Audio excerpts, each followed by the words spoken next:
the flying immortal from beyond the heavens. It's Yi Guqing. Yi Guqing has made his move. How exquisite! The sword is a flying immortal, and so is the man himself. Ranked 13th on the sword god list against ranked 2nd on the blade god list.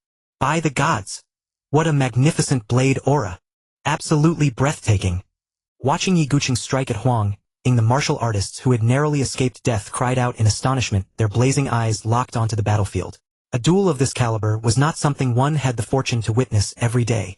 Between heaven and earth there remained only a single blade and a single sword. One was a flying immortal among swordsmen, the other a god among bladesmen. Sword aura and blade aura collided silently without a sound. Crack! A sound like an eggshell breaking rang out. Faint yet exceptionally clear. The moment blade aura met sword aura, the sword aura was shattered, and the golden blade aura with irresistible momentum carved into Yi Guqing's body. His white robe stained with blood, Yi Guqing plummeted into the mountainside like a kite with its strings snapped. His life hanging in the balance. Hiss! One strike. He defeated Yi Guqing with a single strike. So this is the power of the second ranked on the blade god list. Utterly horrifying. I dare say only the top 5 on the sword god list could even stand a chance against him, don't you think? As the crowd buzzed in shock over Yi Guqing's one strike defeat, a bone-chilling cold abruptly pervaded heaven and earth. It's snowing. A martial artist stretched out his hand, catching a snowflake on his fingertip, as it drifted down from the sky, confusion flickering in his eyes. None of them understood why snow was falling all of a sudden. But Zhao Wu, seated inside the carriage, understood. Shimin Shueishui was about to strike, and having witnessed the battle between Yi Guqing and Huang Ying, Shimin Shueishui had achieved an even greater breakthrough in the way of the sword. Alas! Atop the mountain peak, Lu Xiaofeng let out a long, heavy sigh. He knew that he could not stop Shimin Shueishui from making his move. Nor could he bring himself to. All he could do was pray for his friend. His gaze rested deeply upon Shimin Shueishui, who stood tall and erect, his white robe as pristine as snow, like a statue that had stood there since time immemorial. Through the wind and rain of countless years, a shadow of solitude finally drifted across those lonely eyes. To be utterly devoted to the way of the sword was to be destined to have no friends, no family, no beloved. Only the blade as one's sole companion. But that solitude was swiftly replaced by a burning gaze. An intense, fervent passion for the sword that ignited at the sight of a worthy opponent. At that moment his eyes held only his opponent. His heart held only his sword. He could even cast aside his own life as if it were a mere weed. For long ago they had dedicated their lives to the Dao they loved. His Dao was the sword. He sought neither immortality nor enlightenment. The successes, failures, fame, and fortune of the mortal world were beneath his notice. Unworthy even of his smile. What he desired was only the glory and honor of that single swing of his sword. To him that instant was eternity. And to reach the pinnacle of that one moment he would stop at nothing, sacrificing everything without a flicker of regret. Huang Ying, as if sensing something, abruptly lifted his head. Their 4 eyes locked, gazes intertwined. Excitement gleamed within his eyes. It was the excitement of encountering a kindred spirit. Though the other was a swordsman, his devotion to the sword mirrored Huang Ying's own obsession with the blade. It's Shimin Shueishui. Shimin Shueishui is going to make his move too. If even Yi Guqing couldn't withstand a single blow, Shimin Shueishui definitely stands no chance either. Whether he stands a chance or not, this is still a once-in-a-century clash of legends. At that moment the crowd finally spotted Shimin Shueishui, standing transcendent and alone upon the mountain peak. Robes white as snow, sword edge white as snow, profile white as snow, loneliness white as snow. Their hearts surged with excitement as they held their breath, filled with anticipation. And then, at last, Shimin Shueishui moved. No one saw how he drew his sword. No one saw how he made his move. A streak of sword light fell like a shooting star, piercing the firmament and tearing heaven and earth asunder. His body had already merged with the sword. He himself was the sword. As long as he stood there, every single thing between heaven and earth was his sword. In that moment, his sword had become one with his every whim. Present everywhere yet nowhere at all, a drawn for no one and nothing yet for anyone and everything. It was everything and at the same time nothing. This was the loftier sword Dao he had comprehended from observing the battle between Yi Guqing and Huang Ying. In that instant he had already surpassed the Yi Guqing of old. If the sword god list were to be ranked anew, he would surely stand above Yi Guqing. 7-style blade, intent, chaotic emotion slash. Huang Ying gripped his Jingji blade tightly, unleashing a golden blade aura, dozens of zhonglong in a single devastating chop. The collision of blade and sword. A duel between a master of the blade and a master of the sword. Terrifying blade aura and sword aura splashed in every direction. Rocks scattered, flora was hewn apart. A scene of utter desolation. Shimin Shueishui's figure descended from the air, Heaven and earth fell deathly still. Every onlooker's eyes went wide. He blocked it. By all the gods! Shimin Shueishue actually blocked it. The sword god list rankings truly can't be taken as immutable law. Real combat always tells a different story. The crowd murmured inwardly. Yi Guqing, ranked 13th on the sword god list, had been sent flying by a single strike from Huang Ying, his fate unknown. Shimin Shueishue, ranked 16th, had actually managed to block the blow. SHHK. Yet just as the crowd assumed Shimin Shueishue had withstood the strike, a fierce blade aura bloomed across his chest, slicing straight through it. His snow-white robe was dyed crimson in an instant. Hiss! The crowd was stunned once more. They had believed Shimin Shueishue had blocked the blade. Never had they imagined he still failed to. Not bad.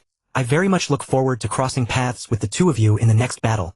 Huang Ying did not press the attack, his expression excited, laced with a sense of mutual admiration between worthy rivals. Even as he spoke, Yi Guqing, who had been smashed deep into the mountainside, stumbled out in disarray.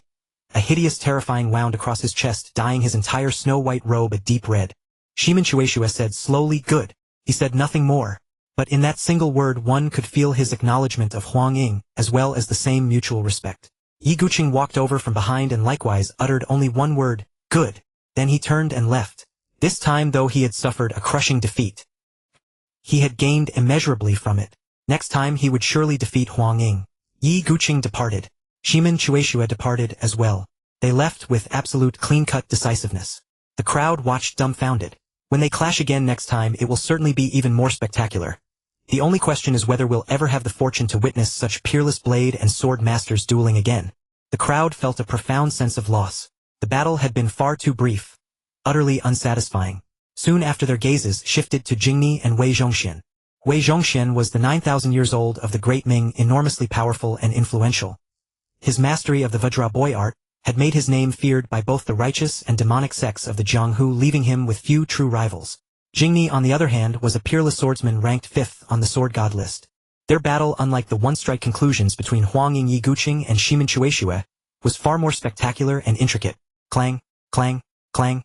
Jingni's sword moved as quick as lightning, carving across Wei Zhongxian's neck, chest, back, and waist in rapid succession, each blow ringing out with the sound of fine iron. It had to be said, Wei Zhongxian's Vajraboy art was truly formidable. His defense was terrifying. Were it not for that, he would never have held on this long. But even so, wounds were beginning to surface across his body. Jingni's sword grew ever more piercing and fierce. Curse it! No good. At this rate, even my Vajraboy art won't hold out much longer. Panic seized Wei Zhongxian's heart. With a sudden thunderous roar, he bellowed, "Open fire!" Amplified by his majestic true qi, his voice carried dozens of li, rattling the mountains and forests, and sending countless birds and beasts scattering in terror. Open fire! The crowd was taken aback for a moment, then as realization struck their souls, nearly fled their bodies. Forgetting all about watching the excitement, they turned and ran for their lives. At that very moment, however, more than a few thousand meters away, the commander of the 3,000-strong Shinji battalion stood atop a watchtower, peering through a telescope at the battlefield. Earlier, when he had seen the masters of the Jinyui and the eastern and western depots being slaughtered, he had wanted to open fire. But Wei Zhongxian was the one in charge of this operation. Without an order from Wei Zhongxian, he dared not fire a single shot. Now that the command had finally come, he did not hesitate for an instant. He swung the command flag in his hand with a mighty flick. Open fire! 100 cannons erupted simultaneously, hurling their shells toward Zhao Wu's position. Boom! Huang Ying shot into the air in an instant, swinging his Jingji blade in a ferocious cut. A torrent of golden blade aura swept outward, cleaving through dozens of cannonballs in one stroke. The remaining shells, however, came raining down nonetheless. In an instant, dust roiled and gunpowder smoke filled the air. Bloody hell! They're firing cannons. There must be 100 of them. We're done for. Countless Jianghu heroes fled desperately. Having only narrowly escaped the sky-sealing arrow formation of the Jinyui and the eastern depot moments ago, they never imagined they would now find themselves beset by cannon fire. Cannon fire! Inside the White Dragon carriage, the women cried out in alarm. With such a dense barrage of shells bombarding down, even a transcendent realm expert would struggle to escape unscathed. Don't worry, cannons of this level cannot breach the White Dragon carriage's defenses. Zhao Wu held Zhang Sanyang's soft full figure in his arms, and cast the others a reassuring look. Yet deep in the depths of his eyes, a sliver of cold, killing intent surged. Whoosh! In an instant, the Wangquan sword resting nearby transformed into a beam of sword light that shot skyward and disappeared into the heavens. At the Shinji battalion, Commander-in-Chief Wu Dao watched the spectacle of 100 cannons roaring in unison, his expression brimming with arrogance. So what if your martial arts are formidable? Beneath my cannons every single one of you will die without a grave to lie in. Of course he was simply boasting.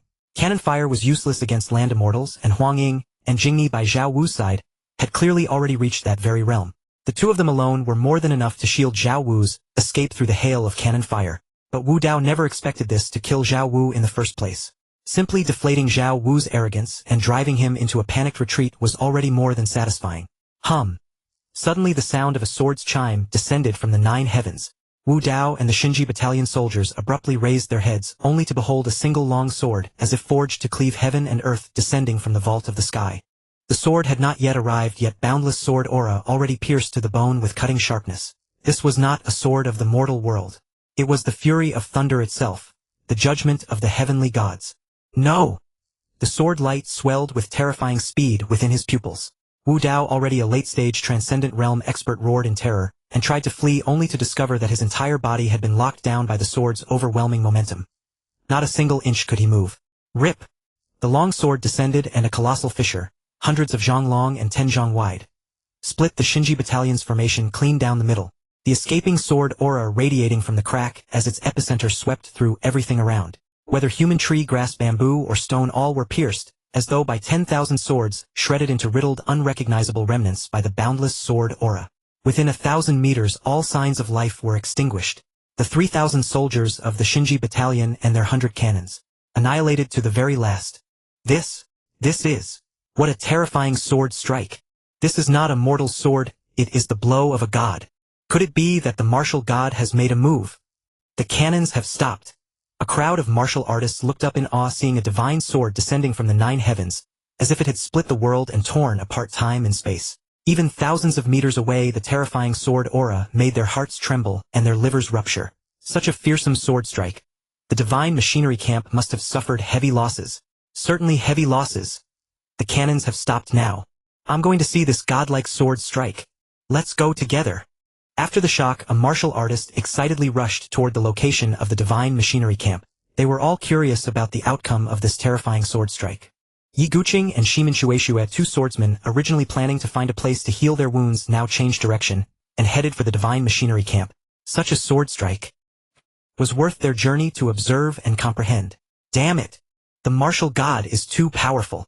He cannot be opposed. Wei Zhongxian's heart trembled. He had heard many tales of the martial god, including the feat of slaying a terrestrial immortal, but having never witnessed it personally. They did not find the martial god particularly terrifying. Even Wei Zhongxian thought that even if he were no match for the martial god, killing him would be impossible. But now he finally understood the gap between them. In front of the martial god, he was nothing but a child unable to withstand even a single sword strike. One sword cutting off the world. Just as he was distracted, Jing and I unleashed a powerful technique, condensing vast and majestic sword chi into a thread that slashed downward. Not good. Wei Zhongxian sensed an extreme danger, but he had no time to dodge. He crossed his arms over his head and deployed his strongest defensive technique, Vajra body protection. With a swoosh, the sword fell, and the ground behind Wei Zhongxian exploded, leaving a scar hundreds of meters long. Wei Zhongxian's eyes widened as if struck by a paralysis spell, unmoving. Clang! Jing and I sheathed her sword and turned away. The next moment a sword mark appeared on Wei Zhongxian's forehead, extending downward, and then his entire body split in 2 from the forehead down. Impressive. Xiaomin marveled, though it was not the first time she had seen Jing and I in action. Witnessing her cleave a terrestrial immortal in 2 still left her in awe. But to Jing and I it seemed as ordinary as breathing. She silently returned to the white dragon carriage and stood quietly by the side.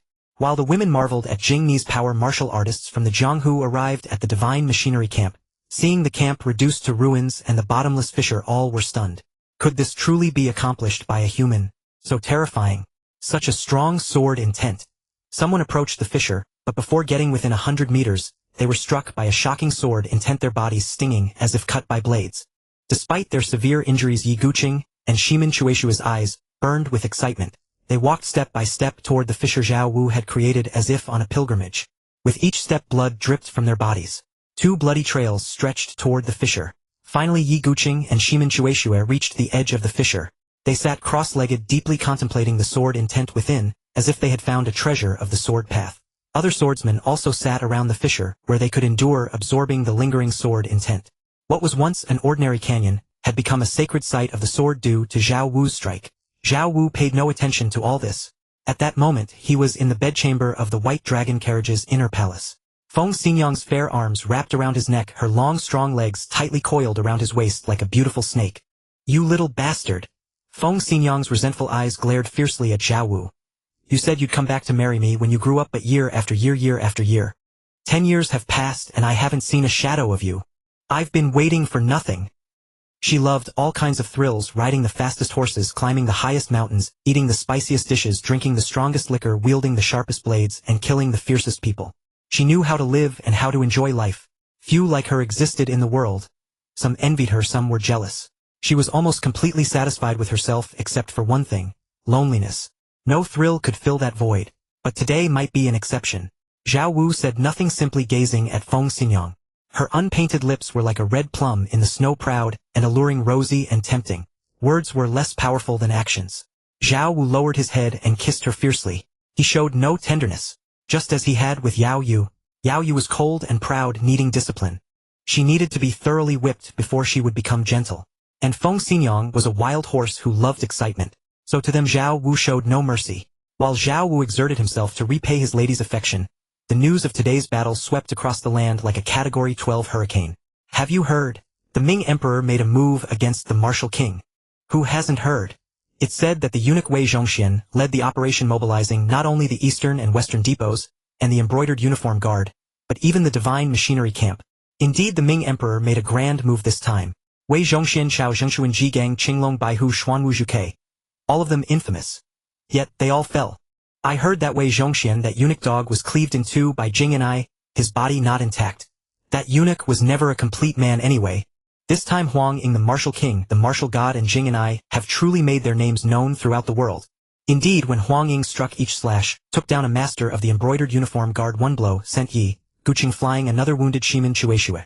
It said his golden saber aura stretched for dozens of zhang, overwhelmingly dominant. What a pity I wasn't there to witness it. And the martial king, it said, he wielded a desert eagle and shot the blood saber ancestor, who had reached the terrestrial immortal realm with one bullet. His hand speed was so fast that the blood saber ancestor couldn't react. No wonder the martial king attracts so many women. Even the first and second beauties of the great Ming Yunyangzi and palace master Yao Yue have fallen into his hands. With that speed, what woman could resist? I heard the martial god struck a sword from afar, killing 3,000 soldiers of the divine machinery camp, leaving a chasm hundreds of zhang deep. The sword intent lingers even now, and even ordinary celestial masters find it hard to approach. The martial god is truly divine. I plan to go and pay homage to the relic he left behind. I heard Yi Guqing and Shimin Chueshue are there. Let's go together. The Jianghu of the Great Ming was in an uproar. At this moment, if you didn't know about that battle, you were behind the times. While tales of Zhao Wu and his companions spread through the Jianghu, the Ming Emperor deep in the palace received the news too. Bang, bang, bang. Priceless blue and white porcelain was shattered one after another. The Ming Emperor was furious, his heart bleeding. The top echelons of the embroidered uniform guard were almost completely wiped out. The high-ranking officials of the eastern and western depots also fell. Even the 9,000-year-old Wei Zhongxian was cleaved in two. In the end, the 3,000 soldiers of the divine machinery camp also perished. Such a loss was a severe blow even to the great Ming dynasty. The prestige of his dynasty was once again trampled into the ground. If he did not avenge this, where would the dignity of the great Ming be? Where would his own dignity be? Could it be that his mighty dynasty could not even deal with a few martial artists? Chao Shaoqin, do you have a way to deal with the martial god and those villains? The Ming Emperor turned to his newly appointed Eastern Depot Director Chao Shaoqin and asked directly. Your Majesty, to deal with the martial god, there are two difficulties. Chao Shaoqin, eager to perform well in his new position, quickly replied. First, the martial god is elusive, his whereabouts unpredictable. Second, the martial god's martial arts are too high, ordinary means are hard to kill him. I know all this without you telling me. The Ming Emperor said impatiently. I want a solution. Chao Shaoqin dared not keep him in suspense and quickly said. The first point is actually easy to solve. Although the martial god is hard to track based on his several appearances and the locations of the Golden List rewards, it can be seen that he cares deeply about the martial king and is always near him, secretly protecting him. As long as the martial king is in danger, the martial god will surely appear. So his whereabouts are not hard to find. The difficulty is how to kill him. The Ming Emperor frowned, puzzled. Then how can we kill him? Your Majesty, although the martial god is powerful, he is still human. If we lure him into an ambush, bury a large amount of gunpowder, set up hundreds of cannons and god-slaying crossbows around, tip the arrows with deadly poison, and have several terrestrial immortals suppress him, we can surely slay him. The god-slaying crossbow was a great weapon, specially developed against martial arts masters, with even greater lethality than cannons capable of threatening terrestrial immortals. If the arrows were also coated with poison, the chances would be even greater. The Ming Emperor pondered the possibility in his mind. He found that as long as the martial god fell into the trap, the likelihood of killing him was very high. But how can we get the martial god into the ambush? You know, terrestrial immortals have a keen sense of danger. With our movements, it would be hard to deceive the martial god. Your Majesty is right, Cao Shaoqin flattered then said. So we must use an open strategy. Isn't the palace master of the Moving Flower Palace Yao Yue the martial king's woman? According to our intelligence, Yao Yu has returned to the Moving Flower Palace. If we capture the Moving Flower Palace and take control of Yao Yue, the martial king will surely come to rescue her. Once the martial king enters the trap, given his strength, he will find it hard to escape. At that point, the martial god will have to enter the trap to save the martial king. Thus we can capture them all in one net. The Ming Emperor remained silent. This plan was risky. The chances of failure were not small. But to kill the martial god, he seemed to have no better alternative. And giving up on killing the martial god, he could not swallow this humiliation. The martial god first cuckolded him, then destroyed so many of his experts, causing him to lose all dignity. If he took no action, how could he still claim to rule the great Ming? With this thought, the Ming Emperor's eyes hardened, and he made a decision. Cao Shaoqin, I entrust this matter entirely to you. I will also have the eunuch Sanbao Zhuge Zhenghua and 3 other terrestrial immortals assist you. Terrestrial immortals were the foundation of a dynasty. Each loss was a massive blow. The Ming Emperor was making a heavy investment this time. He swore not to rest until the martial god was dead. Rumble, rumble. The carriage on the ground crushed gravel and rolled slowly. The clouds above were soft and ever-changing, morphing unpredictably. Inside the white dragon carriage, Zhao Wu held the unconscious Feng Xinyang in his arms. She curled up like a lazy kitten nestled against his sturdy, powerful chest. Her pretty face flushed with traces of tears, still at the corners of her eyes. Drink today's wine while today lasts. Worry about tomorrow when tomorrow comes. Zhao Wu's fingers moved instinctively, his mind emptied, feeling an indescribable ease and contentment. He loved this carefree, unrestrained life. Little rascal. Feng Xinyang had woken up at some point, her seductive eyes shimmering with spring water, gazing at Zhao Wu with adoration. Her sweet, charming voice could intoxicate the soul and stir the heart. You're the little one. Zhao Wu looked down at Feng Xinyang's rosy, tempting cheeks, recalling what he had seen, and felt feeling a mix of emotion and fascination. Big scoundrel. Feng Xinyang's cheeks grew even redder, her beautiful eyes shooting Zhao Wu a sharp glare, feeling as if her body was no longer her own. Who made you so beautiful? Zhao Wu gently stroked the lady's smooth, delicate skin, which was truly soft as silk, tender as cotton, leaving no trace of ink, even more exquisite than the world's finest, smoothest satin. Smooth talker. Feng Xinyang shot him a glance, then pressed her head firmly against Zhao Wu's chest, feeling an unprecedented sense of happiness and fulfillment. Before she had drifted through the martial world, though strong-willed, she was like a rootless duckweed, adrift and unsettled. Now leaning against Zhao Wu's powerful chest, inhaling the familiar scent of his manhood, she felt she had found an anchor, a root. A strange sense of calm settled in her heart. 4 hours later, Feng Xinyang's stomach growled with hunger. She had expended too much energy earlier. Let's go eat and replenish our energy. Zhao Wu pinched Feng Xinyang's rosy cheek, withdrew from her embrace, and a magical robe automatically draped over his body. Feng Xinyang rose weakly, her gaze sweeping over the glaring red stain, her face burning even hotter. Rip! She tore off the stained part and carefully stored it away. But as she exerted herself, her brow furrowed slightly. She was hurt. She shot Zhao Wu a fierce glare. It was all his fault. He was a real monster. Zhao Wu stepped forward, helped her dress, and led Feng Xinyang out of the hall. Outside, all the women turned to look at them simultaneously. Feeling their teasing, peculiar gazes, even Feng Xinyang, who was normally bold and unrestrained, couldn't help but feel shy. They ate together. Zhao Wu took Shin Bijuan back to the room. As the saying goes, one worries not about scarcity but about inequality.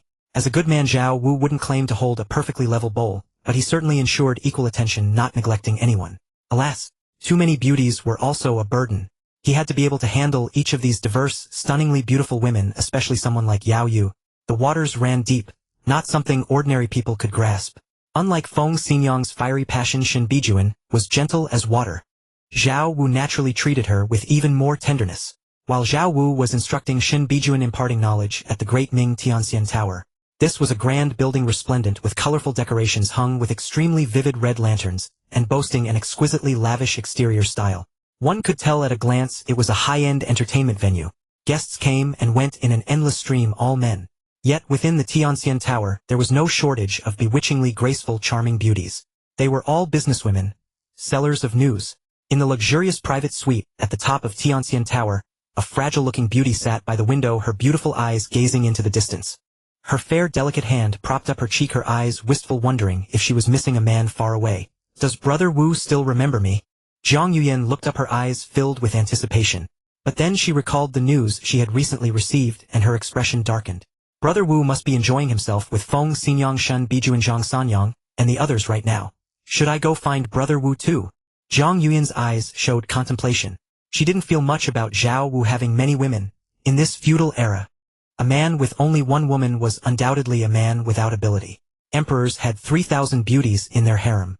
Nobles and generals had wives and concubines in abundance. Even a local rich man had 3 wives and 4 concubines.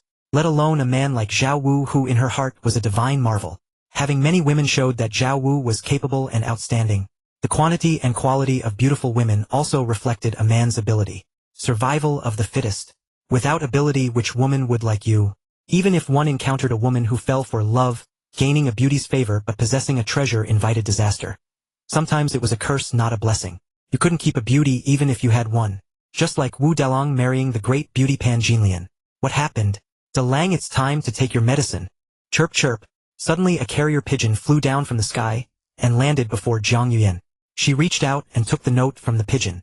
The next moment Zhang Yuyan's expression hardened, all traces of her previous frailty vanished, replaced by an intangible aura of dominance and authority, like a peerless empress. What a foolhardy move. You think you can deal with Brother Wu? A mantis trying to stop a chariot, overestimating yourselves. Zhang Yuyan's voice was cold, her face full of disdain. As for Zhao Wu's power, even if she only knew the tip of the iceberg, it was not something the Ming Emperor could contend with. The note revealed that the Ming Emperor planned to use Yao Yu of the Yihua Palace to ambush Zhao Wu. Back then, after her mother's death, Zhang Yuyan left her hometown to find her biological father Zhang Biehe. But as a country girl with no experience in the martial world and no martial arts skills, the outcome was predictable. She was sold directly to the Tianxiang Tower. However, just as she was being forced to entertain guests and about to be violated, Zhao Wu appeared, saved her, and sent her to Zhang Biehe's home. But at Zhang Biehe's house, she was cruelly tormented by Zhang Biehe's wife, who named her little dog and smashed her mother's spirit tablet. Yet Zhang Biehe did nothing to help her. She was utterly disappointed. Besides, she had never felt any affection for Zhang Biehe. And just when she was in despair, Zhao Wu appeared again. With a single glance, Zhao Wu immobilized Zhang Biehe's wife. She grabbed a kitchen knife and hacked her to death, striking a full 120 times. Then she followed Zhao Wu away and begged him to teach her martial arts. After this series of upheavals, she knew that only by becoming strong could she avoid being bullied. And she was exceptionally talented in martial arts, a true prodigy. With Zhao Wu's help, her cultivation skyrocketed. Then she secretly took control of establishments like the Tianxian Tower, using them as intelligence networks. She was diligent, eager to learn, and intelligent. After killing Zhang Biehe's wife, she also became ruthless. The Tianxian Tower quickly grew under her management, and she earned Zhao Wu's praise. That was the happiest moment of her life. Afterwards, she worked even harder to develop the Tianxian Tower's influence. But not long after she received news that Zhao Wu had left, she exhausted every means but could not find him. Yet she knew Zhao Wu would return. She waited. It was not until the golden list appeared that she once again received news of Zhao Wu. If I tell Brother Wu this news, he will surely come to see me, won't he? Zhang Yuyan looked at the message in her hand, then sent it to Zhao Wu.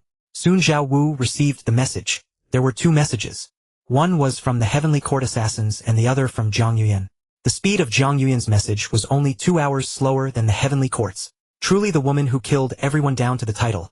If not for the protagonist's halo, she wouldn't have failed in the end. Zhao Wu thought to himself as he read Zhang Yuyan's message, nodding inwardly. Back then, when he saved Zhang Yuyan, besides satisfying his little hobby of collecting beautiful women, he also valued her abilities and took her under his wing. Now it seemed she had not disappointed him.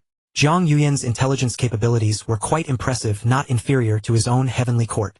After all, many of the Heavenly Court assassins had cheats like the snake talisman's invisibility. But the next moment, a cold glint flashed in Zhao Wu's eyes. Ming Emperor, huh? Since you want to die, I'll grant your wish. What was an emperor? In his eyes, no different from an ant on the roadside. One palm strike would be enough to crush him. Inside the Bailong carriage, Zhao Wu gently stroked Shen Bijuan's smooth back and said slowly, "Rest well. I the king have matters to attend to outside." She replied. Shen Bijuan nodded, slightly, truly devoid of any strength. Without another word, Zhao Wu withdrew, covered her with the blanket, and left the room. In the outer hall, Zhao Wu greeted the high priestess Diao Chanjiang Sanyang, and the other ladies, informing them that he was going out, and telling them to amuse themselves. Then he left the Bailong carriage and vanished into the sky. What do you think the War King is going to do? Watching Zhao Wu's departing figure, Zhao Min's cunning and lively eyes twinkled as she looked at the other ladies and slowly spoke. What the War King does is hardly for us to speculate. Han Ji gave Zhao Min a meaningful glance. Both she and Zhao Min were born of great Yuan nobility, so their relationship was naturally excellent. She was very clear about her position. As long as she served Zhao Wu well, that was enough. For other matters she would not ask what she shouldn't, speak less and do more, and that would never be wrong. Zhao Min, on the other hand, had a lively personality. Although she was a little slave girl captured by Zhao Wu, she lacked the awareness of a slave girl. Usually she was often given special attention by Zhao Wu. Severely disciplined. He must be going to find other women. Feng Xinyang said bluntly with a carefree attitude. She did not have as many scruples as Han Ji. Han Ji was born into a noble family of Great Yuan, and from childhood, she was educated to serve her husband and be a virtuous and chaste wife. Feng Xinyang, however, came from the martial world. Moreover, when she first got to know Zhao Wu, she had no such scruples, so she spoke more casually. Sister Feng hit the nail on the head. Zhao Min, as if ignoring Han Ji's warning, said with a grin, "Come on, shall we make a bet? Guess which beauty the War King has gone to find." The beauties the War King finds are most likely from the peerless beauty list. We can guess one or more of them. Min, you're being mischievous again. Liu Qiling looked at Zhao Min and said teasingly, "Be careful the War King doesn't come back and spank you." She and Zhao Min had compatible personalities, so they had long become good friends and often practiced martial arts together. However, although her martial arts were superior to Zhao Min's in terms of wisdom, she was mercilessly crushed by Zhao Min. Liu Qiling was truly the daughter of Lu Bu. She perfectly inherited Lu Bu's martial arts and wisdom. As for Lu Bu's wisdom, it was simply no wisdom. Hearing Liu Qiling's words, Zhao Min shrank her neck, and the fear of being dominated by Zhao Wu surfaced in her mind. Waist pain, leg pain, chest pain, buttocks pain. But Zhao Min, refusing to lose face, said stubbornly, "Come on, place your bets. Lian Xing at 1-to-1 odds." Lian Xing is 9th on the peerless beauty list. Why 1-to-1? Liu Qiling felt that the higher one ranked on the peerless beauty list, the greater the probability. Yao Yu and Lian Xing are sisters. Since Yao Yu has already taken the bait, there's a high chance Lian Xing also has a relationship with the War King. Diao Chan smiled gracefully and said, "And this time Lian Xing didn't come, so it's most likely the War King went to find her." Ah! Liu Qiling suddenly realized, her cheeks flushed, feeling she had asked a stupid question.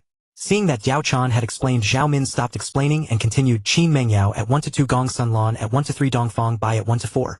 They didn't know whether these beauties on the peerless beauty list had any relationship with Zhao Wu, so they simply went by the list's ranking. After all, Zhang Sanyang and Yao Yue, first and second on the list, both had connections with Zhao Wu. Obviously Zhao Wu had high standards. The higher the ranking, the greater the chance.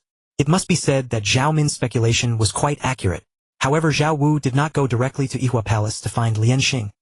Instead, he first went to Tianxian Tower. Tianxian Tower. Zhao Wu gently waved a folding fan, surveyed the magnificent and colorful building before him, then stepped inside. The moment he crossed the threshold, it was as if he had entered another world. Outside was a bustling market with ordinary people. Inside there were beautiful women and joyful songs and laughter. Zhao Wu looked around the hall of Tianxian Tower. Apart from the main entrance, there were stairs on the other 3 sides leading directly to the 2nd floor.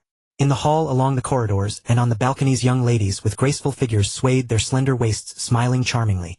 They were young and beautiful with elegant postures. Wow, what a handsome young master! How can there be such a handsome man in the world? Even Jade Lang Jiangfeng, I imagine, would be no match. Each beauty who noticed Zhao Wu was instantly captivated. Some exclaimed, covering their chests with jade-like hands, their bodies trembling like flowers, calling out to their friends. Zhao Wu stood 1.85 meters tall with a straight and upright posture. His face was like jade, his handsomeness rivaling Pan, and his sword-like brows extended to his temples, and his eyes were bright as shooting stars with an elegant and extraordinary demeanor. His handsomeness carried a touch of majestic bearing, making anyone who saw him naturally feel overwhelmed and inferior. His face radiated brilliance as if a divine light flowed within. His graceful bearing was like jade, a dragon among men, a peerlessly handsome mortal, truly unparalleled. He was extremely elegant, like a jade tree in the wind, carefree, and composed, calm and collected. Tall and slender, with a solid chest, broad and majestic, his posture was dignified like a celestial being. No matter which maiden saw him, she would involuntarily fall in love and forget her sorrows. Ah, he's so handsome. He He looked at me. He looked at me. Nonsense. He clearly looked at me. I don't fight over him with me. This young master is mine. Why, what if this young master likes me? Soon like a swarm of butterflies 7 great beauties descended and surrounded Zhao Wu. They were all core members of Tianxian Tower, incomparable in both beauty and status to the other women. Of course they were also very skilled at handling men. A man as handsome as Zhao Wu was clearly not an ordinary person. He must be able to obtain much information. Moreover, for such a beautiful man, even if they had to pay, they would be more than willing. Young master, you look unfamiliar. This must be your first time at our Tianxian Tower, right? Our Tianxian Tower not only has the finest wine, but also the most beautiful women. Gentle, passionate, dignified, pure. Whatever you can imagine, we have it all. Young master, pick me, okay? I can satisfy any of your needs. The 7 beauties surrounded Zhao Wu, chirping like orioles, their faces like peach blossoms, their rose-like lips pursed, their jade-like hands holding his arms and shaking them continuously. Zhao Wu appraised the 7 beauties. They all had martial art skills. Though negligible to him, they were not bad. Moreover, they had cultivated seductive techniques, most adept at handling men. A few women had already unceremoniously placed their hands on Zhao Wu, as if they wanted to press their entire bodies against him. The other beauties of Tianxian Tower looked at the women surrounding Zhao Wu with envy in their eyes, and could only stare at him in a daze. Meanwhile, the men in the tower were so jealous that their faces turned purple with envy. The beauties acting like infatuated fans around Zhao Wu were not ordinary beauties. Many of the men present were not even qualified to have them as companions. Yet now they were surrounding Zhao Wu as if they were throwing themselves at him. Indeed, being handsome allowed one to do as one pleased. Buzz! Suddenly a figure descended from the sky. With a unique entrance and a powerful aura, it instantly became the focus of the entire hall. Everyone involuntarily looked over. Their eyes widened instantly, their faces frozen in shock. So beautiful! It's Zhang Yuyan. Zhang Yuyan 7th on the peerless beauty list. How could Zhang Yuyan be at Tianxian Tower? Could she like women? Just as the men in Tianxian Tower were shocked and puzzled, the 7 beauties around Zhao Wu suddenly straightened their expressions, looked respectful, and said in unison, Master, building, lady, the legendary mysterious owner of Tianxian Pavilion. It turns out to be Zhang Yuyan, ranked 7th on the beauty ranking. My heavens, did I hear that right? Zhang Yuyan is the secret owner of Tianxian Pavilion. The Tianxian Pavilion erupted in uproar. All the men who had come for pleasure were dumbfounded, expressions of disbelief etched on their faces. No one had expected that the legendary mysterious owner of Tianxian Pavilion would be a great beauty from the beauty ranking. Brother Wu. Ignoring the shocked and astonished gazes around her, Zhang Yuyan's beautiful eyes gazed at Zhao Wu with deep affection, as if she had 1,000 words to say. Her red lips parted and her voice was melodious like pearls falling onto a jade plate. The next moment, to everyone's utter astonishment, Zhang Yuyan threw herself into Zhao Wu's arms like a returning swallow, her fair arms tightly embracing his sturdy and powerful waist. The 7 great beauties who had just paid their respects, and the other women of Tianxian Pavilion, who knew of Zhang Yuyan's existence, widened their eyes, their worldview shattered. In their minds, Zhang Yuyan was a woman of both dignity and domineering spirit, ruthless and capable like a queen. Had they not seen it with their own eyes, they would never have imagined that Zhang Yuyan could display such a feminine side. Yuyan. Zhao Wu gently patted her smooth, jade-like back. 10 years had passed and Zhang Yuyan's temperament had changed greatly, but nothing else had changed. As always, Brother Wu, this is not the place to talk. Follow me. Sensing the surrounding gazes, Zhang Yuyan suppressed her excitement and joy and hurriedly pulled Zhao Wu towards the top floor of Tianxian Pavilion. Wu, my heart is broken. Who is this man? How could he win the heart of the legendary owner of Tianxian Pavilion, the 7th beauty on the beauty ranking? Wu, what gives him the right? Just because he has a fair face. Brother Wu, could it be that this man's surname is Wu? I haven't heard of any young talent named Wu. The patrons of Tianxian Pavilion were deeply distressed, whispering and discussing among themselves. Zhao Wu's reputation was very loud. It was estimated that no one present had not heard of Zhao Wu. But few people actually knew Zhao Wu. Very few indeed. The beauties of Tianxian Pavilion also discussed Zhao Wu, secretly speculating in their hearts. From Zhang Yuyan's expression, just now they knew that Zhao Wu held a very high place in her heart. In the future, he might even become their boss. Should they take the initiative to get close to their future boss, deepen the relationship, they absolutely were not coveting Zhao Wu's body. But would they be beaten to death by Zhang Yuyan? Hiss. Thinking of this, the women's passion was instantly extinguished. Zhang Yuyan was a ruthless person. They dared not be presumptuous. Zhang Yuyan could guess the discussions outside, but she had no mind to care. In her heart, Zhao Wu was heaven and earth. He was everything to her. As soon as they entered the room, Zhang Yuan tightly embraced Zhao Wu, as if afraid he would run away. Zhao Wu was about to say a few words of comfort. But before he could speak, his mouth was sealed by soft red lips. Zhang Yuan had already kissed him. The emotion suppressed for 10 years burst forth in an instant. Like a volcano suppressed to the extreme. Once it erupts, it brings earth-shattering turmoil, overwhelming and indescribable. At this moment Zhao Wu knew. Whatever he said would be pale. Only action was real. Zhao Wu directly took bold and decisive action. Swift and resolute. He lifted Zhang Yuan and threw her onto the bed. Bang! The bed trembled and made sounds. Zhao Wu seemed to travel through time to the Changban slope of the Three Kingdoms, possessing Zhao Zilong of Changshan, looking down upon the world. Let the shouts of battle shake the heavens with thousands of troops. I alone with a spear in hand will slaughter them until the world turns upside down. Outside it was also in an uproar. The crowd did not calm down because Zhao Wu and Zhang Yuan had disappeared from their sight. Instead they became even more excited and curious. I never expected the secret owner of Tianxian Pavilion to be a great beauty from the beauty ranking, and even more unexpected was that the first time I saw her she was already taken. Who is that pretty boy? With that damned handsome face he can't be a nobody. Exactly. I feel even the title of #1 handsome man of Yu Lang Jiangfeng is about to change hands. I've recently heard that a peerless handsome man has appeared in the martial world, whose beauty surpasses even Jiangfeng. Who? Are you referring to King Wu of Deqin? Zhao Wu? King Wu of Deqin. That's right. I heard that King Wu of Deqin has unparalleled looks, and even the great palace master of Yihua Palace Yao Yue and Jade Lady Zhang Sanyang couldn't resist his charm. Not only that, recently Shen Bijuan and Feng Xinyang also fell for him. How infuriating. The beauties of our Deming have been taken by an outsider. Holy shit, could this pretty boy be King Wu of Deqin? Brother Wu, King Wu Zhao Wu. No way, no way. Has another beauty of Deming fallen? I'm afraid it's King Wu. Indeed, the owner of Tianxian Pavilion is peerless in martial arts and a beauty on the ranking. The man who can conquer her can't be a nobody. That pretty boy was definitely King Wu. How infuriating. Can't even leave us a scrap. The patrons were indignant while the beauties of Tianxian Pavilion had eyes sparkling with interest. On the top floor of Tianxian Pavilion 4 breathtakingly beautiful women stood guard at the door with swords in hand, but their eyes were full of curiosity, secretly astonished in their hearts. Is this the legendary martial god? I didn't expect him to look so young. He's so handsome, no wonder the lady boss can't forget him and thinks of him day and night. I heard that King Wu is also a peerless handsome man. How does he compare to the martial god? King Wu is definitely inferior to the martial god. Because there is no one in this world more handsome than the martial god. These 4 women were Zhang Yuyan's trusted confidants, carefully selected by her 10 years ago from talented young maidens with martial arts aptitude, whom she had nurtured vigorously. Unlike others, they all knew that Zhang Yuyan had been searching and waiting for a man all these years. That man was the martial god. They had also searched for him on Zhang Yuyan's behalf over the years. Thus they knew that Zhao Wu was the martial god. However, they were still unclear about the relationship between the martial god and King Wu. We won't be silenced by the lady boss, will we? The 4 guarded the door to prevent anyone from disturbing. But listening to Zhang Yuyan's hoarse cries from inside, blushes involuntarily crept onto their cheeks, and their minds wandered with wild thoughts. They dared not imagine what Zhang Yuyan looked like at that moment. It would definitely overturn their previous image of her and shatter their worldview.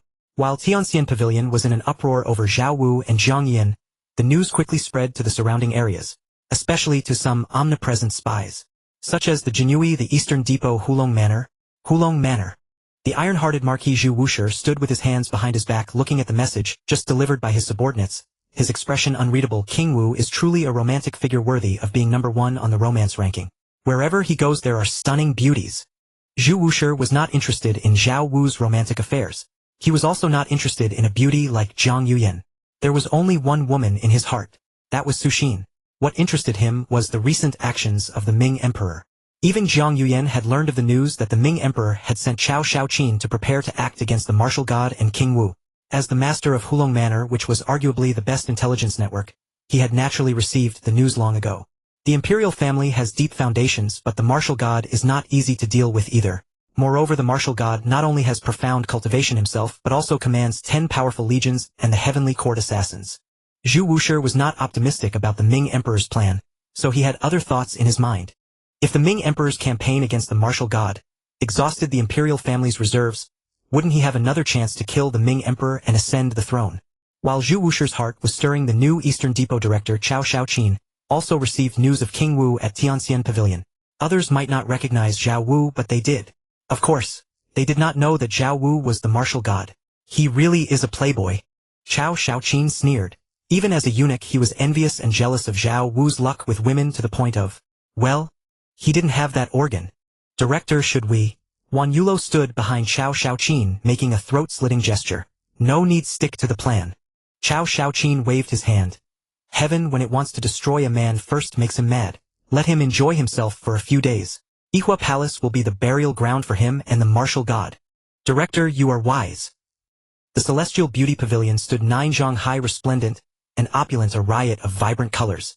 At the entrance of the grand hall on the top floor 4 women of distinct elegance, each holding a long sword, stood like statues guarding the surroundings, their eyes fixed straight ahead.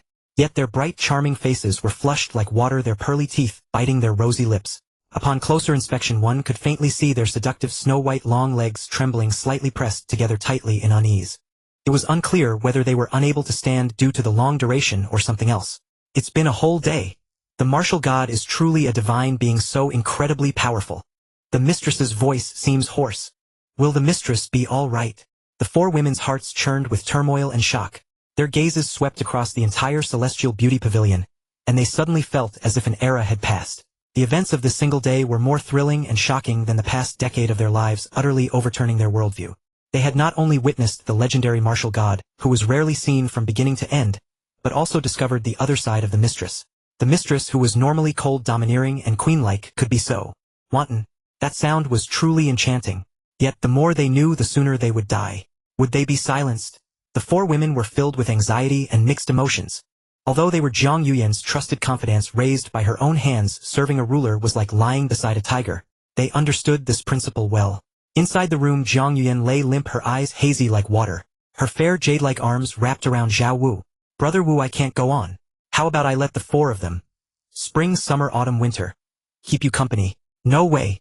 Zhao Wu gave her a firm squeeze and shot her a disdainful look. Do you really think I came here just to be your guest? Brother Wu, I'm talking about the 4 outside the door. Jiang Yuyan's eyes held satisfaction, helplessness, and a hint of fear. She smiled. They are called spring flower, autumn moon, summer lotus, and winter snow. You named them, didn't you? Zhao Wu knew at once upon hearing such vulgar names that they were not their original ones. Brother Wu is wise. Jiang Yuyan caressed Zhao Wu's chest with her delicate hand, speaking slowly. I adopted them as orphans 10 years ago. Their talent is decent, and now in their 20s, they are all at the peak of Grandmaster realm. When they join forces, they can rival an ordinary heavenly human realm expert. Moreover, unlike the other members of the Celestial Beauty Pavilion, they don't receive clients and are still virgins. Am I that kind of man? Zhao Wu pinched her rosy smooth cheek and pulled her into his arms, speaking seriously. Having you is enough. Brother Wu, you're so good to me. Jiang Yuyan's beautiful eyes sparkled, as if they could drip water, her crisp, melodious voice filled with emotion like pearls falling on a jade plate. As long as you know that, don't say such things again. Zhao Wu said with a righteous air. Jiang Yuyan nodded lightly, deeply moved. Then, looking at him with a sincere expression, she asked in confusion. But Brother Wu's body doesn't seem to agree, does it? Zhao Wu was greatly embarrassed. So this was the legendary saying, the mouth says no but the body is honest. It wasn't something he could control. Although he could control it, he would never wrong his own brother. Just like the famous saying of the big-eared thief, brothers are like limbs, women are like clothes. If clothes are torn, they can be changed, but limbs must never be severed. Seeing Jiang Yuyan's innocent, pure expression, Zhao Wu knew she was putting on an act to tease him. You little vixen, daring to make fun of me. Watch how I deal with you. Zhao Wu growled fiercely. Spare me, Lord Martial King. This slave knows her wrongs. Jiang Yuyan, as if possessed by a dramatic spirit, said pitifully, this slave will atone to the Martial King. Just as Zhao Wu thought Jiang Yuyan was about to continue despite her exhaustion, she unexpectedly called out to the door, You 4 come in. Zhao Wu was stunned. Spring flower, autumn moon, summer lotus, and winter snow outside the door were equally stunned. Had they heard correctly? Jiang Yuyan wanted them to go in, to serve them for washing, to bathe and change. Though somewhat embarrassing, they did not hesitate. Everything they had was given by Jiang Yuyan. Even if she ordered them to die, they would not hesitate. Creak. Spring flower gently pushed open the door, and the 4 entered one by one, then closed the door softly. The room was filled with a thick fragrance, making the 4 women's cheeks even more flushed and hot. They bowed their heads and approached the couch, saying respectfully, Slaves, pay respects to the mistress and Lord Martial God. Raise your heads. Zhang Yuyan, who was meek and clinging to Zhao Wu, exuded an indescribable authority and dominance when facing the four women. The four women trembled and quickly lifted their heads, but their eyes dared not look directly at Zhang Yuyan and Zhao Wu.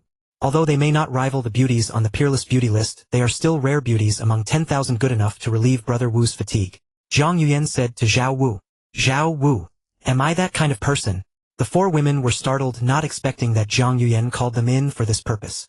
They couldn't help but glance at Zhao Wu. His broad chest, his powerful arms, his defined muscles full of masculinity and grace, all set their hearts racing like a deer bumping. For a man as extraordinary and handsome as Zhao Wu, they felt no resistance in their hearts. But was this real? Would they be eliminated the next moment? Of course, no matter what, they had no choice. While their thoughts were swirling, Zhang Yuyan's voice rang out again. "What are you standing there for? Come and serve Brother Wu." "Yes, mistress." The four women shuddered and quickly gathered around. Zhang Yuyan stepped aside, making room. She did this not entirely to please Zhao Wu by offering him beauties.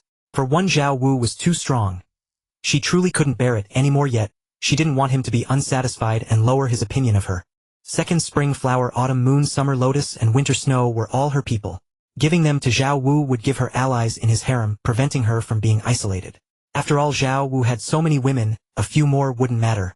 Having her own people placed there was obviously beneficial, with no harm. Third, by acting so generously and proactively offering beauties, Zhao Wu would enjoy the ultimate experience, with her thus increasing his fondness, making him more likely to stay and favor her. As for eliminating Zhao Wu's other women and monopolizing him, she dared not entertain such a thought.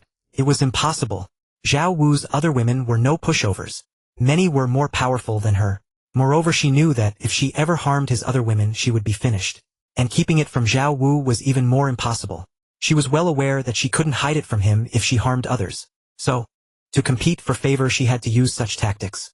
Zhao Wu saw through Zhang Yuyan's little schemes almost entirely, but as long as it remained healthy competition, he was happy to see it. Of course, if anyone dared to kill his other women, Zhao Wu would not show mercy. Fortunately, Zhang Yuyan's performance pleased him greatly. She was far better than that woman Yao Yu. "I'll need to discipline that Yao Yu woman more in the future," Zhao Wu thought to himself. As for the four women being offered to him, Zhao Wu did not feign propriety. He acted when the time was right. Besides, he had indeed not been fully satisfied. Moreover, as his strength grew, especially after integrating 2 drops of Immortal grade True Dragon Essence blood, his physical power surged, becoming as formidable as a true dragon. That aspect of him also seemed to have acquired some dragon traits with increasing demands. For 3 consecutive days, a powerful aura suddenly rose from the hall, only to be suppressed by another terrifying force into nothingness.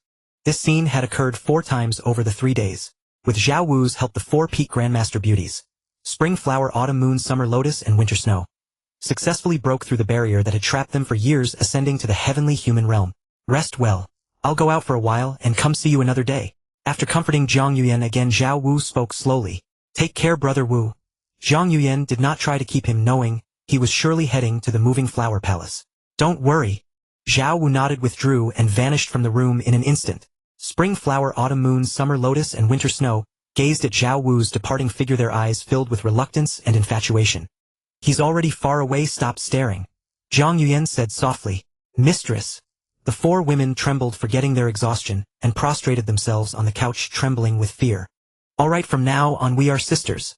Zhang Yuyan lifted their delicate fair chins, one by one, gently stroking autumn moon's skin like congealed fat. "Heavenly human realm, not bad. If you serve the martial king well, even land immortal is not out of reach. Mistress is wise. Your slaves are loyal to the mistress and dare not overstep in the slightest." The 4 women said in panic. "Enough, I'm not blaming you. Rest well." Zhang Yuyan grabbed Autumn Moon's bottom and got up off the bed. The 4 women dared not rest. They quickly climbed up, tidied the bed, and changed the bedding. Zhang Yuyan paid them no heed. She stood quietly by the window, her gaze distant, as if seeing the far ends of the world. She spread her arms, closed her eyes, and felt nature murmuring, "The wind is rising." Turtle Mountain, beyond the heavens. This was the residence of Wei Wuyu, the leader of the 12 zodiac signs, and the headquarters of his toothless sect. "Haha, eunuch Wan's honored presence truly brings radiance to my humble abode." Suddenly, accompanied by a piercing laugh, the stone wall of the cavern hall miraculously opened, and a small 2-wheeled cart slid out from within. This cart was made of a gleaming metal, appearing extremely agile and lightweight. Seated upon it was a dwarf who looked like a child. He sat cross-legged on this wheeled cart, his 2 legs completely invisible. His eyes were both cunning and venomous, carrying the desperate ashen hue of a coming storm, yet sometimes they would unexpectedly reveal a glint of innocent mischief like a child playing tricks. His face was twisted and ferocious, resembling a starving wolf waiting to devour its prey, yet the corners of his mouth would sometimes inadvertently curl into a sweet smile. Rat King Wei Wuyu. Huan Yulo scrutinized Wei Wuyu, his brow slightly furrowed with deep disgust and contempt lurking in his eyes. It was like stepping on a pile of dog excrement. No, even more nauseating and unbearable than stepping on dog excrement. There was no help for it. This Wei Wuyu was truly ugly to the extreme. It was as if the heavens had chopped up a rat, a fox, and a wolf, then mixed them with a bottle of poison and a bowl of foul water to create a living ghost. Anyone who saw his face would tremble, and his laughter was the most unpleasant sound under heaven, enough to make people pale with fright. If it weren't for the need to use Wei Wuyu in Superintendent Xiao Shaoqin's plan, he would never have come to Wei Wuyu's rat hole. Eunuch Huan Yu hold high rank and handle countless affairs daily. Why would you leave the palace to attend to the emperor and think of visiting my toothless palace? Wei Wuyu also sensed Huan Yulo's disgust and contempt. Displeased, he said coldly. He knew that one does not visit a temple without a reason. Huan Yulo's visit could only mean he had a matter to discuss. But Wei Wuyu had no connections with the Eastern Depot or the imperial court. I come today to present the Rat King with a tremendous gift, one that I guarantee the Rat King will absolutely love. Huan Yulo's voice was sharp and thin like a duck being squeezed by the neck. Wei Wuyu's eyes grew even more wary. Unsolicited kindness is either treachery or theft. He stared at Huan Yulo and said teasingly, what gift? He couldn't imagine what gift Huan Yulo could offer that he would definitely like. After all, he was a master of martial arts, skilled in mechanisms and other unorthodox arts, and had established the Toothless Palace. What treasures had he not seen? Ordinary treasures could hardly catch his eye. Yao Yu. Huan Yulo's lips curled slightly as he softly uttered two words. Bang! Wei Wuyu's aura suddenly trembled as if a thunderbolt struck his mind, and his expression changed drastically. He was deeply infatuated with Yao Yue, the Grand Palace Master of the Flower Palace. He had once personally gone to the Flower Palace to propose marriage, but the result was predictable. He was severely injured and thrown out of the Flower Palace. Yao Yu was a beauty connoisseur. Wei Wuyu's dwarf-like ugly figure, more terrifying than a ghost, could never catch Yao Yu's eye. To her it was an insult. Yet even so he remained infatuated with Yao Yu. What one cannot obtain always stirs unrest. Later he discovered that Su Ying bore a striking resemblance to Yao Yue.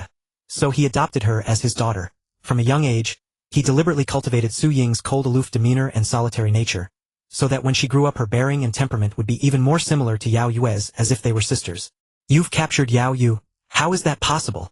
Wei Wuyu was greatly shocked, staring at Huan Yulo in disbelief.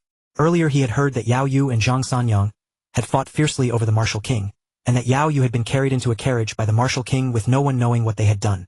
At the time upon receiving the news, he trembled with rage, killed hundreds of people to vent his fury, and wished he could charge straight to Zhao Wu and flay him alive, break his bones, and tear him to pieces. The Flower Palace is merely a martial arts faction. How could it contend with the great Ming dynasty? Huan Yulo's expression was haughty. They had not yet made a move, but for them taking the Flower Palace was not difficult.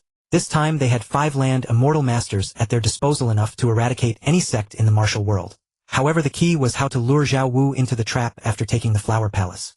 After all, the Ming Emperor had made a great resolve this time. Xiao Shaoqin, as the person in charge, was under immense pressure and could not afford failure. Therefore, he planned to plant explosives after taking the Flower Palace, then push Wei Wuyu to the forefront. He would have Wei Wuyu marry Yao Yue, the Grand Palace Master of the Flower Palace. Externally they could claim that Wei Wuyu had encountered a fortuitous opportunity and advanced to the land immortal realm, and with his mastery of other unorthodox arts, it was not strange that he had taken the Flower Palace. And Wei Wuyu's infatuation with Yao Yu was well known throughout the martial world. Everything fell into place naturally. Thus, upon receiving the news, Zhao Wu would surely rush over immediately. After all, if he were cuckolded by Wei Wuyu, he would cry to death. From then on he would become a laughingstock in the martial world and even the 9 provinces. Have you really captured Yao Yu? What do you want me to do? Wei Wuyu's eyes burned with intensity, his heart surging. He had no doubt that the great Ming dynasty could capture Yao Yu. However, he knew there was no such thing as a free lunch. The other party giving him Yao Yu must come with a great demand. But as long as he could obtain Yao Yu, he would be willing to pay any price, relishing it. The mere thought of Yao Yu becoming his prisoner at his mercy to do as he pleased made him so excited that he could barely contain himself. I'm sure you've heard of the martial god. Our target this time is the martial god. Huan Yulo did not mention that they had not yet made a move on Yao Yue, but directly stated their plan and objective. Of course, the plan he described was a redacted version, only mentioning that Wei Wuyu should cooperate to lure out the martial god, and after success Yao Yu would be Wei Wuyu's. Wei Wuyu knew that the martial god had cuckolded the Ming Emperor, so it was not surprising that the Ming Emperor wanted to deal with the martial god. Using him to lure out the martial king and then the martial god seemed unproblematic. He knew there must be great risks involved, but for the sake of obtaining Yao Yue he was not afraid of risks. Thus Wei Wuyu agreed without any surprise. After discussing the next steps, Wan Yulo left Turtle Mountain beyond the heavens to report back. Yao Yue, once you become my prisoner, just wait and see how I'll deal with you. Wei Wuyu's eyes were full of excitement and anticipation. Little did he know that in Cao Shaoqin's plan, he was nothing but cannon fodder, a dead man. While Cao Shaoqin was plotting against Zhao Wu had already arrived at the Flower Palace in Shiyu Valley. The Flower Palace was adorned with carved railings and jade tiles. The most astonishing sight was that it planted every flower species in the world. At this moment thousands of flowers were in full bloom, a sight that even the celestial paradise might not rival. Among the sea of flowers a woman in white stood calmly, unmatched in elegance. Her sweet face was even more beautiful than the spring blossoms. She wore a celestial pearl-like gauze robe made of mermaid silk, which was impervious to water. It was adorned with moonlit pearls of the vast sea formed from mermaid tears, and warm jade from Lantian, making it extremely splendid. Her gentle, beautiful eyes were filled with an indescribable light of wisdom. Yet at this moment those beautiful, gentle, and wise eyes seemed to carry a deep, unresolved sorrow and melancholy. She was Lianxing, the second palace master of the Flower Palace. Seeing Lianxing, Zhao Wu paused for a moment, then silently moved behind her, and pulled her soft, delicate body tightly into his embrace. Boom! Lianxing's mind roared as if struck by a thunderbolt. Her body instantly tensed and a jade-like radiance flowed through her fair skin, carrying an extremely terrifying sharpness. But this was useless against Zhao Wu, and he did not let go. After her initial instinctive resistance, Lianxing instantly recognized the familiar scent from Zhao Wu. Her heart trembled and her previously tense body softened. Brother Wu! Lianxing turned around in surprise and delight, and what met her eyes was indeed that familiar, peerlessly handsome face, though now more mature. The formidable power that could easily injure a transcendent seemed to have been drained away. She fell weakly into Zhao Wu's arms, both surprised and delighted as patches of alluring blush gradually crept up her cheeks and neck. After Yao Yu returned, she could clearly sense the changes in her, and her heart was filled with envy. These past few days, she had almost been unable to resist going to find Zhao Wu. Unexpectedly Zhao Wu suddenly appeared. Brother Wu, am I dreaming? Lianxing wrapped her jade-like arms tightly around Zhao Wu, murmuring infatuatedly, if this is a dream, I wish never to wake up. Silly girl, of course this is not a dream. Zhao Wu looked down, feeling the softness of her body, and inhaling the fragrance of her womanly scent like orchid that refreshed the heart. Lianxing possessed stunning beauty, a gentle and kind nature, and the wisdom to see through people's hearts, yet she lived under Yao Yu's shadow. As a child, when she competed with Yao Yu to pick peaches, Yao Yu pushed her from the tree, causing permanent deformity in her left hand and left foot. This left a lifelong shadow, and she lived under Yao Yu's control, never daring to resist. However, thanks to Zhao Wu, her physical disabilities had been cured by him 10 years ago. Brother Wu! Lianxing inhaled the intoxicating masculine scent from Zhao Wu, tilted her head and kissed him. 10 years of longing erupted in one moment. Besides, Yao Yu was already with Zhao Wu. She couldn't afford to fall behind. In the original story, she was killed by Yao Yu, her entire life like a solitary star that extinguishes, rising with the moon and quietly falling. A tragic fate. But in this life, because of Zhao Wu, her destiny was naturally different. And Zhao Wu held a special tenderness for Lianxing. The two figures gradually rolled into the flowers, which seemed to shyly close their eyes, and the clouds in the sky were tinged with a rosy hue. Happy times always slip away unnoticed. The sun set in the west. The dying sun was like blood. At some point, a figure of unparalleled elegance appeared in the pavilion beside the garden, casting a cold gaze at the two figures in the flowers. Grand Palace Master of the Flower Palace. Yao Yu.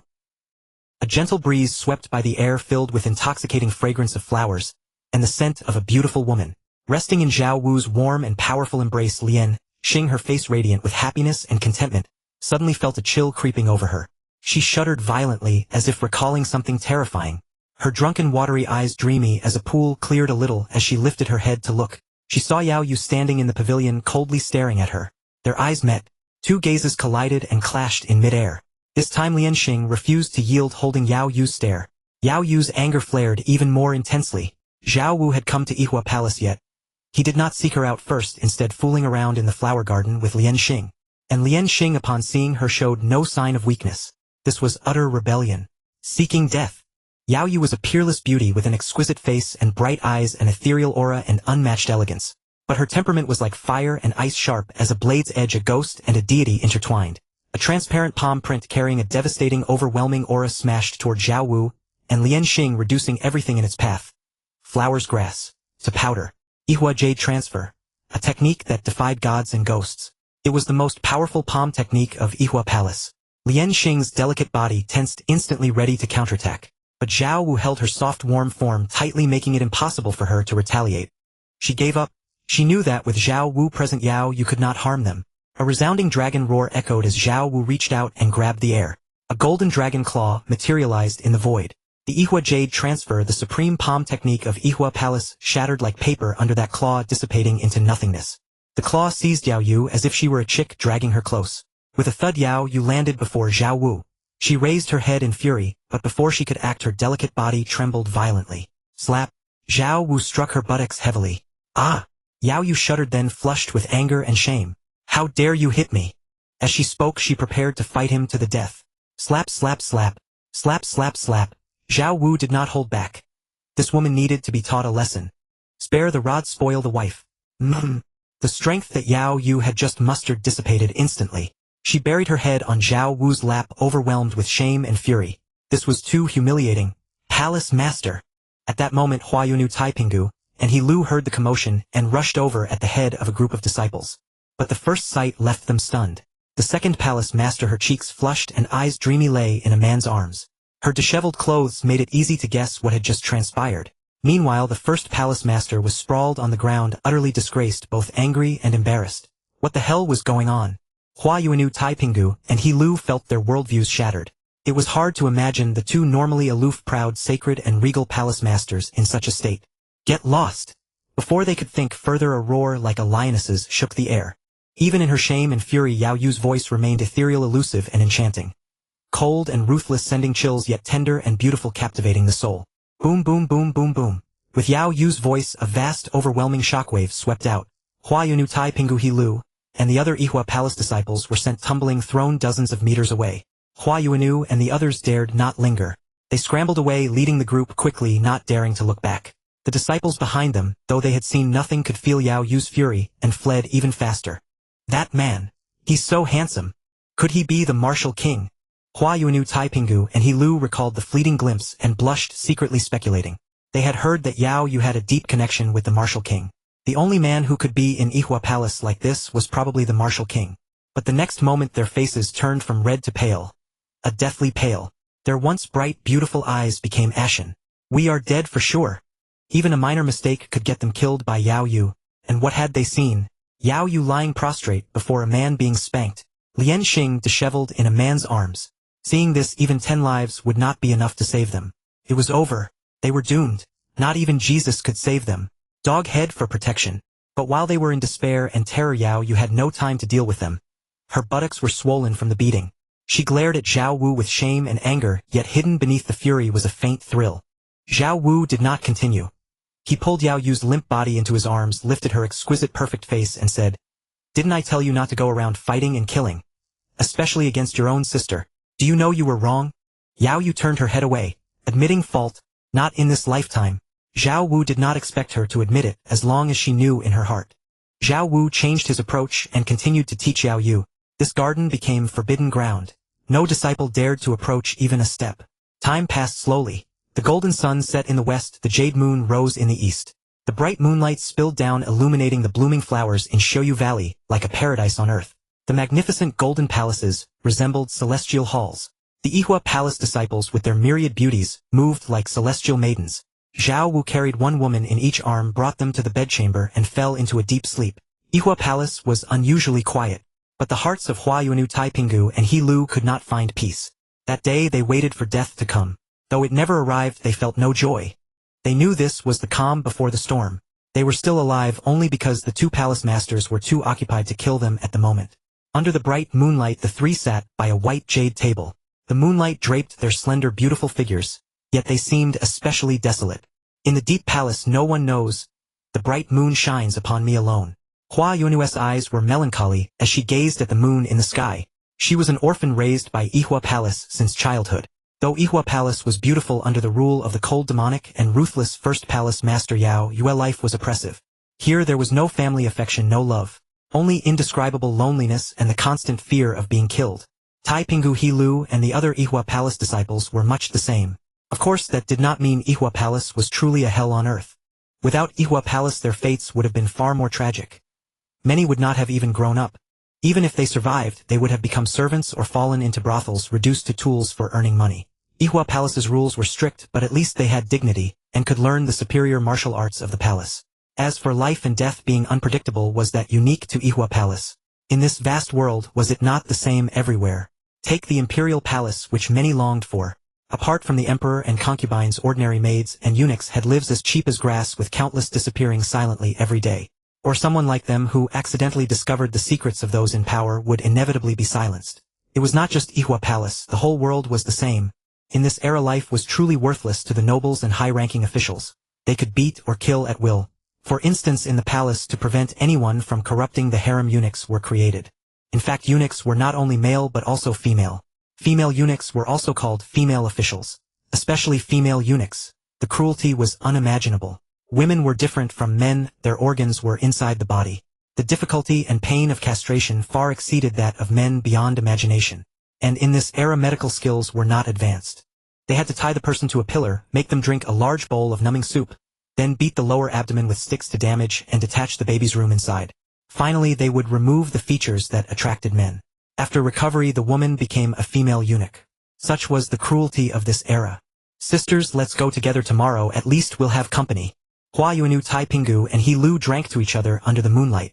This was likely their last meal. But they had no resentment. The moment they saw what they should not have seen, their fate was sealed. Time passed slowly. Half a night had gone by in the blink of an eye. Hua Yuanu and the other two were somewhat drunk, their eyes hazy and blurred.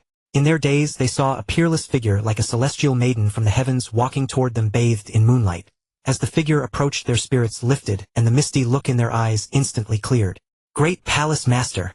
Hua Yuanu and the other two immediately knelt on the ground, trembling with fear, their bodies shaking uncontrollably. How dare you? You have the audacity to indulge in drinking within Ihua Palace. Yao Yu's icy voice rang out, and the three were so terrified that their souls nearly fled their bodies.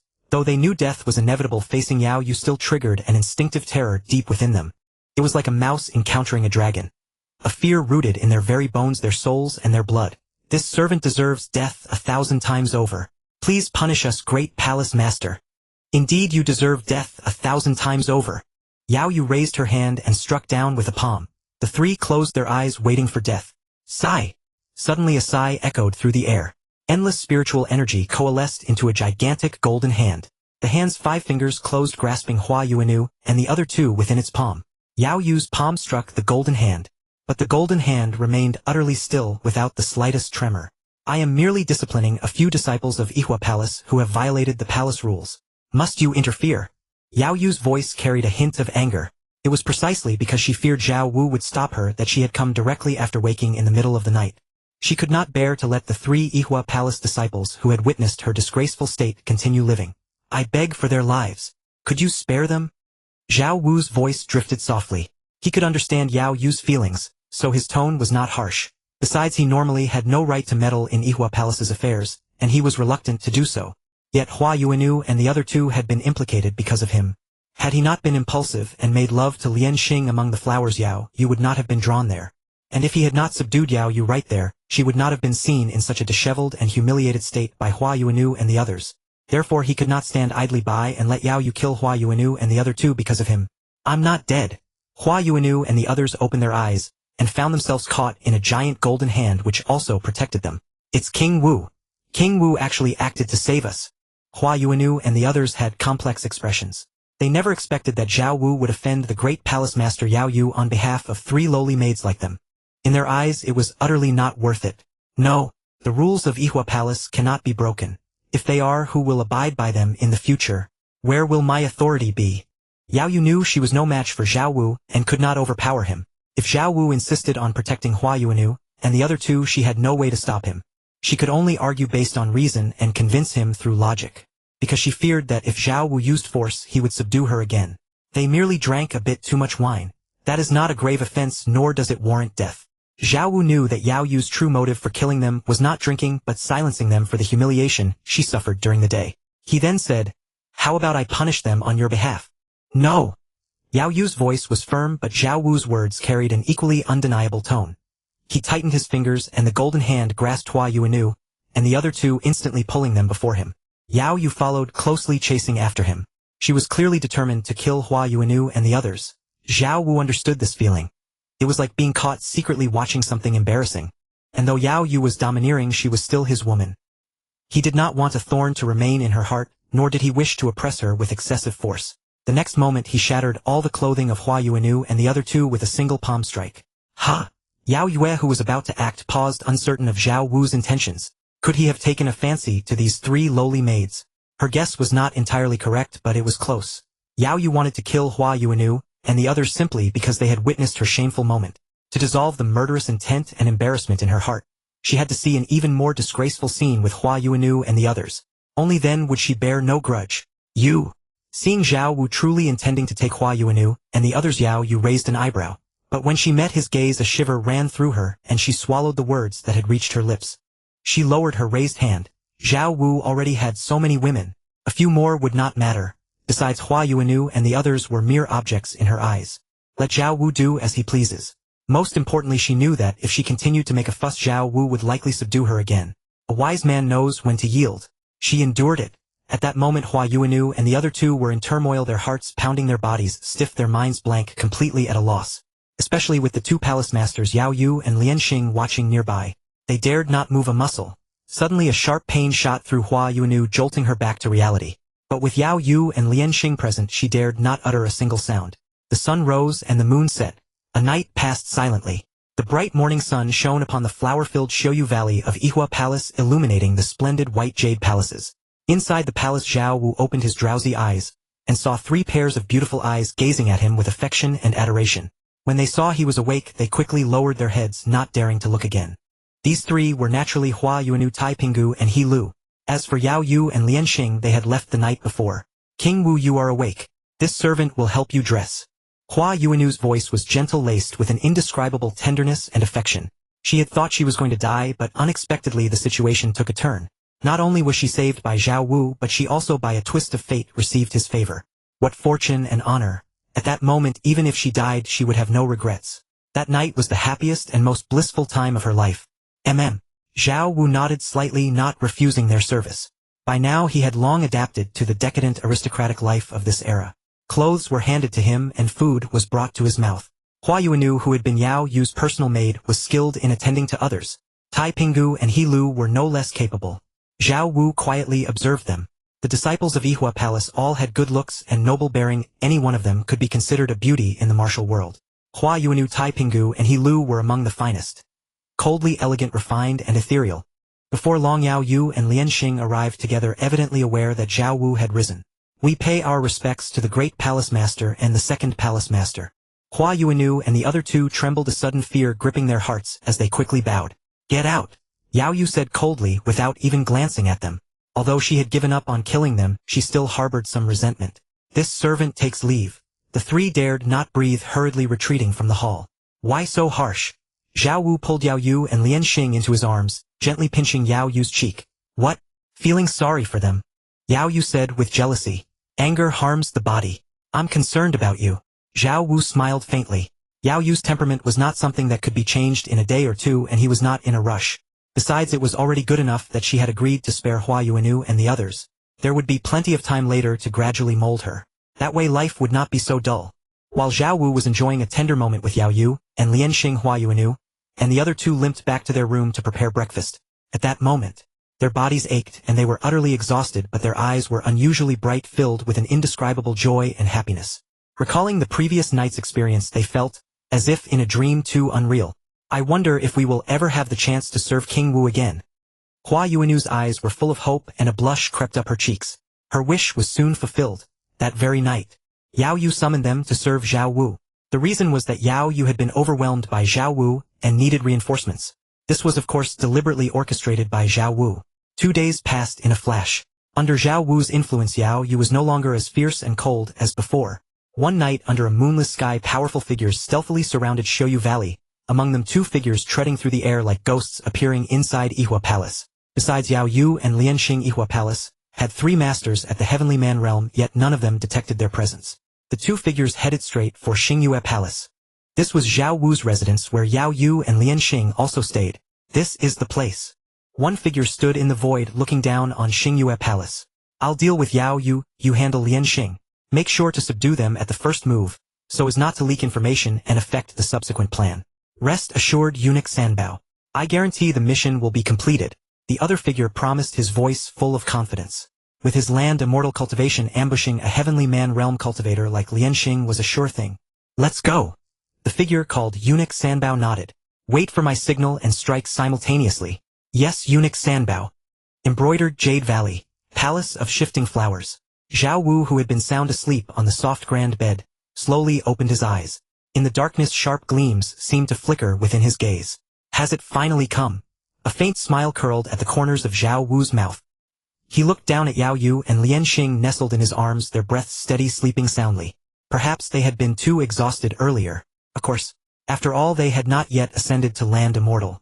Though thanks to the treasures Zhao Wu bestowed, their strength rivaled that of land immortals. In essence, they still fell short.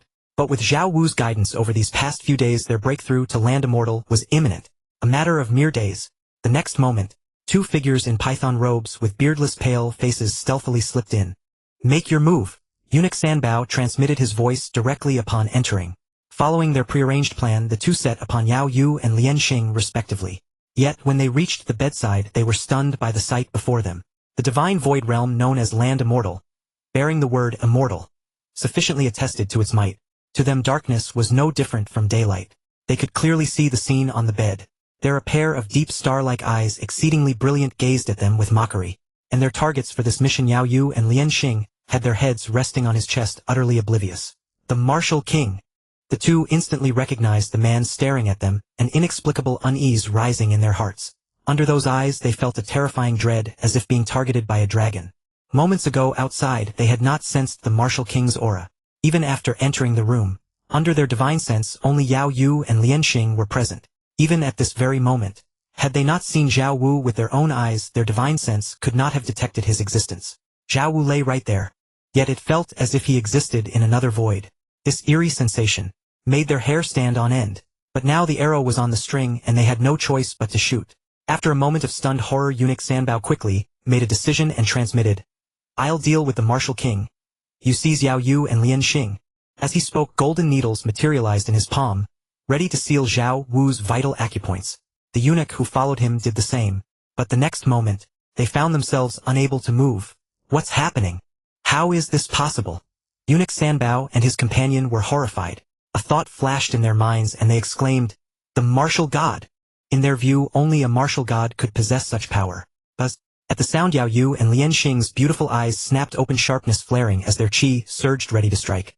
But before they could act, Zhao Wu's arm tightened, suppressing all their movements. Even though the enemies were two old eunuchs. Even if they attacked, they might not be exposed. But what if they were? Zhao Wu patted their smooth, fragrant shoulders, gently signaling them not to worry. Both knew Zhao Wu's strength, so they remained still, lying quietly beneath the covers, their beautiful eyes fixed coldly on the two old eunuchs. The two eunuchs struggled desperately, but to no avail. At this moment, eunuch Sanbao seemed to realize something. Panicked. Martial god, have you broken through beyond land immortal? He did not look at Zhao Wu but spoke into the empty air. He thought the martial god was hidden in the shadows. Oh, you know of beyond land immortal. Zhao Wu caressed Yao Yu and Lian Xing's smooth shoulders, looking at eunuch Sanbao with some surprise. Eunuch Sanbao's eyes suddenly turned sharp, like two swords piercing straight at Zhao Wu, as if trying to see through him. Suddenly, it was as if a thunderbolt exploded in his mind. He exclaimed in shock, You are the martial god. Eunuch Sanbao, he is the martial king, not the martial god. The eunuch beside him reminded. In his heart, the martial king and the martial god were two different people. Besides being able to immobilize them both so easily, the martial god's cultivation was unimaginably high. How could it be this beardless young lad? Why am I the martial god? Zhao Wu was curious. Ordinary people would not connect him with the martial god. We investigated your and the martial god's backgrounds in detail. No outsider has ever seen the martial god's true face, but wherever the martial god appears, you are always there. Whether in Great Qin, Great Yuan, or Great Ming. But because of your age, no one would think you are the martial god. They only believe the martial god protects you in secret. Yet the martial god is so mysterious that even Ying Zheng has never met him, which shows his aloofness. How could such a figure always protect you in secret? Even if you were master and disciple, it's impossible. Besides, the strength of the heavenly court assassins is enough to ensure your safety. There's no need for the martial god to guard you so closely. Especially since you never do proper work. You're always wandering around. Under such circumstances, the martial god's constant secret protection is simply illogical. The martial god is not your nanny or subordinate. Finally, there are them. Eunuch Sanbao pointed at Yao Yu and Lian Xing in Zhao Wu's arms, as well as the absent Zhang Sanyang and other stunning beauties. With your status as martial king, it's actually very difficult to have ties with so many peerless beauties simultaneously, even if you had the martial god as your master. But if you yourself are the martial god, it becomes easy to understand. As for age, who knows? Whether you are truly the eldest son of Great Qin is still uncertain. Clearly he believed that Zhao Wu might be an ancient relic who had replaced the identity of the original eldest son of Great Qin. Not entirely correct, but I am indeed the martial god. Zhao Wu smiled. Eunuch Sanbao and the eunuch beside him widened their eyes, especially the latter. He had never expected the martial king to be the martial god. The two were one and the same. They were likely in grave danger today. Their plan had been exposed before it even began. Eunuch Sanbao stared fixedly at Zhao Wu, a hint of envy in his eyes. I once heard Lord Lu speak of it. The land Immortal is the divine void realm above which lies the Tai Su realm, and the Tai Su realm is also known as the Tai Su True Immortal. Tai Su means body merging with void, a thought spanning 1,000 li, mastering the Tai Su domain. Is this the Tai Su domain? Feeling the surrounding power that imprisoned him, he was like a mosquito trapped in amber. The Tai Su realm involved a certain degree of spatial power. What bound and suppressed him was the very void around him. Divine Void Realm Land Immortal Tai Su True Immortal. Yao Yu and Lian Xing listened intently. Even they had been unaware of these matters. The Lord Lu you speak of, could it be Lu Ji Lu Bowen? Is he at the Tai Su realm? Zhao Wu could think of only one notable Lu in the Great Ming dynasty. The Lu Ji who in his previous life was hailed as Zhuge Liang divided the world threefold. Lu Bowen unified the empire. Indeed, Lord Lu. As for his cultivation, it is not something I can fathom. When Eunuch Sanbao mentioned Lu Bowen, his eyes burned with fervor, adoration, and a touch of pride. I shall have to meet him someday. Zhao Wu developed a strong interest in Lu Bowen, and also harbored many unanswered questions about the Great Ming dynasty, because there were too many land immortals appearing in Great Ming. That was abnormal. Great Ming must possess some treasure. Thinking of this, Zhao Wu withdrew his hand from around Yao Yu, and made a grasping motion toward Eunuch Sanbao. Heaven and earth soul-searching hand could seize a living being's soul and read its memories. Overbearing, malevolent, yet highly practical. Ah! Eunuch Sanbao screamed, his face contorted nearly mad, but his voice did not escape the room. Eunuch Sanbao. The eunuch beside him trembled all over, endless terror flooding his heart. Under his horrified gaze, Eunuch Sanbao convulsed a few times, foamed at the mouth, and then ceased to breathe. A land immortal expert killed like a dog or pig. Before he could think further, Zhao Wu pushed his palm lightly, and the Tai Su domain pressed down. His body was instantly crushed, vanishing into the void, together with Eunuch Sanbao's corpse. So powerful! Yao Yu and Lian Xing gazed at Zhao Wu in awe. Two land immortal level experts had been obliterated into nothingness, with a mere turn of the hand, leaving no trace. It was truly terrifying. Brother Wu, you are amazing. Lian Xing's eyes were like water. She had always known Zhao Wu was incredibly strong, but had no concrete concept of just how strong. But today, with a single thought, Zhao Wu immobilized two land immortals, and with a flick of his hand annihilated them, leaving no remains. Simple, brutal, direct, and intuitive. Her little heart pounded wildly. Women love the strong. Even they were no exception. I'll teach you even more powerful skills. Zhao Wu tightened his arms, re-entering battle mode. Facing Yao Yu and Lian Xing, he was more serious and more ferocious than when facing two land immortals. Outside embroidered Jade Valley, Cao Shaoqin had stationed a large force, accompanied by Zhuge Zhenghua and two land immortal-level imperial offerings. By now, Eunuch Sanbao and the other should have already captured Yao Yu and Lian Xing. Cao Shaoqin smiled confidently. Though Yao Yu and Lian Xing were formidable among the top of the heavenly human realm, they were no match for land immortals. With Eunuch Sanbao in action, it's bound to be foolproof. Zhuge Zhenghua said slowly. Eunuch Sanbao, whose real name was Zheng, he was not only the highest in seniority among the 5 land immortals mobilized today, but also the strongest. His cultivation had reached the 8th level of the Divine Void realm. He was a top-tier expert even among Divine Void cultivators. It could be said that Eunuch Sanbao was the linchpin of this operation. They had deployed him from the start to avoid any mishaps. Little did they know. Even though they had used their strongest card immediately, mishaps still occurred. The reason they are called mishaps is that they are unexpected. Otherwise they wouldn't be mishaps. Having Eunuch Sanbao personally handle two mere, heavenly human realm women like Yao Yu and Lian Xing is their honor. One of the land Immortal offerings said arrogantly, his tone dripping with disdain. Yes, they can be proud of themselves in the underworld. The other land Immortal offering echoed, but before he could finish a sudden palpitation seized him, his hair standing on end, goosebumps erupting. He instinctively activated his protective chi. The next moment, 2 laser beams of terrifying power shot forth. He and the offering beside him had no time to dodge, their brows were pierced, and they perished on the spot. Enemy attack! Zhuge Zhenghua was greatly alarmed, on high alert, as he activated his ultimate technique, 3 realms true primordial chi. His sharp eyes locked onto the empty space beside him. He knew the enemy was there. Cao Shaoqin and Wan Yulo turned pale. Though they were heavenly human realm experts, they were terrified of the hidden enemy, who could instantly kill 2 land Immortal offerings. Heavenly Court Assassins. A name surfaced in their minds. Ah! At that moment the experts they had brought screamed in agony, clutching their throats with both hands as blood gushed out uncontrollably. Their necks had been slit without warning. Which member of the Heavenly Court are you? Zhuge Zhenghua, unable to attend to the others, stared at the void and asked gravely. Buzz! A tall, graceful figure materialized out of thin air, her fair hand holding a pink sword with a Jingni swordfish head. Her long legs were especially eye-catching. Second on the assassin list, leader of the invisible ghost troops Jingni. Zhuge Zhenghua, Cao Shaoqin, and Wan Yulo all recognized her at once. There was no help for it. Jingni's name was particularly renowned in the Great Ming dynasty, and she had always been by Zhao Wu's side, protecting him closely. It seems our plan has been exposed. Zhuge Zhenghua gave a self-deprecating laugh, not too surprised. This ability to turn invisible was too overpowering. He could sense her presence, but others could hardly defend against it. Spying and gathering intelligence was all too easy. How dare you plot against the martial god? Overreaching. Jingni's cold voice fell as powerful sword chi surged from the Jingni sword, charging straight at Zhuge Zhenghua. As an assassin born from the net, she rarely spoke. Being able to utter a single sentence was thanks to Zhao Wu's teachings over the years. Stunning spear strike. Zhuge Zhenghua held his long spear, concentrating all his power into the spear tip, then exploding it in an instant. Like a flower, an exploding flower. Beautiful as a stunning spectacle.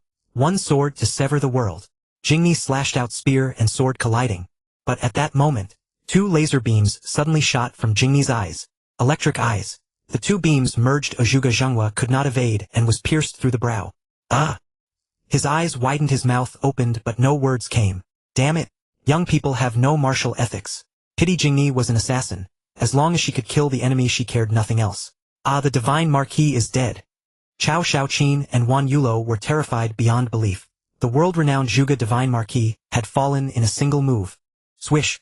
A sword light flashed and Cao Shaoqin and Wan Yulo were both throat-slit. The other experts they had brought were soon slain by the remaining assassins. Their bodies were quickly removed. In the blink of an eye, everything calmed down. As if nothing had happened.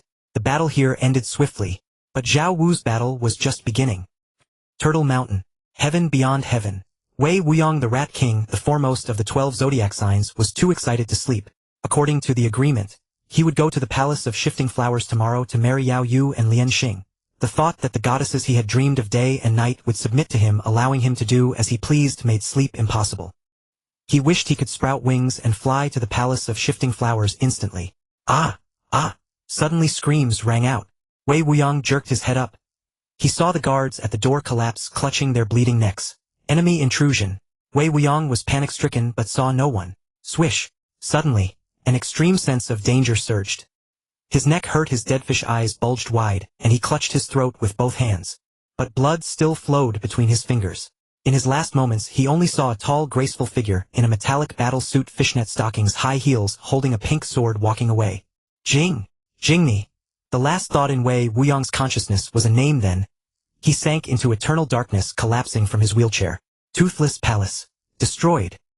Above Turtle Mountain, Jingni stood proudly in the void, her skirt fluttering, hair dancing in the wind, her gaze fixed on the Great Ming Imperial Palace, the last target. The Ming Emperor. Her figure vanished, heading toward the Great Ming Imperial Palace. The Great Ming Dynasty. In the Qianqing Palace, the Ming Emperor slumbered deeply, holding 2 consorts in his arms. He had cultivated the 9-yang true dragon art, and before reaching great accomplishment he could not approach women. Thus he had endured for 10 years. The consorts in the harem had naturally also endured 10 years of solitude. Not long ago his 9-yang true dragon art had reached perfection, elevating him to the realm of terrestrial immortals. He had intended to lavish his attention upon Imperial Consort Wan and Shangguan Haitong, pouring all his accumulated energy into them. Yet before he could act, his name appeared on the cuckold list. Imperial consort Wan's virginity had long been taken by another. Immediately after, Shangguan Haitang was also abducted. Now he could only bestow his accumulated energy upon other consorts. Guards! Suddenly the Ming Emperor sat up abruptly, gasping heavily, his back drenched in cold sweat, his face still etched with terror. It was but a dream.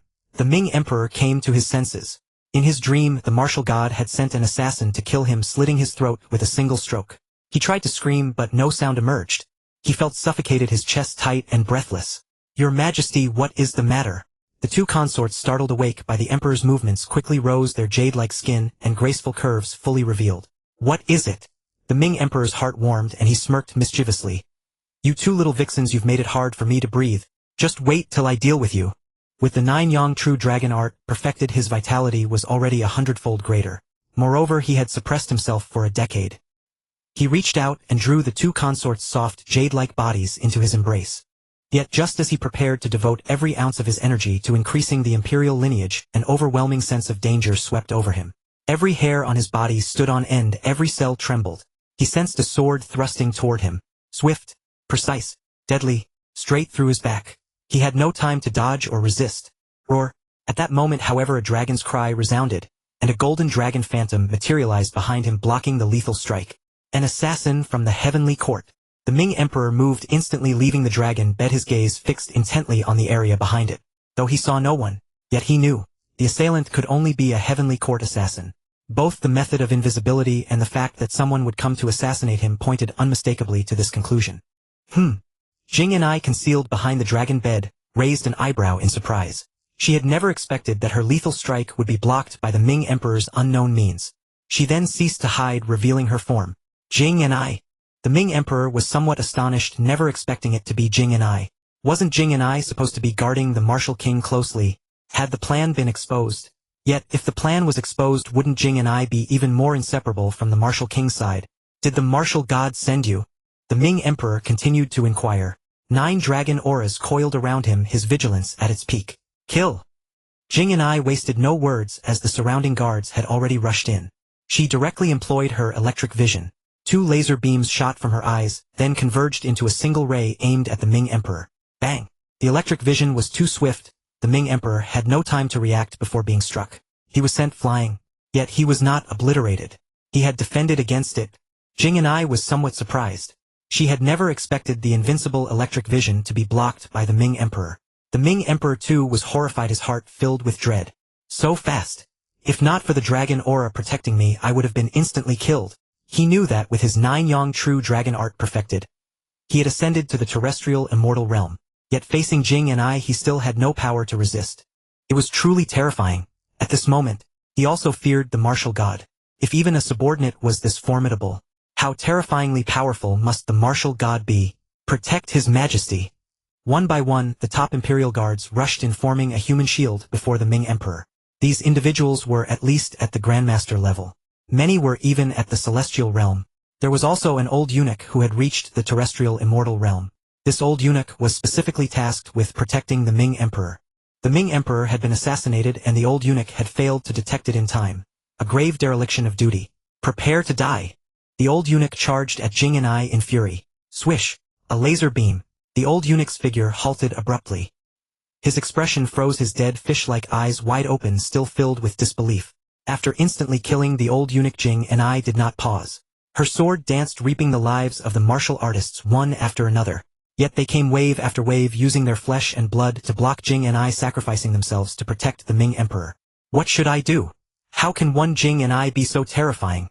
Must I disturb the ancestor in seclusion? The Ming Emperor watched Jing and I, wreaking havoc, his eyes filled with shock, his heart torn between hesitation and shame. Meanwhile, as Jing and I attempted to assassinate the Ming Emperor, 10,000 meters beneath the palace, there existed a mysterious space filled with dense spiritual energy. The spiritual energy had even condensed into mist beginning to liquefy, and within the spiritual energy, strands of golden currents intertwined. Those were dragon auras. At the bottom of the space lay a golden mountain range. The range stretched like a coiled golden dragon. On the dragon's back sat figures of inscrutable aura. They sat cross-legged, inhaling and exhaling vast amounts of heavenly spiritual energy, as they cultivated, surrounded by esoteric Dao rhythms. Suddenly the earth trembled as if the golden dragon had turned over. The meditating figures instantly opened their eyes. Such formidable power! It has shaken the dragon vein. It seems the current emperor is in danger. No one was attacking the dragon vein within this space. Its tremors could only mean that someone was assaulting the Ming emperor, thereby disturbing the dragon vein. For the power of the dragon vein was channeled into the Ming emperor as a means of protection. Without this, the Ming emperor could not have blocked Jing Ni's laser beam. I have heard that a martial god has emerged in the 9 provinces possessing profound cultivation and some enmity with the current Ming emperor. It must be this martial god who caused the dragon vein to tremble. A refined man in a scholar's cap and Taoist robe spoke slowly. Bai Wen's words are well spoken. This attack able to shake the dragon vein likely has already touched the threshold of the Tai Su realm, or perhaps even broken through to it. This time a majestic man in a bright yellow dragon robe spoke. His features were not particularly handsome but not ugly, with an indescribable air of dominance and authority between his brows. After the 9 provinces, shattered spiritual energy was greatly diminished. Now that they have reunited, the concentration is slowly recovering, but it still cannot compare to ancient times. Liu Bai Wen shook his head. To advance to the Tai Su realm in such an environment. Difficult. We were fortunate to obtain this dragon vein, but others may not lack their own opportunities. The dragon-robed man smiled faintly, then addressed another person beside him. Shorin, you have recently advanced to the Tai Su realm. Why not make a trip? It may help stabilize your cultivation. This humble minister obeys the founding emperor's decree. Wang Shorin rose and bowed with clasped hands. The next moment, he merged with the void and vanished from the space. Embroidered Jade Valley, the moving flower palace. It's about time. Zhao Wu calculated in his mind, then turned to Lian Xing, whose cheeks were flushed, eyes dazed and voice weak, and instructed, you rest well. I'm going out for a while. Be careful, brother Wu. Lian Xing seemed to know what Zhao Wu was about to do, and expressed her concern. Don't worry. Zhao Wu gave her a reassuring look, bent down for a kiss, then released the unconscious Yao Yu and withdrew. Lian Xing gazed at Zhao Wu's disappearing figure. It was a long while before she averted her eyes. She looked at Yao Yu beside her, raised her jade hand, and gently traced the flawless creamy skin of Yao Yu. So beautiful, no wonder brother Wu adores you so much. Murmuring to herself, Lian Xing took out a silk handkerchief and gently wiped Yao Yu. She felt no jealousy. Though Yao Yu's body was perfect, she was no less. Zhao Wu cherished her equally, unable to let go. Of all this Zhao Wu was unaware. He merged into the void, heading for the Ming Imperial Palace. Great Ming, Qianqing Palace. The once serene and majestic bedchamber was now drenched in blood and carnage, as powerful warriors fell one by one under Jing Ni's blade. At this moment Jing and I transformed into a merciless killing machine. The Emperor Ming's face turned ashen, his fists clenched, veins bulging, and his eyes fixed on Jing and I with boundless murderous intent. He, the sovereign of the Great Ming dynasty, was being humiliated by a mere assassin in his own palace. How detestable! How hateful! Shameful beyond words! Swish! Suddenly a laser beam shot forth, piercing the guards before the Emperor Ming, and sending him flying once more. Your Majesty, flee! Your dragon body is paramount. Protect His Majesty! Exclamations rose one after another. The Emperor Ming, surrounded by numerous guards, stood disheveled and frantic. Never in his life had he been so humiliated. Was he, the supreme ruler of the great Ming, master of all within the 4 seas, to be forced to flee by a mere assassin within his own palace? How dare you! Just then a majestic and imposing voice suddenly rang out, causing even Jing and I, a land immortal, to tremble in her soul. So powerful! Jing and I was secretly astonished. Her cold eyes looked up. A middle-aged man in splendid robes emerged from the void. Though he exuded no terrifying aura, an instinctive dread gripped all who beheld him. Swish! Without a word Jing and I shot a laser beam at him. A mere trick. The middle-aged man's figure seemed to blur, as if existing in another dimension. The laser beam passed straight through his body, striking only emptiness. He was Wang Shorin, a Void Realm powerhouse who had just arrived from the underground chamber. After dodging Jing Ni's laser, he pressed his index and middle fingers together, and from on high pointed downward at Jing and I. Jing and I was startled by an unprecedented sense of terror. She tried to evade but was suppressed by an inexplicable force. This was the Void Domain. Sizzle. A sword chi burst from Wang Shorin's fingertip, piercing through Jing Ni's chest. PFF. She spat blood carried by the immense force and flew backward. Excellent. The Emperor Ming's spirits lifted, his previous frustrations swept away. No matter how powerful, the great Ming still had hidden depths. Even if the martial god himself came, he would have to kneel. How dare you! Just then an angry voice came from a distant horizon, shaking souls, as if they would shatter. The Emperor Ming was terrified and looked up. Wang Shorin was astonished. He sensed a terrifying aura that made him deeply uneasy. Immediately after a phantom dragon swooped down, Wang Shoren felt as if a great enemy had arrived, deploying his void domain to its fullest and activating all his defensive measures. But the phantom dragon was too fast, like an arrow piercing through his chest in an instant. His void domain was like paper before that phantom dragon. After passing through his body, the phantom dragon immediately turned and swept up the fallen Jing and I. The next moment, the phantom dragon vanished and a figure enveloped in golden light held Jing and I standing proudly in the void like a god overlooking the mortal world. It was Zhao Wu who had just arrived from the moving flower palace. With the horse talisman, Jing and I, though seriously injured, was not in mortal danger. But her injury still infuriated Zhao Wu. You are the martial god. Blood trickled from the corner of Wang Shoren's mouth as he stared at Zhao Wu in horror. He had never imagined Zhao Wu could be so terrifying. He couldn't even withstand a single move. He is the martial god. The Emperor Ming stared fixedly at Zhao Wu, his eyes instantly reddening. This was the man who had cuckolded him, made him a laughingstock before the world. And that great beauty consort, one whom he had never had the chance to enjoy, was taken by Zhao Wu. Even more hateful, Zhao Wu had abducted Shangguan Haitong, who had just entered the palace. He tried to see Zhao Wu's true face but was blocked by the dazzling golden light. Are you all right? Zhao Wu ignored the others, looking with concern at Jing and I in his arms. He truly liked Jing and I, but he had never intended to become a Chao thief. I'm fine. Jing Ni's voice was cool, but a hint of sweetness warmed her heart. In the past, as an assassin of the net, no one ever cared about her life or death. Even when pregnant, she had to carry out missions. Maternity leave was unheard of. It was not until Zhao Wu's men rescued her, and she followed him, that she found the meaning of life. For Zhao Wu, she would do anything. Of course, Zhao Wu's cultivation of her was also immense. After all, she had been with him since he was very young. Among all the women, she was the one who had accompanied Zhao Wu the longest. There was no other. Women like Yao Yu and Lian Xingzhang, Sanyang Feng, Xinyang Shinbijuan. They all met Zhao Wu during his travels across the 9 continents. Each of them had spent a relatively short time with him. Apart from the 12 talismans, Zhao Wu had given them few elixirs or martial arts. That was why their cultivation was only at the heavenly realm. Bang! At that moment, the power within Wang Shoren's body exploded completely, and his entire being burst into a cloud of blood mist. Zhao Wu heard the sound but did not spare a glance. Instead, he looked down at the Emperor Ming. I wonder if your dragon chi can withstand a single strike. The Emperor Ming's pupils contracted. He activated the 9 Yang True Dragon Art to its limit. He did not flee. He knew that fleeing would only hasten his death. He could only defend with all his might, waiting for reinforcements. He knew the Great Ming still had hidden reserves. The next moment, Zhao Wu acted. He extended his fair, jade-like finger and gently tapped toward the Emperor Ming's forehead. Boom! The Emperor Ming's body trembled and indescribable terror filled his eyes. He seemed to see an ineffably majestic deity extending a finger toward him. That finger was immeasurably vast and immeasurably long. Once deployed, it seemed to fill the entire heavens and earth. There was no escape, no evasion. My fate is sealed. The Emperor Ming despaired. The gap was too vast. Even the dragon chi that had blocked Jing Ni's laser eyes would be utterly powerless against this finger. How dare you! Just then the earth trembled as if a dragon turned over. The entire palace shook precariously, and a voice brimming with overwhelming pressure resounded through the sky. Immediately after, a golden dragon soared from beneath the palace, rising 90,000 li into the sky. Its vast dragon might suppressed all directions. It looked down upon the world invincible. Inside and outside the palace, within and beyond the imperial city, whether martial artists or commoners, nobles or beggars, all were instantly crushed to the ground by this pressure, trembling in fear. It's the ancestor. The ancestor has acted. Humph, now the martial god is doomed.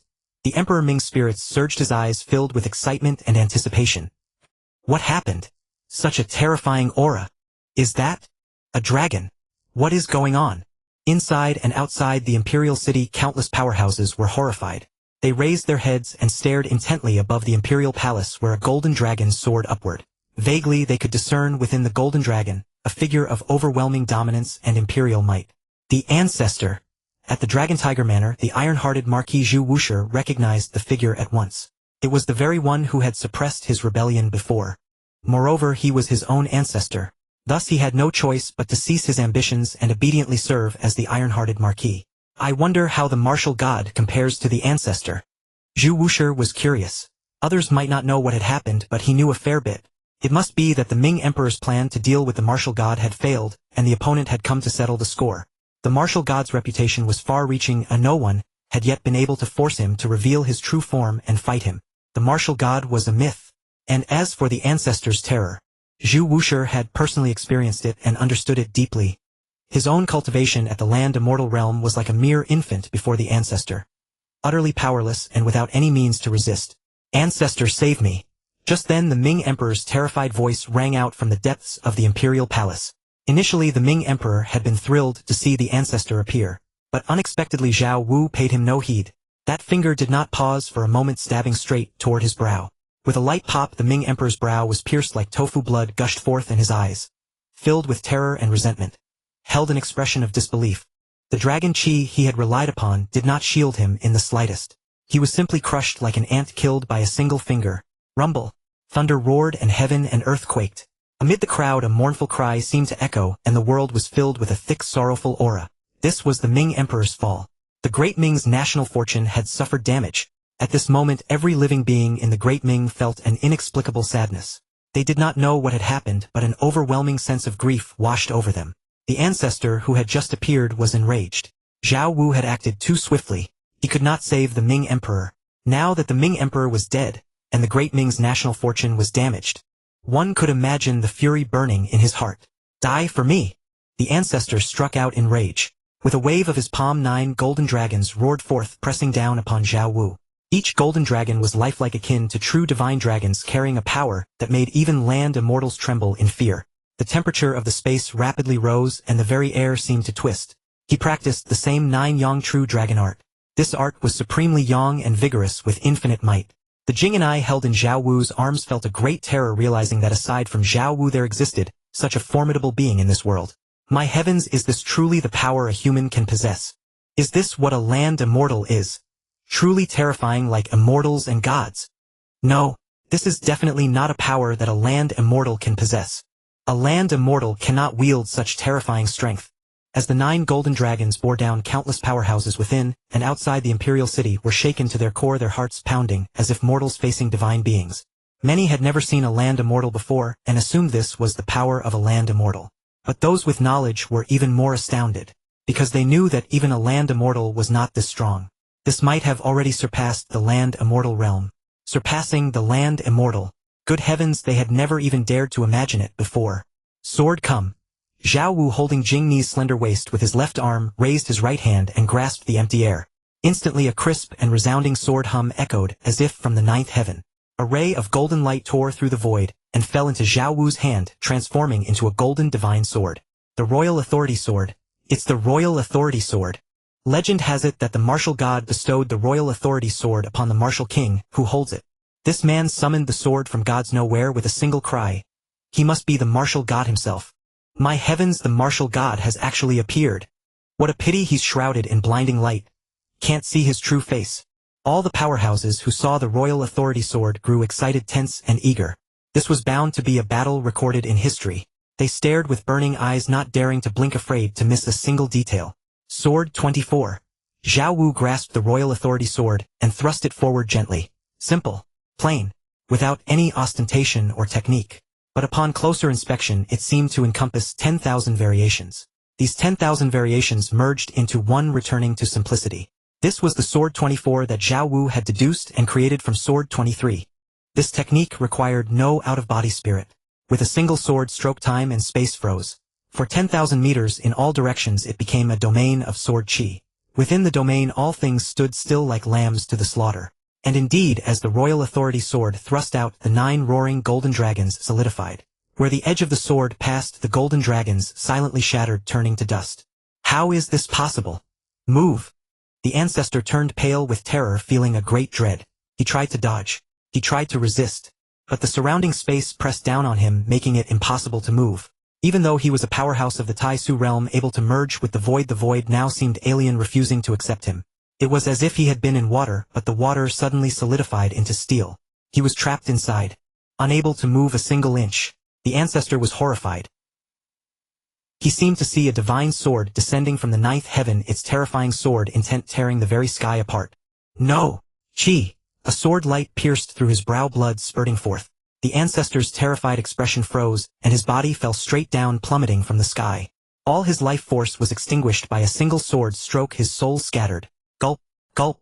Everyone stared wide-eyed, unable to believe. The ancestor who had just moments ago been awe-inspiring and godlike, had been slain by a single sword, especially Zhu Wushi, the iron-hearted marquis of the Dragon Tiger Manor. Others did not know the ancestor's terror. He knew it all too well. The ancestor was a supreme being who had surpassed the land immortal realm. And yet he was cut down by the martial god with one sword. The martial god is truly a deity or demon. Zhu Wushi was shaken to his core deep in reflection. As he gazed at Zhao Wu, his eyes held a hint of awe and fear. Boom! Boom! Suddenly the earth trembled as if a ground dragon had turned over. The entire imperial city shook and beams of golden light shot into the sky accompanied by dragon roars. What's happening? What now? Everyone panicked, looking around in all directions. With the endless golden light soaring into the sky, a massive golden barrier appeared in the heavens like a giant golden bowl inverted covering the entire imperial city. At this moment every living being in the imperial city felt an indescribable pressure weighing on their hearts filled with unease. Roar, roar, roar. A series of roars resounded. Zhao Wu looked up and saw golden dragons swimming on the golden barrier issuing deafening cries. So this is the formation built upon the dragon veins. Zhao Wu's heart stirred. He looked ahead and two figures materialized out of thin air.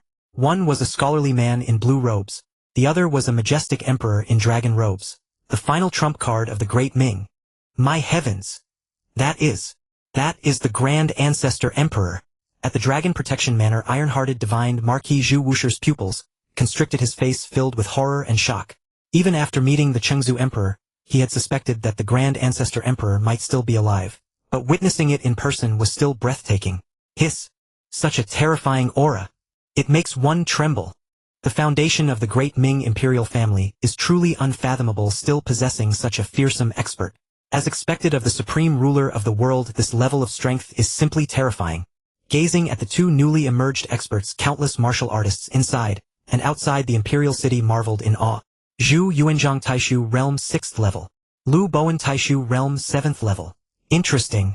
Zhao Wu looked at the two figures exuding terrifying auras in the sky, a hint of amusement on his face. Earlier at the Yihua Palace he had used the heaven and earth yin-yang soul-searching hand to extract the memories of the eunuch Zheng, he gaining a deep understanding of the Great Ming. He recognized both of them at a glance. Truly each generation produces its own talents. I never expected that you, sir, at such a young age, have already reached the pinnacle of the Taishu realm. Lu Bowen's gaze was profound, his eyes seemingly flickering with the patterns of the 9 palaces and 8 trigrams, as he studied Zhao Wu with a look of profound shock. Although he could not discern Zhao Wu's exact age from the vibrant and vigorous life force radiating from him, he was certain that Zhao Wu was no more than 50 years old. He had cultivated for several centuries with the aid of a dragon vein, yet he had only reached the 7th level of the Taishu realm, just barely entering the late stage. Pinnacle of the Taishu realm. Zhu Yuanzhang's pupils contracted, his heart filled with shock. He had painstakingly cultivated for hundreds of years, and was only at the 6th level of the Taishu realm.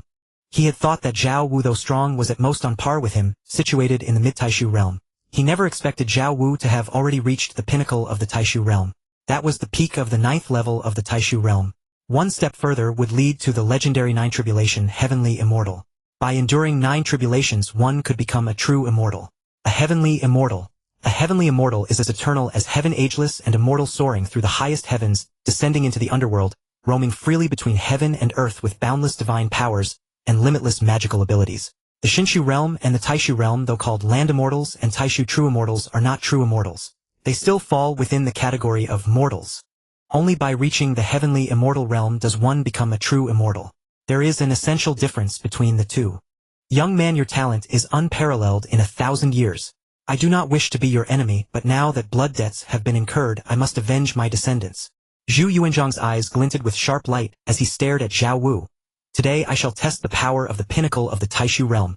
Though he was only at the 6th level, considered the mid-Taishu realm, the gap between him and Zhao Wu was vast. But this was his home ground. With the 9-dragon heaven sealing formation erected, using a dragon vein as its foundation, even facing Zhao Wu alone, he had a chance to fight. Moreover, there was Lu Bowen, a 7th level Taishu expert. Although the 7th level of the Taishu realm was just entering the late stage, it was still considered the same realm as Zhao Wu. Perfect, I haven't stretched my limbs in a long time. I'll play with you. Zhao Wu twisted his neck, a faint smile on his face. Arrogant. Seeing Zhao Wu's casual demeanor, still holding Jingmi in his arms, seemingly disregarding him entirely, Zhu Yuanzhang's heart burned with rage. Instantly a terrifying aura emanated from his not-so-tall frame, as if a monster was hidden within.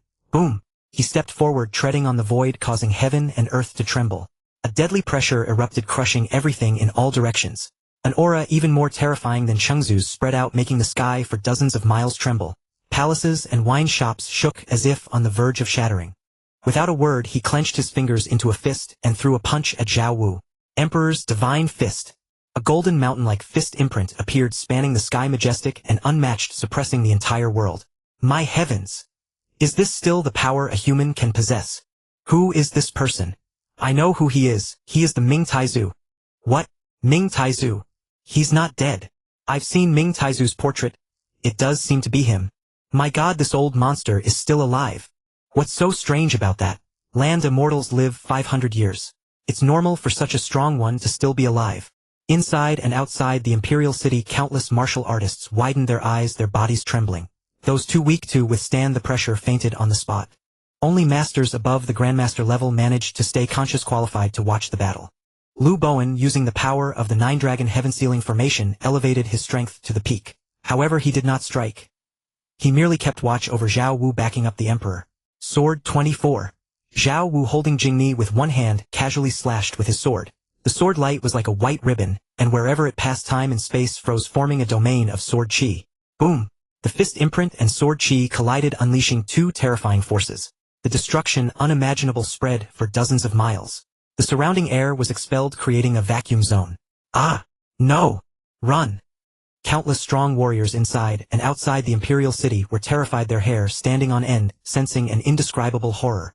A mere wisp of the colliding energy could severely wound a land immortal, let alone heavenly beings and great grandmasters. A single touch would mean instant annihilation. My heavens, the sky seems to be splitting.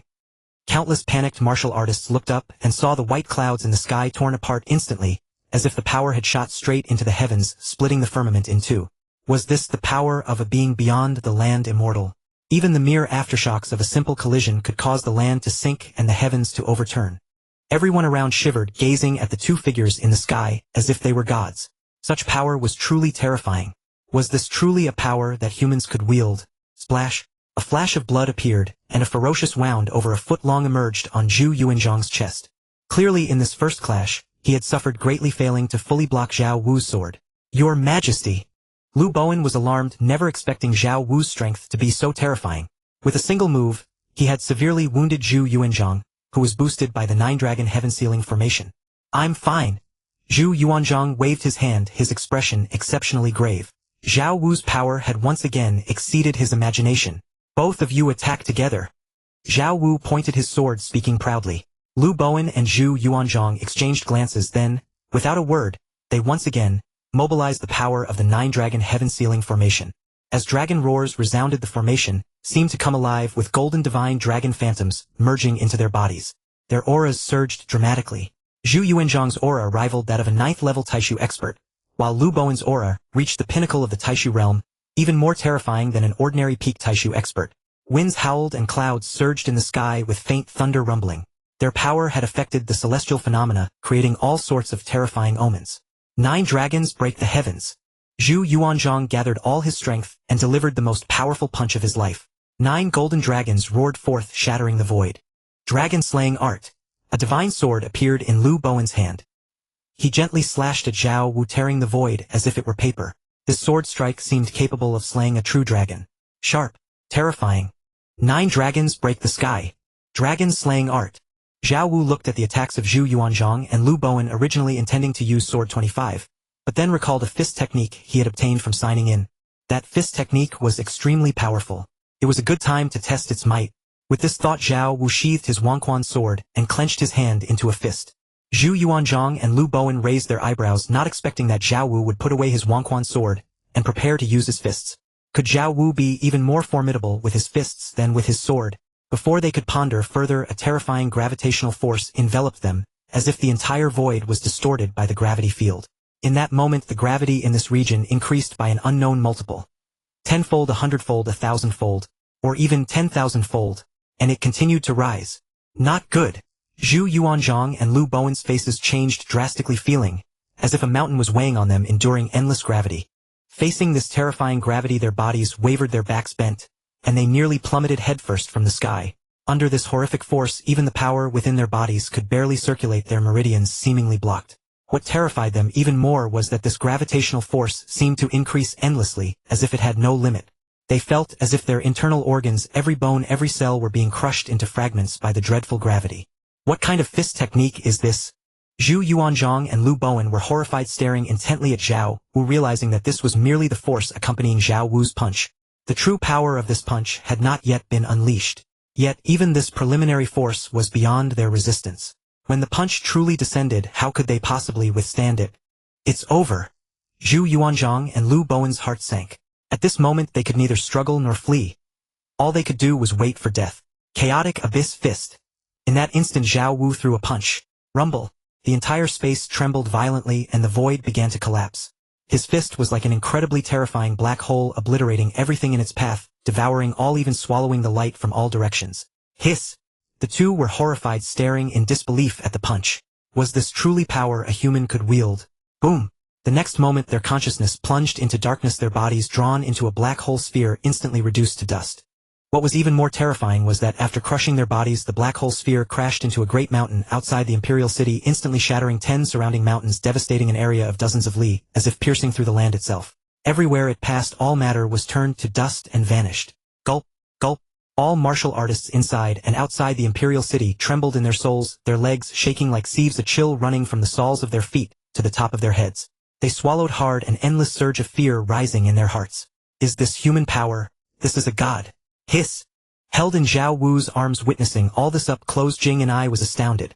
Although she knew Zhao Wu was strong and that Zhu Yuanzhang and Lu Bowen were no match for him, she never imagined Zhao Wu could be so terrifying.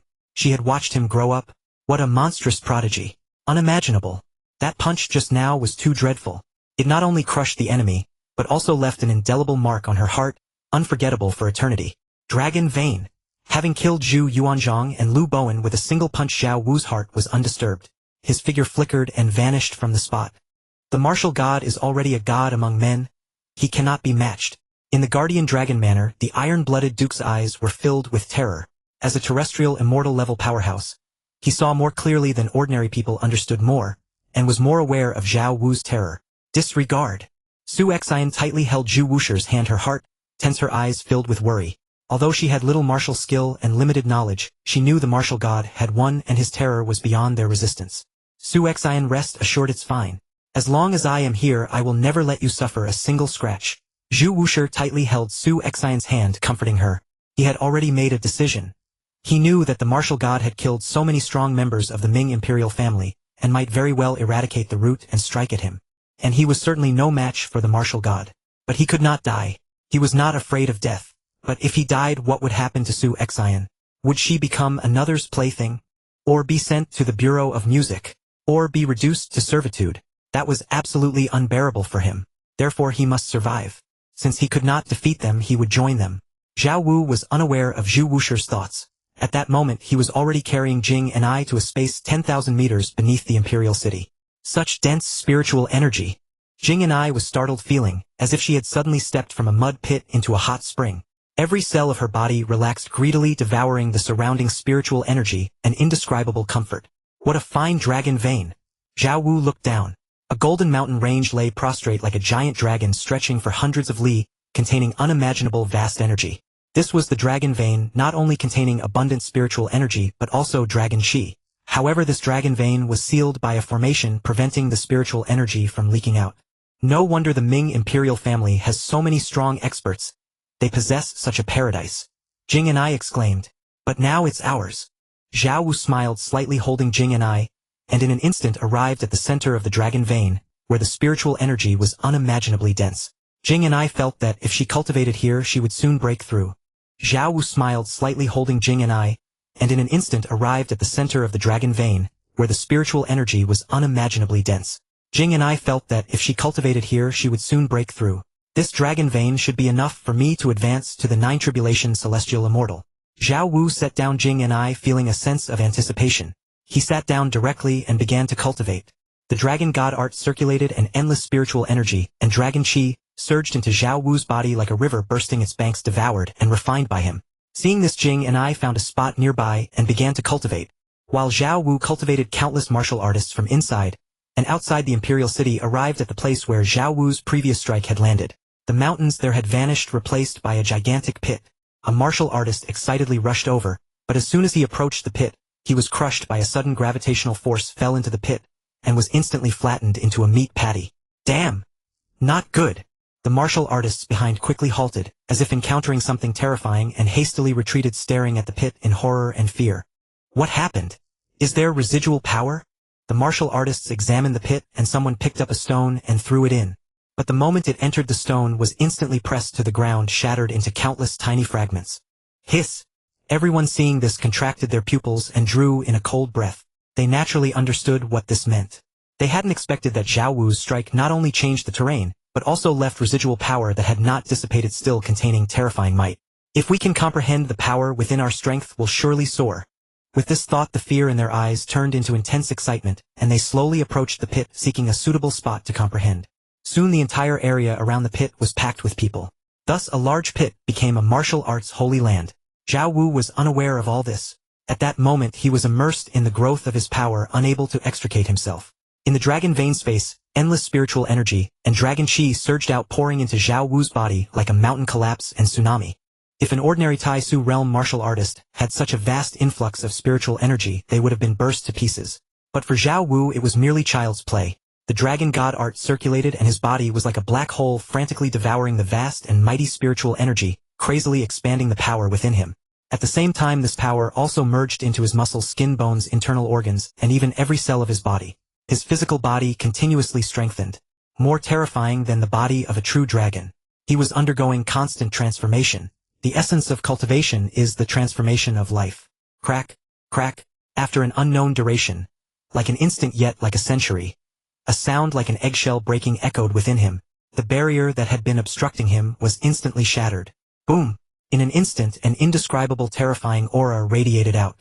Zhao Wu's body trembled violently, as if transforming into a black hole, abruptly devouring the endless spiritual energy around him. The spiritual energy and dragon chi contained in the dragon vein, stretching hundreds of li, vanished at a visible speed, all surging into Zhao Wu's body. Jing and I was jolted awake and looked at Zhao Wu.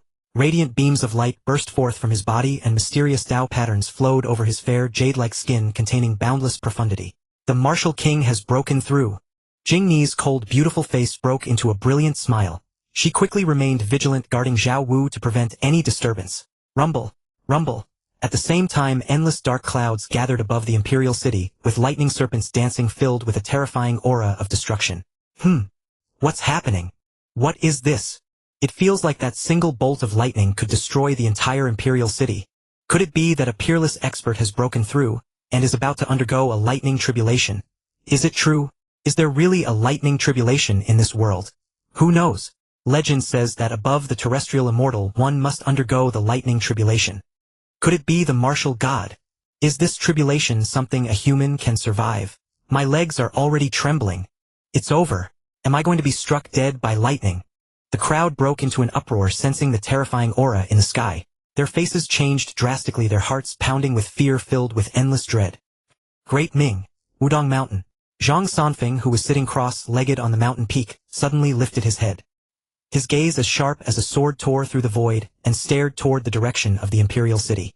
He saw rolling thunderclouds surging, radiating an overwhelming and terrifying pressure. Even from Wudong Mountain he felt a sense of dread. What kind of tribulation is this? How can it be so terrifying? Could it be the martial god? Is the martial god about to ascend to immortality? Zhang Sanfeng speculated silently. Given his cultivation level, he could also sense the fierce battle that had just occurred in the Imperial City. Yet he did not wish to become entangled in this muddy affair. Wudong was not qualified to intervene either. Thus he suppressed his curiosity and refrained from going to observe the battle. But he could perceive the outcome. The martial god had achieved a decisive victory. The royal experts had fallen. Now, with the sudden appearance of such a terrifying tribulation, the only one he could think of was the martial god. This opportunity must not be missed. Zhang Sanfeng rose to his feet and with a flicker of movement rushed toward the Imperial City. Whether the martial god ascended or not, such a tribulation was worth his observation and reference. He was not alone. All the powerful figures across the realm, who sensed the phenomenon, gathered toward the Imperial City. In the underground space beneath the Imperial City, Zhao Wu's aura rapidly ascended, soon reaching a pinnacle. With a single movement he instantly appeared 10,000 meters above the imperial city. In the sky above, lightning serpents danced and waves of terrifying pressure crashed down like tides. Zhao Wu's long hair fluttered, his robes billowing in the fierce wind, but he stood as immovable as a seaside rock or an ancient pine on a cliff. Boom! Suddenly a bolt of thunder crashed down, striking directly on Zhao Wu's head. Everyone trembled violently. If that thunderbolt had struck them, they would have been reduced to ashes instantly. Yet Zhao Wu did not resist. He endured the thunderbolt without any injury. Hiss! Is this the power of the martial god? Such a terrifying thunderbolt strikes him, yet he remains unscathed. His physical body is truly terrifying. The crowd was stunned, gaining a deeper appreciation of the martial god's might. Boom! Boom! While they were still in shock, two more thunderbolts, as thick as water buckets, crashed down, engulfing Zhao Wu in a blaze of lightning. A bit numb and tingling, not bad. Zhao Wu twisted, his neck relaxed and effortless, as if he had just taken a hot bath. Gulp! Gulp! The crowd stared wide-eyed, dumbfounded. Is this really tribulation transcendence? Isn't tribulation transcendence supposed to be a life and death struggle? I feel like the martial god is just taking a bath. Look at that comfortable expression. I want to bathe in lightning too. If you go bathe in lightning, you'll be turned to ash in an instant. How is that body trained? Such terrifying lightning would smelt even mystic iron, yet the martial god is completely unharmed. He's a monster. Who could withstand such a terrifying physique? As they watched one destructive thunderbolt after another fall, the crowd's expressions shifted from shock and awe to numbness. The martial god was not human. He was a deity, a prodigy, a monster. No matter how miraculous his feats, they were not excessive. This person is beyond mortal power.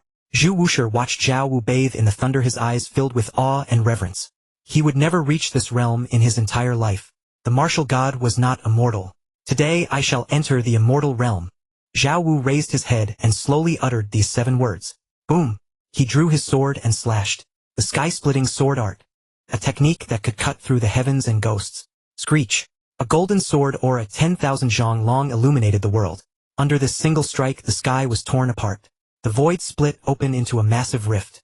The sea of thunder that shrouded the imperial city was cleaved in two by Zhao Wu's sword. Under this strike, countless people trembled in terror. This sword tore the heavens and earth, shaking the ages. The entire sea of thunder was split open. Unimaginable. Isn't tribulation transcendence supposed to be a desperate struggle, surviving against all odds? Could one simply cleave the thunder sea with a sword? Boom! Boom! Then as Zhao Wu's sword split it, the thunder sea covering the imperial city collapsed inch by inch, vanishing in an instant. The once oppressive dark clouds over the city were replaced by a clear sky stretching for 10,000 miles. In the heavens and earth, only a single figure remained, holding a sword. His back was straight like a divine sword piercing the sky. He stood there like an eternal sword god, towering, supporting the heavens and earth, bridging past and future. Countless people gazed at this silhouette, dazzled, enchanted, adoring. The next moment, boom!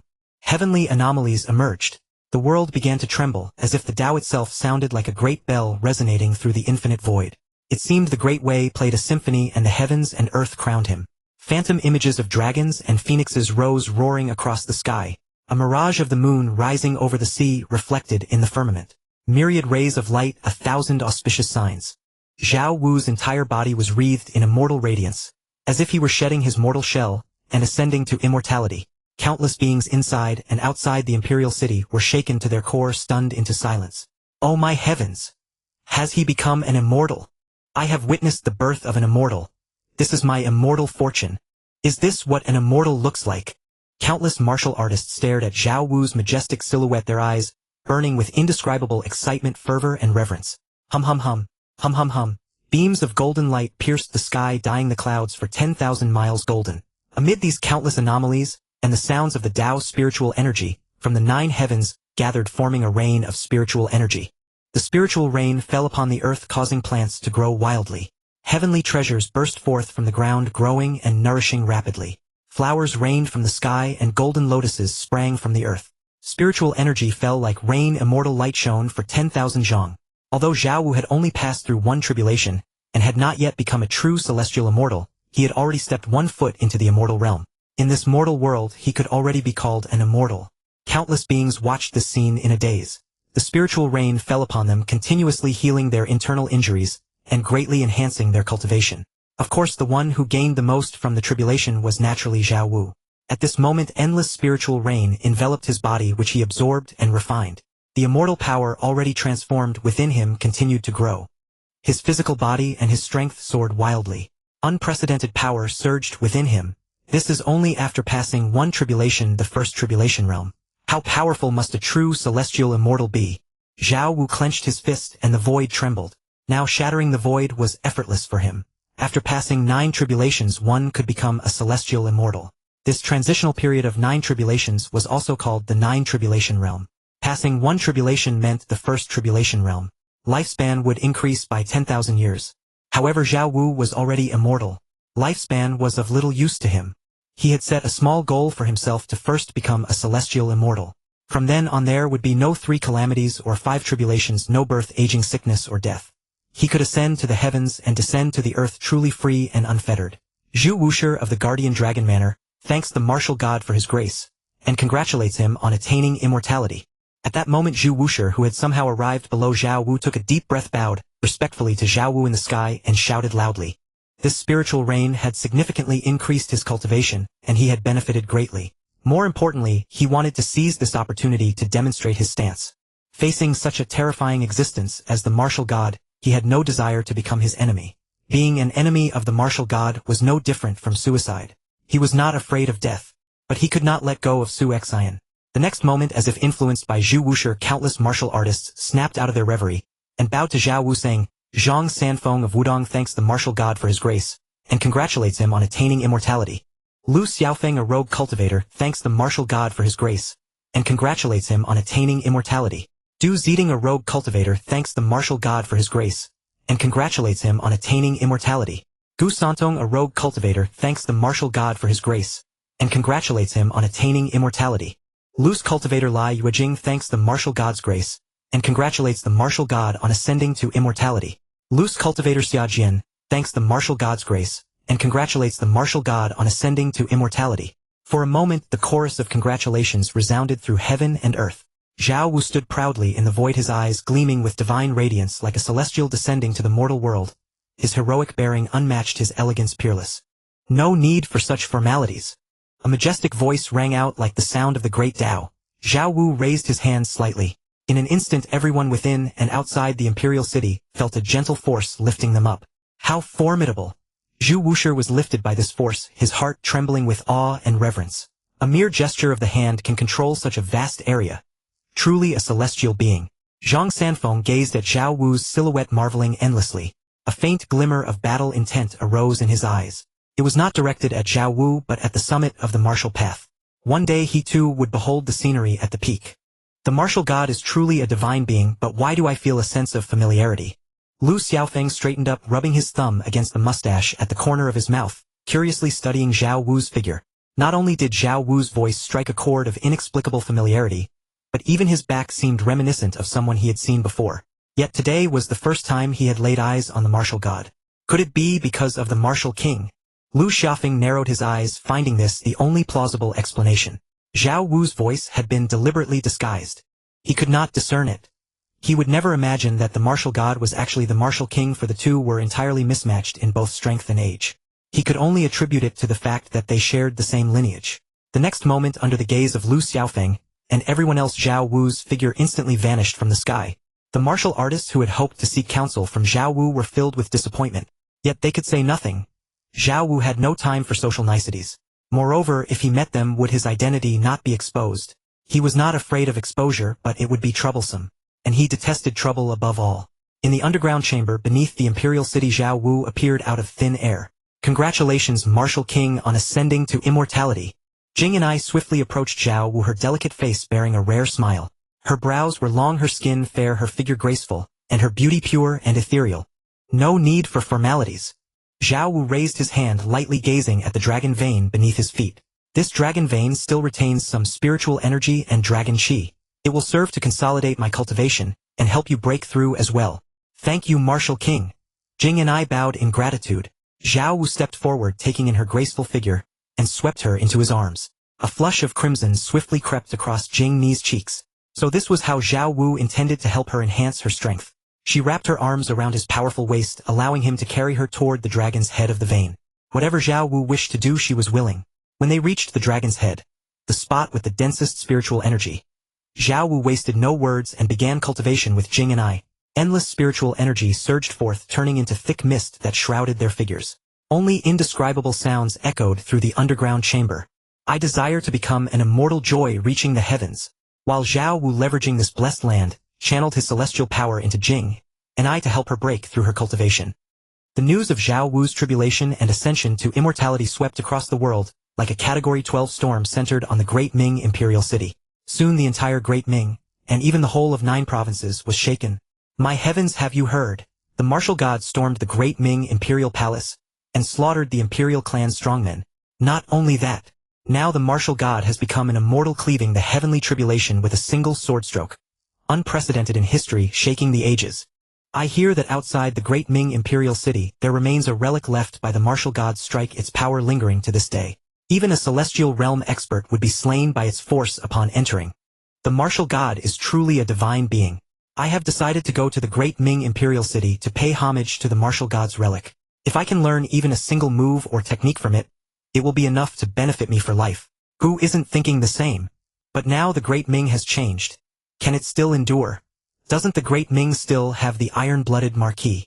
It probably won't fall anytime soon. Who cares as long as it doesn't affect me? In the central continent of Great Qin Xianyang, at the Zhongtai Palace, Ying Zheng was deliberating state affairs with his ministers when Zhang Han hurried in from outside. Your servant pays homage to your majesty, may your majesty live 10,000 years. General Zhang, what urgent matter brings you here? Ying Zheng glanced at Zhang Han calmly and asked directly. Your majesty, news has just arrived from the Great Ming. The martial gods stormed their imperial palace, slaying the Ming emperor as well as the founding ancestor and grand ancestor, peerless experts, and then broke through to immortality outside the imperial city. Zhang Han presented a memorial while reporting swiftly. What? The martial god slew the founding ancestor and grand ancestor of the Great Ming. The martial god has become an immortal. Does that mean immortals truly exist? Li Sifeng, Qji Wang Ben, and others widened their eyes in shock. The information in Zhang Han's report was overwhelming, leaving them struggling to react. The part about slaying the Great Ming imperial clan's strongmen was understandable. After all, in their eyes, the martial god was invincible. No matter how deep the Great Ming's heritage, it could not match the martial god. But what did it mean that the martial god had become an immortal? A true immortal? Or was he merely called an immortal, much like those in the divine void realm who were dubbed earthly immortals but were not actually immortals? Whether the martial god is a true immortal, only he himself knows. Zhang Han recounted the details of Zhao Wu's tribulation to everyone. Since the martial god himself said, "Today I shall enter the immortal realm," he must have truly become an immortal. Indeed, with his strength, it is not surprising. After becoming an immortal, does one attain eternal youth and live as long as heaven? Li Si Wang Ben and the others debated. Given Zhao Wu's words during the tribulation, they all believed he had definitely become an immortal. A true immortal. Excellent. Excellent. At this moment, after reading Zhang Han's detailed report, Ying Zheng could not help but exclaim repeatedly. The martial god was the guardian deity of Great Qin. Though this guardianship might be somewhat tenuous, Zhao Wu being the martial god's successor was an undeniable fact. Now that the martial god had ascended to immortality, it was a tremendous blessing for Great Qin. Proclaim to the world, the martial god has become an immortal and the entire nation shall celebrate. Ying Zheng waved his hand with great spirit. Your majesty is wise. Naturally, no one objected to this decision. Your majesty, now that the Great Ming's imperial strongmen have been slain by the martial god, chaos is inevitable in the Great Ming. This is a golden opportunity to conquer the Great Ming. Wang Ben stepped forward and requested. I am willing to lead the army to seize the Great Ming and exalt the might of Great Qin. I second the motion. I second the motion. One by one, the military officers voiced their agreement. How could they resist such a perfect chance to expand the empire's territory? For a military officer, only warfare brought merit and promotion. Xianyang, Zhongtai Palace. Ying Zheng, clad in a black dragon robe, and wearing a crown with 12 tassels hanging down, revealed a pair of deep and intimidating eyes. He sat upright on the throne, watching the military generals who wished to launch an attack without speaking. Attacking a kingdom was no trivial matter. Pulling one hair may move the whole body. We must be cautious. Your Majesty, this is absolutely not permissible. Li Si stepped forward and hastily said, now that the 9 continents have been unified, Great Qin is surrounded by enemies on all sides. To the south, General Meng Tian leads 300,000 troops, occupying Han's Yozhou, confronting Cao Cao. To the west, the Great Yuan, and to the northwest, the Great Qin are eyeing us covetously. If Great Qin shows any weakness, they will swarm in and take a bite. To the east, the Great Ming, though its imperial elites have been destroyed by the martial god, still has its armies intact. Taking it will not be an overnight task. Once Great Qin's main forces are bogged down in Great Ming, the surrounding enemies will surely swarm in. Even if we can hold them off, it will cause domestic turmoil and suffering for the people. Lord Li speaks wisely. Neishi Tong followed up.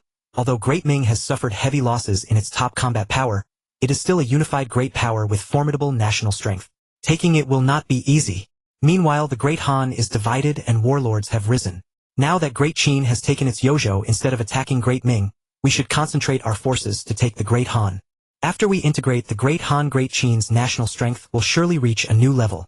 Then no matter which neighboring country we strike, we will achieve twice the result with half the effort. Your Majesty's speed is paramount in war. The opportunity for battle is fleeting. Wang Ben said loudly. If we wait until we take the Great Han, Great Ming will have already stabilized. To take it then will cost 10 or 100 times more. Moreover, once we take the Great Han, it will certainly arouse the vigilance of surrounding states, and they will inevitably unite to oppose Great Qin. Now that Great Qin's troops are strong and horses are well fed, this is the perfect opportunity to take Great Ming in one fell swoop. As for the Great Han, it is fragmented and not worth fearing. It is already a bag within our grasp. Once we take Great Ming, Great Qin will possess the 3 continents of Zhongzhou, Yuzhou, and Huangzhou, holding half the world. Even if the surrounding states ally, what is there to fear? Ying Zheng watched the debate between the war faction and the conservative faction without speaking. Both sides had valid points, each with their own advantages and disadvantages.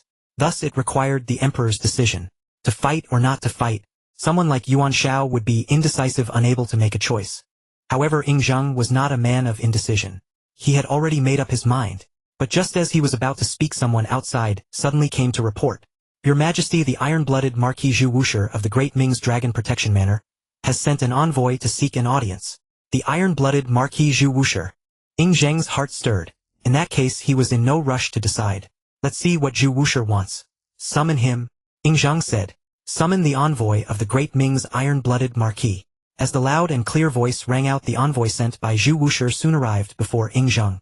The Great Ming's envoy pays homage to the Emperor. Long live the Emperor. The envoy bowed respectfully. Li Sifeng Qiji and others secretly sized up the visitor, speculating on his purpose. With the Ming Emperor and the imperial ancestors of Great Ming slain by the martial god, the iron-blooded Marquis Zhu Wushi became the strongest force in Great Ming and the highest-ranking member of the imperial family. Rise! Ying Zheng's voice was calm, and invisible pressure enveloping the hall.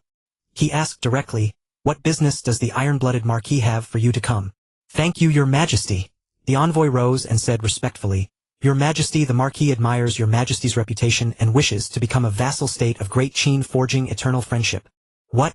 The iron-blooded Marquis wants to submit to Great Qin. Li Sifeng Qiji, Wang Ben and others were all shocked. They had just been discussing whether to attack Great Ming, and now Zhu Wushi had surrendered. Truly, before I even exerted any effort you have fallen. A flicker of surprise crossed Ying Zheng's eyes. He was also somewhat taken aback. He hadn't expected Zhu Wushi to surrender.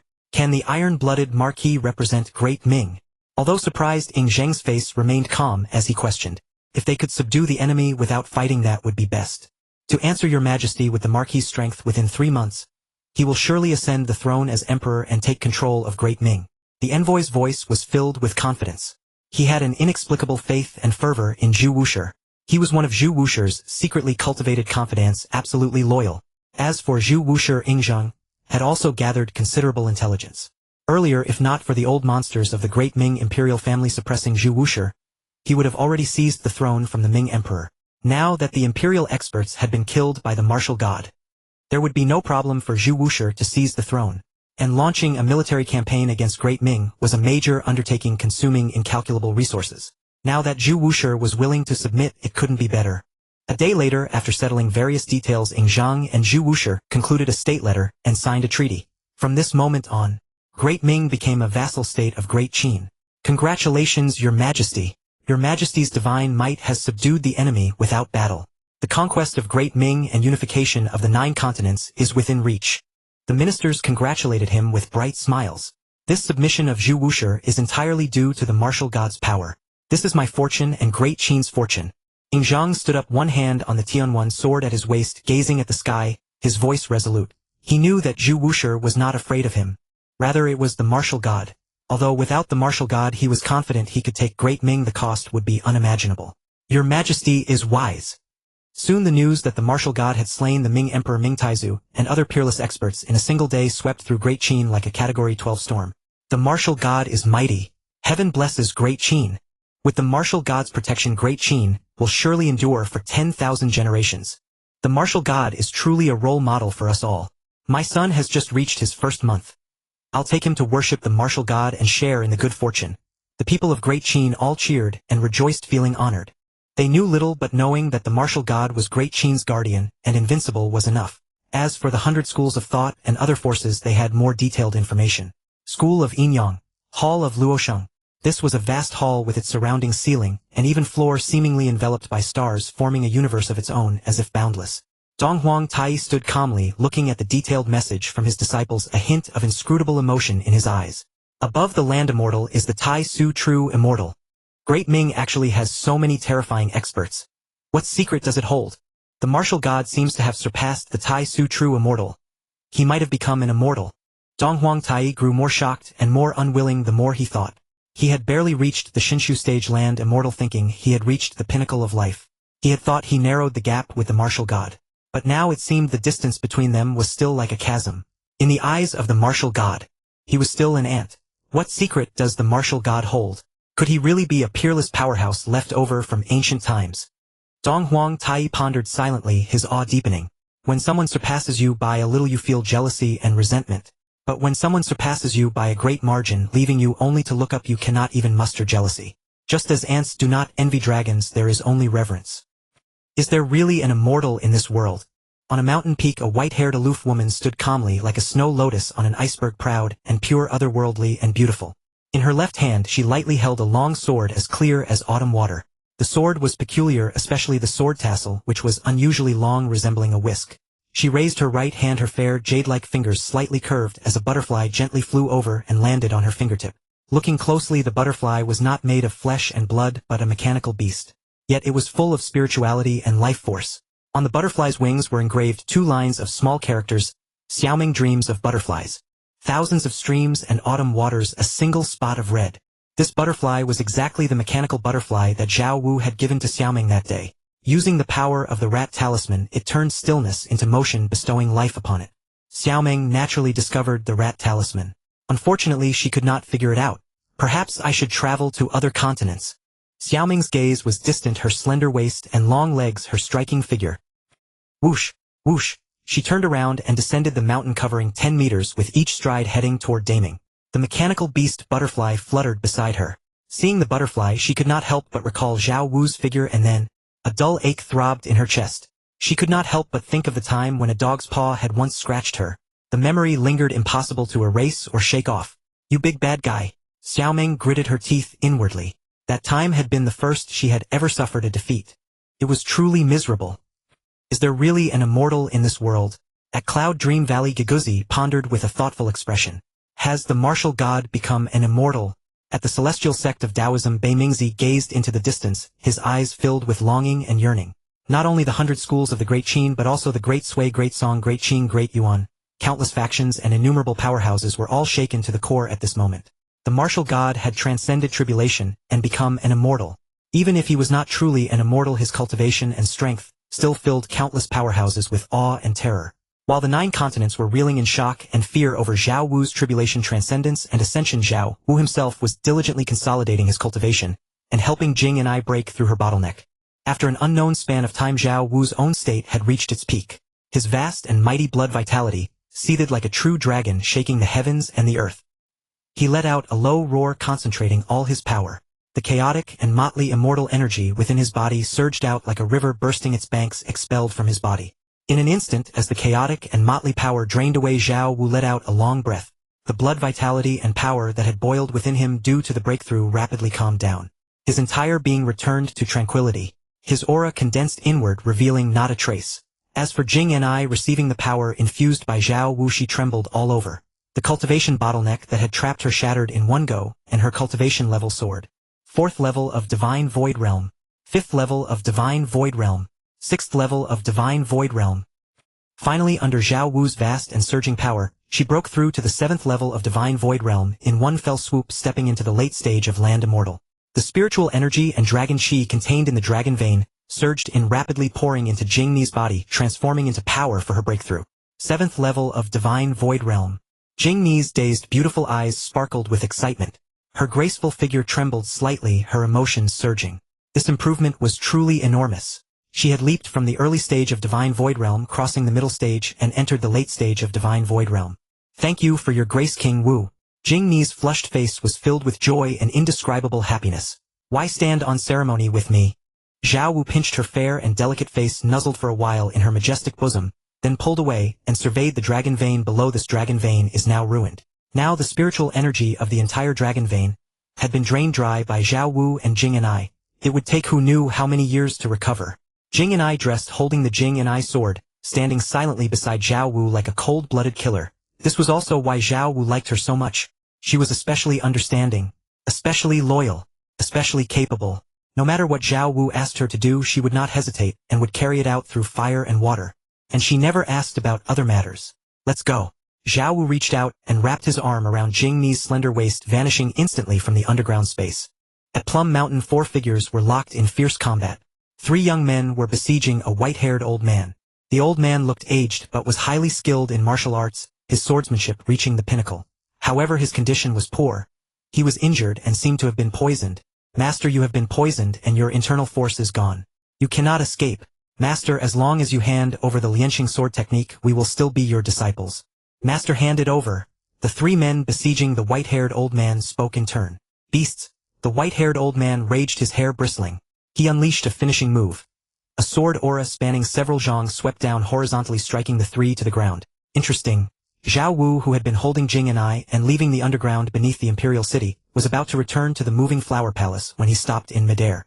He sat down in the void and white clouds automatically gathered to form a throne.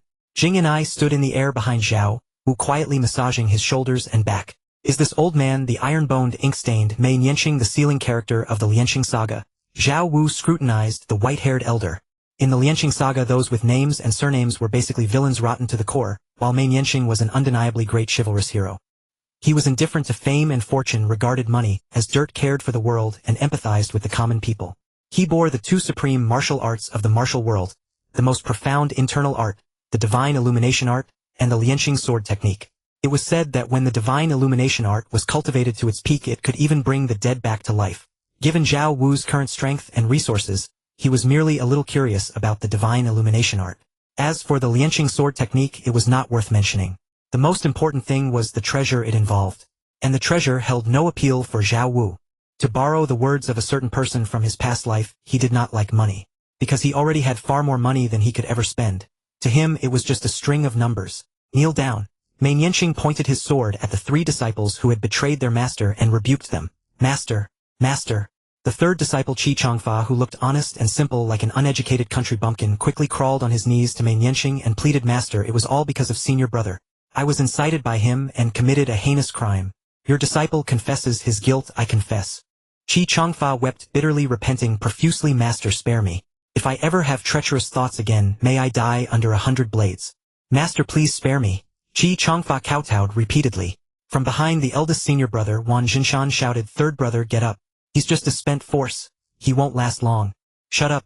Do not talk nonsense. Qi Changfa roared in anger, then turned to Meng Tian, speaking with great emotion. For over 20 years, Master has taught me hand in hand, treating me like a son. Qi Changfa's voice was resolute. Since Master will not forgive me, I will die before Master. Having said this, Qi Changfa grabbed Meng Tian's sword with both hands and thrust it toward his own neck. But before the sword could pierce his neck, Meng Tian caught it. Meng Tian looked at his 3rd disciple, Qi Changfa, whose hands were bleeding, and who was prepared to die in atonement. With the force of his arm, he shook the sword blade free from Qi Changfa's hands and said, 3rd, get up. Master forgives you. Thank you, Master. Thank you, Master. Qi Changfa thanked him joyfully. Help your master cleanse the sect. Meng Tian lifted his sword and stepped forward, ready to execute the 2 unfilial disciples, the eldest Wan Jinshan and the 2nd Yan Daping. Since you are unfilial, do not blame your master for being unkind. Meng Tian exerted force in his arm and thrust the sword forward. Slish! The sound of a sharp weapon piercing flesh rang out. Meng Tian's sword froze in midair, and he looked down in disbelief. A sharp blade had pierced through his back and emerged from his chest. The one who had struck was none other than his 3rd disciple, Qi Changfa, whom he had just forgiven. Kill! Wan Jinshan and Yan Daping saw the opportunity, and immediately picked up their swords from the ground, charging at Meng Tian. Strike while the iron is hot. Take his life. Clap, clap, clap, clap. Brilliant. Truly brilliant. Just then a round of applause accompanied by cheers rang out. Wang Jinshan and Yan Daiping were startled and quickly looked up into the sky. Meng Yanxing and the treacherous Qi Changfa also raised their heads. In the next moment everyone's eyes widened, their pupils contracting sharply. Who? Wang Jinshan and Yan Daiping were startled, raising their heads abruptly as murderous intent surged within their hearts.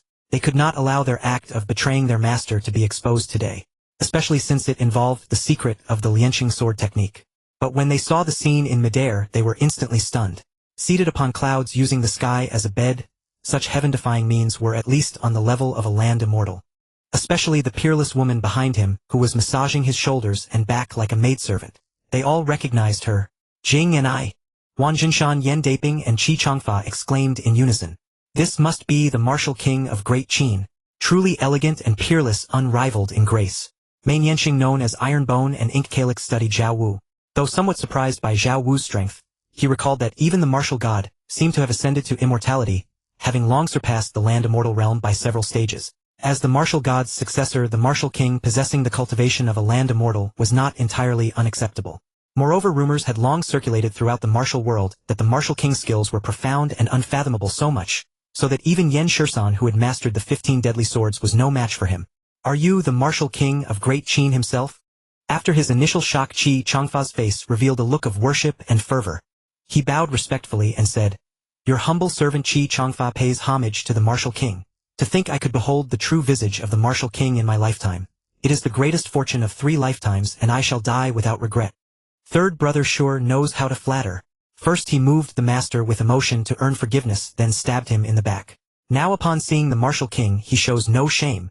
Wang Jinshan and Yan Daiping sneered inwardly, but their faces and hands moved swiftly. With fervent worship they clasped their fists and bowed, saying, Your humble servants Wang Jinshan, Yan Daiping pay homage to the martial king. Your majesty's renown has long been revered by us. Today heaven has finally opened its eyes, granting us the fortune to witness your unparalleled heroism. Meng Yanxing watched his 3 unworthy disciples who had betrayed their master shamelessly flattering the martial king. Overwhelmed with fury and already gravely wounded, he spat out a mouthful of blood. His face turned ashen and he swayed unsteadily. How could he have accepted these 3 unfilial disciples? Iron Chain traversing the river, Qi Changfa 5 Cloud Hand, Wang Jinshan and Land Divine Dragon Yan Daiping. You truly filial to this king. Zhao Wu was fully aware of the trio's true nature. Each was ruthless, deeply calculating, and would stop at nothing to achieve their goals. He looked at Qi Changfa and smiled. You just said that seeing this king makes you die without regret. Since you have no regrets, living is meaningless. How about I send you on your way? Qi Changfa's face changed. He forced an awkward smile and said, The martial king must be joking. Even an ant clings to life. Though I have seen the martial king's splendor, and have no regrets, I still wish to live to spend the rest of my days, recalling the divine grace of the martial king. Is that so? Zhao Wu's face revealed a meaningful smile. Seeing this smile, Qi Changfa, Wang Jinshan, and Yan Daiping inexplicably felt a pang of panic, as if something ominous was about to happen. Indeed, Zhao Wu's voice rang in their ears again. Don't say I'm bullying you. I'll let you run for 3 seconds first. Run for 3 seconds. Qi Changfa, Wang Jinshan, and Yan Daiping were stunned for a moment, before they realized what was happening. Zhao Wu was about to make his move against them. They were unwilling. They had almost dealt with Meng Yanxing to obtain the Lianqing sword technique. And now, out of nowhere, the martial king had appeared. But they knew. Any scheme or trick was useless in the face of absolute power. Even a sneak attack would be futile. Besides, Zhao Wu was not Meng Yanxing. He would show them no mercy. With this thought, the 3 exchanged glances. The next moment they fled in 3 different directions. To flee might offer a glimmer of hope. To confront Zhao Wu head-on meant certain death. Meng Yanxing watched his 3 fleeing disciples in silence, secretly circulating the Shun Zhao scripture to suppress his injuries. Time's up. Zhao Wu's indifferent voice sounded, but to Qi Changfa and the others it was like a thunderbolt from a clear sky, the whisper of a demon from hell. Meng Yanxing curiously raised his head, eager to see Zhao Wu's real strength. He had no doubt about the fate of his 3 disciples. They were surely doomed, but he was curious how Zhao Wu would kill them. He also wanted to witness the methods of a land immortal, because he himself was only 1 step away from the land immortal realm. Perhaps seeing Zhao Wu's attack would inspire him and help him break through. Dust returns to dust, earth returns to earth. Born from nothing, go back to nothing. Zhao Wu made no move, but as his indifferent voice echoed the bodies of Qi Changfa and the others who were fleeing desperately suddenly froze.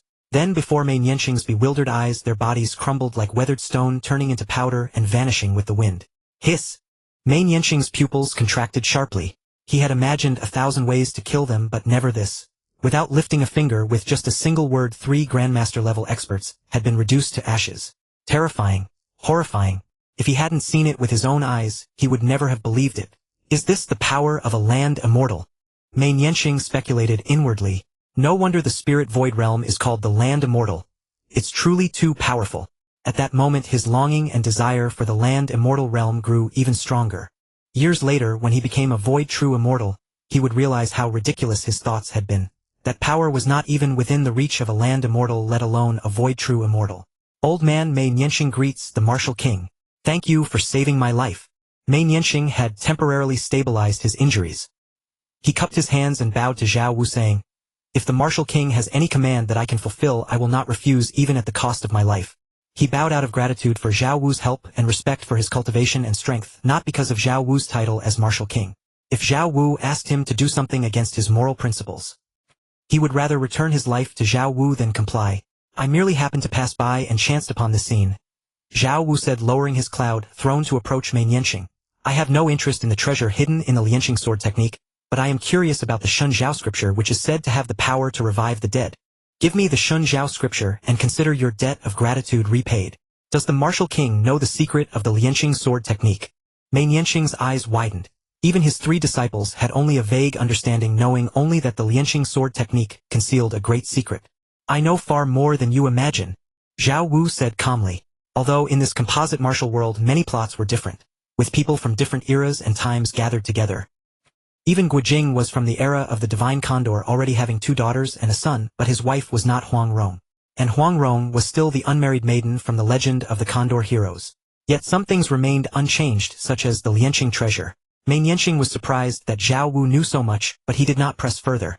He took out the Shun Zhao scripture from his bosom, and presented it with both hands, saying, "This is the Shun Zhao scripture. But I will remember the martial king's kindness. It's merely a transaction. No need to dwell on it." As he spoke, the Shun Zhao scripture was lifted by an invisible force and flew into Zhao Wu's hand. Having obtained the scripture, Zhao Wu and Jing and I vanished into the air in an instant. The martial king truly has no interest in the Lianqing treasure. Watching Zhao Wu leave, Meng Yanqing felt a hint of admiration. He knew the martial king was certainly not lacking in wealth, but who would ever complain about having too much money? The martial king is indeed extraordinary. As he gazed at Zhao Wu's back, appearing and disappearing without a trace, roaming freely between heaven and earth, Meng Yanqing sighed with emotion. It was a long time before he withdrew his gaze and departed. Zhao Wu headed toward the moving flower palace with the Shun Zhao scripture, sending Jing and I to relay his location to Zhang Sanyang and the others. Days passed one by one. Zhao Wu immersed himself in the pleasures of the moving flower palace, unable to extricate himself while the great Ming dynasty was in turmoil. Iron-hearted Marquis Zhu Wushu used thunderous methods to sweep away his opponents, and ascended the throne as emperor. Afterward, news that Zhu Wushu had submitted to Great Qin and offered tribute caused an uproar across the land. He was even assassinated several times a day. Unfortunately, thanks to Zhu Wushu's formidable strength, no one succeeded, not even in wounding him. In the midst of this turbulent era, a month passed silently. In the sky, the Great Dao golden scroll trembled violently, radiating endless iridescent light that illuminated the 9 continents. Everyone grew excited. Finally, the golden scroll is updating. This time the clan ranking will be updated. How many clans from the 9 continents will make the list? The 7 imperial families will surely be on the list. The great Ming imperial family's foundations were all severed by the martial god. Only Zhu Wushu and a few scattered members remain. They will definitely rank last this time. Not necessarily. Zhu Wushu is still very powerful, at least stronger than the Han imperial family. True, the Han imperial family is already a shadow of its former self. It's even uncertain whether they'll make the list. Haha, the clan ranking is finally here. My great Yuan imperial clan will surely top the list. Who can rival us? My great Qing imperial clan is unparalleled in the world. The top spot on the clan ranking belongs to no one else. Taoist School. Enlightenment Cliff. Bei Mingzi, who was meditating cross-legged with eyes closed, opened his eyes, and a faint ripple stirred in his heart. Even with his state of mind, it was hard to remain calm. Clan rankings. I wonder where our Taoist school will rank. The Taoist school was among the top-ranked schools in the 100 schools of thought in Qin, possessing formidable strength. If it were only within Qin, perhaps they could contend for the top 3. But looking across the 9 provinces, it would be difficult. Nevertheless, he was also curious about where the Taoist school would rank. Xianyang, Zhangtai Palace. Seeing the clan rankings appear, the civil and military officials present were filled with anticipation. Perhaps they too might have a chance to be listed. Even if they could not make the list, Ying Zheng would surely be on it. The ancestors of the Ying clan expanded territories accumulating over centuries until Emperor Ying Zheng swept through the 6 kingdoms and unified the realm. On the clan rankings, the Ying family would surely have a place. At least within Qin, no one could compare. Congratulations, Your Majesty, on this clan rankings. You will surely top the list and awe the world. Congratulations, Your Majesty, on this clan rankings. You will surely top the list and awe the world. Congratulations, Your Majesty, on this clan rankings. You will surely top the list and awe the world. Congratulations, Your Majesty, on this clan rankings. You will surely top the list and awe the world. The impassioned voices resounded throughout the palace. Ying Zheng pressed one hand on the Tianwen sword, his back straight, as an unshakable monument, gazing at the clan rankings with deep, inscrutable eyes. My dear ministers, have you forgotten about the martial god? Ying Zheng's voice fell, and the entire court was momentarily stunned. Indeed, there is still the martial god. If it were before, the Ying family would undoubtedly be the first clan in Qin. But with the appearance of the martial god, even Ying Zheng dared not say that anymore, especially with the recent news coming in one after another. The martial god had most likely become an immortal, and Jingni, as a subordinate of the martial god, had shocked countless people with her strength, following the martial king and slaying many powerful experts. Yet Jingni was just one member under the martial god, and certainly not the strongest. How many powerful experts were under the martial god? No one knew. Just as before the Blade God rankings appeared, who knew that Huang Ying, ranked second on the Blade God rankings, was also a man of the martial god? No one had even heard of Huang Ying's name, and there were definitely more than one such unknown powerhouse like Huang Ying under the martial god. The civil and military officials fell silent. Clearly they knew in their hearts that although the Ying clan was powerful, it was absolutely no match for the mysterious martial god. Is the martial god going to dominate the top spot again? Ying Zheng and his officials were all curious. They quietly looked at the Great Dao golden list, waiting for the rankings to be announced. Rustle. Rustle. Soon, under the anticipation of Ying Zheng and countless people across the 9 provinces, the clan rankings slowly unfurled with endless radiant light surging. Lines of bold, forceful characters materialized. Clan rankings No. 100 Red Flower Society reward. Each member receives 1 mysterious grade low-tier body tempering pill to refine the body, remove hidden injuries, and increase strength. Red Flower Society representative Chan Jalua rewarded with 1 heavenly grade low-tier bullhead pill to refine the body, cleanse the marrow, and transform the veins, granting immense strength. Whoosh! Streams of radiant light surged. Suddenly they fell toward the territory of Qin. 100th. Holy shit! With so many clan forces in the 9 provinces, they only give 100 slots. 100 is still decent. If it were like the Sword God rankings and Blade God rankings with only 10 slots, that would be terrifying. The clan rankings are great. All members get rewards, and the more members, the more advantageous. Indeed, the Red Flower Society has quite a few people. I heard that the Red Flower Society is the largest rebel group within Qin, with the aim of overthrowing the rule of Qin, so naturally they have many members. This Chan Jalua seems to be the chief of the Red Flower Society, reputed to be remarkably talented in both intellect and martial arts, even surpassing Chan Jinan, the chief of the other rebel group, the Heaven and Earth Society. The Red Flower Society just barely scraped onto the tail of the list. The other rebel group, Heaven and Earth Society, has no chance to get on. Hongzhou Qin. In the Golden Throne Hall of the Imperial Palace, the Qing Emperor watched the streams of falling light, each ray representing a rebel, his eyes filled with rage. Look at this, look at this. You keep shouting about suppressing bandits, but now, the more you suppress, the more there are, and now there are so many rebels. A bunch of incompetents. Now that the Golden List has exposed the approximate locations of these rebels, do you know what to do? Your servant understands, your servant takes leave.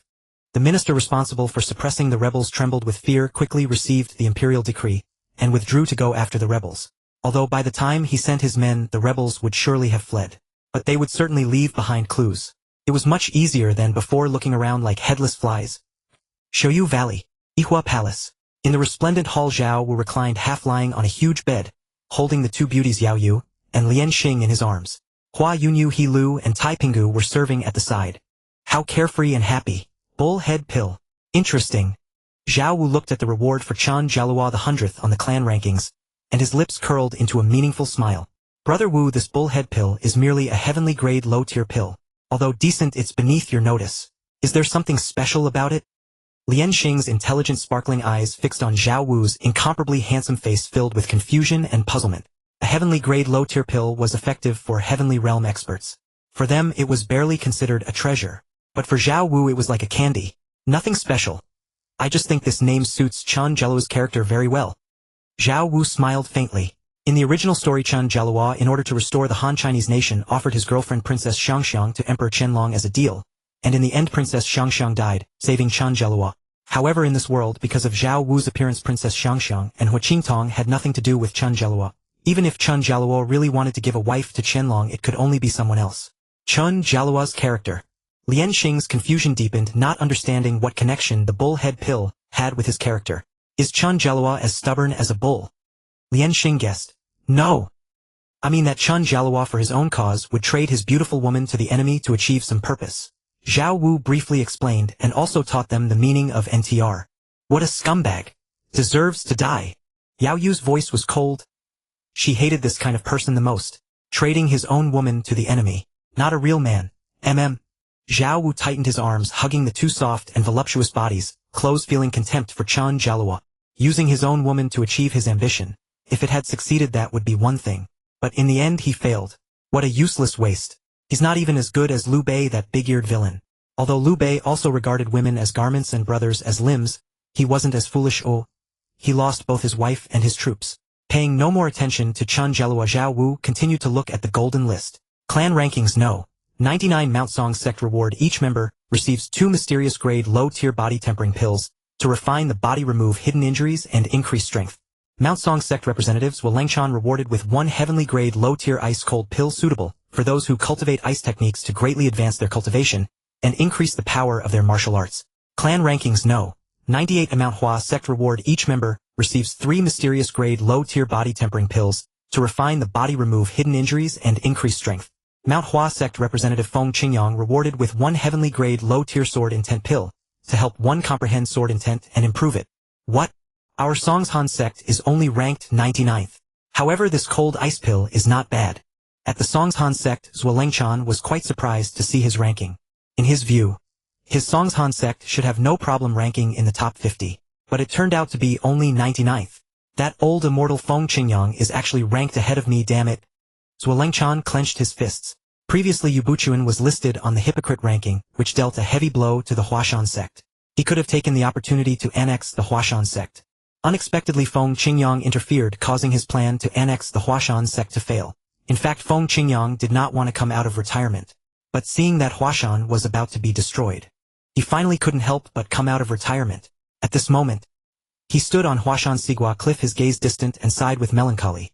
In the past, how prosperous was Huashan, and now it can't even enter the top 50. Alas! It's all the fault of the dispute between sword chi. What distinction is there between swordsmanship and internal energy? Combining the two is the true path. No matter how exquisite the sword technique, if internal energy cultivation is insufficient, one cannot break through another's protective true chi. From this perspective, internal energy cultivation is more important than sword techniques. However, if the sword technique truly reaches the realm of divine transformation, and attains the state of entering the Dao through the sword, even a mortal body can split mountains and seas with a single sword strike, cutting down sun, moon, and stars. The two complement each other. Nowadays the world is in a turbulent convergence, the 9 continents are uniting, it is an unprecedented great era in 1,000 years. Thinking of this, Feng Qingyang let out a long sigh again. Such a great era is precisely when Huashan should rise with the wind. But unfortunately Huashan lacks talented people. He didn't want to bother with Huashan's affairs. Being able to come out of retirement to maintain Huashan's survival was already his limit. As for leading Huashan to flourish, it's simply impossible. Yubuchuan, on the other hand, is wholeheartedly determined to promote Huashan, but his talent is lacking, and now he has become a hypocrite despised by everyone. Ling Huchong's talent is superior to Yubuchuan's, but Ling Huchong has no intention of glorifying Huashan. He spends his days idling around, mingling with people from all walks of life, unfit for great responsibility. Taishan Sect. How is that possible? The Songshan Sect is only ranked 99th. The Huashan Sect with Feng Qingyang in charge is only 98th. Ugz, Yuinzi, and other Taishan Sect masters widened their eyes, their gazes dull. Their hearts, once full of expectation, instantly fell into an abyss. Although they were confident, they also knew that the Taishan Sect could not compare to the Songshan Sect or the Huashan Sect with Feng Qingyang. In other words, their Taishan Sect was directly off the list. How vast the 9 continents are, how numerous the sects and clans. Our Taishan sect being off the list is understandable. Now that we see the gap, we should feel shame and strive to promote the Taishan sect. Although sect leader Tianmen Daozhong was disappointed in his heart, as the leader of a sect he had to cheer up and comfort the crowd. Alas! Unfortunately, the faces of the crowd still showed deep disappointment and dejection. The Songshan sect was already difficult for them to surpass, let alone other powerful forces. Truly there was no hope in sight. At this moment, not only them but also the northern Hongshan, the southern Hongshan, and many sects that knew their power was inferior to Songshan and Huashan began to wail in pain. They knew they could not make the list. They had missed this great opportunity for the sect to grow. At the same time, Haimu Cliff, in the grand hall of the Sun Moon Divine Sect's main altar, a room resplendent with purple and red, a domineering woman dressed in a large red robe with jet black hair cascading like a waterfall half reclined on a soft couch. Her large dark and spirited eyes were charming and alluring. The sun rises in the east, only I am undefeated. She is the sect leader of the Sun Moon Divine Sect, Dongfang Bai. Outsiders generally call her Dongfang Bubi. As a woman she dominates the Jianghu and martial world with a fearsome reputation. The Songshan and Huashan sects are at the bottom. I wonder what rank my divine sect can achieve. Dongfang Bai's beautiful eyes gazed at the clan ranking with a hint of curiosity. She knew that the clan ranking does not solely depend on individual strength. Of course, individual strength does contribute to the clan ranking, but it is not the decisive factor. After all, if it only looked at individual cultivation, it might as well be called the cultivation ranking or battle power ranking instead of the clan ranking. The clan ranking, as the name implies, is a ranking of overall strength. It includes a comprehensive evaluation of top-tier combat power, influence of the faction's reputation, number of members, and so on. Her Sun Moon Divine Sect has many disciples and numerous experts within the sect, and her own strength far surpasses Zhuo and even Feng Qingyang. If she used the 12 talismans that Zhao Wu gave her, she would be virtually invincible below the Taisu realm. Thinking of Zhao Wu, Dongfang Bai's charming big eyes carried a hint of resentment. Damn it. That little bastard has been in the Great Ming for so long, yet he hasn't come to see me. That's right, with so many beauties in the Yihua Palace, including peerless beauties like Yao Yu and Lian Xing, he must be having a good time with those vixens, so happy that he forgets to return. How could he think of me? Dongfang Bai gritted her teeth. She wanted to go find Zhao Wu, but she also wanted to see if Zhao Wu would come to her. As for Zhao Wu's whereabouts, she naturally knew. Achoo! At the Yihua Palace, Zhao Wu, who was embracing Yao Yu and Lian Xing, enjoying the service of Huayanu, Hilu and Taipinggu, and living a life as joyful as an immortal, couldn't help but sneeze. Who is thinking of me again? Zhao Wu thought to himself, then turned over like a lazy fish, resting his head on Yao Yu's bosom, as strands of refreshing feminine fragrance drifted into his nostrils. It was the scent of facial cleanser. His gaze drifted as he looked at the golden ranking. One by one the rankings were quickly announced. Clan ranking 89th place. White Camel Villa reward 12 profound rank lower grade body tempering pills for each member to temper the body, remove hidden injuries, and increase strength. White Camel Villa representative Ouyang Feng reward 1 heaven rank lower grade 10,000 poison pill granting immunity to all poisons and control over all poisons under heaven. Clan ranking 88th place. Peach Blossom Island reward 13 profound rank lower grade body tempering pills for each member to temper the body, remove hidden injuries, and increase strength. Peach Blossom Island representative Huang Yaoshi reward heaven rank lower grade surprising waves and turbulent tides melody. A tune that stirs huge waves and shakes the 9 heavens. Ouyang Feng, Huang Yaoshi. I heard there's something called the 5 Greats in the Great Song, quite a reputation. Humph, if not for the fact that real experts didn't go there, could they have won the title of the 5 Greats? But the rewards from this golden ranking seem to be very suitable for the winners. Exactly, Ouyang Feng is skilled in using poison, and with the 10,000 poison pill, he gains wings like a tiger. Huang Yaoshi is said to have created a blue sea tide melody, which complements the surprising waves and turbulent tides melody perfectly.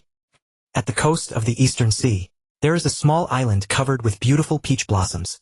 A stunningly beautiful, incomparably lovely maiden saw the clan ranking and happily ran towards a man in a blue robe, standing by the pavilion with his hands behind his back.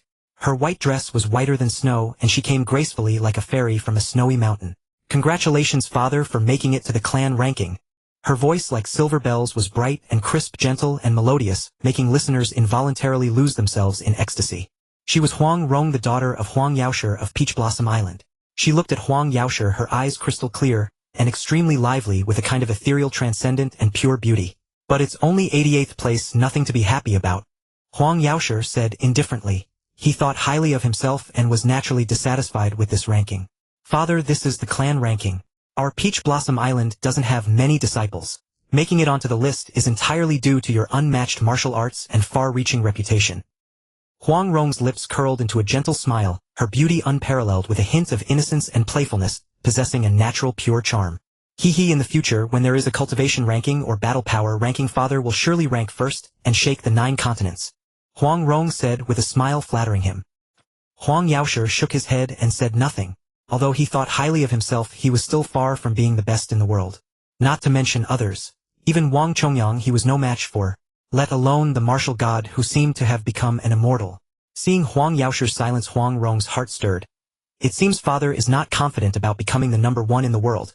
But that's true, the 9 continents are vast and there are too many experts. Not to mention others, father could never defeat Brother Wu in this lifetime.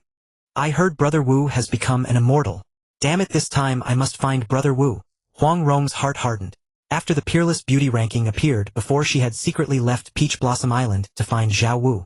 She encountered a lecher, but after teaching him a lesson she was found by Huang Yaoshe and brought back. Last time I didn't even use my full strength. This time I'll use the snake talisman and see how you catch me. Huang Rong looked at Huang Yaoshe, planning in her mind. This time, she would get serious. She would not stop until she found Zhao Wu. Brother Wu will definitely top the list this time. Huang Rong's lively eyes looked towards the sky. Clan ranking 79th place, Feishan Island reward 2 profound rank middle grade, return yuan pills for each member to restore primordial energy, heal injuries, and recover true chi. Feishan Island representative Yi Guqing reward 1 heaven rank middle grade sword intent pill, which can help comprehend sword intent with 10 times the effect of a lower grade sword intent pill. 78th place Wanmei Manor reward 3 profound rank middle grade, return yuan pills for each member to restore primordial energy, heal injuries, and recover true chi. Wanmei Manor representative Shimin Shueishua reward 1 heaven rank middle grade sword intent pill. 77th place Ancient Tomb Sect reward 4 profound rank middle grade, return yuan pills for each member to restore primordial energy, heal injuries, and recover true chi. Ancient Tomb Sect representative Lin Xiaoying reward 1 heaven rank middle grade Jade Maiden Pure Heart pill, which can Great Song Dynasty, Zhongnan Mountain, Chuanjin Sect. The sect leader Wang Chongyang looked at the Ancient Tomb Sect and Lin Xiaoying appearing on the clan ranking list, a flicker of complexity in his eyes. The Ancient Tomb Sect was located on Zhongnan Mountain adjacent to him. He had known Lin Xiaoying for a long time. For this extraordinary woman of unparalleled talent, possessing both martial arts and beauty, wisdom and artistry. He fell in love at first sight, his heart stirred beyond measure. In Zhao Wu's words, it was simply being attracted by her beauty. He had thought that with his martial arts he could win the lady's heart and bring her home as his bride. But heaven did not grant his wish. The martial god appeared out of nowhere, breaking his Xiantian gong, with a single finger crushing him mercilessly. That peerless martial skill and unmatched beauty won the lady's heart, instantly leaving him to fade away in gloom. Martial god. You heartbreaker, I will definitely defeat you. Wang Chongyang's veins bulged on his arm, his fists clenched. Although he had withdrawn in gloom, he had always kept an eye on Lin Xiaoying. Back then, after the martial god won the lady's heart, he stayed in the ancient tomb with Lin Xiaoying for a few months, then disappeared without a trace. He had wanted to step in and take advantage of the void, but he still failed. Even if you become an immortal, so what? In my life, Wang Chongyang is second to none. Wang Chongyang hardened his heart, deeply hating the martial god, that heartbreaker. The goddess he could never have was merely played with for a few months and then discarded. Truly detestable and hateful. Yet what he didn't know was that in Zhao Wu's heart he himself was a complete scumbag. In the original story he charmed Lin Xiaoying, won her heart, but then abandoned her for his own career, causing Lin Xiaoying to die of depression in the ancient tomb, a beautiful woman with a tragic fate. Therefore Zhao Wu appeared to rescue the beauty from misery. To this end Zhao Wu did not hesitate to sacrifice his appearance, and use himself to save her. As the saying goes, if I do not enter hell, who will? Who could blame Zhao Wu for being so kind-hearted? It's the Ancient Tomb Sect. The Ancient Tomb Sect ranks 77th. Our Chuanjin Sect will surely be among the top. The 7 masters of Chuanjin saw the Ancient Tomb Sect and their tense hearts slightly relaxed. Their Chuanjin Sect was far stronger than the Ancient Tomb Sect, whether in disciples' reputation or experts within the sect. Ancient Tomb Sect. In a dim stone chamber, several extremely beautiful women stood calmly, led by a mature, coolly elegant beauty in a red dress. Her features were delicate, with an oval face, skin as white and smooth as jade, and a pair of star-like eyes full of spirit and intoxicating charm. Under the faint pearl light embedded in the stone chamber walls, her flawless hands shone with a moving radiance beyond the mortal world. Whether in form or movement, she gathered all the exquisite beauty in the world, containing some unspeakable secret of heaven and earth, dazzling and mesmerizing. Congratulations, Master, for being listed on the clan ranking. The speaker was a stunning woman in green behind the red-dressed woman. Her voice was soft and melodious, her manner charming, with bright eyes and white teeth, fair skin. Truly a remarkable beauty. As she slightly bowed, her waist swayed gently like a narcissus trembling in the wind, extremely soft and graceful. She was precisely the senior disciple of the ancient tomb sect Li Macho. Congratulations, master, for being listed on the clan ranking. The white-clad, coolly elegant woman standing shoulder to shoulder with Li Macho also spoke. Her appearance was peerless, both ethereal like a fairy and dazzlingly beautiful, with icy skin and jade bones as pure as the goddess of Gai. She was Li Macho's junior sister, Xiao Longnu. Because Lin Xiaoying had not died, their master was not Lin Xiaoying's maid but Lin Xiaoying herself. Lin Xiaoying looked at the clan ranking list, saying nothing. He should see my name. Lin Xiaoying thought to herself, a hint of expectation in her eyes. Expecting someone to come looking for her. Master, are you thinking about that man again? Li Macho saw Lin Xiaoying silent and guessed in her heart. Humph, I want to see what merits that man has to make master remember him for so many years. He decided to secretly leave the ancient tomb later and go find that man. Moving Flower Palace. Zhao Wu looked at Lin Xiaoying's name and sighed softly. The hardest to bear is a beauty's kindness. It's all the trouble of youth. He would not abandon anyone, but with so many, he could not be everywhere at once. No helping it. A man cannot be young without being romantic. Having come to this world blessed with a system, and accomplished in martial arts, Zhao Wu was naturally elated, indulging himself wildly, roaming everywhere. In the spring breeze the horse gallops swiftly. In one day I see all the flowers of the 9 prefectures. But now, with his cultivation greatly advanced, the 9 prefectures were merely a stone's throw away for him. He decided to visit them more often when free. In the sky the clan ranking list continued to update. Clan ranking list 69th, Divine Sword Manor reward. Each member receives 12 Shin grade mid-grade returning Yuan pills, returning to origin and restoring injuries and chi. Representative Xie Xiaofeng reward 1 heaven grade mid-grade sword intent pill, which can help comprehend sword intent 10 times the effect of a lower grade sword intent pill. 68th, a sect of extinguished emotions reward. Each member 13 Shin grade mid-grade returning Yuan pills. Representative Tianjun Shiying reward 1 heaven grade mid-grade extinguished emotion pill. 67th, Chuanshan sect reward. Each member 14 Shin grade mid-grade returning Yuan pills. Representative Wang Chongyang reward 1 heaven grade mid-grade pure yang pill. It's our Chuanshan sect. 14 returning Yuan pills each is enough to boost our Chuanshan sect's strength. That's wonderful. The entire Chuanshan sect erupted in cheers exultant. Although the ranking was not very high, being on the list already made them famous across the 9 prefectures.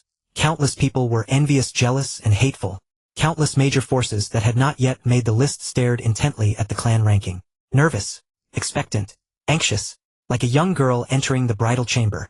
Clan ranking list 59th, Azure Garment Tower reward. Each member receives a Shin grade top tier shadowless sword, invisible and formless, killing without trace. Representative Huoxiu reward heaven grade top tier blood shadow divine art, using blood as a guide, tempering the body with blood, infinite power. 58th, Ghost Manor reward. Each member a Shin grade top tier shadowless sword. Representative Old Knife Handle reward heaven grade top tier puppetry art, can refine living or dead into puppets, preserving their martial arts and combat experience. Damn! It's Azure Garment Tower and Ghost Manor. These 2 notorious assassin organizations actually made the list, and got shadowless swords. Their strength will surely rise to another level, becoming even more terrifying. Huoxiu's Blood Shadow Divine Art, Old Knife Handle's puppetry art, especially this puppetry art so terrifying. The martial world will see storms again. The 9 prefectures were in uproar. Everyone was extremely wary and tight-lipped about these 2 assassin organizations. In Ghost Manor, Old Knife Handle felt the newly acquired puppetry art in his mind, a cruel smile appearing on his face. His Ghost Manor had controlled many martial arts masters. Now, with this puppetry art, he could refine them all into puppets. Only puppets were the most loyal. Great Qin, Kuaiji, the clan land of the Xiong family. Xiong Yu looked at the clan ranking in the sky and said disdainfully, "A bunch of shady assassins unfit for the grand stage. This time our Xiong clan will surely shake the 9 prefectures." Xiong Liang shook his head and said earnestly, Everyone has their uses and professions are the same. Assassins can sometimes exert incomparable power. You cannot underestimate anyone." "I know," Xiong Yu said, casually unconcerned. As the 9 prefectures unified, the world became more suitable for cultivation. His strength grew day by day. His innate divine power became even stronger, and his mentality rivaled that of Guan Yu in his later years, who saw everyone as easy prey. Clan ranking list 49th, Sword Sect reward. Each member a Shin grade top tier clear wind sword blade, like wind cutting iron, like mud 20 speed boost. Representative Fu Kalen reward heaven grade top tier star sword art sword, like a star. 48th, Xiong clan reward. Each member a Shin grade top tier shocking rainbow silver spear, Representative Xiang Yu reward heaven-grade top-tier shock spear art. A single spear shatters organs and burns the 5 viscera. What? Our Xiang clan is only 48th. Xiang Yu frowned, dissatisfied with the ranking. His Xiang clan were nobles of the Chu state. Although Chu was extinguished, the Xiang clan was not. During this time he had recruited soldiers and horses, forming the Shadow Tiger Legion, Thunder Leopard Legion, and Soaring Dragon Legion, his strength surging. When the time came, he would raise the banner of righteousness and overthrow the tyrannical Qin. Not good. Just as Xiang Yu was still stewing over the ranking, Xiang Liang, Fan Zhang, and others turned pale, as if facing a great enemy, because the Golden List's reward distribution had already exposed their location, although the golden light of the rewards would disappear in midair, only revealing a general area. If it were just 1 or 2 people, it would certainly be impossible to confirm. But here they had tens of thousands. With just a general location, they could be easily found. We've been exposed. Retreat quickly. Xiang Liang pulled Xiang Yu anxiously. Uncle, what's there to fear? If those Qin dogs dare to come, I'll slaughter them to the last and put my new legions to the test. Xiang Yu shook his heavenly dragon city-breaking halberd, unconcerned, his battle intent soaring. Of course, though he said this, he still followed Xiang Liang and the others in retreat. However, he still hoped to encounter the Qin army for a good slaughter. His overlord spear was already thirsting for blood. Meanwhile, Zhang Han, who had been tracking the scattered remnants of the anti-Qin forces, including Xiang Yu, showed joy in his eyes. He had received some intelligence earlier and was not far from Xiang Yu's location. I didn't expect the Xiang clan to have so many remnants. I'll have to mobilize the army. Zhang Han watched the streams of golden light, falling, each representing an anti-Qin remnant, and realized that relying solely on his shadow secret guards would be difficult to eliminate the enemy. He must request reinforcements. Let's go. After sending someone to request reinforcements, Zhang Han swiftly led the shadow secret guard experts toward Xiang Yu's location. He had to keep Xiang Yu and his men occupied to guide the approaching army. Xianyang City. Zhangtai Palace. Truly, the wildfire never burns them out. They spring up again with the spring breeze. Ying Zheng watched the golden light to sense a cold glint flashing in his eyes. The Xiang remnants were growing stronger. But this time, they should not be able to escape. If they still got away like this, then Zhang Han would be useless. Moving Flower Palace. Zhao Wu looked at Xiang Yu's name and raised an eyebrow. That bastard Xiang Yu is out again. Brother Zheng is really useless, still hasn't dealt with him after so long. Forget it, I'll give you a hand. After all, that Xiang Yu is an eyesore. Zhao Wu took out a communication talisman and sent a message with his divine sense. Brother Wu, what's this? Lianxing was curious. She had naturally never seen a communication talisman. It's for sending messages. As long as 2 people each hold one, even if separated by the 9 prefectures, they can instantly receive messages. As Zhao Wu's voice fell, he immediately felt a resentful gaze. Who else could it be but Yao Yu? Get off! Yao Yu's perfect jade hand pulled Zhao Wu's head out of her arms, expressing great displeasure. If Zhao Wu had given her such a communication talisman before she could have contacted him, she wouldn't have been without any news for so many years. Obviously Zhao Wu didn't want her to find him. I only got these recently. Now I'll give one to each of you. Zhao Wu grinned sheepishly, took out 2 communication talismans, and personally placed them in Yao Yu's and Lianxing's arms. Lianxing's body trembled, her cheeks flushed, and she cast a sidelong glance at Zhao Wu. Yao Yu still maintained her tsundere expression, thinking one talisman could buy her off. Dream on.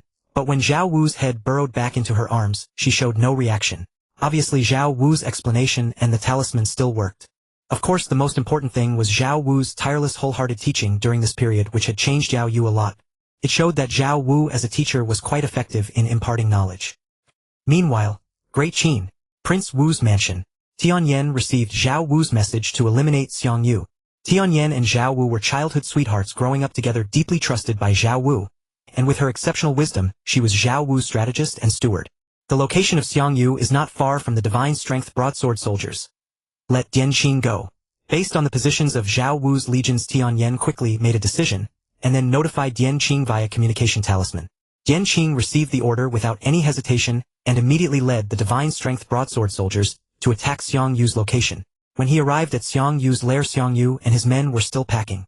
After all, with so many people, they couldn't just leave instantly. Moreover, from the time the Xiang clan appeared on the clan ranking to Dianqing's arrival, it was less than the time it takes to burn a stick of incense. So fast. Kill! Dianqing brandished 2 large axes with no further words and charged straight in. Boom! A terrifying, malevolent aura surged like thousands of troops charging forward, rolling smoke and dust rising straight into the sky, shattering the white clouds. How can this be? How could the army arrive so quickly? Xiang Liang's eyes widened as he felt that terrifying aura, his face filled with shock. This is wrong. There is no powerful army nearby. Fan Zhang was full of doubt. They had set up their base here precisely because the Great Qin's control was weak in this area and there were no armies. If a large army were approaching, they would surely have detected it. No. This is not the Great Qin's army. It's the Divine Force Broadsword Soldiers. It's the War God's Divine Force Broadsword Soldiers. Soon Xiang Liang and Fan Zhang recognized the army. The Divine Force Broadsword Soldiers were easy to identify. The unique broadswords, even if never seen before, could be guessed. Moreover, this army was not large, only about 1,000 men, but the momentum they carried was comparable to 100,000 troops. Such a legion was rare even in the entire Great Qin. The only one that matched was the Divine Force Broadsword Soldiers. Only the Divine Force Broadsword Soldiers, small in number yet extremely elite and powerful, could approach them undetected. Only the Divine Force Broadsword Soldiers had such rapid mobilization speed. Humph! Divine Force Broadsword Soldiers. Just a mere 1,000-man unit. No matter how elite, what can they do? Today I shall shatter their legend. Xiang Yu snorted, coldly defiant. In personal combat he might not be a match for the war god. But in a battle of armies facing only the war god's subordinates, he feared nothing. Military tactics, this was his forte. Soaring Dragon Legion, charge with me. Xiang Yu's battle spirit blazed. He pointed his celestial dragon breaching city, halberd forward, and charged ahead, leading the assault against the Divine Force Broadsword Soldiers. You are. Xiang Liang tried to stop him, but Xiang Yu was already gone. Long Ju, the commander of the Soaring Dragon Legion, followed closely with his spear. 2,000 troops pressed forward, their momentum like a rainbow. Though the Divine Force Broadsword Soldiers were renowned across the 9 provinces, few had actually seen them in action. They showed no fear. Moreover, with Xiang Yu leading the charge, their cohesion was terrifying. It must be said. Xiang Yu, though arrogant and reckless, was an unparalleled military talent in the 9 provinces when leading charges, and few could withstand him. Unfortunately, he faced Zhao Wu's Divine Force Broadsword Soldiers. Die! Xiang Yu was the first to reach the battle line of the Divine Force Broadsword Soldiers. His celestial dragon breaching city, halberd carrying immense force, stabbed fiercely at Dianqing. Dianqing did not slow down. His great axe swept horizontally as if tearing a rift in the space itself. The axe hissed through the air, producing a series of sonic booms. The next moment, under the tense gazes of Xiang Liang, Long Juing, Bu Jibu, and others, the celestial dragon breaching city halberd and the great axe collided. Sparks flew, a deafening roar echoed through the skies, and a terrifying gale of wind swept outward from the epicenter, knocking soldiers off their feet. Such terrifying strength! Xiang Yu felt an indescribable, overwhelming force transmitted through the halberd, numbing his arm, and nearly causing him to lose consciousness. He was sent flying backward by the force. Young master! You were... The crowd cried out in shock, their eyes filled with disbelief. They knew Xiang Yu's strength well, and were stunned that he was already at a disadvantage after just one exchange. Protect the young master! Long Ju roared, spurring his horse forward to thrust his spear at Dianqing. Clang! Dianqing casually swung his axe, sending Long Ju flying and splitting his mount in two. Blood and flesh scattered. At the same time, the Divine Force Broadsword Soldiers clashed with the Soaring Dragon Legion. 1,000 against 2,000. Yet the moment the Soaring Dragon Legion, carefully trained by Xiang Yu, met the Divine Force Broadsword Soldiers, they fell like wheat before the wind. The broad, heavy broadswords swung down, cleaving men, horses, and weapons in two. In that instant of contact, at least several hundred Soaring Dragon soldiers were slain. Damn it! Xiang Yu steadied himself, his eyes bloodshot, and charged furiously at Dianqing once more. But the gap in strength could not be bridged by rage alone. Dianqing had already ascended to the rank of Land Immortal, his external martial arts rendering him invulnerable to blades and weapons, immune to fire and water. Every move he made carried the power to split mountains and part seas. Save Yuer! Xiang Liang shouted urgently as he saw Xiang Yu struggling to hold his ground. The Thunder Leopard Legion and Shadow Tiger Legion, which had been held in reserve, surged forward. Yingbu, commander of the Thunder Leopard Legion, and Jibu, commander of the Shadow Tiger Legion, charged straight at Dianqing. This man was originally a disciple of the Wei Kingdom's armor sect, forging his body into a shield of armor invulnerable to blades and weapons. Known as Bronze Head, Iron Arms, and scathed in 100 battles. He has become even more terrifying since following the war god. Fan Zheng watched Dianqing, who was bulldozing everything like a tank, his eyes filled with deep awe and admiration. Master, these Divine Force Broadsword Soldiers are too terrifying. In this short time, the Soaring Dragon Legion has already suffered more than half casualties. Even with the Thunder Leopard and Shadow Tiger Legions, I fear we cannot hold them.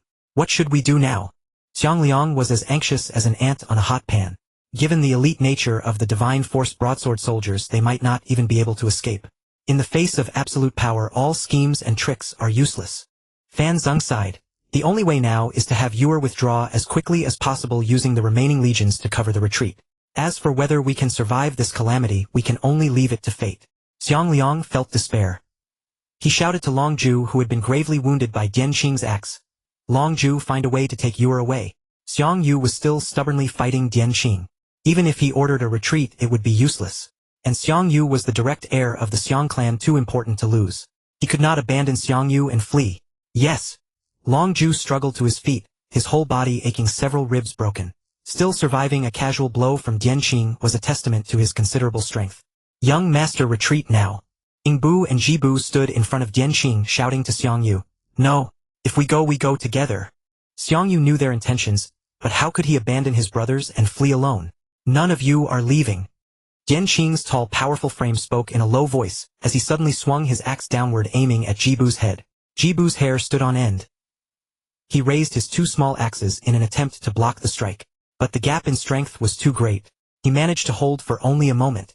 The next instant a terrifying force transmitted through the axes, sending them flying. Ji Bu was cleaved in two, flesh and blood scattering. Ji Bu! Ying Bu roared, thrusting his sword fiercely at Dian Qing's back. With a crack, Dian Qing swung, his axe backhand splitting Ying Bu and his sword in two. Ah! I will kill you! Xiang Yu went mad like an enraged lion, charging at Dian Qing. Young master, no! Long Ju shouted, but was powerless to stop him. Dian Qing leaped into the air, his axe descending from above. Xiang Yu raised his celestial dragon, breaching city, halberd barely managing to block. His arms trembled, but before he could recover, Dian Qing spun in midair and brought down his left axe. This time, Xiang Yu could not withstand it. The celestial dragon breaching city halberd was sent flying. The axe came down like a thunderbolt, cleaving Xiang Yu in two. Young master! Long Ju roared, charging recklessly at Dian Qing. Then he too was split in two by a single axe stroke. It's over. Xiang Liang seemed to lose all strength, his eyes staring blankly at Xiang Yu's corpse, utterly despondent. No wonder the Divine Force broadsword soldiers are ranked 9th on the Legion list. Truly formidable. I wonder what the undying Divine soldiers and the invisible ghost soldiers are like. Fan Zheng gazed at the Divine Force broadsword soldiers, who were slaughtering their army with one-sided brutality, his eyes filled with... He knew the outcome was decided. Life holds no joy, death holds no fear. Thus he felt no dread, only curiosity about the war god's legions. Soon the combined forces of the Soaring Dragon Shadow Tiger and Thunder Leopard legions, totaling 6,000 troops, were completely annihilated. The Xiang clan was eradicated. What's going on? Why has the name of the Xiang clan dimmed? Could it be that the Xiang clan has been wiped out? Most likely. The Xiang clan is truly unlucky. Just made it onto the list and then got annihilated. Isn't this the so-called extreme joy begets sorrow? With the fall of the Xiang clan, the name on the clan ranking also faded, and countless observers across the 9 provinces were stunned. Yet after a brief moment of surprise, the crowd quickly dismissed it. Whether the Xiang clan was destroyed or not had nothing to do with them. They were merely spectators. Great Qin, Zhangtai Palace. Ying Zheng and his civil and military officials were slightly taken aback. The Xiang clan has been annihilated. Could it be General Zhang Han? Is General Zhang Han's speed too fast?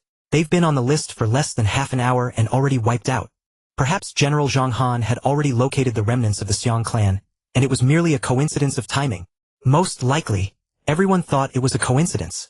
If Zhang Han had seen the Xiang clan appear on the list, then used the guidance of the rewards radiance to discover their location, and led his troops to annihilate them, half an hour would be impossible to achieve.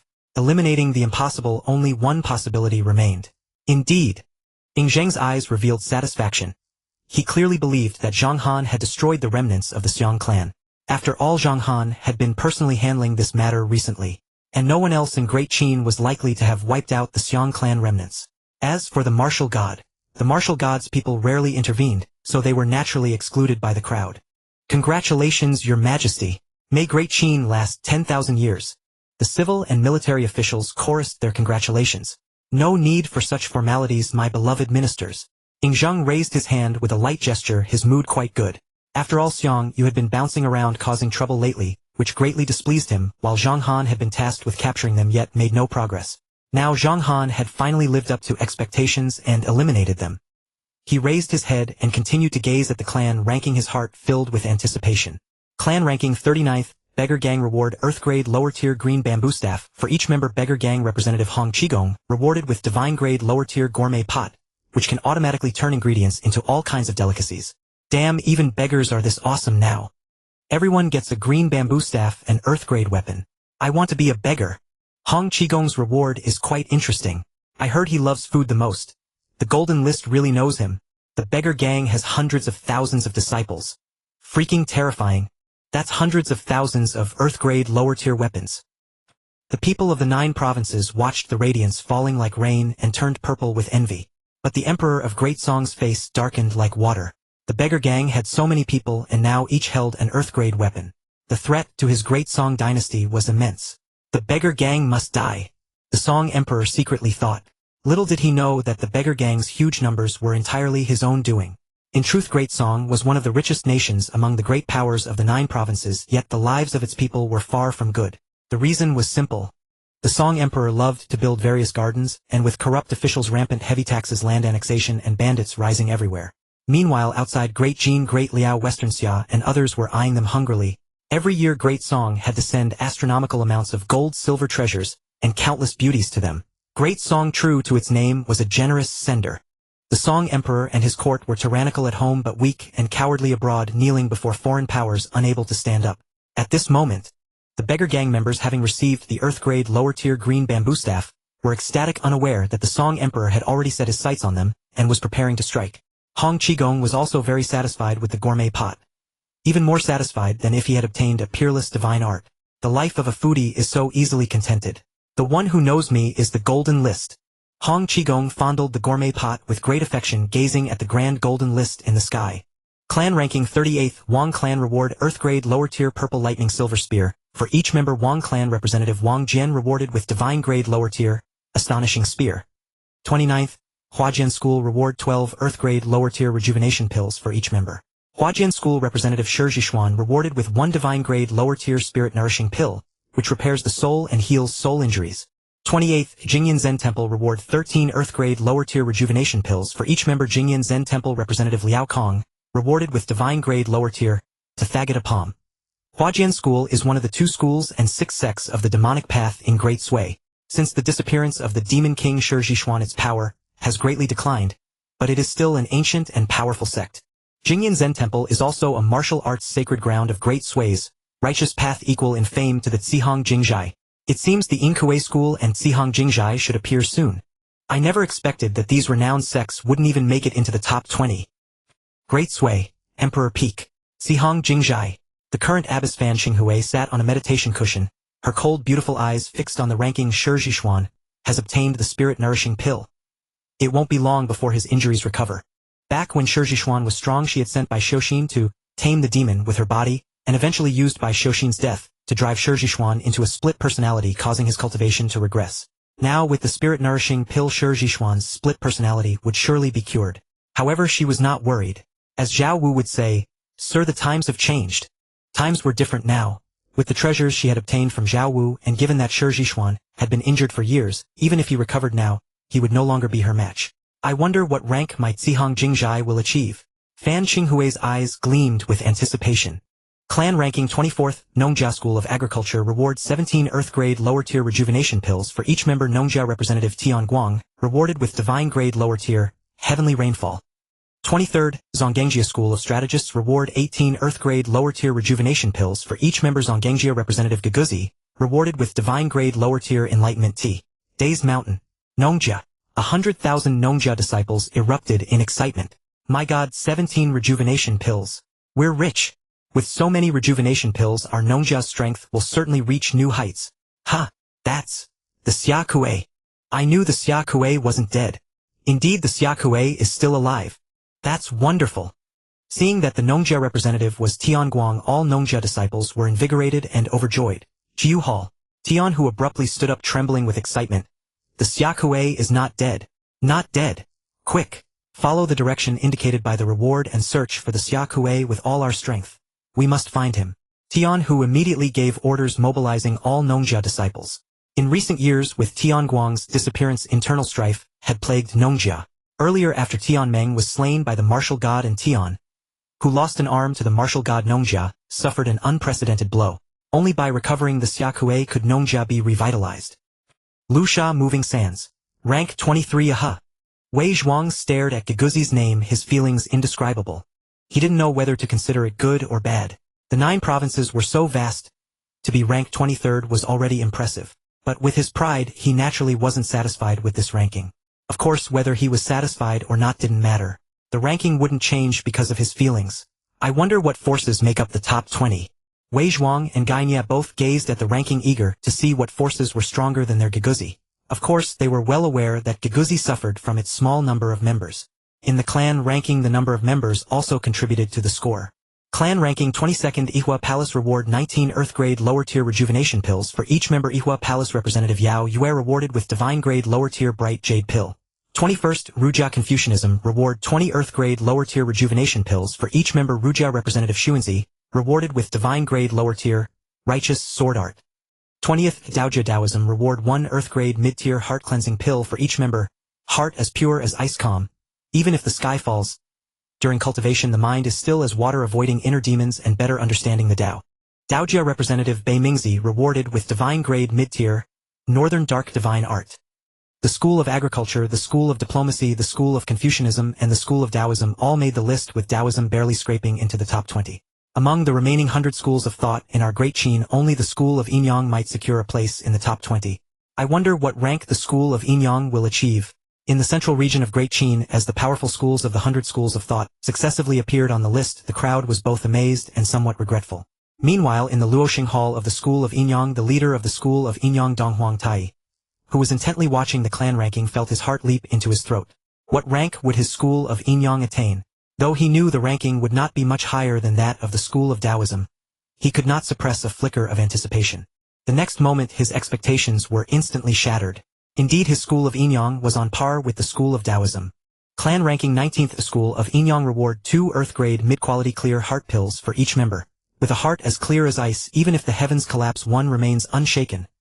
During cultivation, the mind is as still as water, avoiding demonic possession and better comprehending the Tao. Representative of the School of Yinyang, Donghuang Tai reward divine grade mid-quality. Yinyang 2 polarities record. 19th place.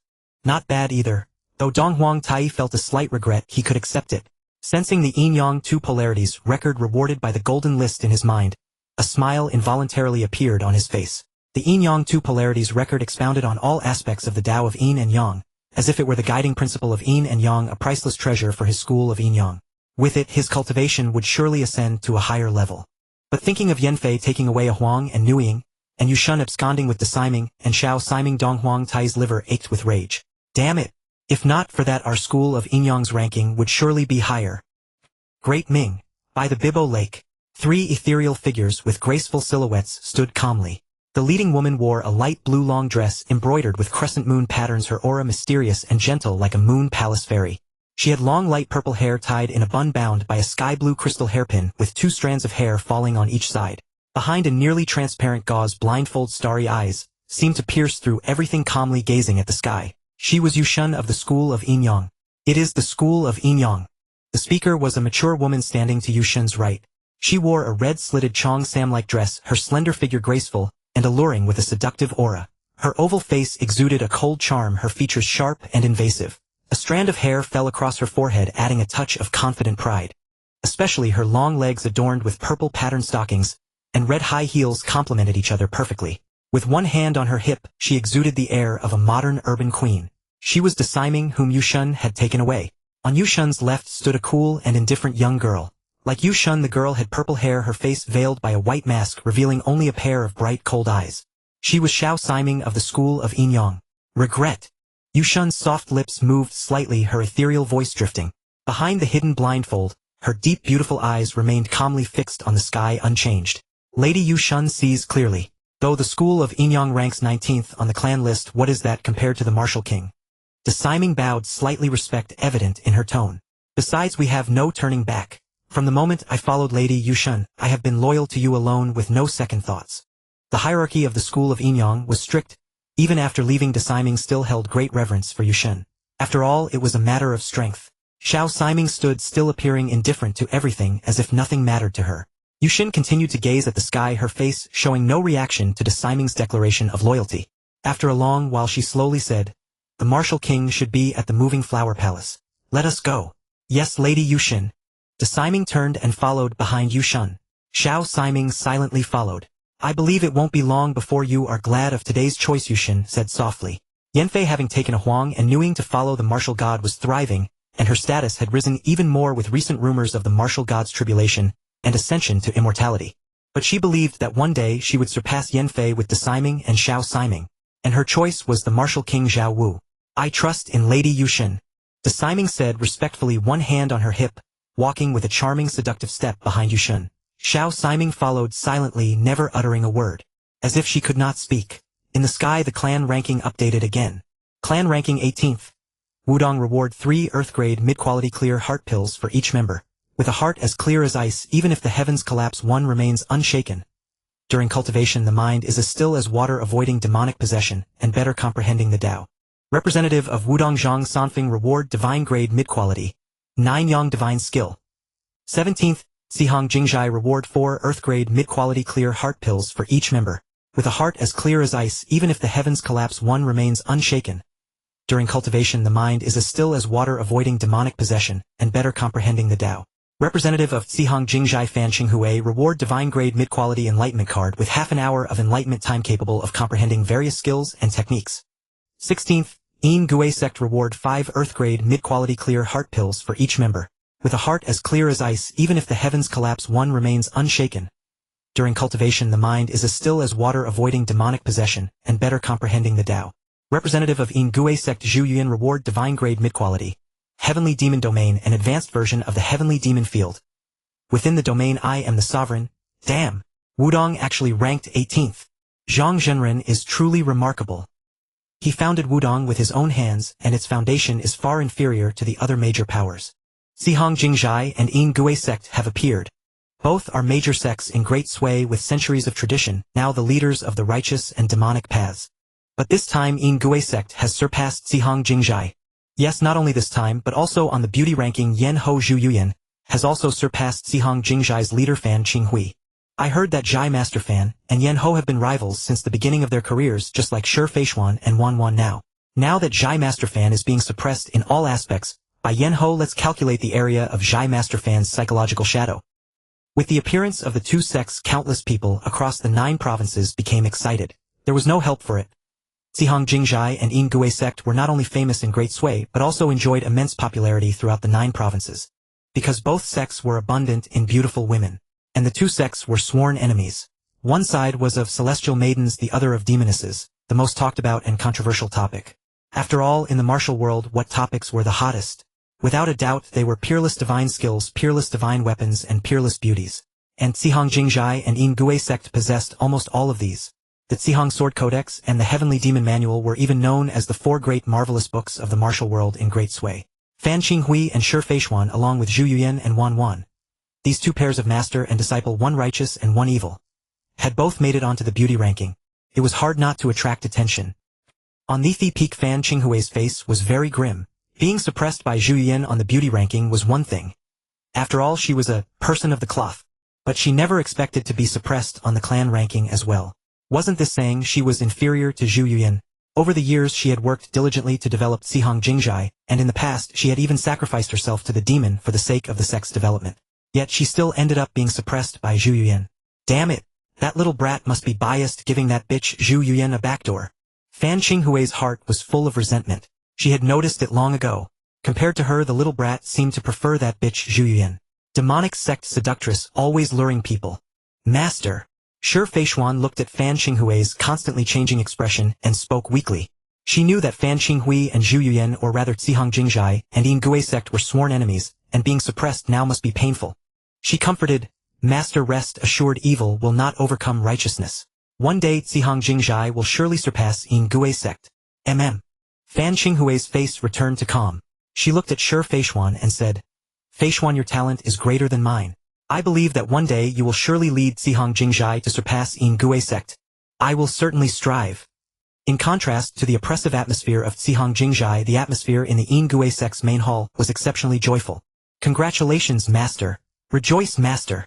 Wan Wan's delicate face beamed with a charming smile, her clear voice echoing. I bet that old hag Fan Qinghui and that little bitch Shi Feishuan must be wearing terrible expressions. I would really like to see Fan Qinghui's face right now. Zhu Yuyan's slender eyebrows slanted into her temples, her eyes jet black and bright, full of spirit capable of captivating any man with a glance. At that moment her mature, cold, and stunningly beautiful face radiated a dazzling brilliance that was hard to look at, directly breathtakingly beautiful and unparalleled. But just then, boom! A terrifying blade intent reaching the heavens, and the earth erupted from afar, tearing the thick clouds in the sky in half. The dreadful blade momentum pressed down toward Yin Gui sect. It was immensely terrifying, extremely appalling. Who? What a fearsome blade momentum! What's happening? Countless disciples of Ying Gui sect were horrified, instantly crushed to the ground by the terrifying blade momentum, their faces filled with fear. Accompanied by this dreadful blade intent, a domineering voice came from the horizon. Zhu and I Ba Dao have returned. I, the Overlord Blade, have returned. The arrogant and domineering voice echoed over the Ying Gui sect, shaking all its disciples, their blood surging and eardrums aching as if about to be torn apart. Who is the Overlord Blade? Overlord Blade Yushan. What is he here for? He comes with ill intent. The Ying Gui sect fell into chaos.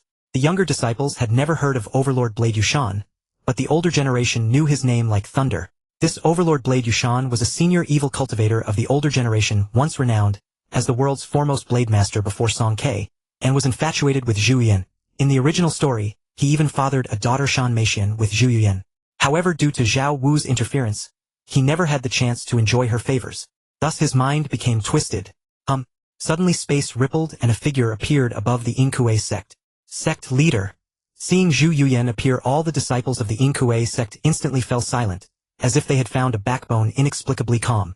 Thump, thump, thump. At this moment a man clad in a black robe with a cold countenance carrying a long blade strode through the void. Each step seemed to stomp on people's hearts, suffocating and breathless. His pace appeared slow, yet in an instant he arrived before Zhu Yuyan. Yuyan. Overlord Blade Yushan stood in the void like a mountain, an unshakable ancient divine, peak towering and majestic, exuding an indescribable immense pressure. He gazed at Zhu Yuyan and was instantly captivated. Time had left no trace on her face. From any angle she seemed like a vibrant young woman in her 20s.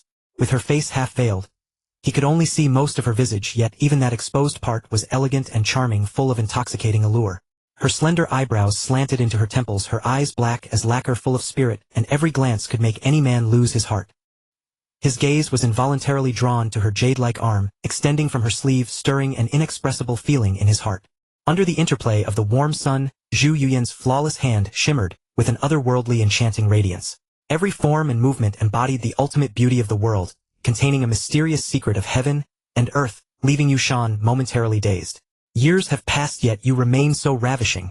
Overlord Blade Yushan's eyes held admiration, then turned into intense jealousy and resentment. If not for Zhao Wu's meddling, he would have long possessed this woman. What are you here for? Zhu Yuyan gazed coldly at Yushan without any courtesy. You ask what I am here for? Yushan sneered, staring intently at Zhu Yuyan. Now that I have broken through to land Immortal, if you become my woman, I can let bygones be bygones, and will surely cherish you in the future. Get lost. Zhu Yuyan interrupted him, directly giving him the boot. You refuse a toast only to drink a forfeit. Yushan's face darkened, not expecting Zhu Yuyan to be so disrespectful. His blade intent burst forth, sweeping the surroundings, turning the world into a realm of blades. Today let me show you the might of Overlord Blade Yushan, and make you know what a real man is. Not comparable to that pretty boy. Yushan gripped the hilt and slowly drew his blade. With each inch the long blade left the scabbard, the blade intent grew stronger. Boom! When the blade was fully drawn, Yushan seemed to transform into a supreme, overbearing blade that could split the heavens and earth, domineering and awe-inspiring with chilling blade intent. SSS. Such terrifying blade momentum. The Overlord Blade is stronger than before. Can the sect leader withstand it?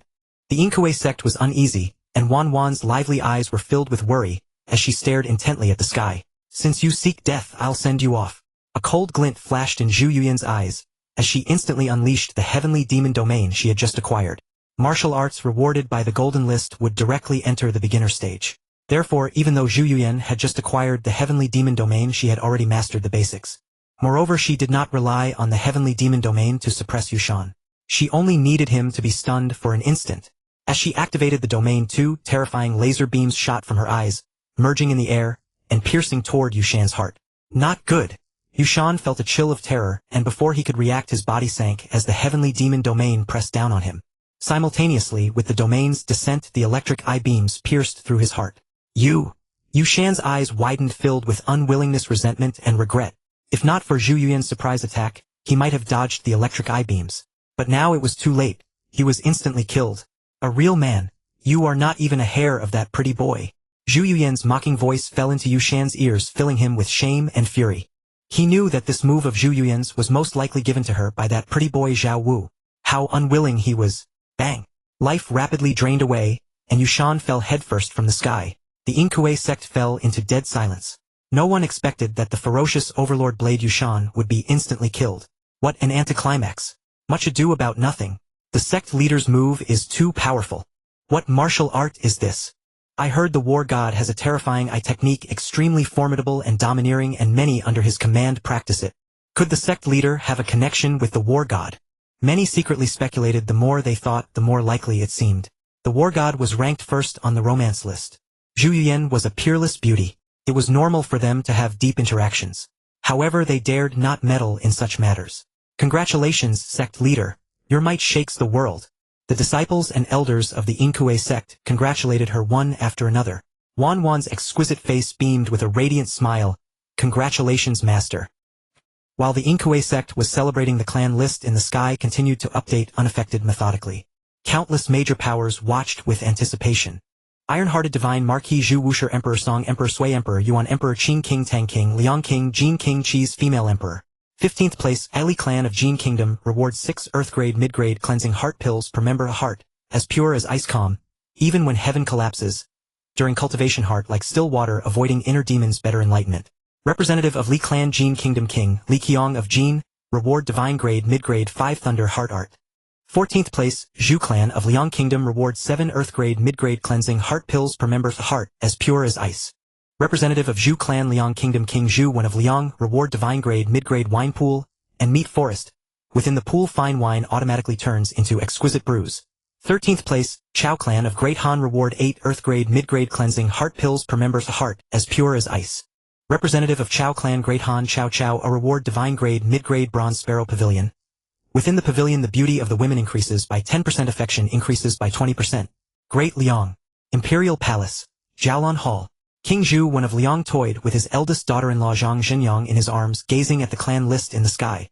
Suddenly his name appeared on the list, and a golden light descended toward his location. He withdrew his hand, opened his palm, and a miniature wine pool and meat forest building materialized. It was the golden list's reward. Wine pool and meat forest. Not bad, not bad. Zhu Wen wore a lecherous smile, casually tossed it, and the wine pool and meat forest flew out, growing with the wind into a massive structure. The rich aroma of wine and meat wafted out. These were the wine and meat inherent to the building. After they were consumed, they needed to be replenished. However, the wine and meat added would become extremely delicious under the effect of the wine pool and meat forest, with the ability to enhance one's abilities. Thinking of this, Zhu Wen's eyes gleamed, and he threw Zhang Zhenyang into the wine pool. Ah! Zhang Zhenyang screamed, dizzy from the fall, choking on a few mouthfuls of wine, coughing violently, her cheeks flushed. But before she could adapt, Zhu Wen jumped in with a brutal and cruel expression. Ah! Great Han. Chao Mansion. Chao Chao looked at the bronze sparrow pavilion in his hand, feeling the strange gazes of the civil and military officials around him, and sighed helplessly. I am really not that kind of person. Lord, stop quibbling, the golden list has confirmed it. You are exactly that kind of person. Chao Chao wanted to cry, but had no tears, feeling his reputation was ruined. However, he would try the bronze sparrow pavilion's effect at night. Chao Chao thought to himself, damn, it's true. Yihua Palace. Wine pool and meat forest, bronze sparrow pavilion. Zhao Wu looked at Zhu Wen's and Chao Chao's rewards, feeling they were quite fitting. Brother Wu, are you tempted? Lianqing's wise and lively eyes gazed at Zhao Wu with a hint of slyness, a soft smile, her voice crisp like pearls falling on a jade plate, captivating. A wine pool and meat forest is nothing. I have similar treasures, Zhao Wu said, lightly reaching out to pinch Lianqing's fair cheek. Care to experience it? No. Lianqing's pretty face blushed, not doubting Zhao Wu's words. But being in the wine pool with Zhao Wu, too embarrassing. Tsh men. Yao Yu sneered with contempt. Slap. Zhao Wu raised his hand and slapped her on the rear. You bastard. Hitting me again. Slap, slap, slap. Zhao Wu and Yao Yu started fighting. Bullying this Yandere was so satisfying. Life needs surprises. It doesn't need to be smooth and calm. Turbulent waves are more interesting. Clan list 12th place, Song Clan, reward 9 Earth-grade mid-grade cleansing heart pills per member. Heart, as pure as ice. Representative of Song Clan Song K. Reward Divine Grade Mid-Grade Heaven Blade Intent Pill can enhance Heaven Blade Intent. 11th place, Liao Kingdom Royal Clan Reward 10 Earth Grade Mid-Grade Cleansing Heart Pills per member. Heart, as pure as ice. Representative of Liao Kingdom Royal Clan Liao Emperor. Reward Divine Grade Mid-Grade Life-Giving Creation Pill. Can revive the dead, regrow flesh, reshape the body, pure and flawless, granting peerless talent. 10th place, Jin Kingdom Royal Clan. Reward 1 Earth Grade Superior Mysterious Iron Blade per member. Representative of Jin Kingdom Royal Clan Jin Emperor.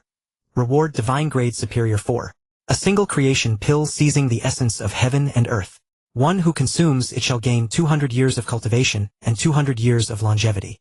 Finally, in the top 10. The rewards have been upgraded to Divine Grade Top Quality. Now the top 10 are probably all royal clans of various nations. What else could it be?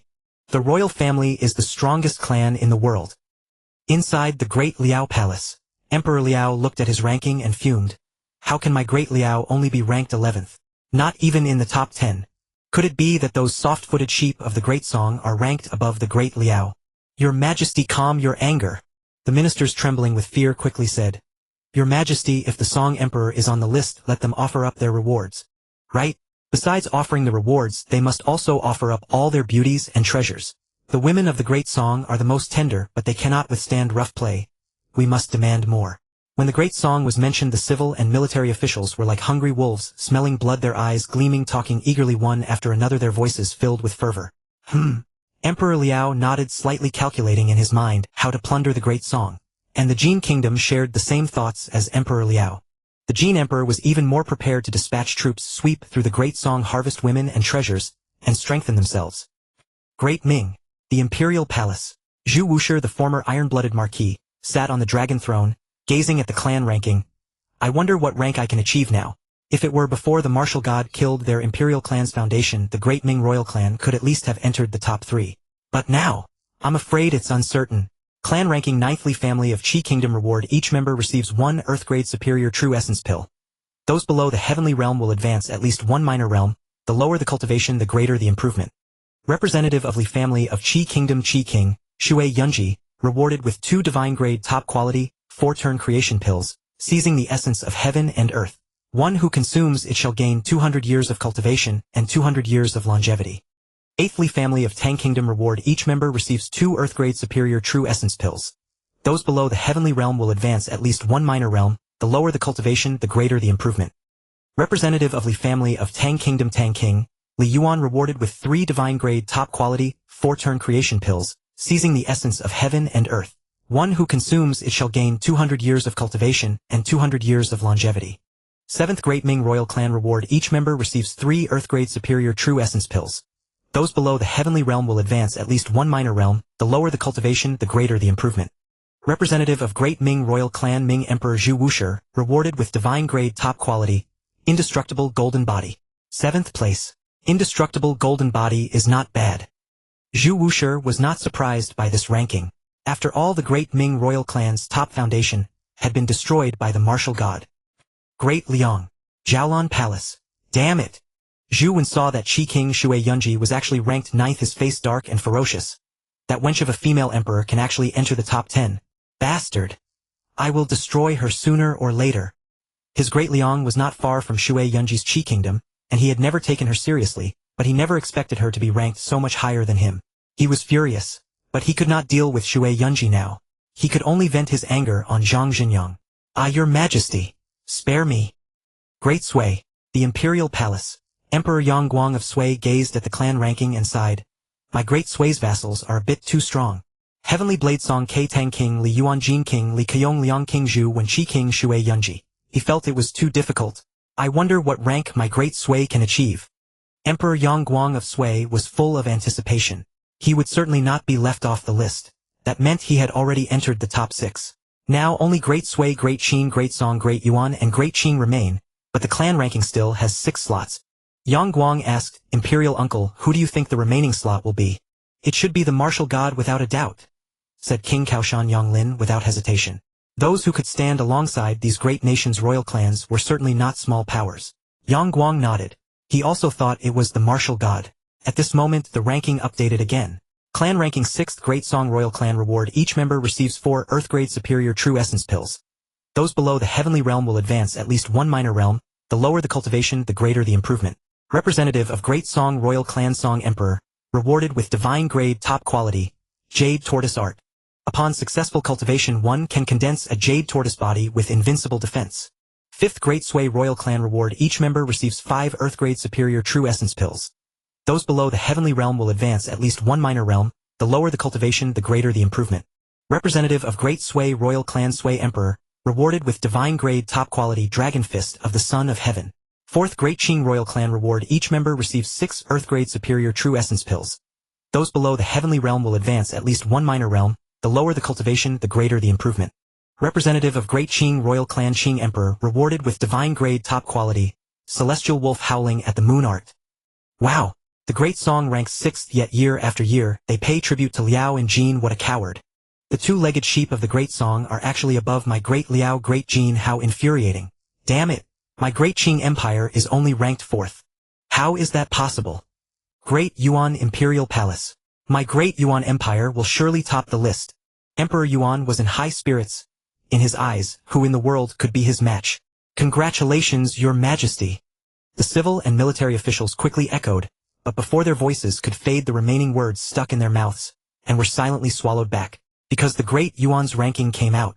Clan ranking 3rd Great Yuan Royal Clan Reward. Each member receives 1 Heaven Grade Inferior Realm Breaking Pill, which can advance 1 minor realm within the Heavenly Realm. Representative of Great Yuan Royal Clan Yuan Emperor, rewarded with Immortal Grade Inferior, 8 Wastelands Art.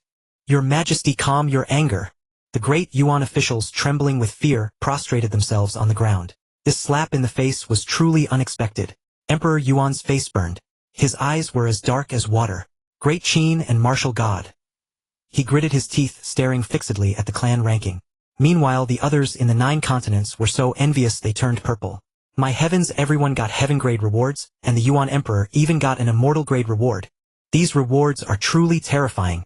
So envious. Great Qin and martial god are set for life. Once Great Qin digests the rewards, who in the world can contend with them? Seeing the rewards for 3rd place on the clan ranking, everyone's eyes turned red. Especially the emperors and princes of the various nations. They felt a great crisis. However, just when everyone thought the remaining 2 slots must be Great Qin and the martial god, the names on the clan ranking surprised everyone. Clan ranking 2nd Shaolin Reward. Each member receives 2 Heaven Grade Inferior Realm Breaking Pills, which can advance 1 minor realm within the Heavenly Realm. Representative of Shaolin Damo, rewarded with Immortal Grade Inferior, Arhut Golden Body. Holy cow. It's actually Shaolin. Damo is still alive. That's right, Shaolin hasn't appeared before. Shaolin ranking 2nd, truly terrifying. But wait, if Shaolin is 2nd, does that mean the martial god didn't make the list? I think the martial god is just a false reputation. The 9 continents were in an uproar. No one expected the 2nd place on the clan ranking to be Shaolin. Meanwhile, all the Shaolin monks scattered across the 9 continents were excited. Each of them could receive 2 realm-breaking pills, truly a windfall from heaven. But sometimes possession is a crime.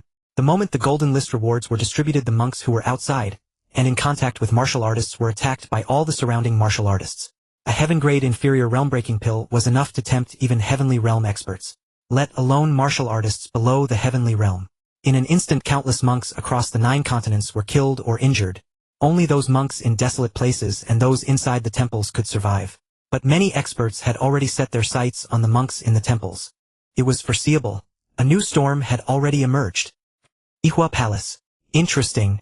Zhao Wu's eyes revealed a look of amusement. It seemed the waters of the 9 continents were quite deep.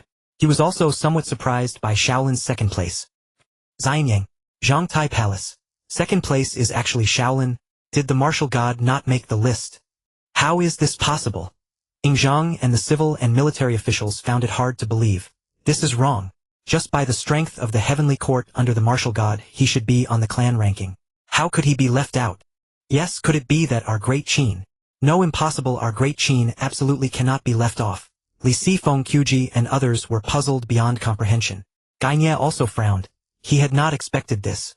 Neither Great Qin nor the martial god should have been left off the list. But now there was only 1 slot left. Could it be that His Majesty and the martial god are tied for first? Suddenly Gainye thought of a possibility. Mr. Guy is absolutely right, that must be it. Wang Ben suddenly realized and agreed wholeheartedly. It's not like there haven't been ties before. The martial god and the martial king are tied for first on the romantic ranking. And on the beauty ranking, many beauties are tied for the same slot. Li Sifeng Qiji and others suddenly understood. Even Ying Zheng nodded in agreement. It was impossible for Great Qin and the martial god to be left off the list. Since it was impossible, there was only one possibility: they were tied for first place. Ying Zheng gazed at the clan ranking filled with boundless anticipation. It had been so long since the golden list appeared. So many rankings had been announced. This was the first time he had reached the top. Just thinking about it made him excited. Congratulations, Your Majesty, for reaching the top of the list and shaking the 9 continents.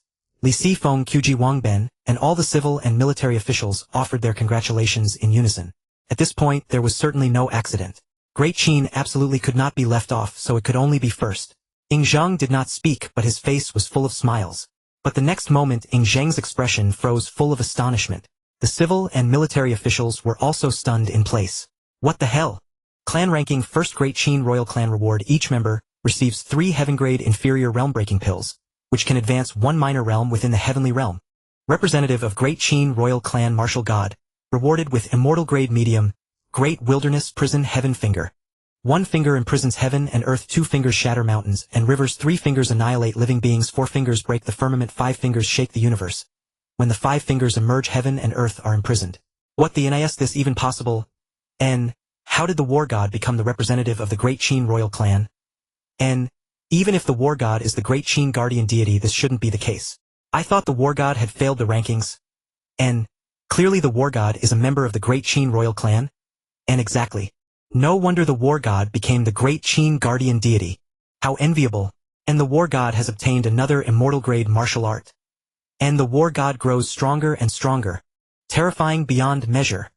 And the 9 provinces buzzed with astonishment, never expecting the war god to be a member of the Great Qin Royal Clan. And this being the case, the strength of Great Qin would only increase. And after all, the gap between the war god being an outsider and being one of their own was as vast as a chasm. Nin, the central province of Great Qin. Xianyang, and Zhangtai Palace. And the Great Qin Royal Clan representative is the war god. Ying Zheng stared at the clan ranking list in bewilderment, unable to process the news. Li Sifeng Qiji Wangben and the others were equally stunned. And they had all assumed that the war god and Great Qin would be tied for first place. But then, a possibility dawned upon them. Is the war god my Ying clan ancestor? And after the initial shock, Ying Zheng was overwhelmed with joy. And if the war god was indeed a Ying ancestor, it would be an unparalleled blessing for Great Qin. Congratulations, Your Majesty. The war god must be a Ying ancestor, or otherwise, he would not be the representative of the Great Qin Royal Clan. And congratulations, Your Majesty. And the civil and military officials came to their senses and offered their congratulations. Ha ha ha. Ying Zheng laughed heartily, happier than ever before. And since the war god was his Ying ancestor, his Great Qin was destined to endure for eternity. No wonder the war god saved a pang. And no wonder the war god was so kind to Wu, even giving him the leaders of the Flame Spirit Maiden title, sorceress, and other legion heads. So that's how it is. In an instant, Ying Zheng and his ministers understood many previously inexplicable matters. For a figure like the war god to casually save a pang was already an immense stroke of luck, and to additionally teach Zhao Wu martial arts was simply incredible. Most unbelievable of all was that he had gifted Zhao Wu with peerless beauties like Flame Spirit Maiden and title sorceress. And these women were not only stunningly beautiful but also commanded elite troops. Even if Zhao Wu were the war god's disciple, such treatment was excessively generous. But if the war god was a Ying ancestor, it all made sense. Perhaps the war god's rescue of a pang was not a mere coincidence. And I wonder which ancestor of mine the war god is. And could it be that I have not done well enough? Does my ancestor not wish to see me? Ying Zheng speculated silently in his heart. And meanwhile the ancestor, he was pondering, lay reclining in the Yihua Palace with Yao Yu on his left, Lian Xing on his right, Hua Yu Nu before him, and He Lu behind him, utterly content. Congratulations, King Wu, on claiming the top spot. And Hua Yu Nu, He Lu, and Tai Pinggu hurried to offer their congratulations, their pretty faces beaming with joy. They had each received 3 heaven-grade lower-rank breakthrough pills. Through Zhao Wu's profound guidance and interaction in recent days, their cultivation had soared, and they had all advanced to the heavenly realm. And with 3 heaven-grade lower-rank breakthrough pills, their power would increase by another significant margin. Not only them, but all direct members of Zhao Wu's heavenly court and other factions had also received rewards. And congratulations, Brother Wu, on claiming the top spot and obtaining the desolate prison heaven finger. Lian Xing's beautiful eyes sparkled as she offered her congratulations. And merely a title. As for the desolate prison heaven finger, it's barely acceptable. Zhao Wu smiled faintly. Yao Yue, Lian Xing. Is that what a human says? Nan, immortal grade middle rank desolate prison heaven finger is merely, barely acceptable. And, if you wish to learn the desolate prison heaven finger, I can teach it to you. I promise to pass on everything I know. Seeing their expressions, Zhao Wu spoke nonchalantly. And toward his women, Zhao Wu was never stingy. And Brother Wu, is this desolate prison heaven finger the upright kind or the other kind? Lian Xing blinked her intelligent eyes gazing at Zhao Wu. And Zhao Wu had taught them various finger techniques. And there was the grave-robbing finger needed for tomb raiding, the two-finger probe. Lu Xiaofeng's famous spirit finger, the Dali Duan family's one-yang finger, and so on. And what do you think? And Zhao Wu flicked her forehead with a finger and rolled his eyes at Lian Xing. Of course he taught both the upright and the not-so-upright versions. En Hua Yu knew he Lu and the others kept their heads down, massaging Zhao Wu's legs and back, though their cheeks had long since turned a burning red. Clearly they too had experienced the potency of Zhao Wu's various finger techniques. And Brother Wu always picks on me. And Lian Xing held her head, giving Zhao Wu a reproachful glance, her voice ethereal and plaintive. Isn't this exactly what you like about me? And Zhao Wu pulled Lian Xing's soft body into his arms and planted a kiss on her cheek. Just then, and the golden list of the Great Dao in the sky trembled once more, and all onlookers perked up with excitement. And the list is moving. I wonder what the next list will reveal. And why isn't there a blacksmith list? Have you been forging all my life? Let me be on it just once. A new list. And Zhao Wu, holding Yao Yu and Lian Xing, also looked up. The sky streaks of radiant light surged and coalesced into a brand new list. Accompanied by celestial music, the list slowly unfurled before everyone's expectant eyes. And 5 bold, majestic purple gold characters materialized, 10 extraordinary women. Below these 5 characters, a line of smaller annotations appeared. In the 9 provinces there are beauties transcending the world, alone and unmatched. A single glance can topple a city, a second glance can topple a nation. Yet such beauty rarely graces the world. The 9 provinces teem with beauties, but few can be called legends. This list is not ranked by order. It is comprehensively evaluated, based on martial arts, appearance, talent, wisdom, character, and other aspects. Holy crap! 10 extraordinary women? And this is interesting. And the 9 provinces and 7 kingdoms beauty list already had over 100 stunning women. How many of them will make this list? I wonder if any beauties not on the beauty list will rise to the challenge. And I bet one silver tail that there will be. And no kidding. This 10 extraordinary women list isn't just about looks. It's perfectly normal for beauties off the beauty list to make it. And I believe Lady Jade will definitely be on it. She's unmatched under heaven. Where does that leave my Eastern sovereign? She dominates the martial world. She's surely on the list. And 10 extraordinary women. In the Yihua Palace, Yao Yu's eyes flickered. She had some anticipation for this list, and especially since she had been outshone by Lady Jade of the Zhang family on the previous beauty list, which still irked her. This time she was determined to surpass her rival. And Big Sister will surely be on the list. And Lian Xing glanced at the intrigued Yao Yu, then turned to Zhao Wu. Brother Wu, don't you think so? I don't know about the list, but to me Yuer is an extraordinary woman. And Zhao Wu tightened his arms, holding Yao Yu's voluptuous, soft, and perfect body close. The celestial demon Yao Yuer, renowned far and wide. Na, divine instrument perfected by heaven. And mysterious and unparalleled. And Zhao Wu, after deep understanding, found himself utterly immersed in her, unable to extricate himself. 10 extraordinary women. And Moon Goddess, who was heading toward the Yihua Palace with the great and lesser Ming, paused. Beneath her thin gauze her deep, beautiful eyes shimmered with a strange light, and her normally calm heart pounded fiercely. Will I make the list? And what about that bitch Yen Fei? And will she be on it? And Moon Goddess's heart was in turmoil, a mix of nervousness, anticipation, and anxiety. Lady Moon Goddess, with your martial arts, beauty, talent, and intellect, you are unparalleled in this era. You will surely be on the list. And Great Ming parted her red lips, gazing at the 10 extraordinary women list. She did not speak of the top position. And Moon Goddess's talent was somewhat inferior to Yen Fei's. And if Moon Goddess made the list, Yen Fei would certainly rank above her. After all, Yen Fei's martial arts were far superior. In other aspects their beauty and talent were comparable. Nan-Haimu Cliff, and headquarters of the Sun and Moon Holy Cult. Dongfang, by clad in a fiery red robe, reclined on a couch. Her jade hand supported her cheek, and her enchanting large eyes gazed at the list. Her red lips parted, exuding a charm tinged with authority. 10 extraordinary women, and I will surely have a place. And, not to mention women, how many men in this world can compare to me? At the top floor of the Tianxian Tower, En Jiang Yuyan gazed into the distance, her eyes deep. If I make the list, would Brother Wu be pleased?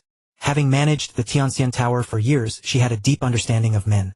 And what attracts men to women is not merely face and body, status, prestige, talent, and knowledge are all alluring. For example, two equally beautiful women, one a commoner, the other a renowned genius, the latter would surely be preferred by men.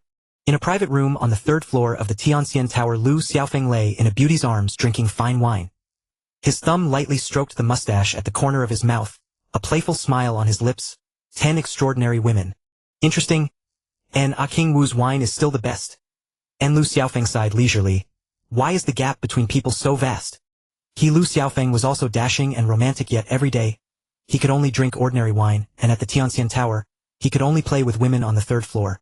When King Wu came, he went straight to the top floor, personally entertained by the madam. And the gap. And clearly, he had heard of Zhao Wu's previous visit to the Tianxian Tower. He was enjoying himself here, essentially waiting for Zhao Wu to show up and catch a few drinks. NAS for seeking Zhao Wu out. The Yihua Palace was not a place he wanted to go. It was full of women, and though he loved women and couldn't sleep without one, those women there were not his. He could gaze but not touch, going would only be uncomfortable. Moreover, Yao Yu was a woman he found somewhat intimidating, and he had witnessed her temper before. And if not for Yao Yu's sudden arrival last time, he would have gotten his fill of drinks at Zhao Wu's place. And finally, under everyone's expectant gaze, the 10 extraordinary women list burst forth with infinite radiance, dazzling and brilliant. One by one, bold, majestic characters materialized. And 10 extraordinary women list. 10 extraordinary women. In the Deming Imperial Palace, Zhu Wushi gazed at the newly appeared list without paying much attention. As for beauties, he only loved Su Xian. Now he had finally fulfilled his wish to make Su Xian the Empress a model of grace for the world. He had also become the Emperor of Deming. However, his current situation was not very favorable. He could not afford to lose all that he had painstakingly obtained. The martial god is a member of the Deqin royal family. With that, the prestige of Deqin will reach new heights. Currently, many within Deming oppose my ascension to the throne. It would be wise to send Chongping to marry King Wu as soon as possible, lest delays lead to unforeseen changes. Zhu Wushi pondered and made a decision. Last time he sent an envoy to Deqin to express submission, not only offering tribute and acknowledging vassalage, but also preparing to present a princess. Since ancient times, marriage alliances have been a necessary condition for submission or alliance. Originally he intended to offer Yunluo, but considering that her beauty and talent were insufficient, he changed it to Princess Chongping. Princess Chongping, whose childhood name was Zhou, came from the world of Bai Shuijian, the sword of blood and fire. Her father was Emperor Chongzhen Zhu Yujian. This was because the world was a fusion of multiple worlds. Zhu Yujian was not the emperor, he was of the same generation as Zhu Wushi. Due to his average abilities and mediocre talent, he had little renown among the Deming imperial clan, far inferior to the illustrious Zhu Wushi. However, Zhu Yujian's daughter Zhou was exceptionally talented, breathtakingly beautiful, and possessed an elegant and noble demeanor, making her stand out among all the imperial princesses. Moreover, she had taken the leader of the Qingzhou Gangchang Qingzhou as her master, and was highly skilled in martial arts. In the original story, she loved the protagonist of Bai Shuijian Yuan Qingji. Later, when the Forbidden City fell, and the rebel king entered the capital, Emperor Chongzhen, unwilling to let his female relatives be humiliated by the rebels, personally killed his concubines and princesses. Zhou also had one arm severed by Chongzhen, but fortunately she was rescued by Yuan Chengji and survived. In the end, she became a nun with the Buddhist name Zhounan. In The Deer and the Cauldron, she also appeared repeatedly attempting to assassinate Emperor Kangxi, and was known as the one-armed divine nun. She also took a Qie Ku and Wei Xiaobao as her disciples. Tianya. Zhu Wushi summoned his adopted son Duan Tianya. Your Majesty. Duan Tianya bowed in greeting. Tianya, there are no outsiders here. You may still call me Yifu, adopted father. Zhu Wushi smiled slightly. Yifu. Duan Tianya hesitated for a moment before calling out. May I ask what instructions Yifu has for this humble servant? You are aware of the marriage alliance between Chongping and King Wu of Deqin, right? Zhu Wushi said. Yes, I am. Duan Tianya nodded. This matter had not been kept secret. Anyone who was not living in a remote mountain or completely isolated would have heard of it. Yifu wishes me to escort the princess to Deqin. Indeed. Zhu Wushi nodded slightly. This marriage alliance with King Wu of Deqin is of utmost importance, and cannot afford any mistakes. Only with your personal escort can I feel at ease. Rest assured, Yifu, I will protect the princess's safety with my life. Duan Tianya immediately pledged. He knew the gravity of this mission.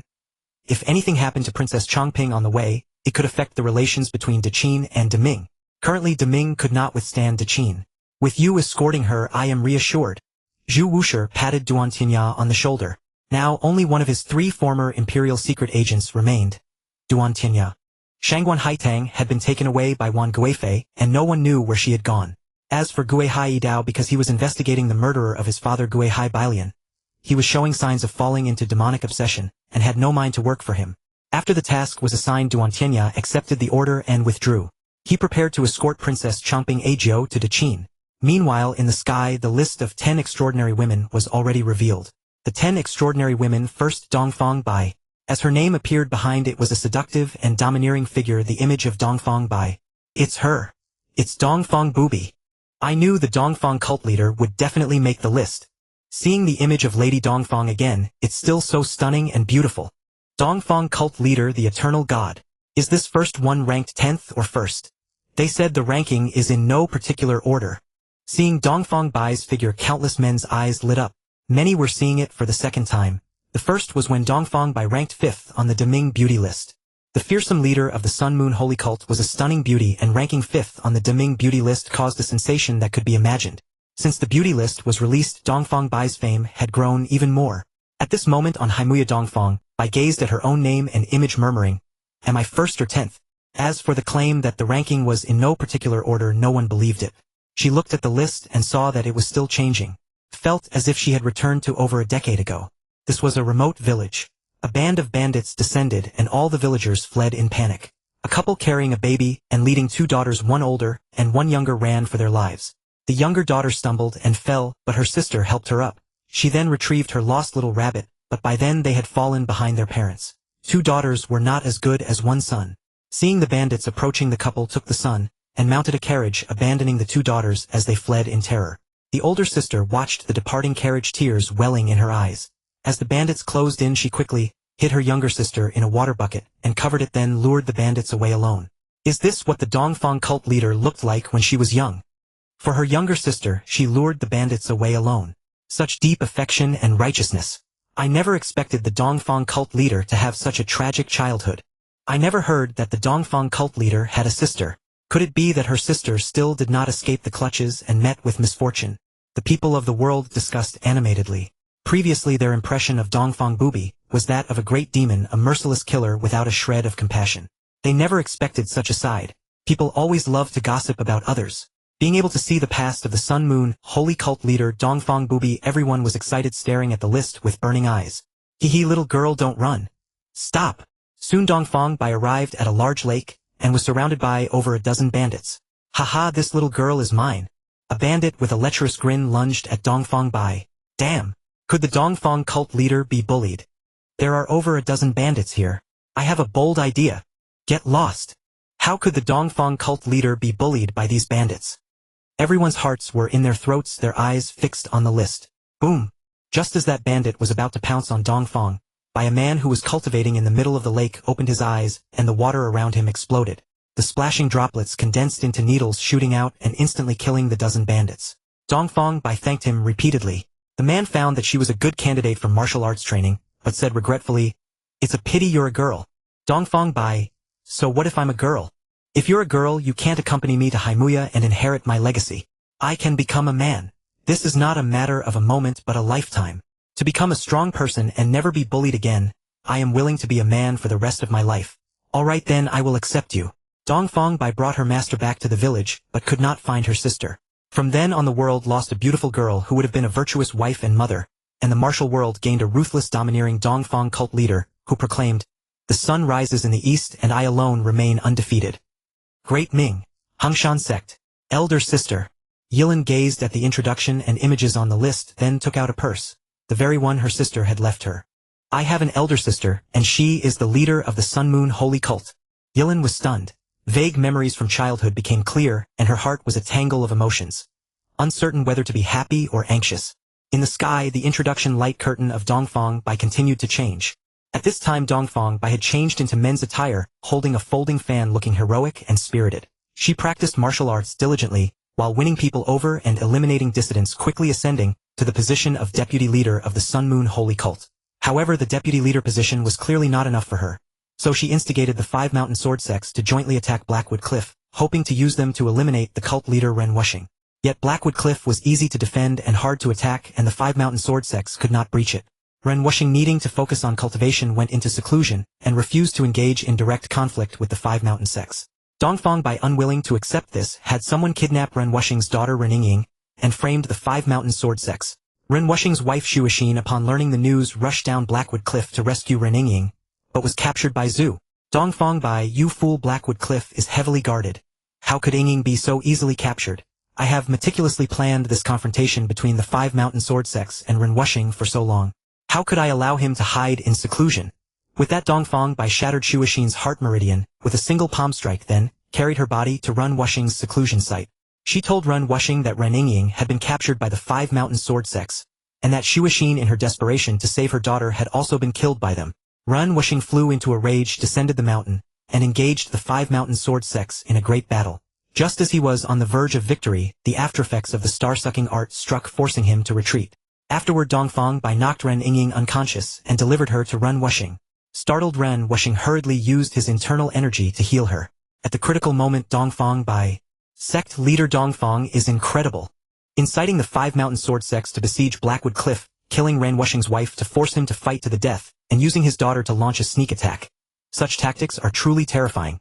Sect leader Dongfang is indeed a ruthless one. The demon cult fiend, utterly shameless and despicable.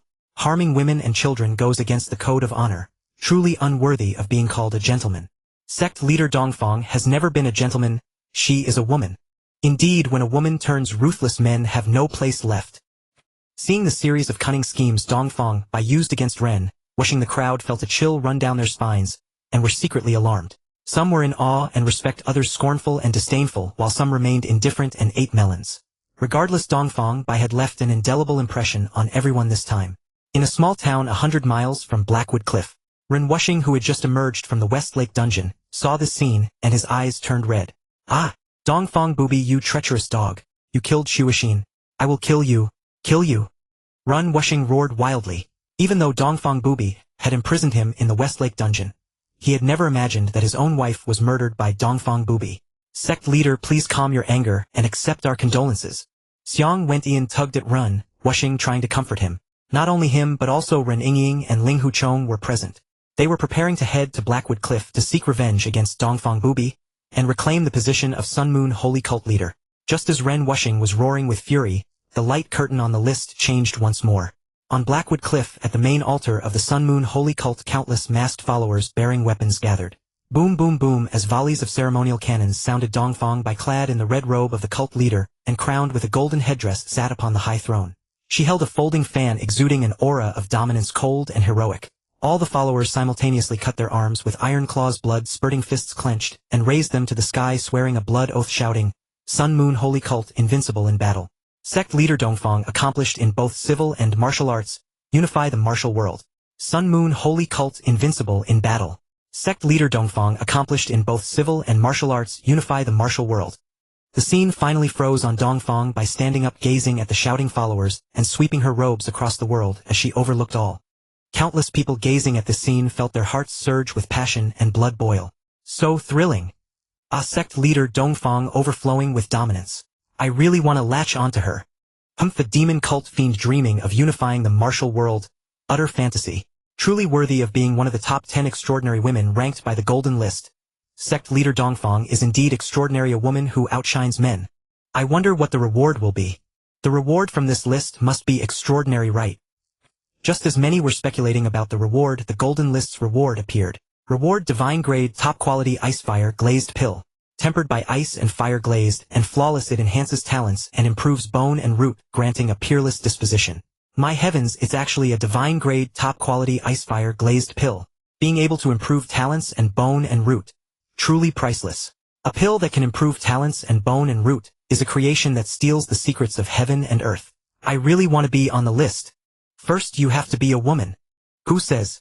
I heard the Sunflower Manual can turn a man into a woman. I really want to see who the remaining 9 extraordinary women are. Why isn't it updating yet? Only one update every 3 days. Damn. Seeing that the top 10 extraordinary women list updated only once every 3 days, everyone's faces turned green. It was truly infuriating.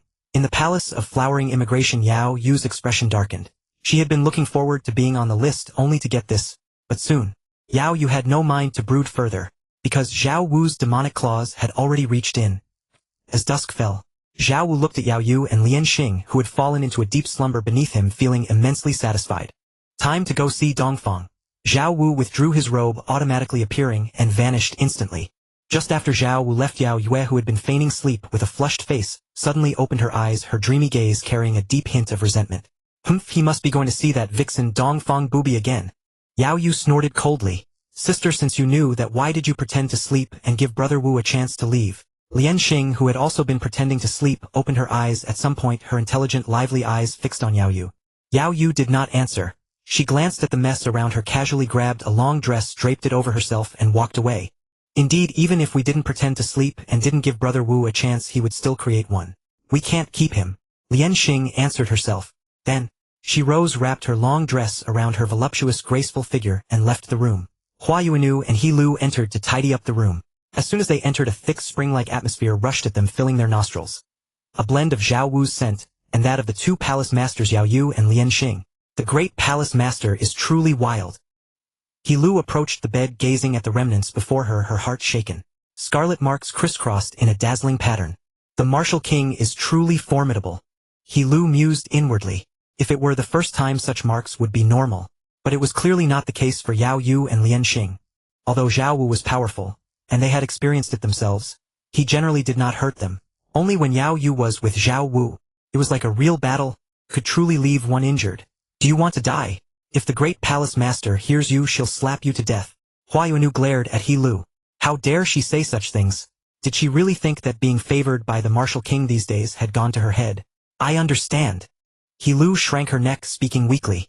She dared not say another word. She quickly changed the wet, dirty, and messy bedding, replacing it all with fresh ones. While they were busy, Zhao Wu had already arrived at Blackwood Cliff.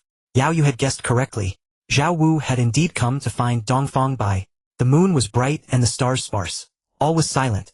Zhao Wu merged with the void, strolling leisurely, as if in a courtyard, and silently entered a luxurious grand hall. On the large bed at the back, Dongfang Bai sat cross-legged, holding a red and white pill in her hand. The pill was about the size of a pigeon's egg. Upon it, flames seemed to blaze and glaciers stretched for miles. A peerless wonder. It was the ice-fire glazed pill rewarded by the golden list. Just as Dongfang Bai was about to consume the ice-fire glazed pill, she suddenly sensed something and looked up sharply, her body tensing instantly. Before her, a figure had appeared out of nowhere. Clad in a black dragon robe, tall and upright with sword-like brows and starry eyes, he resembled a divine dragon from the 9 heavens. Outstanding, transcendent, and extraordinary. It's you! Recognizing the visitor, Dongfang Bai's tense body relaxed, but her heart grew unsettled. Late at night, the martial king should be in the palace of flowering immigration, enjoying the company of the 2 palace masters. Why come to my demon cult? Dongfang Bai said sarcastically. Of course, because I missed you. Zhao Wu smiled slightly, instantly appeared by the bed, and pulled Dongfang Bai's warm, soft body into his embrace. Let go. Dongfang Bai shot a glare, struggling forcefully, but without using her internal energy. Not letting go. Zhao Wu rested his head on her fragrant shoulder, naturally not foolish enough to release her. Dongfang Bai struggled symbolically a few times to express her displeasure, but when she found she couldn't break free, she stopped. The ice-fire glazed pill. This pill is not easy to refine, and the process is painful. I came specially to help you. Zhao Wu's hot breath brushed against Dongfang Bai's ear and cheek. Her originally fair neck and face quickly flushed with redness. Who needs your help? Dongfang Bai had accumulated a great deal of resentment over Zhao Wu's long absence and his complete disappearance. Zhao Wu understood this. He had come today to help dispel the resentment within her. He reached out, picked up the ice-fire glazed pill, and looked into her beautiful bright eyes. Softly he said, "Come, open your mouth." His voice seemed to possess a magic. Dongfang Bai's mind went blank, and instinctively, she opened her mouth, swallowing the ice-fire glazed pill that Zhao Wu placed inside. After the pill went down, Dongfang Bai came to her senses. Why had she listened to him? She was about to complain. Suddenly she felt her body lighten as Zhao Wu lifted her by the waist. The pill's effects are about to take hold. I'll help you refine the medicinal power. Who wants your help? Before she could finish, Zhao Wu sealed her ruddy thin lips. Ice and fire tempered the body. Yin and yang refined the heart. Dongfang girl's watery eyes widened. The pain of the body tempering incessantly assaulted every nerve. From cocoon to butterfly, it was a struggle of blood and sweat. To transform, one must endure the pain of complete renewal. But with Zhao Wu's help, she felt as if she had a pillar of support. Even if the sky fell, Zhao Wu stood like a towering pillar, supporting her, making her feel incredibly safe and secure. Time trickled by. Dongfang Bai's talents and bone root slowly improved amidst the interweaving of blood and sweat, and her entire being underwent a transformative rebirth. That night, Dongfang girl also transformed into a woman. Meanwhile, Ren Wuxing, Xiang Wantian, Ren Ying, and Ling Huchong had sneaked into the Sun Moon Holy Cult, and were approaching Dongfang Bai's residence. That dog Dongfang Booby is likely refining the icefire glazed pill. Perfect opportunity to ambush him and let him taste what it's like to be attacked. Ren Wuxing said viciously. When I get my hands on her, I'll make her know what it means to wish for death, but have no way to die. Isn't she a woman? Let the cult's 100,000 followers properly reward her for her hard work as the esteemed sect leader Dongfang. Father, we should just kill her outright. There's no need to humiliate her. Ren Ying felt some reluctance. Over the years, Dongfang Booby had not mistreated her. In fact, she had been kind to her, even appointing her as the holy maiden of the cult. Killing her would be too merciful. Have you forgotten how your mother died? Ren Wuxing snorted coldly, his face twisted with rage. Thinking of how Dongfang Bai had used his wife and daughter to force him into battle with the 5 mountain sword sects and mercilessly killed his wife. He was consumed with hatred, wishing he could tear Dongfang Bai into 1,000 pieces. Ren Ying clenched her fists. Remembering the image of her mother's death she had seen earlier, she fell silent and tacitly agreed to her father's plan. Dongfang Booby lives right there. Let's go. Ren Wuxing pointed at the palace ahead and moved quickly forward. The guards along the way were silently knocked out and easily dealt with. Ice and fire tempering the body. Yin and yang intermingling. Body like crystal.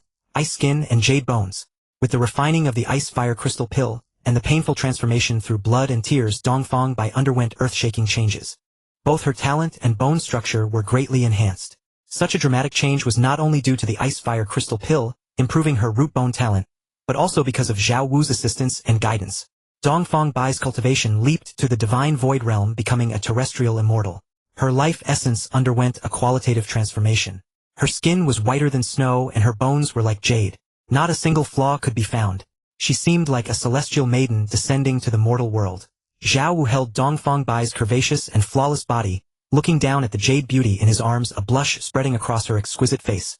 A few tear streaks added infinite charm, like a blooming flower bud, incredibly vibrant and fragrant. I broke through.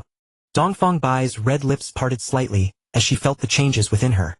She never expected to have so bewilderingly broken through to the divine void realm terrestrial immortal she had once dreamed of. Of course. Zhao Wu smiled and nodded. I've infused you with so much divine power. It would be unreasonable not to break through. Humph. Dongfang Bai rolled her eyes at Zhao Wu. His help this time was immense, but she too had gained something. Her ice-pure body, which she had preserved for 30 years, was violently taken by him without any tenderness. Suddenly Dongfang Bai frowned, a cold gleam in her eyes. Ren Wuxing. She had clearly sensed Ren Wuxing and his party. After all, she was now a divine void realm terrestrial immortal. The whispered conversations of Ren Wuxing and the others outside fell clearly into her ears. Courting death. Dongfang Bai's murderous intent surged. Originally out of old sentiment, she had not only spared Ren Ying and given her the position of sacred maiden of the divine cult, but also refrained from killing Ren Wuxing. She had only imprisoned him at the bottom of Westlake Prison. If you don't pull out the roots, the weeds will grow again when the spring wind blows. I should have killed Ren Wuxing long ago. Zhao Wu's large hand caressed the beauty's smooth jade-like back, as he sat up calmly, looking outside, waiting for Ren Wuxing's arrival.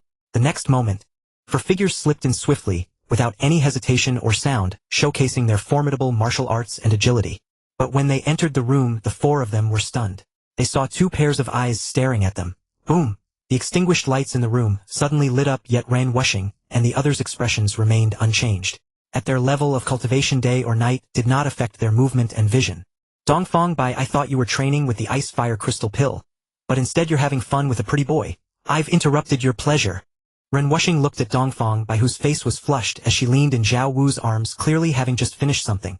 He laughed loudly and said, but don't worry, later I'll definitely compensate you well. I'll have all the cult members contribute their meager energy for our great cult leader Dongfang. Is this your last words? Dongfang Bai's expression remained unchanged. Mere words could not shake her state of mind. Arrogant. Ren Wuxing's face turned cold and he said, unconvinced.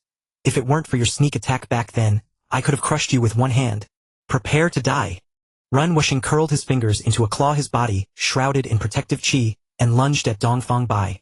Times have changed, the era has moved on. Dongfang Bai's snow-white jade-like arm emerged from the blanket, and she pointed her fingers like a sword toward Ren Wuxing's glabella. Poochie. However, Ren Wuxing, who was only at the early heavenly human realm, had no time to react before his head was pierced through. His neck twisted and he fell dead. He didn't even manage to let out a scream. Xiang Wentian, Ren Yingying, and Ling Huchong stared wide-eyed, unable to process what had happened. Ren Wuxing dead just like that? Were they dreaming? Leader. Father. Xiang Wentian and Ren Yingying snapped back to reality, shocked, furious, and grief-stricken. Shua shua. Dongfang Bai flicked her fingers, and 2 embroidery needles flew out shooting toward Ling Huchong and Xiang Wentian. No surprise. Xiang Wentian was instantly killed, but Ling Huchong actually managed to dodge the attack. Is this the chosen one of fortune? Zhao Wu, intrigued, withdrew his hand and pointed at Ling Huchong. Great wilderness prison heaven finger. 1 finger imprisons heaven and earth. Ling Huchong's body stiffened and his consciousness seemed to see an enormous finger pressing down on him. That giant finger resembled a pillar propping up the sky, spanning heaven and earth. Every fingerprint was clearly visible like ravines, and on its surface seemed to be crystal-clear lakes. Ling Huchong had no time to ponder why there were lakes on the finger. Every hair on his body stood on end and his mind screamed in terror. However, the vast true qi in his dantian remained stagnant like a pool of dead water, and he was completely suppressed, unable to move a single inch. No!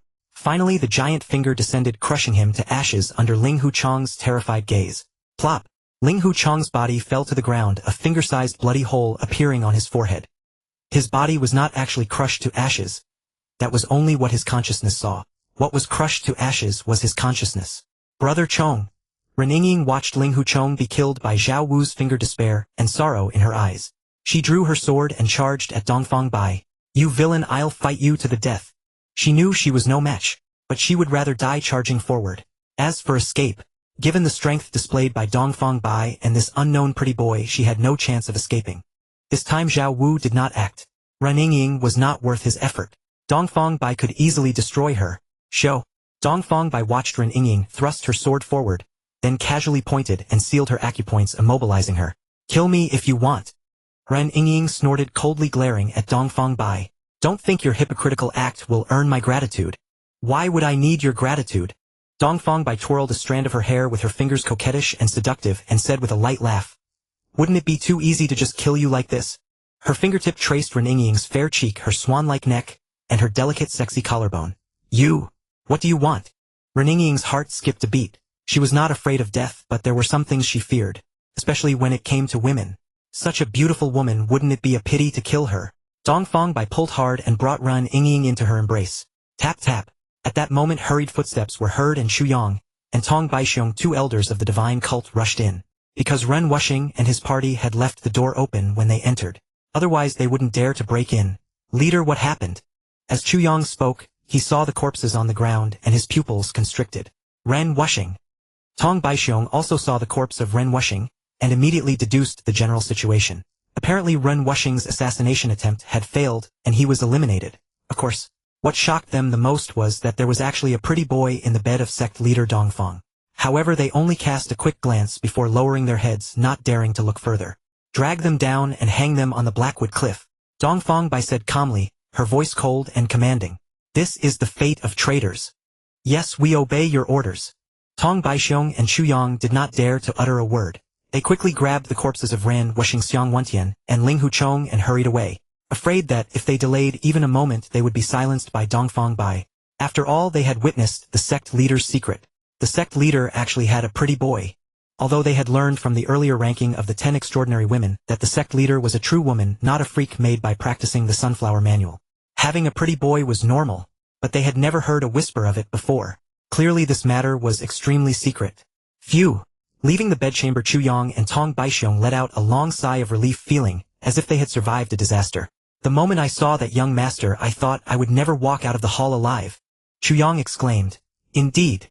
Tong Baixiong nodded in agreement. But that young master is truly handsome. I feel that even the renowned Jiang Feng, the Jade Lord of Rivers and Seas, is no match for him. To catch the sect leader's eye, he must be extraordinary, certainly possessing a unique skill. Chu Yang recalled the brief glance he had caught. Zhao Wu's peerless appearance left him both amazed and stunned. No wonder he had won the sect leader's favor and climbed into her bed. Rumors in the martial world say that the king of Great Qin, Wu Wang, also has a face that could topple kingdoms, even more beautiful than Jiang Feng. I wonder how he compares to that young master just now. Tong Baixiong paused mid-sentence, a strange thought crossing his mind. Could that person just now be King Wu of Great Qin? He looked up and met Chu Yang's gaze. Clearly Chu Yang had also thought of the same possibility. They exchanged a glance. The more they thought about it, the more likely it seemed. First of all, Dongfang Bai's standards were extremely high.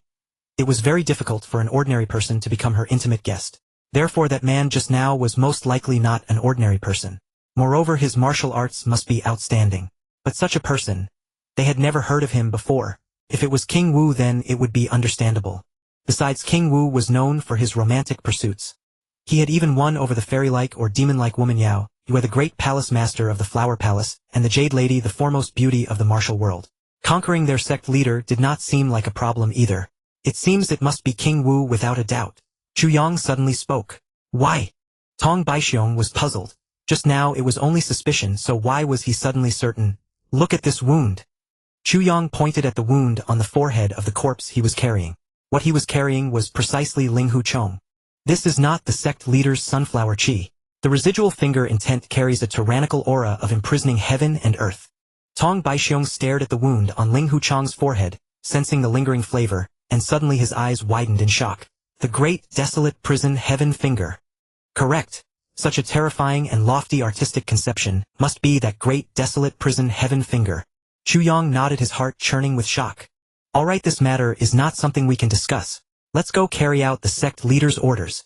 Tong Baixiong said. Chu Yang nodded solemnly. The two of them brought the corpses of Ren Wuxing Xiang Wentian and Ling Hu Chong to the Blackwood Cliff and ordered their subordinates to hang them up as a warning. Soon the news that Ren Wuxing and his two companions had attempted to assassinate the Eastern sect leader spread throughout the entire Sun Moon sect.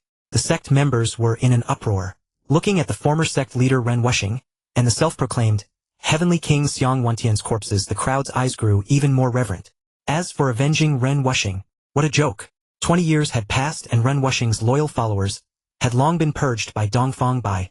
Even if there were a few die-hard supporters, they dared not show it at this moment. The man was dead.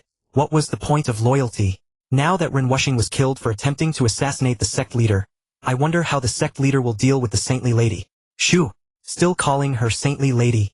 After today, there might no longer be a saintly lady. Exactly. While the sect was in an uproar in the bedchamber, Dongfang Bai pushed Ren Yingying into Zhao Wu's arms, smiling brightly. I'm giving you a gift. Do you like it? Looking at Ren Yingying, who was curvaceous and voluptuous in his arms, Zhao Wu put on a stern face and said with righteous indignation, Am I that kind of person? Aren't you? You two villains, if you have the guts, kill me. Ren Yingying was mortified and furious, shocked and enraged. She never expected Dongfang Bai to be so wicked, actually wanting to. Such a beauty, it would be a pity to kill her. Dongfang Bai pinched Ren Yingying's chin, lifting her head, and smirked. I am the most thrifty. Even a grain of rice that falls on the table I will eat cleanly. How could I bear to waste? Zhao Wu was speechless, and a scene involuntarily surfaced in his mind. It was a TV series he had watched in his past life, heroes of Sui and Tang. Li Rongrong failed to assassinate Emperor Yang of Sui, and was imprisoned in the imperial dungeon. It seemed that Yuan Qingdu had pinched her chin and said something similar. Then he waved his hand and dozens of soldiers lined up outside. Pulling himself back from his thoughts, Zhao Wu looked at Ren Yingying and did not pretend to be modest. He knew that Dongfang Bai was doing this because she actually did not want to kill Ren Yingying. After all, Ren Yingying had grown up under her watch and she had some feelings for her. But Ren Yingying had come with Ren Wuxing to kill her. She needed a reason not to kill Ren Yingying. Giving her to Zhao Wu was a justification for sparing Ren Yingying's life. You'd better kill me or else I... Humph. Ren Yingying tried to say something harsh, but Zhao Wu did not give her a chance. The sun rose and the moon set. The night passed quietly. The soft and warm sunlight shone brilliantly, gilding the pure white clouds with a layer of golden radiance. Playful beams of sunlight stealthily crept into the room, climbing onto Ren Yingying's face, her neck, and her curvaceous jade-white body. Ren Yingying lay on the bed staring blankly at the ceiling. Only now did she feel a slight trace of warmth. Her eyes moved and her whole body ached as if it had been crushed piece by piece, unbearable. You big jerk, you wasted a good-looking face just colluding with that villain Dongfang Booby. Ren Yingying thought bitterly. Thinking of Zhao Wu's roughness toward her, she felt a mix of emotions. She didn't know if it was love-hate or something else. In any case, there was an inexplicable emotion she herself hadn't noticed. Because women love the strong, submit to the strong, and are most easily conquered by the strong. Meanwhile, Zhao Wu had already left. At this moment he was holding the lady Dongfang in the next bed, watching the sunrise. Was the saintly lady's taste good? Dongfang Bai's jade-like hand brushed over Zhao Wu's chest. Her charming and dignified delicate face carried a faint smile as she looked at Zhao Wu. Not even a 10,000th of yours. Zhao Wu held Dongfang's soft and voluptuous body, burying his face in her hair, inhaling her intoxicating feminine fragrance, feeling completely satisfied. The saintly lady of the demon sect was very alluring. Liar. Dongfang Bai rolled her eyes at him. Men's mouths are full of lies. She had seen how exceptionally hard Zhao Wu had worked last night. The other side was probably still bruised all over. Zhao Wu seemed to read her mind and said, I exerted myself so much, wasn't it to avenge you? It seems I need to prove it to you. Zhao Wu said seriously. How? With more force. No Great Ming. In a mansion outside the capital of Great Ming, a young man, with an imposing demeanor, was wiping a strangely shaped sword. This sword was dazzling with golden light, its shape peculiar. The blade seemed to be formed by a coiled snake, with the snake's tail forming the hilt and the snake's head as the tip, its tongue protruding and forked so the tip actually had two prongs. It was the famous divine weapon, the Golden Snake Sword. The Golden Snake Sword originally belonged to the Five Poison sect, and was one of its 3 sect-protecting treasures. Later the Golden Snake Lord Xiaoshui took advantage of the innocent He Hongyao, deceived her feelings, and successfully stole the Golden Snake Sword and Golden Snake Darts with her help. After Xiaoshui died, the Golden Snake Sword and darts fell into the hands of Yuan Qingji. This young man was Yuan Qingji. Young Master. At that moment a middle-aged man hurried over and reported, Young Master, the news is confirmed. Zhu Wushi has ordered his adopted son, the top-secret agent Duan Tianya, to escort the 9th princess to Great Qin for marriage. They have already set off. That traitor Zhu Wushi, usurping the throne is bad enough, but he even sells out the country to beg for peace. He is unworthy of being a member of the Ming royal family. Yuan Qingji sheathed his sword, indignant. I once felt an instant connection with the 9th princess. How can I watch her fall into the clutches of evil and suffer in misery? Yuan Qingji spoke with righteous indignation. This was a perfect opportunity to rescue the beauty. As long as he saved the 9th princess, how could he fail to capture her heart? Young Master, the 9th princess's marriage partner is none other than the martial king of Great Qin. Please think twice.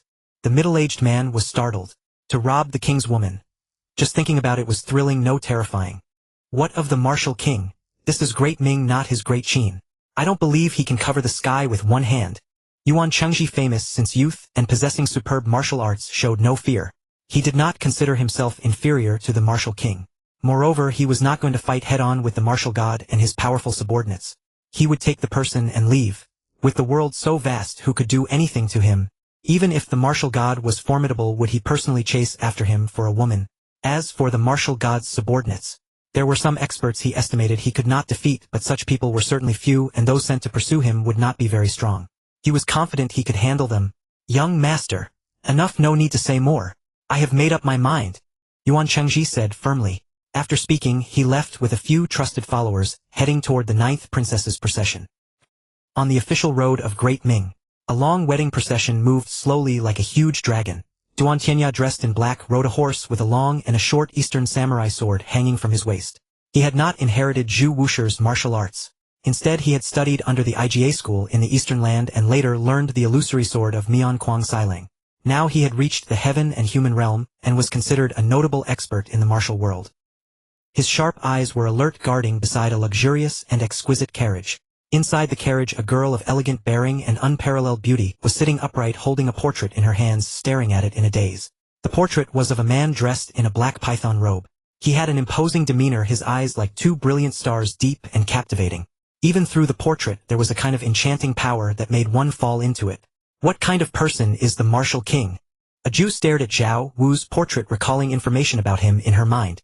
It was said that his appearance surpassed Pan and was even more beautiful than the Jade Lord Zhangfeng.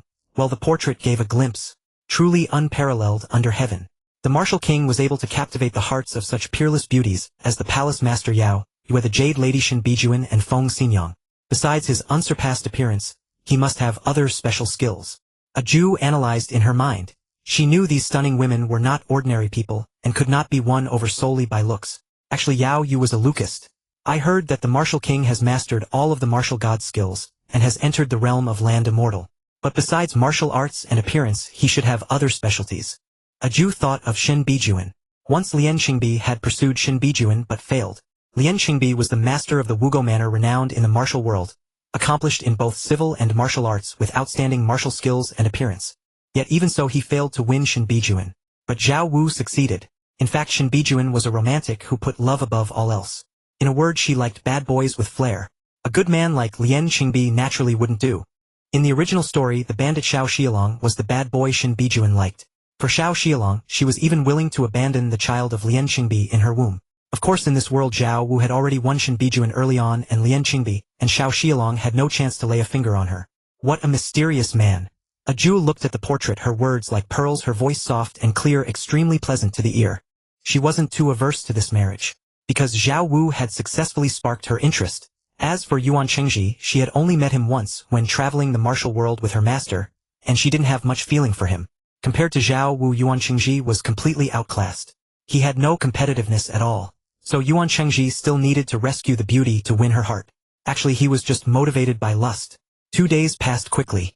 A Jew and her party arrived at a desolate wilderness. Duan Tianya looked around, saw that the team was exhausted, and ordered the guards to be alert and rest on the spot. Not far away, Yuan Chengji stood on a small hill gazing at the wedding procession from afar. Today is the day the second extraordinary woman will be announced. When the list is released, everyone's attention will be drawn to it. This is the perfect opportunity. Yuan Chengji thought to himself and made a decision. Finally, the day of the Golden List update has arrived. The days of waiting felt like years. I wonder which of the 10 extraordinary women will be on the list today. I'm afraid there are few extraordinary women in the martial world who can match the Eastern leader. Looking forward to it. I wonder which extraordinary woman will be on the list today. The Palace of Shifting Flowers, Palace Master Yao, Yue Jade, Lady Zhang, Sanyang Water, Mother Yin Ji. In the carriage, a Jew looked up at the golden list in the sky, guessing silently. These 3 are the most renowned extraordinary women in the Ming Dynasty martial world. Of course, one must also add Dongfang Bai, who was on the list earlier. Haimu Cliff. In the main hall of Lady Dongfang's bedchamber, Zhao Wu lay his head on Lady Dongfang's soft and rounded thighs, enjoying her massage. Ren Yingying knelt beside them, her beautiful eyes glaring at the 2 shameless lovers. Although I, the prince, am handsome, haven't you noticed that the wine is gone? Zhao Wu raised his wine cup and shook it in front of Ren Yingying. Ren Yingying's face was expressionless as she lifted the wine pot and filled Zhao Wu's cup. These past 2 days under Zhao Wu's earnest teaching, Ren Yingying had learned to behave, deciding to endure humiliation and temporarily submit to the villain. After all, once is no different from 1,000 times. As long as she lives, one day she will have a chance for revenge. Not bad. Zhao Wu was very satisfied and reached out to pat Ren Yingying's smooth thigh. Smooth, silky, springy, legs to be savored for a lifetime. Ren Yingying's body trembled, then quickly returned to calm. After all, there was no part of her body that Zhao Wu hadn't already visited. She had grown used to his touch. Buzz! Buzz! In the sky, the Great Dao golden list trembled, and the list of the 10 extraordinary women shimmered with radiance, coalescing into majestic, bold characters. 10 extraordinary women. Second, Xiao Meng. As Xiao Meng's name emerged behind it, appeared a solitary, proud and stunning figure. A beauty in an off-shoulder long dress with long legs like ivory pillars, stepping in high heels, her jade hand lightly holding the famous sword Qiu Li, like a cold aloof fairy detached from the world. Good heavens! Who is this impressive figure? Give me 3 minutes, I need to know everything about her. Xiao Meng. Zhuangzi dreamed of a butterfly, the emperor's spring heart, consigned to the cuckoo. The name is beautiful, but the person is even more beautiful. It's her, the current leader of the heavenly sect, Xiao Meng. This woman at first glance possesses a peerless bearing. Are you looking at her face or her chest? Shallow. I'm looking at her legs. Upon seeing Xiao Meng's figure, countless lecherous eyes lit up. Whether it was her distinctive silver hair or her world-dominating curves, both were unforgettable. Truly impressive. Zhao Wu gazed at Xiao Meng's silhouette, unexpected yet reasonable. Pervert. Ren Yingying spat, thinking of how roughly Zhao Wu had treated her these past days, and she gnashed her teeth in hatred. Yingying being naughty again, Zhao Wu reached out, encircled her slender waist, and pulled hard. Ren Yingying fell into his arms, instantly filling them with warm fragrance. You? What are you trying to do? Ren Yingying was startled like a frightened rabbit, her beautiful eyes filled with panic, as if she already knew what was coming. She had experienced the 3 meals a day over the past few days. Slap. Zhao Wu raised his hand and smacked Ren Yingying's pert bottom. Eat. Ren Yingying trembled, her eyes watery, and she went limp. This Xiao Meng seems to be the leader of the Great Qin Taoist sect. Do you also have a fling with her? Dongfang Bai ignored Zhao Wu and Ren Yingying's antics and asked directly. She was well aware of Zhao Wu's lecherous nature. Such a beauty. Could Zhao Wu let her go? What do you mean by a fling? She and I are innocent, Zhao Wu said with righteous indignation. He and Xiao Meng really didn't have that kind of intimate relationship.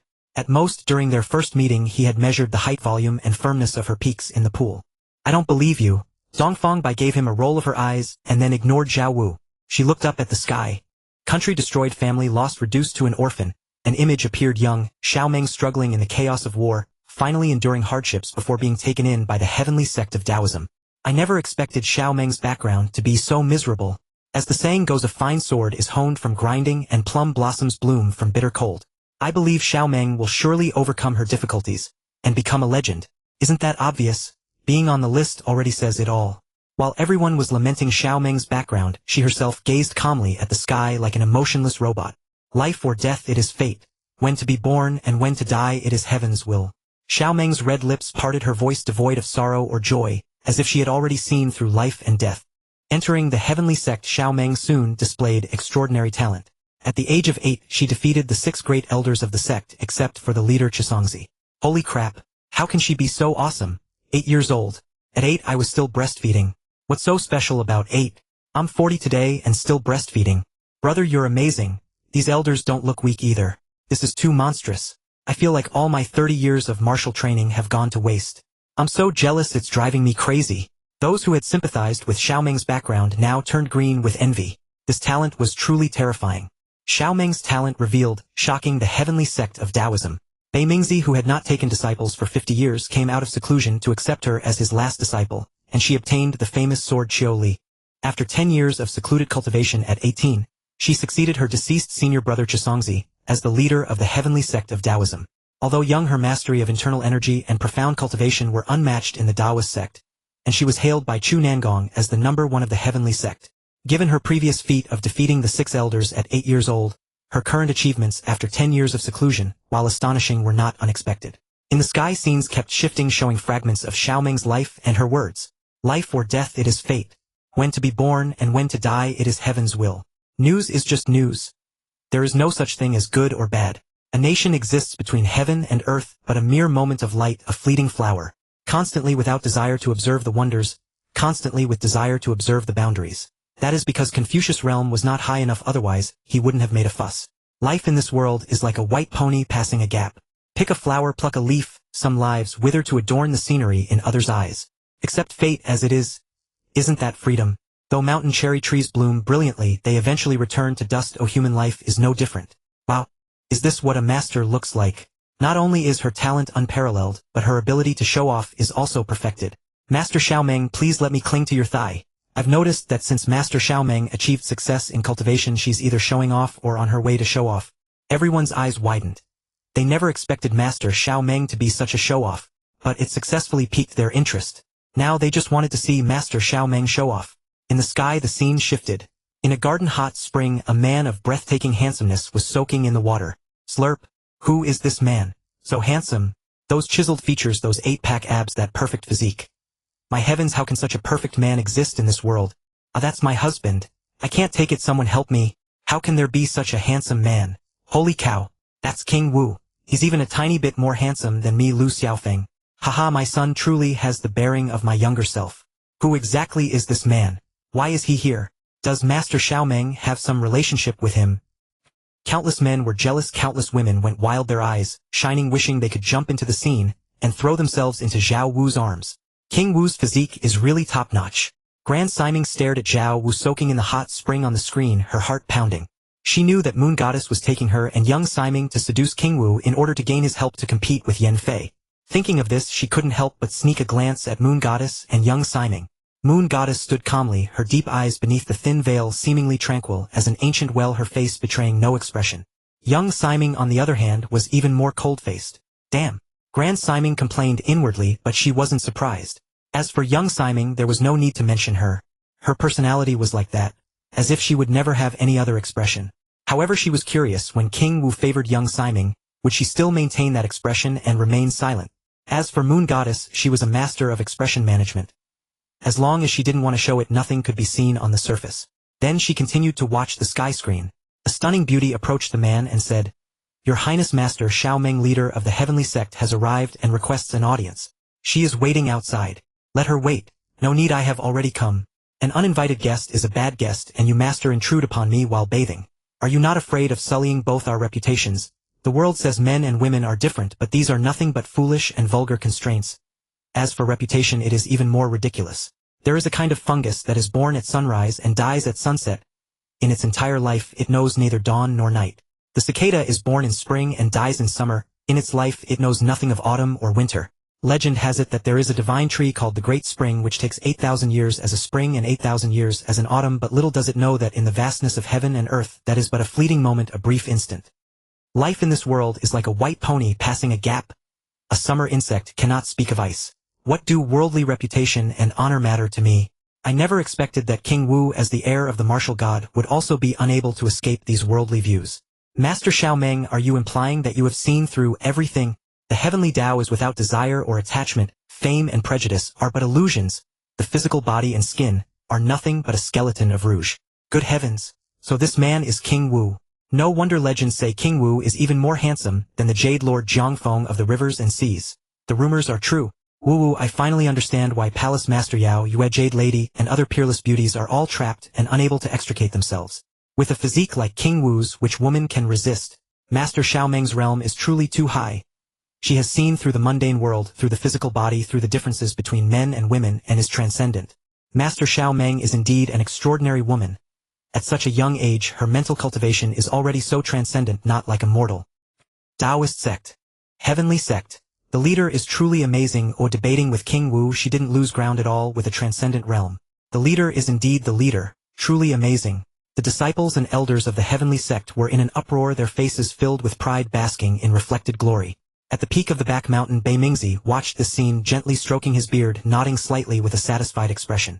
Little Sage Village. The Confucian leader Fu Nianside. Master Xiaomeng's realm is sublime. I am not as good as her. Zhangtai Palace. Ying Zheng looked at the screen and frowned slightly. Could it be that Zhao Wu was convinced like that? He stared intently at the screen. He believed that Zhao Wu would not be defeated so easily by Xiaomeng.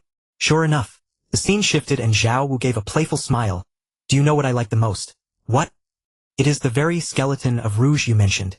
In the next moment Xiaomeng was pressed down by an invisible terrifying force, and fell into the hot spring with a splash. Zhao Wu reached out his large hand and wrapped it around Xiaomeng's slender waist. A beauty emerging from the bath, peerless and radiant. Xiaomeng's delicate body trembled, her magnificent bosom quivered, and her beaded face turned cold, murderous intent instantly surging as she gathered a vast surge of true qi. The hot spring exploded, water splashing everywhere as streams of water shot toward Zhao Wu like swimming dragons. Unfortunately, her attack was useless against King Wu, like a clay ox entering the sea. Zhao Wu tightened his arm and Xiaomeng's graceful, proud body fell into his embrace. Zhao Wu, it seems, Master Xiaomeng, that you have not yet seen through everything. Let go. Women truly say one thing but mean another. The mouth says no but the body is honest. Meeting you today, King Wu, you are indeed extraordinary. I will remember today's lesson and will surely seek your guidance again. Master Xiaomeng's show-off failed. King Wu let go of Master Xiaomeng. Let me take her place. Just now when Master Xiaomeng flew up, I think I saw a dog paw print land on that magnificent weapon. That dog thief King Wu dares to defile my goddess. Haha, my son Zhao Wu has the bearing of an emperor. On Blackwood Cliff, Dongfang Bai glared at Zhao Wu with beautiful eyes. This is what you call innocent. Big. Dongfang Bai smiled seductively, her tone sinister. Not even a fraction of yours, my dear. Zhao Wu sat up, pulled Dongfang Bai into his arms, and confirmed with his hand again. Stop it. Dongfang Bai's pretty face flushed red, and she gave Zhao Wu a sharp glare. Shameless couple. Ren Yingying watched, coldly cursing viciously in her heart. Reward: divine grade superior ice fire glazed pill. Ice and fire temper the body, glazed and immaculate, enhancing talent, improving bone structure, enabling one to achieve a peerless appearance. That's it. The rewards are all the same. It seems the ranking doesn't matter. Poor Master Xiaomeng showed off so much only to fall into King Wu's hands in the end. A man who often walks by the river will eventually get his shoes wet. Although Master Xiaomeng stumbled once, it doesn't affect my admiration for her. Master Xiaomeng, eternal god. King Wu is really despicable, using his martial arts to bully a weak woman. Weak woman? Brother, I think you have a misunderstanding of what a weak woman is. And Master Xiaomeng is actually in our Great Ming. Nobody stop me, I'm going to go worship my goddess. As the light of the reward faded, everyone knew Xiaomeng's approximate location. In an instant, the eyes of some malicious individuals lit up. This was the Great Ming. Robbing a Great Qin expert was nothing. After all, the Icefire Glazed Pill was a divine grade superior divine pill. It could improve bone structure and talent. Truly a peerless treasure to defy fate. With the Icefire Glazed Pill, I have a chance to advance to Earth Immortal. I must obtain it. The Icefire Glazed Pill is mine. Countless experts went mad. Although Xiao Meng had extraordinary talent, she was still young, and her cultivation was not that overwhelming. Only at the heavenly human realm. Although the heavenly human realm could be considered a regional expert, its deterrent power was not strong. Moreover, Xiao Meng was an outsider alone. If heaven gives and you do not take, you will suffer the consequences. Master Xiao Meng. A Jew gazed at the sky, her heart filled with emotion. She and Xiao Meng were of similar age, yet she was born into royalty lacking nothing. But the disparity was immense. Although her martial arts were considerable, having reached the Grandmaster realm compared to Xiao Meng, it was still a world of difference. Save the princess, reject the marriage alliance. Suddenly a roar filled with immense true qi erupted. Duan Tianya was startled, lifting his head abruptly to see countless arrows raining down like a storm. Protect the princess. Duan Tianya bellowed, instantly drawing his blade with a sharp gaze on high alert. He had anticipated possible bandits on the road, but he hadn't expected to encounter them so soon. Swish, swish, swish. Ah! Arrows pierced flesh and guards fell one by one, screaming in agony. What's happening? A Jew looked out the window, her jade-like hand tightening around the jade flute. Miss, there are bandits. The maid Tao Hongying's face turned pale with tension. Rest assured, your highness, I will protect you with my life. Duan Tianya stood guard beside the carriage, his voice, resolute, exuding a powerful sense of security. With Lord Duan here, I am naturally at ease. A Jew's voice was crisp. She was well aware of Duan Tianya's strength. Ordinary bandits were no match for him. Kill. Slay the traitors, save the princess. Slay the traitors, save the princess. A group of martial artists shouted slogans, charging from all directions.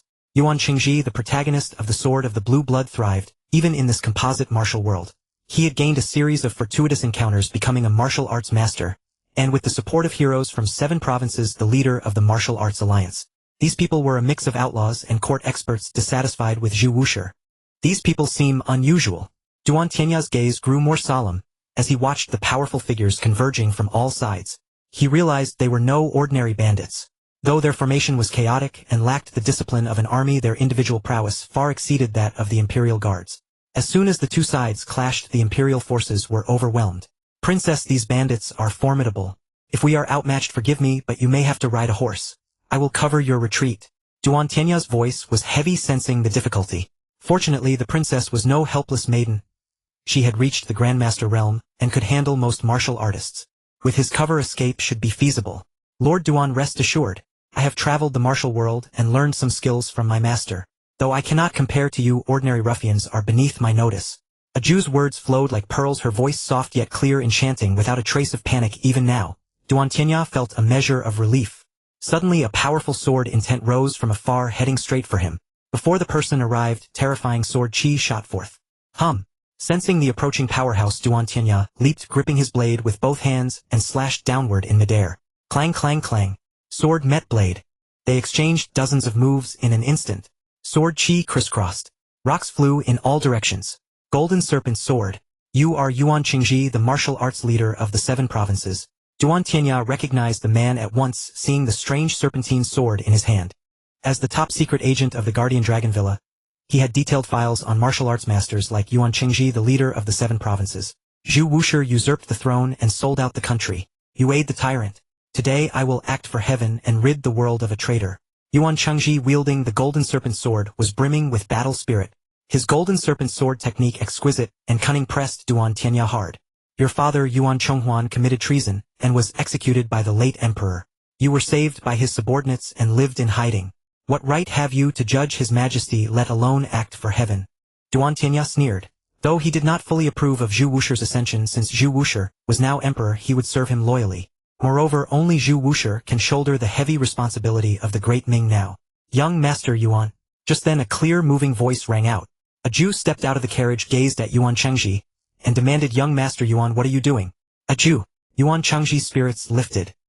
His eyes fell upon the graceful figure standing on the carriage. She was exquisitely beautiful, peerlessly lovely. Her beauty was radiant and pure, unmatched. Her skin was fair as jade, her eyes sparkling bright.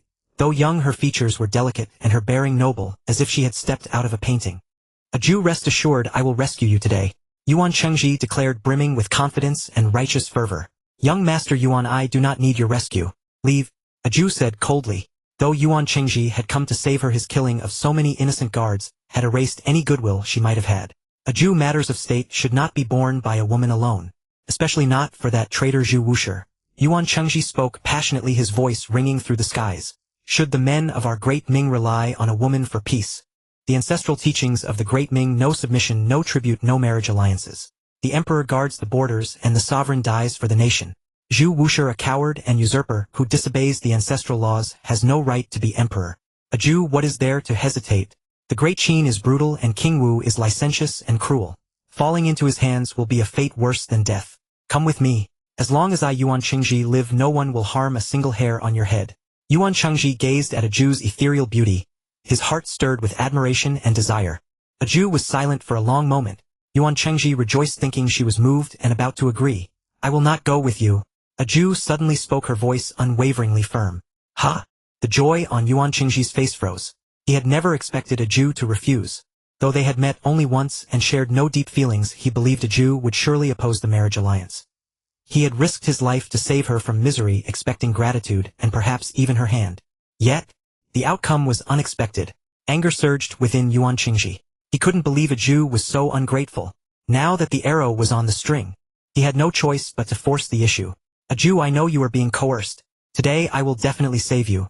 The men of Great Ming are not all dead, so how can we sacrifice a weak woman like you? Yuan Chengji declared loudly. He had already acted and there was no turning back. If he left now, what would his brothers think? How could he still lead the martial world? How could he hold his head high in the Jianghu? So today, whether a Jew was willing or not, he would take her away. Yuan Chengji, retreat now while you still can. Once King Wu's men arrive, you won't be able to escape. Duan Tianya threatened. He didn't want to let Yuan Chengji go, but he was no match for him, barely holding on. What is King Wu? Even if he were here, I would still rescue a Jew. Yuan Chengji scoffed. Arrogant. Duan Tianya roared, sending countless blade strikes at Yuan Chengji. His signature technique, illusory sword. Golden serpent sword technique. Yuan Chengji's sword darted like a venomous snake, shattering each blade strike. Tisk tisk, what a peerless beauty. Come with me, Taoist, and I'll treat you well. Suddenly a lecherous voice rang out. A middle-aged Taoist appeared, instantly subduing a Jew and grabbing her shoulder to flee. He was tall and thin, his Taoist robe woven with silk and adorned with a gleaming white jade on his crown, a long sword on his back. He appeared ethereal and otherworldly, like a cultivated immortal around 40 or 50 years old. The ninth on the lecherous list, Yuzenzi. You scoundrel! Release the princess. Duan Tianya and Yuan Chengji both paused, then chased after Yuzenzi. On the blackwood cliff in the exquisitely lavish hall, Zhao Wu lay with his head on Dongfang Bai's soft lap, inhaling her subtle fragrance, refreshing his spirit. Ren Yingying knelt beside him, massaging his legs. Suddenly a message arrived on Zhao Wu's transmission talisman. What? My fiancé has been kidnapped. Zhao Wu sat up, abruptly, surprise in his eyes. Who dared to rob him? A Jew. Zhao Wu had some recollection. This was a marriage arranged by Brother Zheng, so he naturally knew. But lately, Brother Zheng had mentioned many names. Li Xiaoning, Song Yuhua and others. So Zhao Wu was aware but hadn't concerned himself. He never expected someone to rob him. Damn. Do they think I can't wield a blade anymore? Zhao Wu cursed, vanishing in an instant. Towering mountains. Vast wilderness. Deep ravines. Dense forests. Winding canyons. In this desolate expanse, several figures darted past in rapid succession, traversing the rugged peaks, as if walking on flat ground, leaping over them with ease. Yuzenzi, release a Jiu, or today you will surely die. Yuan Chengji brandished the golden serpent sword, pushing his lightness skill to its utmost, leaping tens of zhang in a single bound as he chased after Yuzenzi, roaring in fury. Boy, if you wish to live, get lost. You think you can play the hero and save the damsel? Yuzenzi grabbed a Jiu by the shoulder and fled swiftly. He was originally a disciple of the Iron Sword sect, but due to his wicked nature, he learned some heretical martial arts and committed atrocities everywhere. He had fought twice with his senior brother Musang, leading to a complete severance of ties. However, his martial prowess was formidable. At this moment, Yuan Chengji was no match for him. Yet killing Yuan Chengji would not be easy either, and with pursuers behind, Yuzenzi chose not to stop, but to focus entirely on escape. My foster father entrusted the princess to me, and now she has been taken from before my very eyes. If any harm befalls her, how can I ever face my foster father again? Duan Tianya, the weakest of the trio, lagged behind Yuan Chengji, his heart filled with both anxiety and helplessness. He never expected one mishap after another. Yuan Chengji was somewhat better. At least he appeared to be a righteous, chivalrous man. Even if the princess fell into his hands, she would likely remain unharmed for a time. At least in the short term, Yuan Chengji would not force himself upon the princess. But Yuzenzi was a notorious lecher. Once the princess fell into his clutches, the consequences were all too clear. Boom! Suddenly a fierce sword chi descended like a divine weapon from the heavens, cleaving straight toward Yuan Chengji. Not good! Yuan Qingji was startled and hastily raised the golden serpent sword to block. Clang! The swords clashed and a terrifying force accompanied by sharp sword chi erupted like a volcano sweeping everything around. A mouthful of blood sprayed out as Yuan Qingji was sent flying backward, crashing heavily to the ground, his face filled with horror. Who are you? Yuan Qingji fixed his gaze ahead but saw no figure. Suddenly an overwhelming sense of danger struck. Before he could react, a sword pierced through his heart. At the same moment the killer's form materialized. Standing before him was a woman wearing a black iron mask. Her figure was slender and curvaceous. She was clad in a metallic battle suit and fishnet stockings with a pair of captivating long legs and high heels. Seductive, cold, and exuding endless charm. Jing and I. Yuan Qingji's eyes widened. From the moment he had ambushed a Zhou, he had anticipated that the King Wu would send assassins after him, but he never expected them to arrive so quickly, and with such terrifying power. He had been utterly helpless. Jing and I. Yuan Tianya rushed over from behind, and upon seeing Jing and I deliver the fatal blow to Yuan Qingji, was momentarily stunned before a look of delight appeared on his face. Senior, the princess has been kidnapped by Yuzenzi. Please lend your aid. Yuan Tianyi hurriedly stepped forward, cupping his hands in salute. Since Jing Ni's cultivation was higher than his, addressing her as senior was only proper. The princess will be fine, Jing and I said, coldly sheathing her sword. In an instant she vanished from the spot. Ah! Yuan Tianya wanted to say more but had no chance to speak. Gazing at the spot where Jing and I had disappeared without a trace, his eyes were filled with awe. Even with his own strength, he could not perceive how she had left. But with Jing Ni's words, he believed the princess would surely be safe. After all, although Yuzenzi was formidable, it depended on whom he was compared to. With Jing Ni's power, rescuing the princess would be effortless. Moreover, Jing and I was the King Wu's guard, so she would undoubtedly act to save the princess. However, what he did not know was, King Wu Zhao Wu was already waiting ahead for Yuzenzi. Ha ha ha, I've bedded many beauties but never a princess. Today I finally get to taste something new. Yuzenzi, seeing that Yuan Qingji was no longer pursuing, was in high spirits. He turned his gaze to a Zhou. Tisk as expected of a princess. So delicate and lovely. Yuzenzi's eyes burned with desire as he looked at a Zhou's fair skin, which seemed like a ripe peach that would burst with juice at the slightest squeeze. Indeed, women were made of water. With that thought, his evil hand reached out toward a Zhou. A Zhou's pupils contracted, despair filling her eyes, yet she refused to give up, struggling and threatened. If you dare touch me, King Wu will not let you off. She did not invoke her identity as the Ming princess, for at this moment the name of King Wu carried far more weight. King Wu. So what? Thinking of King Wu only excites me more. Yuzenzi formed his fingers into claws and reached for a Zhou's alluring curves. Swish, swish. Silently and without warning, Yuzenzi's two arms were severed cleanly. A Zhou felt her body become lighter and began to fall through the air. But at that moment a warm and powerful arm wrapped around her slender waist, and she found herself in a firm, comforting embrace. Ah! My hands! Only then did Yuzenzi react as excruciating pain seized every nerve in his body. He collapsed headfirst to the ground. King Wu. A Zhou looked up at the perfect face so close to hers, her heart trembling. Her watery eyes widened and two blushes quickly crept onto her delicate cheeks. She was utterly stunned, unable to speak. So handsome, so much more handsome than the image she had seen before. King Wu's image had appeared only once in Xiaomeng's introduction. At that time Zhao Wu was bathing in the hot springs of the King Wu's residence. Thinking of Zhao Wu's 8-pack abs, those masculine yet graceful muscle lines, that strong and perfect physique, a Zhou's heart pounded like a frightened deer. At this moment she felt as if her entire being and heart were filled. Beauty is justice. Beauty is love. Wasn't he the perfect Prince Charming she had always dreamed of? Leaning against Zhao Wu's chest, breathing in his intoxicating masculine scent, she felt completely weak and limp. She wished she could stay in this embrace forever. Who might you be, sir? Since you fancy this princess, I am most happy to oblige. She is yours. Yuzenzi scrambled to his feet. Though he had lost both arms, he was not ready to die. Moreover, with his cultivation at the transcendent realm, he could find someone to reattach his arms, and use some spiritual medicines to restore them completely. Therefore he immediately backed down. The fact that someone could sever both his arms without him noticing meant they could easily take his head. I am the king. Are you even more excited now? Zhao Wu held a Zhou in his arms, standing in midair, looking down at Yuzenzi from above. This Yuzenzi was the ultimate villain of the novel Sword of the Yu Maiden, and quite formidable. Yet he was so foolish as to lay hands on Zhao Wu's woman. Today he would make Yuzenzi understand why the flowers bloom so red. I am the king. Your Highness. King Wu. Yuzenzi shuddered violently, staring at Zhao Wu's familiar, peerlessly handsome face. The same Great Qin King Wu he had just seen in Xiaomeng's introduction. It was over. Yuzenzi was utterly despondent. At this moment he knew begging for mercy was futile. He had nearly ravished the king's woman. Would King Wu ever forgive him? Obviously not. Swish, swish.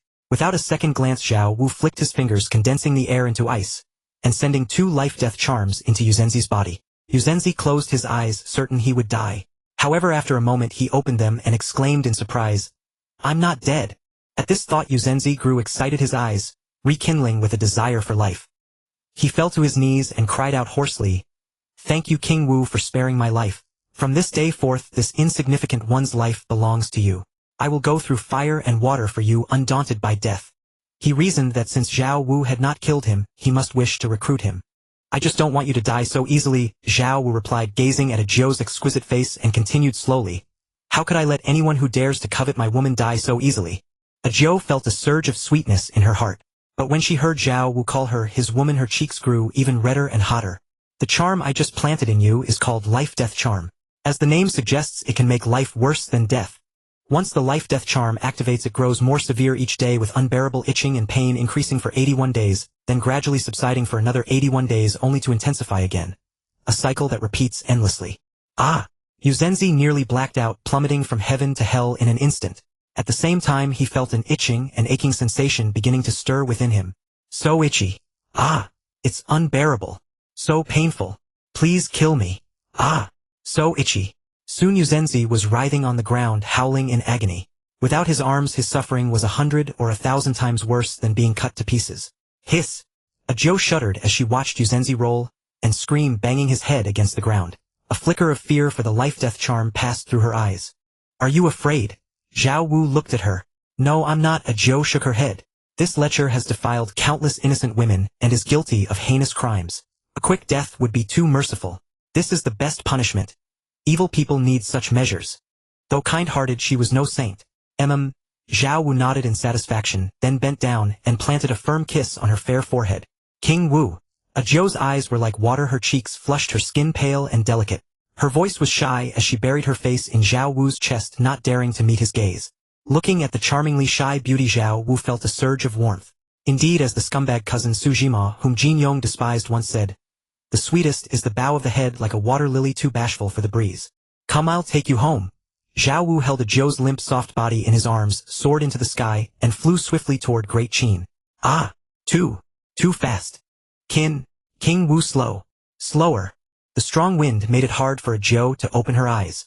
Huddled in Zhao Wu's arms she spoke weakly, her voice both gentle and clear, extremely pleasant to the ear. "Is this better?" Zhao Wu willed it, and his Tai Su domain blocked the surrounding wind. "Does it still hurt?" He gently rubbed her cheeks and blew softly into her eyes. "No, it doesn't hurt anymore." Zhou's voice was as faint as a mosquito's buzz, filled with shyness. Meanwhile, at the location where Yuzenzi lay, figures from the martial world began to appear one after another. "What's wrong with this man? Why is he screaming so miserably? He's probably poisoned. Who could be so cruel? Cutting off both his arms and then using such a torturous poison." Several martial artists discussed among themselves, examining Yuzenzi from a distance but not daring to approach. "So itchy. So unbearable. Please kill me. Kill me." Yuzenzi gasped out with difficulty. All he wanted now was death. Hiss! What kind of poison is this? So terrifying. The martial artists were shocked. It drove a man to beg for death. "Hey, this man looks like the 9th-ranked lecher on the list." Yuzenzi. "What? Yuzenzi? Really?" At the name Yuzenzi all the martial artists perked up, their eyes gleaming. Killing someone on the lechery list would earn double the reward. Zhao Wu might not care about such rewards, but they were extremely tempting. Swish! Suddenly someone made a move, thrusting a sword toward Yuzenzi. "How dare you? Stop!" The other martial artists were enraged and drew their swords. However, before they could act, an unexpected scene unfolded. Just as the first attacker was about to strike Yuzenzi, a light shield suddenly appeared around him. The sword struck the shield and shattered instantly. The attacker was also thrown back, spitting blood, and fell to the ground lifeless. Dead. One martial artist went over to check and announced in shock. "Hiss! What happened?" The remaining few were baffled. Could it be Yuzenzi's last resort? But wasn't Yuzenzi himself begging for death?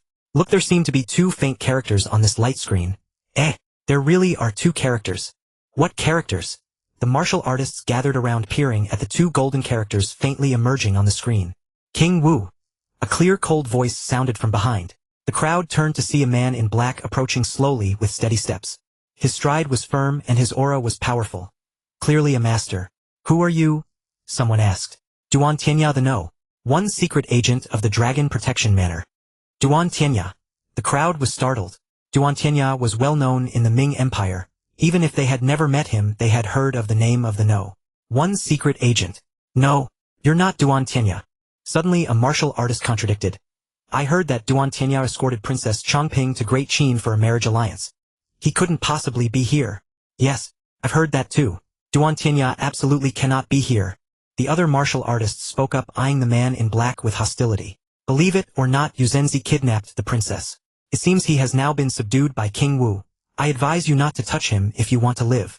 Duan Tianya looked at the faint King Wu characters on the light screen and guessed that King Wu had personally intervened. No wonder Jing and I had not gone after Yuzenzi first, but had killed Yuan Chengji instead. But if King Wu himself had acted, it all made sense. Yuzenzi kidnapped the princess. King Wu. The crowd was stunned by the news. Then they looked at the light screen and saw the two faint characters that seemed to be King Wu. Then they looked at Yuzenzi, who was suffering a fate worse than death. Unable to live or die, awe filled their hearts. At that moment they understood. King Wu did not want Yuzenzi to die easily. He had even set up a protective barrier to prevent anyone from killing him. Moreover, leaving Yuzenzi here was clearly a warning to those with ill intentions. Duan Tianya stood there for a moment. He had a feeling that even if he with his transcendent realm cultivation attacked the barrier, he would be killed instantly. King Wu's cultivation is truly unfathomable. Definitely at the level of a land immortal. Duan Tianya murmured to himself. He did not linger long. After returning to the escort team, he immediately sent news of what had happened to Zhu Wushi. At the same time, the news of Yuan Qingji's ambush and death, Yuzenzi's kidnapping of Princess Chongping, and his subsequent suppression by King Wu, left in a state worse than death among the mountains, spread across the land like wildfire. In the central continent Great Qin, Xianyang, the martial prince's mansion, a figure suddenly appeared unseen by anyone, or rather someone had noticed, but they did not approach. I'm home. Zhao Wu held a Zhou who was limp in his arms, his voice tender. A soft warmth and smoothness in his palm stirred a ripple of emotion. Ah, we're here. So fast. A Zhou came to her senses, her face flushed red. Her beautiful eyes surveyed the unfamiliar mansion, and her fair slender arms instinctively tightened around Zhao Wu's neck. In this strange land, only Zhao Wu seemed to offer her a trace of comfort. Fast. Zhao Wu smiled faintly. In truth, he had already been moving quite slowly. I'll be a bit slower later. A true man can be quick in speed but must last long in time. Zhao Wu carried a Zhou and strode into the room. Martial Prince. A Zhou seemed to know what was about to happen, and her cheeks grew even redder. Her gaze at Zhao Wu was filled with shyness, and her voice was soft and sweet. Martial Prince, isn't this too fast? Her voice was as faint as a mosquito's hum. After speaking, she lowered her head, not daring to meet Zhao Wu's eyes. Though she had feelings for Zhao Wu, especially after his heroic rescue today still. But they had only just met today. Suddenly a Zhou's eyes widened and her body tensed as Zhao Wu lowered his head and captured her thin red lips. How could he do this? She had no preparation at all. Her jade-like hands made a symbolic attempt to push against Zhao Wu's firm chest, but soon she weakly clung to him, letting him have his way. Zhao Wu felt her cherry lips soft and tender, her breath like orchid fragrance. A few strands of a Zhou's soft hair brushed against his face, stirring his heart. He immediately laid her down on the bed. He always acted decisively, without any hesitation. At the same time, he was a man skilled at seizing advantages, adept at finding others' shortcomings, and devoted to studying and mending their flaws. He was simply a helpful person. To help others remedy their deficiencies, he would unhesitatingly contribute every ounce of his energy. While Zhao Wu was busy instructing a Zhou in various forms of knowledge, in the Ming Imperial Palace, Zhu Wushi received intelligence from his adopted son Duan Tianya. The Chongping princess has been kidnapped. Yuan Qingji, how dare you? You're asking for death. Yuzenzi, a mere lecher daring to provoke the Great One. Jingni has made a move. That makes sense. The Chongping princess is already considered the martial prince's woman. It's only natural for Jingni to appear. Zhu Wushi's expression shifted as he read the report. When he saw that Jingni had appeared and slain Yuzenzi, a weight lifted from his heart. He knew that since Jingni was there, Yuzenzi would never take the Chongping princess away. With Jingni's strength, rescuing the princess would be no trouble. But the next moment Zhu Wushi's gaze sharpened. The following content was completely different from what he had imagined. It was actually the martial prince himself who took action. A protective barrier left behind that lasts forever, unreachable even by transcendence. The martial prince is truly a land immortal. A land immortal in his 20s. How terrifying. Zhao Wu sighed in admiration. He had cultivated the divine gourd hermit's power absorption art, and in the Battle of Lake Tai ruthlessly killed 108 masters from the 8 major sects, absorbing all their power. Then, enduring 20 years of bitter cultivation, he had barely stepped into the realm of land immortal. Truly, comparisons between people could drive one mad. Since the princess is already in the martial prince's hands, there's no need to search. Just send the dowry over. Zhao Wu pondered for a moment, then sent a message to Duan Tianya. After that, he set down the report and walked toward the rear palace. The rear palace was filled with many beauties, but he only had eyes for one Su Xian. Holding her, he felt as though he held the entire world in his arms. In the martial world, news of Yuan Chengji and Yuzenzi's abduction of the Chongping princess spread like wildfire, stirring countless heroes into heated discussion. Who would have thought that the young alliance leader Yuan, a prodigy and hero, would perish like this? Since ancient times, heroes have struggled to pass the test of beauty. Yuan Chengji was still too young. Was the Chongping princess someone he could covet? The waters run deep here, he couldn't handle them. Alas, a beautiful face brings disaster. I heard the Chongping princess is a peerless beauty, no less than the ladies on the beauty ranking. The martial prince is truly blessed with great fortune. If you had the martial prince's strength, how many beauties would you desire? Humph, isn't the martial prince just relying on his status as the Great Qin martial prince and the heir of the war god? Without these two halos, what is the martial prince? Ha, another stubborn fool. The last one who thought that way is still lying at 9 Dragon's Slope, wishing for death, but unable to die. Isn't he just a lecher? If I met him, I'd chop him down with one slash. Anyone can talk big. If the martial prince or Yuzenzi were here now with your grandmaster cultivation, would you still dare to spout nonsense? Humph, even if the martial prince and Yuzenzi were here, I'd still say it. The speaker was a burly man sitting by the window of an inn. His muscles bulged, his eyes were defiant, and his heart was filled with jealousy. He loved playing with women, and with his grandmaster cultivation, he had indeed enjoyed many beauties.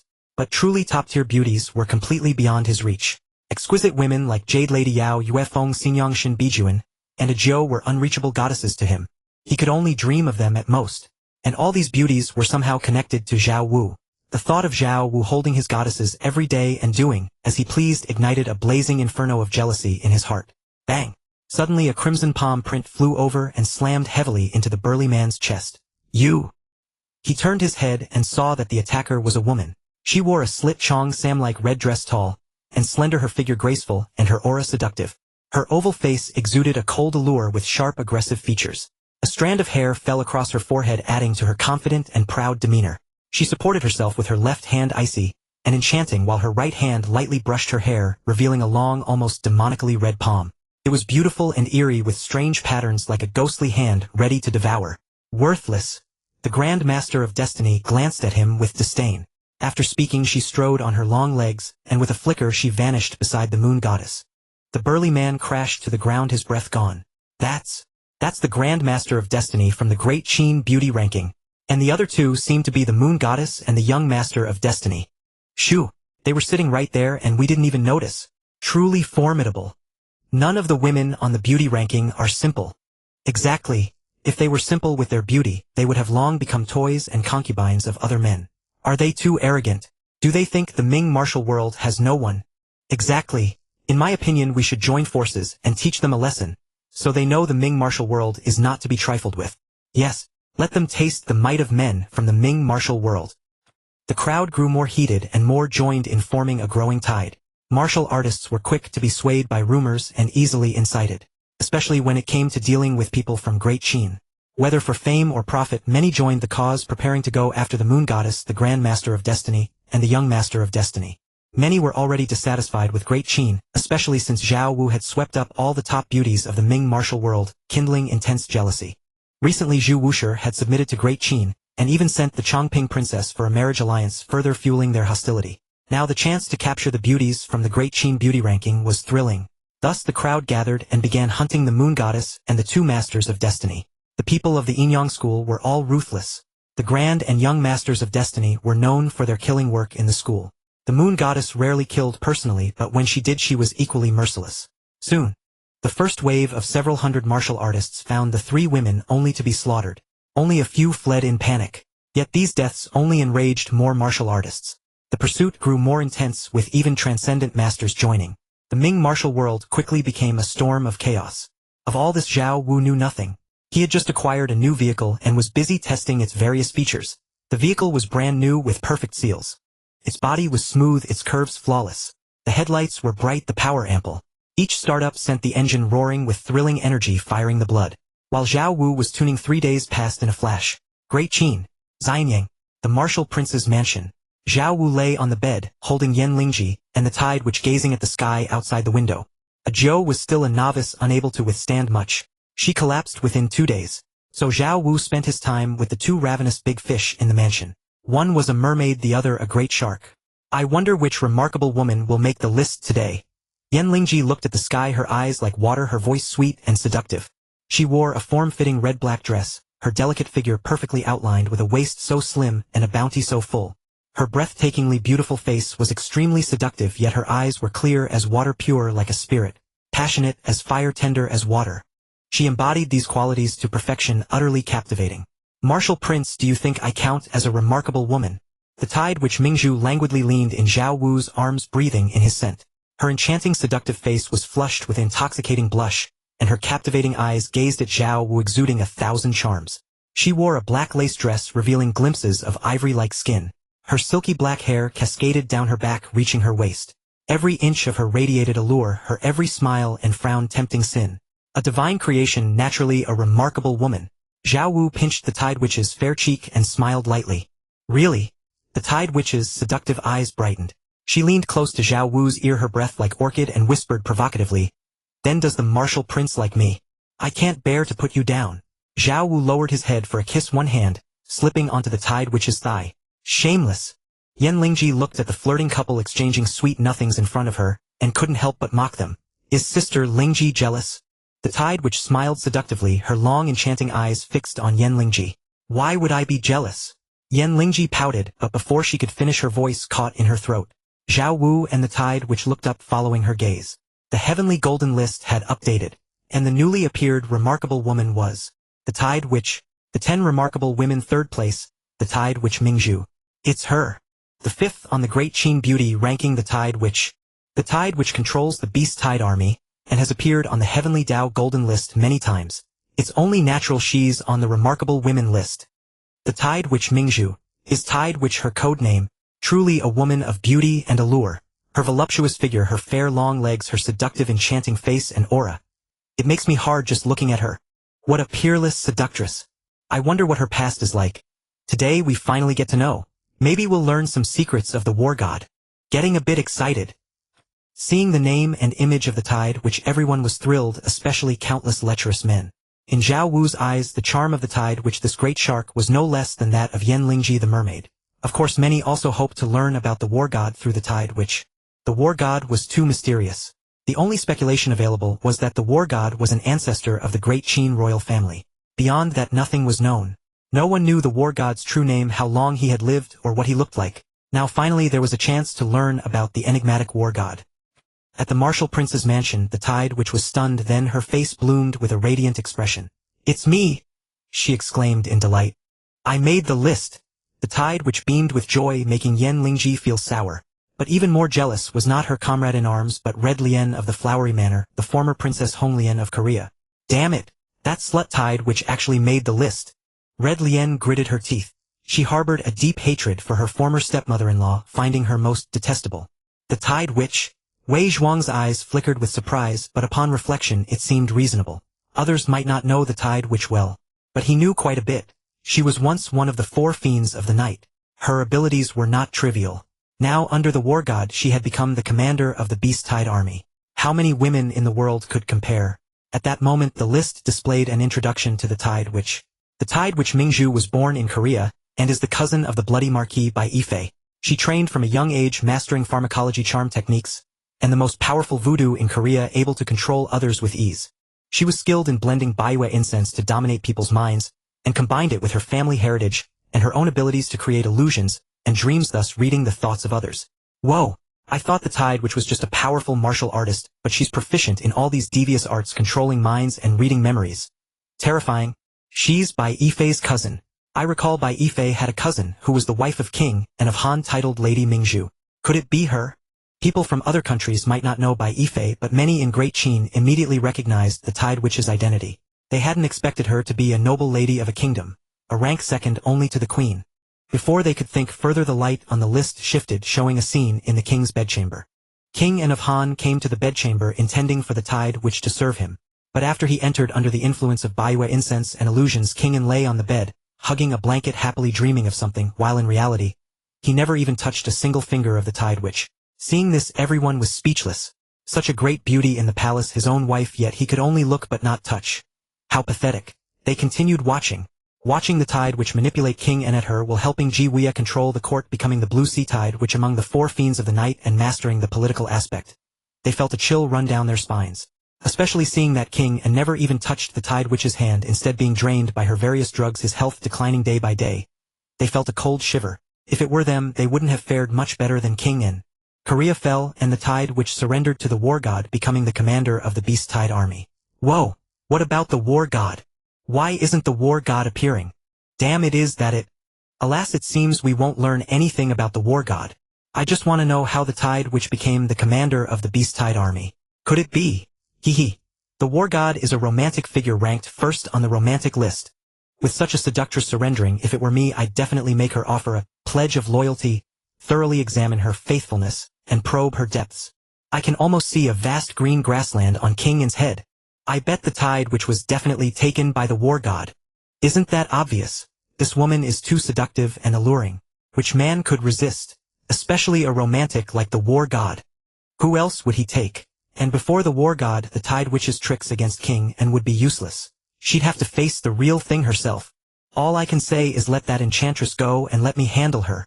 King En is surely on the list if he's still alive. The cuckold list, you mean? Xianyang, Zhangtai Palace. The civil and military officials were whispering among themselves, discussing fervently. I never expected that Lady Mingzhu was one of the four ferocious generals of the Nightfall, and even more so after the fall of Han, she defected to the war god and became the commander of the 100 Beast troops. If King En of Han were still alive and saw this, what would he think? I bet the lid of his coffin can barely hold him down. The name Chao Nu Yao was unknown to many in Great Qin's court, but the title Lady Mingzhu was widely recognized. Though Han had been destroyed, Lady Mingzhu was once the wife of King En of Han. At that time, the king's harem had no queen, and Lady Mingzhu held a position equivalent to the queen. Ying Zheng and Wang Ben were not particularly surprised. They had seen Chao Nu Yao Mingzhu at the war god's residence. Later, upon investigation, they learned her true identity. Yet it was ironic that King En of Han was manipulated by Chao Nu Yao, his body drained by drugs, without even touching a single strand of her hair. Your Majesty, Chao Nu Yao is by the war god's side. Could she influence him? Li Si spoke with concern. After all, he had just witnessed her methods against King En. With her enchanting beauty combined with the 100 viper incense poison and illusions, few men could resist. My son has the bearing of an emperor. How could King En of Han compare? Ying Zheng's expression was calm, exuding dominance. Could he not subdue a mere Chao Nu Yao? Besides, the war god was there. As the war god was an ancestor of Great Qin, he would surely not harm Zhao Wu. If Chao Nu Yao were a problem, the war god would not have given her to Zhao Wu. Your Majesty speaks wisely. The war god is gifted with unparalleled talent. How could he be compared to King En? I was overthinking. Li Si clasped his hands. Their words stirred the hearts of the other ministers who were unaware of Chao Nu Yao's presence at the war god's side. They all knew that Jing and I was with the war god. They did not expect Chao Nu Yao to be there as well. And it seemed her relationship with the war god was not ordinary. Deep, in fact. Thinking of her fiery figure and seductive aura, they could only marvel at the war god's fortune. But such an enchantress was beyond their reach. The waters were too deep. Your Majesty, General Zhang Han requests an audience. Just then, a eunuch stepped forward to report. Summon him. Ying Zheng said. General Zhang Han pays homage to your Majesty. Zhang Han, clad in armor, knelt on one knee before Ying Zheng. General Zhang, you have worked hard. Rise. Ying Zheng looked at him and asked, in your report you said the Xiong clan was not destroyed by you but by the divine soldiers under the war god. What exactly happened? Li Si, Wang Ben, and the other officials also turned to Zhang Han. Initially, when the Xiong clan was annihilated, they all thought it was Zhang Han's doing. But not long ago, Zhang Han's report revealed it was the war god's work. Your Majesty, when the clan ranking appeared, I followed the rewards guidance to locate the remnants of the Xiong clan. I led my men and quickly mobilized surrounding troops to encircle them. However, when I arrived at their hideout, it was already reduced to ruins and all the remnants were wiped out. According to the traces at the scene, it was the divine strength Machi soldiers under the war god. Xiong Liang, Xiong Yulong, Che Jibu, Ing Bu, and other rebels were all executed without a single escape. Listening to Zhang Han's report, the officials were filled with mixed emotions. The divine strength Machi soldiers are truly divine. Indeed, whenever the war god's forces act, they never fail. I hear General Meng Tian and Cao Cao are facing off at Guandu preparing for a decisive battle. If they had the war god's divine soldiers, they would be invincible. Now Meng Tian had occupied Yozhou and other territories once held by Yuan Shao, displaying a sweeping momentum. With Yuan Shao and Dongzhuo destroyed by Zhao Wu, Cao Cao had become the strongest warlord in the Han territory. When lips are gone, the teeth feel cold. Facing the aggressive Golden Fire Cavalry, Cao Cao and the remaining Han lords formed an alliance with Cao Cao as leader, stationing 800,000 troops at Guandu, claiming 1 million. They prepared to annihilate Meng Tian in one battle. Ying Zheng had already ordered Wang Li to lead 200,000 troops as reinforcements. Listening to the minister's discussions, Ying Zheng said calmly, Great Qin conquered the 6 kingdoms and unified the world through unity and the dedication of its soldiers. Though the war god's divine soldiers are strong, we cannot rely on them. Great Qin conquered the 6 kingdoms, and we can conquer them again, unifying the 9 provinces. Your Majesty is wise. Great Qin is invincible. Your Majesty is wise. Great Qin is invincible. The officials felt a tremor in their hearts, as if their dormant blood had been rekindled. Indeed, had they not unified the world before the war god appeared? Now that the 9 provinces were united, could they not unify them without the war god's aid? At the war god's residence, Chao Nuyao Mingzhu, with her slender fingers holding the icefire glazed pill awarded by the golden list, gazed at Zhao Wu with bewitching eyes. War god, I hear the icefire body tempering is very painful. Why don't you help me refine it together? Her long narrow eyes blinked slightly, containing a smile, and allure, her small lips slightly upturned red and parted, inviting a kiss. Her black lace-trimmed dress revealed large expanses of fair skin, delicate collarbones and shoulders, captivating snowy peaks, a slender waist bound in a handspan, and voluptuous curves that were breathtaking. What a temptress! Zhao Wu cursed inwardly, feeling a surge of heat. She was a woman who exuded seduction from her very bones, constantly tempting men and teasing their nerves. Her demeanor was noble and elegant, yet she carried a bewitching allure, like a demon, like a blue rose. Enticing yet dangerous. Even though Zhao Wu had experienced it countless times, he still found himself unbearably stirred. He scooped up Chao Nuyao and strode toward the inner chamber. You two enjoy yourselves. I'll go see the new little sister. Yanlingji stood up, her long legs carrying her toward Zhou's quarters. Zhou had been at the mansion for a few days, but they had not yet met in person. In the room, Zhou woke, faintly feeling discomfort in her body, and a blush crept up her cheeks. What a big jerk. Thinking of what Zhao Wu had done to her over the past 2 days, she felt both love and fear. Even the richest soil had its limits, especially for a novice like her. Suddenly there was a knock at the door. Zhou startled, instinctively pulling the blanket over her fair, graceful body. Who is it? Just a moment. She hurriedly looked for clothes, only to find that Zhao Wu had torn them to shreds, especially her undergarments. She quickly grabbed a torn long dress and draped it over herself, then rose. But as she stood, she winced, her legs giving way, and she collapsed back onto the bed. No need to rush, little sister. Just then a gentle, enchanting voice sounded in her ear. Zhou looked up sharply. She found a tall, slender, stunningly beautiful woman standing before her, having arrived without a sound. So beautiful. Zhou's first reaction was not to marvel at the woman's martial prowess, but to be stunned by her peerless beauty. Yanlingji. She recognized the visitor immediately. Ranked second on the Great Qin beauty list. One of the 9 provinces' 10 great beauties. Even though she was confident in her own appearance, seeing Yanlingji, this enchantress, she felt a sense of inferiority. Is this one of the most beautiful women in the 9 provinces? Though I've seen images, seeing her in person is still breathtaking. Zhou marveled. The 9 provinces' 10 great beauties included Shi Shi, Yanlingji, the Empress Yang Yuhuan, Diao Chan Jinmi, Princess Xiangxiang Zhang, Sanyang Yao Yue, and Xiao Longnu. Each one exquisite beyond measure. Each one captivating, intoxicating, and maddening. She had not expected Yanlingji to be here as well. It seemed she was likely also one of the war god's women. Zhou greets Sister Lingji. After her surprise, Zhou recovered and started to rise to bow. Yanlingji reached out and gently pressed her shoulder, smiling softly. No need for formalities, Sister Zhou. You seem unwell. You must be injured. As she spoke, Yanlingji glanced at the bloodstains nearby and took out a jar of ointment. This is Ice Heart Snow Lotus Cream, excellent for external injuries. It reduces swelling and relieves pain with immediate effect. Thank you, Sister Lingji, but I'm fine. No need. Zhou's eyes were full of shyness, her cheeks flushing crimson. Still shy, little sister. Yanlingji's eyes held a hint of amusement as she leaned close to Zhou's ear, her voice soft and seductive. I know well the war god's prowess. Do you want me to help you apply the medicine? With that, Yanlingji extended her fair hand, ready to apply the ointment. No.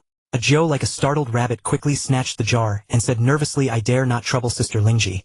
I can do it myself. Having Yanlingji apply the medicine would be worse than death. Even Zhao Wu applying it would be more acceptable. She did not want Yan Lingji to see her awkward state. Yan Lingji chuckled and stood up. Alright, apply it yourself then.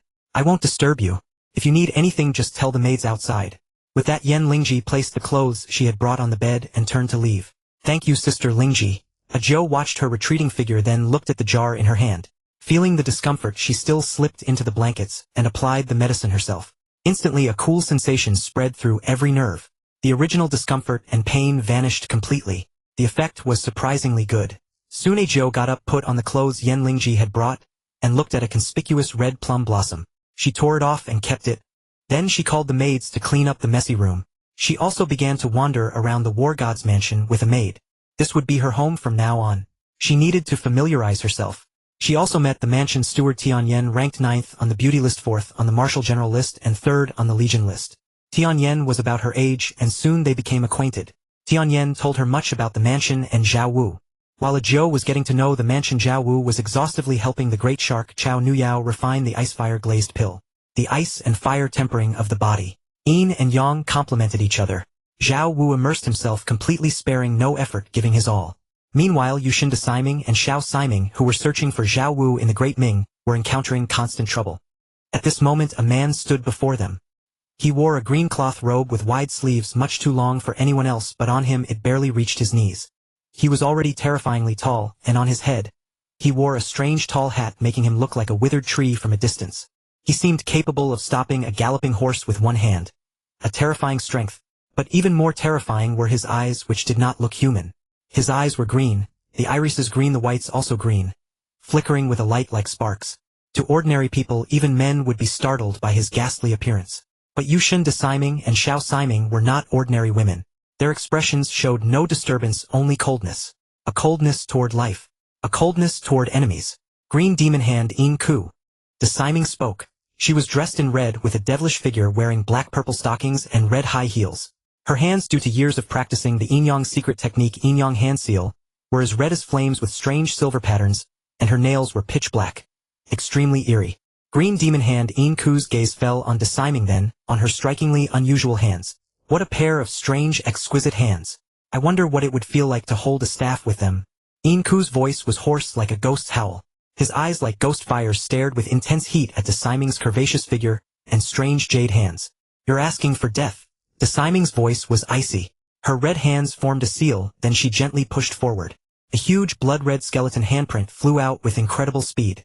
Before Yin Ku could react, he was severely injured by the blow. How is this possible? Yin Ku collapsed, his eyes filled with shock and disbelief. He was renowned in the martial world, his green demon hand feared far and wide. He had intended to capture Yushin and the others to make a name for himself. At the same time he could obtain 3 peerless beauties and their strange martial arts. The Yin Yang technique. He had once dallied with Lin Xiener. After tasting the finest delicacies, ordinary fare was hard to swallow. But Lin Xiener was dead. Thus he set his sights on other peerless beauties. But Yao Yu and Yunyangzi were not easy to deal with. He had no opportunity and dared not approach them. Now, with the appearance of Yushin de Siming and Xiao Siming, 3 foreign beauties, his eyes lit up. He came alone to monopolize the prize. But he never imagined that de Siming alone would instantly kill him. What a piece of trash. Pot. De Siming strode forward on her long legs, her eyes filled with disgust as she glanced at Yin Ku, then struck him dead with a palm. The lecherous look in his eyes when he had stared at her hands earlier surely meant he was thinking obscene thoughts. Yushin stood ahead, serene and aloof, never once looking at Yin Ku, as if one glance would defile her eyes. Xiao Siming stood beside Yushin, her face cold and silent. Lady Yushin, after the war god rescued the Chongping princess, he disappeared. Could he have returned to Great Qin? De Siming walked over to Yushin on her long legs, a hint of worry in her voice. She felt quite frustrated. No, not frustrated. She had no eggs to be frustrated with. It was feminine frustration. They had chased from Great Qin through Great Yuan, Great Han, and into Great Ming. If the war god had returned to Great Qin, they would have come all this way for nothing. The war god is certainly not one to stay idle. Even if he has returned to Great Qin, he will surely come out again soon. The high priestess, the queen of Jingzhou, Zhou Zhirua, and Zhao Min are all in Great Ming. He will definitely return. We just need to wait. Yushin's eyes beneath her gauze were deep and serene as she gazed at the sky and spoke calmly. Lady Yushin is wise, De Siming said with admiration. At the war god's residence, the sun rose and set stars shifted. Chao Nuyao Mingzhu, with Zhao Wu's exhaustive help, refined the ice-fire glazed pill without much pain. Not only did her physical talents improve, but her cultivation also reached the 4th level of the spiritual void realm. Thank you, War God. You have worked so hard. How can I repay you? Chao Nuyao Mingzhu lay sideways in Zhao Wu's arms, her lazy bewitching eyes blinking as she looked at him with 1,000 charms. She gently swept her long hair with her slender white fingers, letting the silky locks fall. The pearl earrings swayed gently. She lifted one long straight leg and pressed it against Zhao Wu as if inviting him. It was truly deadly. The great shark was too ferocious. Ordinary people could not withstand it. They would be devoured to the bone. A fool like King and of Han had not even touched the great shark before being consumed entirely. Only Zhao Wu, a true dragon, could tame her. Zhao Wu's mind wandered briefly. Then he looked at the seductive allure in Chao Nuyao Mingzhu's eyes and pointed ahead. She understood, a smile curling at the corners of her lips. Her long narrow eyes blinked brewing enchantment, and she slowly rose. Zhao Wu once again experienced the ferocity of the great shark. She clamped down and would not let go. Only Zhao Wu's true dragon body could withstand it. Time passed slowly. The great shark, the mermaid. Zhao Wu returned and finally fed all the fish in the pond, ensuring everyone was full and would not cause trouble. Under such days, 3 days passed in a flash. The golden list in the sky trembled and everyone instinctively looked up. It was time for the golden list update. Now looking up to see the golden list update had become a daily routine for everyone in the 9 provinces. The days without updates were the hardest to bear. Thus, when the golden list updated, everyone was excited. Among the 10 extraordinary women, we have already seen the Oriental leader Master Xiaoming and Lady Mingzhu the Tide Witch. Who will be the 4th today? The Oriental leader. Sunrise in the east, invincible alone. Master Xiaoming, either showing off or on the path to showing off. Lady Mingzhu, a queen of a nation, toyed with the king in her palm. TSK. I truly look forward to the extraordinary woman on today's list. Who could it be? Palace Master Yao Yu, Yunyangzi. Could the lord of the Zihang Jingzhai in Great Sui Fan Qinghui or the Yin Queen Zhu Yuyan not make the list? All the talented women across the world looked forward to it. For instance, Fan Qinghui and Zhu Yuyan of Great Sui, Empress Shui Yunji of Great Song Wu Xingyun Li Qiushui Lin Chaoying. Finally, under their expectant gazes, the golden list shimmered with rosy clouds, and line after line of characters emerged. 10 extraordinary women, 4th place. 10 extraordinary women, 4th. Murong Chodi Whoosh. Whoosh. Murong Chodi. Another great figure from the beauty rankings. Damn. Another one from the Jianghu of the Great Ming. Now 4 of the 10 extraordinary women have appeared. 2 from Great Qin, 2 from Great Ming. Hell, is there any room left for others? Murong Chodi is the daughter of Murong Zheng, the great hero of Qixingtang in Jiangnan. Legend says she knows no martial arts. I wonder what her merits are. I don't know about merits, but I know Murong Chodi has 2 very prominent and dazzling virtues. Bro, you're not quite right. The world was in an uproar, but Murong Zheng of the Murong clan in Qixingtang was utterly bewildered. His daughter Murong Chodi, though beautiful and talented, had no martial arts skills and no exceptional qualities. How could she be ranked among the 10 extraordinary women, after all the other 3 extraordinary women who had appeared so far? Each was unmatched in martial arts and renowned far and wide. The sovereign of the Sun and Moon sect, the East Invincible, ruled with unmatched dominance. Xiaoming, the grandmaster of the heavenly sect, defeated the sect's 6 elders at 8, and became its leader at 18. A peerless prodigy. The pearl consort toyed with a king in the palm of her hand, and now commanded the fearsome legion of 100 beasts that shook the 9 provinces. What did his daughter have to stand alongside such women? Murong Chodi, that little girl, actually made it onto the 10 extraordinary women list. Could it be because of the War King? 2 figures surfaced in the mind of Xie Xiaofeng, the 3rd young master of the Divine Sword Manor. Years ago, a young girl had challenged him, was easily defeated, and then became his infatuated admirer. Beauty adores heroes after all. That year Murong Chodi was 16.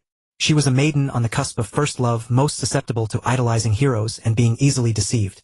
Seeing her infatuation and her extraordinary beauty, Xie Xiaofeng was no saint. He prepared to take advantage of her to deflower her. But just as he was about to make his move, an incredibly young and handsome man appeared, stepped on his head, and he found himself powerless to resist. His image of being elegant and charming shattered instantly. He lost all interest in playing with Murong Chodi and fled in disgrace. He never saw that man again. Nor did he ever learn who that man was.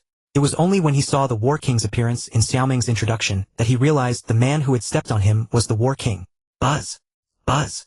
As Xie Xiaofeng's mind churned with thoughts, the golden list began to update. Heaven and earth are ruthless. Ghosts and gods have no eyes. All things are powerless. The common people are ignorant. Life and death are impermanent. Fortune and misfortune have no fixed gate. In the darkness between heaven and earth, I alone am supreme. What is this? It sounds like a kind of incantation. I think I've heard it before. It seems to be the prayer of a terrifying and mysterious organization. Could it be that Murong Chodi is backed by a terrifying and mysterious organization?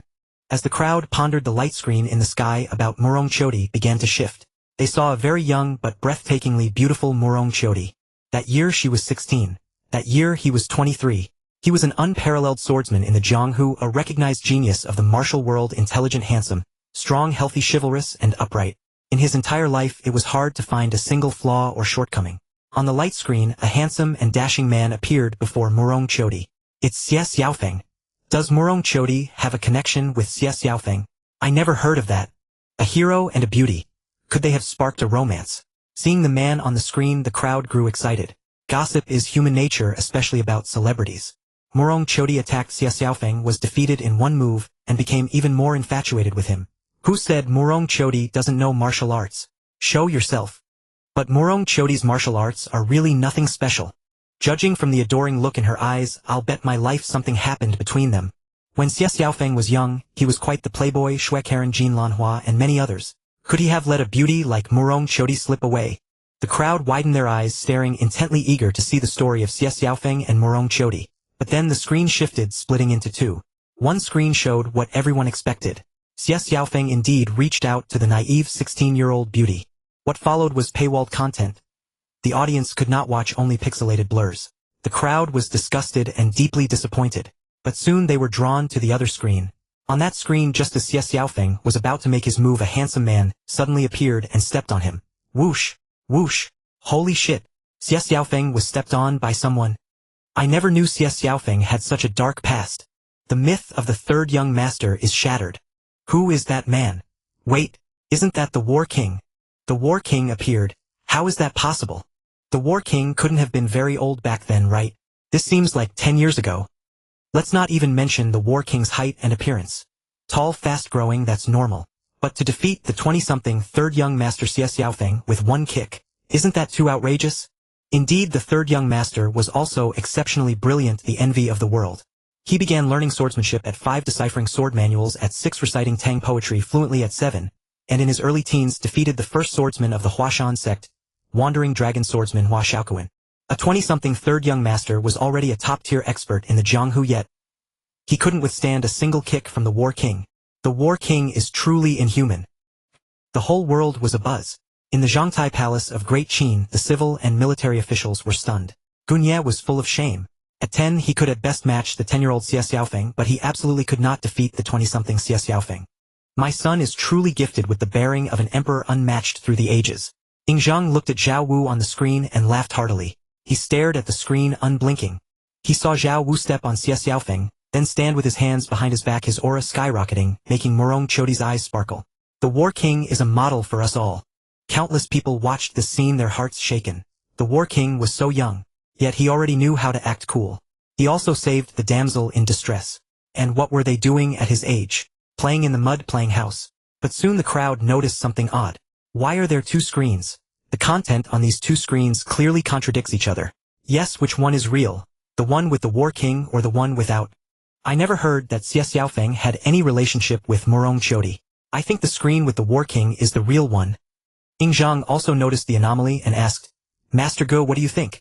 Gunye pondered for a moment and said slowly, I believe the screen with the War King is what actually happened, while the one without the War King is the future that was originally destined for Murong Chodi, changed only because of the War King's intervention. Perhaps the War King is someone outside fate capable of altering the destinies of others. Ying Zheng nodded slightly, neither agreeing nor disagreeing. But he felt that Gunye's explanation was probably closest to the truth. He continued watching the two screens. On the left screen, Xie Xiaofeng was defeated by Zhao Wu in one kick and fled in shame, while Zhao Wu got to know Murong Chodi, and they traveled together enjoying the scenery. On the right screen, after having his fun, Xie Xiaofeng simply left Murong Chodi, utterly heartless. Seeing this, everyone was enraged, or rather twisted with jealousy. Damn! I thought Xie Xiaofeng was a gentleman, but he's a scumbag. Exactly. Although Murong Chodi was willing, he took her on their first meeting, and then just pulled up his pants and left. Truly inhuman. She was just a 16-year-old girl. I used to hate the War King, but after this I'm on his side. The War King was with Murong Chodi all that time and never rushed things. Yes, during the time they traveled together, the War King could have had her with just a gesture, but he didn't. What are you thinking? The War King might look like an adult, but he was so young. Was the War King even capable? Blind one, you've spotted the highlight. My son is a true gentleman. Ying Zheng's face glowed with pride and vigor. Gunyeli Si and the others twitched their mouths. They had heard that the War King had already deflowered almost all the beauties on the Great Ming beauty rankings, and even some beauties from Great Yuan and Great Han. A true gentleman. The screen continued to change. The audience could feel Morong Chodi's deep love for the War King, but he never truly took her. At most hugs and kisses. Finally the War King left behind some treasures for Morong Chodi and departed gracefully. Seeing this, countless lecherous men were heartbroken. Damn it! The War King is not a man. He had a beauty delivered to his doorstep and he ran away without tasting her. What are you thinking? The War King was impotent, he had to run. At this moment countless lecherous men wished they could jump into the screen, take the War King's place, and properly console Morong Chodi, filling the emptiness in her heart. But when they looked at the right screen showing Xie Xiaofeng, countless people erupted in fury. On the screen after their first meeting, Xie Xiaofeng and Morong Chodi met again. At the engagement banquet between the Morong family and the Mao family, Xie Xiaofeng came as a friend of Master Mao to offer congratulations. When he saw Morong Chodi, he recognized her. So the day after the engagement, Xie Xiaofeng took away his friend's fiancée Morong Chodi. I thought Xie Xiaofeng was just a womanizer, but he's also a scumbag of the worst kind. A friend's wife. Not polite. Alas, it's not that the brother is unworthy, but the sister-in-law is too charming. Eloping with a friend's fiancée the day after the engagement. Such shamelessness. Does he even deserve to wield a sword? The third young master of divine sword manner. Nothing but a farce. The Jianghu was flooded with curses. In those days loyalty and righteousness ruled the martial world. Eloping with a friend's fiancée was the most despised and contemptible act. But what followed was even more infuriating. Half a month after taking Morong Chodi away, Xie Xiaofeng abandoned her again. He used a method he thought was clever. He told her to wait for him for 7 years. He thought she would have forgotten him by then. During those 7 years from 17 to 24, the joyful and happy Morong Chodi refused 43 marriage proposals.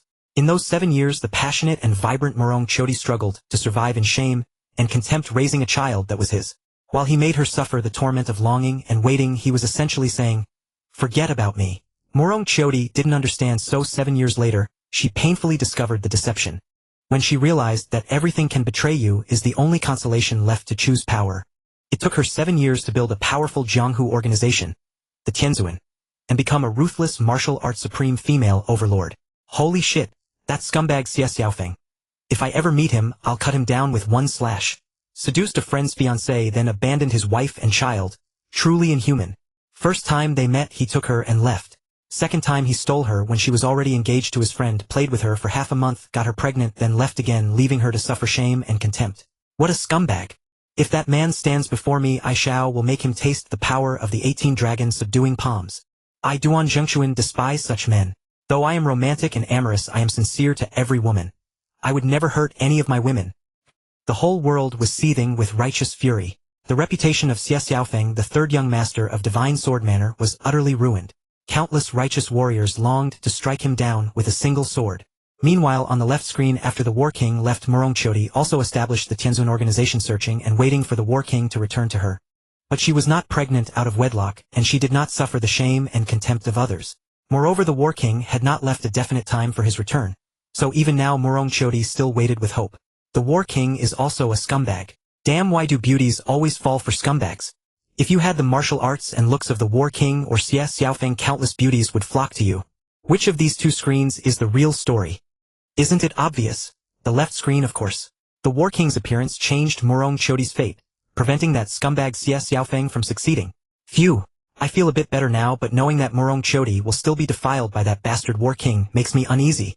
If you're unhappy, you can go snatch her. According to the golden list, the War King hasn't gone back to her yet. Morong Chodi is still pure. She's the Tianzuan now. I advise you all. Morong Chodi's waters run deep. Not just anyone can handle her. Holy shit. I finally understand why the War King, as soon as he came to our Great Ming, won the favor of inviting Moon Jade, Lady Shin Biju and Feng Xingyang and other peerless beauties. That bastard had already been here before. Damn it. He's stolen all the beauties of our Great Ming. At this moment, the two split screens merged and many famous figures from the Jianghu appeared on the screen. There were Raksha Immortal, Li Zhenzhename sect, Tian Zilong Kunlun sect, Master Cho'er, Swallows in Flight, Shan Yifei III, among the 10 great swords of Jiangnan, Lu Kuzu, famous swordsman of Jiangnan, Fortune, Immortal, soul-seizing Han Jian Fuxing, famous doctor. At this moment, these renowned experts stood respectfully waiting for someone. Finally, Morong Chiodi appeared. Mature, cold, and stunning, noble and majestic. She stood in the void looking down upon the crowd, exuding a terrifying aura. Greetings, Tianzuan. All the experts bowed in unison, none daring to raise their heads for a second glance. The majesty of the Tianzuan supreme over all. Holy shit, I knew Morong Chiodi's Tianzuan organization was powerful, but I had no idea exactly how strong. Now I'm speechless. This is terrifying. Indeed, this woman's waters are too deep, ordinary people can't handle her. So many experts from various sects have been recruited into the Tianzuan, truly frightening. Morong Chiodi's martial arts are also terrifying. Standing in the void, she's reached the realm of an earthly immortal. I wonder if the War King will go find her. That lecherous War King. Of course he will. Though I hate the War King, I'm glad he saved Morong Chiodi from Xie Xiaofeng's clutches, sparing her from being defiled by that scumbag. At the Tianzuan headquarters, Morong Chiodi stared blankly at the list in the sky, feeling a sense of relief. Thank goodness she had met Zhao Wu, or she would have been deceived by that scumbag Xie Xiaofeng. Looking at her former self, she felt foolish. But it was understandable. Just like now many young girls idolize celebrities only to be used and discarded. In modern terms, it's called fan exploitation. Like that certain fan. That scumbag Xie Xiaofeng.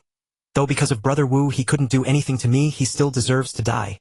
Morong Chiodi's eyes blazed with killing intent. Thinking of the future shown on the screen, without the War King, her life would have been dark. And the culprit was Xie Xiaofeng. Guards! Morong Chiodi called. Tianzuan. A figure appeared silently. Xie Xiaofeng. Kill him. Morong Chiodi's voice was icy, and the air itself seemed to drop several tens of degrees, sending chills down one's spine. As you command, Tianzuan. The figure immediately withdrew to issue the order. Morong Chiodi watched her subordinate leave. The coldness on her face instantly melted, revealing a captivating, mature, and charming smile. Her bright, spirited eyes held deep anticipation. Brother Wu, will you come to see me this time? If you don't come, I'll go and kill all those little vixens of yours. Morong Chiodi's eyes instantly turned from anticipation to sinister coldness, as images of inviting Moon Jade, Lady Zhang, Sanyang, Jiang Yuanshan, Bijuan Feng, Xinyang, Zhou Zhirua, and others flashed through her mind. As expected, women deprived of a man's attention, their bodies, and hearts lonely and empty, become twisted and perverted. Inviting Moon was just the same. Zhao Wu muttered to himself. But thanks to his earlier efforts, inviting Moon's resentment had been vented and soothed. She was much better now. Morong Chiodi wasn't as severe as inviting Moon yet, but she was heading in that direction. Looks like I'll have to work hard again today. Zhao Wu's figure quietly appeared behind Morong Chiodi, and pulled her into his arms. The moment the list update ended, Zhao Wu had risen from the bed of the siren, which in the War King's mansion. For him now the 9 provinces were but a single step away. He arrived at Morong Chiodi's side in an instant. Who? Morong Chiodi was startled. Someone had infiltrated her Tianzuan headquarters, and even more audaciously dared to lay hands on her. Such a death wish. The next moment a familiar yet unfamiliar masculine scent hit her. Morong Chiodi's tense body trembled, and she suddenly turned around. A familiar face came into view. Brother Wu. Divine Sword Manor. Manor Lord Xie Wang Sun looked livid, staring intently at the light screen in the sky, his fists clenched. This unfilial son. Xie Xiaofeng was originally the pride of his Divine Sword Manor, but now the reputation of Divine Sword Manor has been thoroughly tarnished because of Xie Xiaofeng. Unknowingly, he has made countless enemies for Divine Sword Manor. Unfortunately, he had to swallow the bitter fruit of his own making. He only regretted not having taken care of him in the first place. Mao family. Mao Daxing's expression was very unpleasant. He too had long admired Morong Chiodi for such a peerless beauty. What man could not be drawn to her? He had once gone to the Morong family to propose marriage, but because Zhao Wu intervened, he did not achieve his wish of becoming engaged to Morong Chiodi, and was directly rejected. Therefore, he did not suffer the tragedy of the original story where his fiancée was stolen by his good friend Xie Xiaofeng the day after the engagement. However, the future revealed by the Golden List still made people feel that he was somewhat cuckolded. Although he now had no connection whatsoever with Morong Chiodi. I never expected Xie Xiaofeng to be such a person. I was truly blind to have befriended such a shameless scoundrel. Mao Daxing's face was cold and stern. If not for King Wu stepping in and snatching away Xie Xiaofeng's opportunity, he would have truly become a cuckold, and would likely have a place on the cuckold list. Raya. A flash of sword light, a piece of cloth flew up. Mao Daxing announced to the martial world that he had severed ties with Xie Xiaofeng. Ming Imperial Palace. In the harem, Zhu Wushi held Su Exine in his arms, looking at the list and said indignantly, I used to think Xie Xiaofeng was a man of stature, but I never expected him to be such a shameless scoundrel who abandoned his wife and child. Although both he and Xie Xiaofeng had stolen the fiancés of their own brothers and friends, he still looked down on Xie Xiaofeng. Su Exine leaned in Zhu Wusher's arms, saying nothing. But she felt somewhat fortunate. She had met Zhu Wusher, not Xie Xiaofeng. On their first meeting, he had taken full advantage of her, and then left without a care. Scumbag. The second time they met, he stole away Murong Qiudi, who had already become his friend's fiancé. If it were only that people might not have been too angry. After all, Xie Xiaofeng had known Murong Qiudi first, and they had even been intimate. Although taking away a friend's fiancé was wrong, it was somewhat understandable. But Xie Xiaofeng took her away, played with her for half a month, grew tired, and then decisively dumped her. That was clearly inhuman. Although all this had changed because of Zhao Wu's appearance, Xie Xiaofeng's reputation as a scumbag could not be erased. Soon, a saying appeared in the martial world: guard against fire, guard against theft, but guard against your brothers. And the source of this saying was not only Xie Xiaofeng but also renowned figures like Long Xiaoyun and Zhu Wusher. Hadn't they seen that because of them top martial artists like Li Xuanhuan of the Little Li Flying Dagger and Gu Santong of the Invincible Prodigy were all cuckolded? This was the love of sworn brothers for them, and also the care for their sisters-in-law. The martial world was in turmoil. The headquarters of the Celestial Venerable Organization, Murong Qiudi, the goddess in the hearts of countless men in the martial world, was now lying in a man's arms, her fair jade-like hands cupping his face. If I hadn't made the list, would you never have come to find me? Like Xie Xiaofeng, were you deceiving me? Murong Qiudi's eyes, as bright and deep as stars, stared at Zhao Wu. Although she had been searching for Zhao Wu all these years, how could there be no resentment in her heart? How could I bear not to come to you? Zhao Wu gazed at her exquisitely beautiful face, skin delicate, and fair eyebrows like paintings, a woman who seemed to have stepped out of a painting. Especially up close, Murong Qiudi was truly beautiful. In terms of temperament alone, she was no less than Yao Yue, especially that air of nobility, as if innate without a hint of affectation. This was the temperament Murong Qiudi had developed over the years as the head of the Celestial Venerable Organization, becoming the Celestial Venerable. A man's mouth is a devil's lie. Every frown or anger from Murong Qiudi carried a unique charm, but before she could finish speaking, her rosy thin lips were sealed by Zhao Wu. Let go. Murong Qiudi's slender jade hands pressed against Zhao Wu's chest. After not coming to her for so many years, the first thing he did was to do mischief to her. What did he take her for? Unfortunately, she was dealing with Zhao Wu. What kind of man was Zhao Wu? The king of the sea. For short, a sea king. He was equally adept at handling any fish in the sea, whether mermaids or great sharks. At this moment, he seemed to have arrived above an endless, magnificent sea. Blue sky, white clouds, emerald green sea. Zhao Wu was like a seasoned fisherman, weathered by decades of storms, holding a steel harpoon poised to strike. A large fish swam past, trying to escape. Suddenly, the harpoon shot down like a bolt of lightning. Fast, accurate, fierce. The big fish trembled like a deflated balloon, losing all its strength, and was caught by the fisherman. At this moment, she was like meat on the chopping block at the fisherman's mercy. Outside, a group of experts from the Celestial Venerable Organization wore worried expressions, anxious. It's over, this damn golden list has exposed us all at once. Yes, now we can't go back to Amei. What should we do?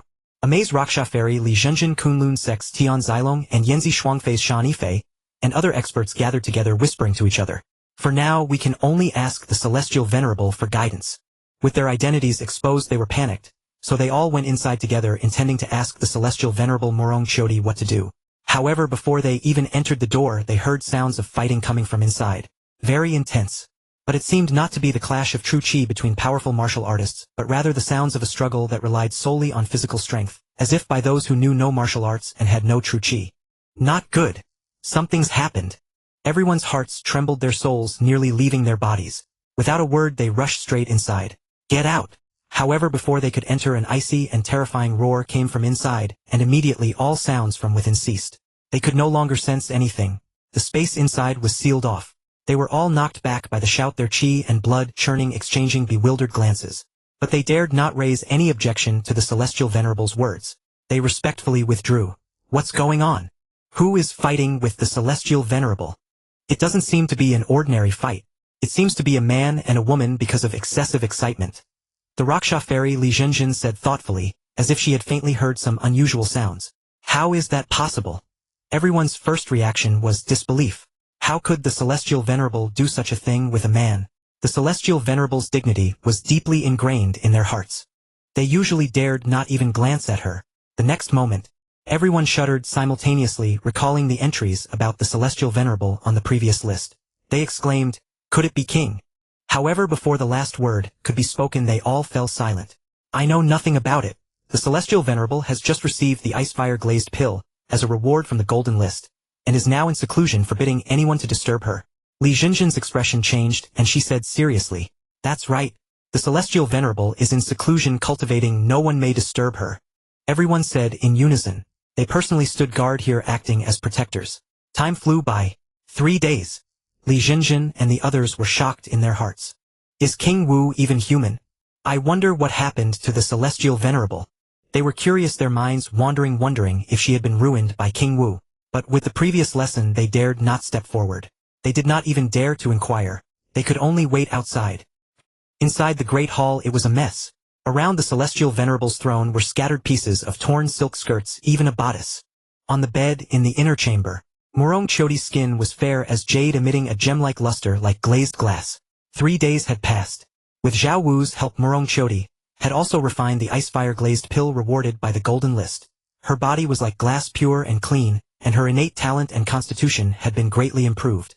At this moment, Morong Chodi's pretty face was flushed, her red lips slightly parted.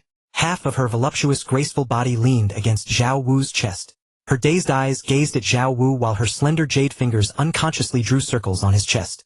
Zhao Wu smelled the enchanting fragrance of the beauty's body, breathed warm air into her ear, and whispered, "Now do you feel my love for you?" Morong Chodi did not speak. She had felt it more than that. She felt she was about to die. This bastard was simply inhuman. Too perverse. But she liked it. After a long time, her dazed eyes stared intently at Zhao Wu. "If you abandon me, I'll bite you to death." Zhao Wu was speechless. Why did all women like to bite? Hadn't she had enough just now? But that wasn't right either. Who had said her mouth was numb earlier? Who said she was about to die? Who cried and begged for mercy? Don't worry, although I am broad-minded and affectionate, I am sincere to each of you. None of you will ever escape in this life. Zhao Wu lowered his head and kissed her, his fingers instinctively playing. "You big jerk." Morong Chodi shot him a sharp glance, then stopped looking at him, too lazy to bother with his antics on her body. She now had not a shred of strength left. As for Zhao Wu having other women, she didn't care. In this world, men with power and status all had more than one woman. Moreover, she had never thought she could monopolize a man as outstanding as Zhao Wu. As long as Zhao Wu had her in his heart, that was enough. Buzz. Buzz. Suddenly the golden list in the sky trembled. All the expectant people in the 9 provinces brightened their eyes, looking up and staring at the golden list. Last time Morong Chodi made the list, revealing a Celestial Venerable Big Shot and the scumbag Xie Xiaofeng. I wonder who it will be this time. The 10 extraordinary women, 4, have appeared so far, each one extraordinary. It's a pity that only one is revealed every 3 days. It's really messing with people's minds. Now Great Qin and Great Ming each have 2 on the list. I wonder who it will be this time. Which country? It must be someone from Great Ming. Great Ming is invincible. That's right. Isn't our Great Ming's palace master Yao Yu and Jade Lady worthy of being on the list? They will surely have a place. Who will it be this time? At the Flower Palace in Shoyu Valley, Yao Yu looked at the golden list, her face cold, but her heart was tense and full of anticipation. Sister is definitely on the list. Lian Xing comforted her. Although she also hoped to be on the list, she knew her chances were slim. Yet deep down she still held a glimmer of hope. Similar to her was the Moon Goddess. The Moon Goddess was very similar to Lian Xing. Both had an exceptionally talented older sister, and had been overshadowed by their sisters all their lives, wanting to break free. At this moment the Moon Goddess looked at the sky. Her heart was not as calm as her expression. Will that bitch Yen Fei make the list? Celestial Venerable Organization Headquarters. Morong Chodi rested her head on Zhao Wu's chest and said teasingly, "This time it won't be another woman related to you, will it?" She already knew that Dongfang Bai had a relationship with Zhao Wu. She also knew that Zhao Wu was the martial god. Therefore the tide which a subordinate of the martial god surely could not escape Zhao Wu's clutches. If Zhao Wu hadn't taken advantage of a beautiful subordinate like the tide, which she would never believe it. And Xiaoming also had interactions with Zhao Wu. Although she was not yet his woman, in the future 10 times out of 10 she wouldn't escape. Jealous. Zhao Wu turned sideways, hugged Morong Chodi from behind, rested his chin on her fair shoulder, and smiled gently. "Humph, you're such a big jerk." Morong Chodi bit her red lip with her teeth, looking helpless. She gazed at the sky, ignoring Zhao Wu's mischief behind her. Swish. Swish. In the sky, as the golden list trembled, lines of large characters appeared on the 10 extraordinary women list, bold and powerful like iron strokes and silver hooks. 10 extraordinary women. 5th, Yao Yu. It's her. It is indeed Palace Master Yao Yu. I knew Palace Master Yao you would definitely make the list. I wonder what secrets of Palace Master Yao you will be revealed this time. Palace Master Yao you seems to have no secrets, right? If you already know, then it's not a secret, is it? Like Morong Chodi before the list was revealed, who knew she was the celestial venerable of the fearsome and mysterious celestial venerable organization in the martial world. The martial world was in an uproar, but people didn't care much about who was on the list. Now they were more interested in the juicy scandals or dirt related to those on the list. After all, gossip was human nature. She really is your woman. Morong Chodi saw Yao Yu's name and said as if she had expected it. I only want you now, Zhao Wu said with heavy breath. Morong Chodi did not speak, but she felt quite pleased inside. She stared at the list, curious about Yao Yu's past. At the same time, she bit her red lip, preventing herself from making any embarrassing sounds. This big jerk. Was he really made of iron? Enduring Zhao Wu's mischief, Morong Chodi stared intently at the list. She was very curious about the secrets of this love rival Yao Yu. Not only her. In the martial world, everyone was looking forward to it. She had an extremely beautiful face and a pair of bright eyes, and her temperament was ethereal, peerlessly elegant. Her voice was agile, ethereal, elusive. Although her tone was cold and ruthless, making people tremble, it was also clear, soft, and charming, captivating the soul. In Yao Yu's life, there was never such a word as cannot. As long as she desired something, even if it was just a peach, even if it was her own biological sister, no one could compete with her. With just a few words, everyone felt a suffocating pressure coming at them, as if they could sense Yao Yu's unparalleled domineeringness. The light screen shifted, and Yao Yu's peerless figure disappeared, replaced by a peach tree and two young girls. In the flower palace, Yao Yu's face darkened. Lian Xing's eyes flickered as if recalling something unpleasant. And the martial artists were all staring intently, filled with curiosity. They knew that these two young girls should be the two palace masters of the flower palace. Though young, they had already grown into graceful figures with the makings of peerless beauties. The two girls climbed the peach tree. There was only one ripe, largest and best peach on the tree. In order to snatch the only ripe peach, Yao Yu pushed her sister off the tree, causing her lifelong disability. Damn. I had heard that the second palace master of the flower palace had a disabled left hand and foot, but I never expected it was caused by her sister pushing her off the peach tree. Palace Master Yao Yu is truly ruthless.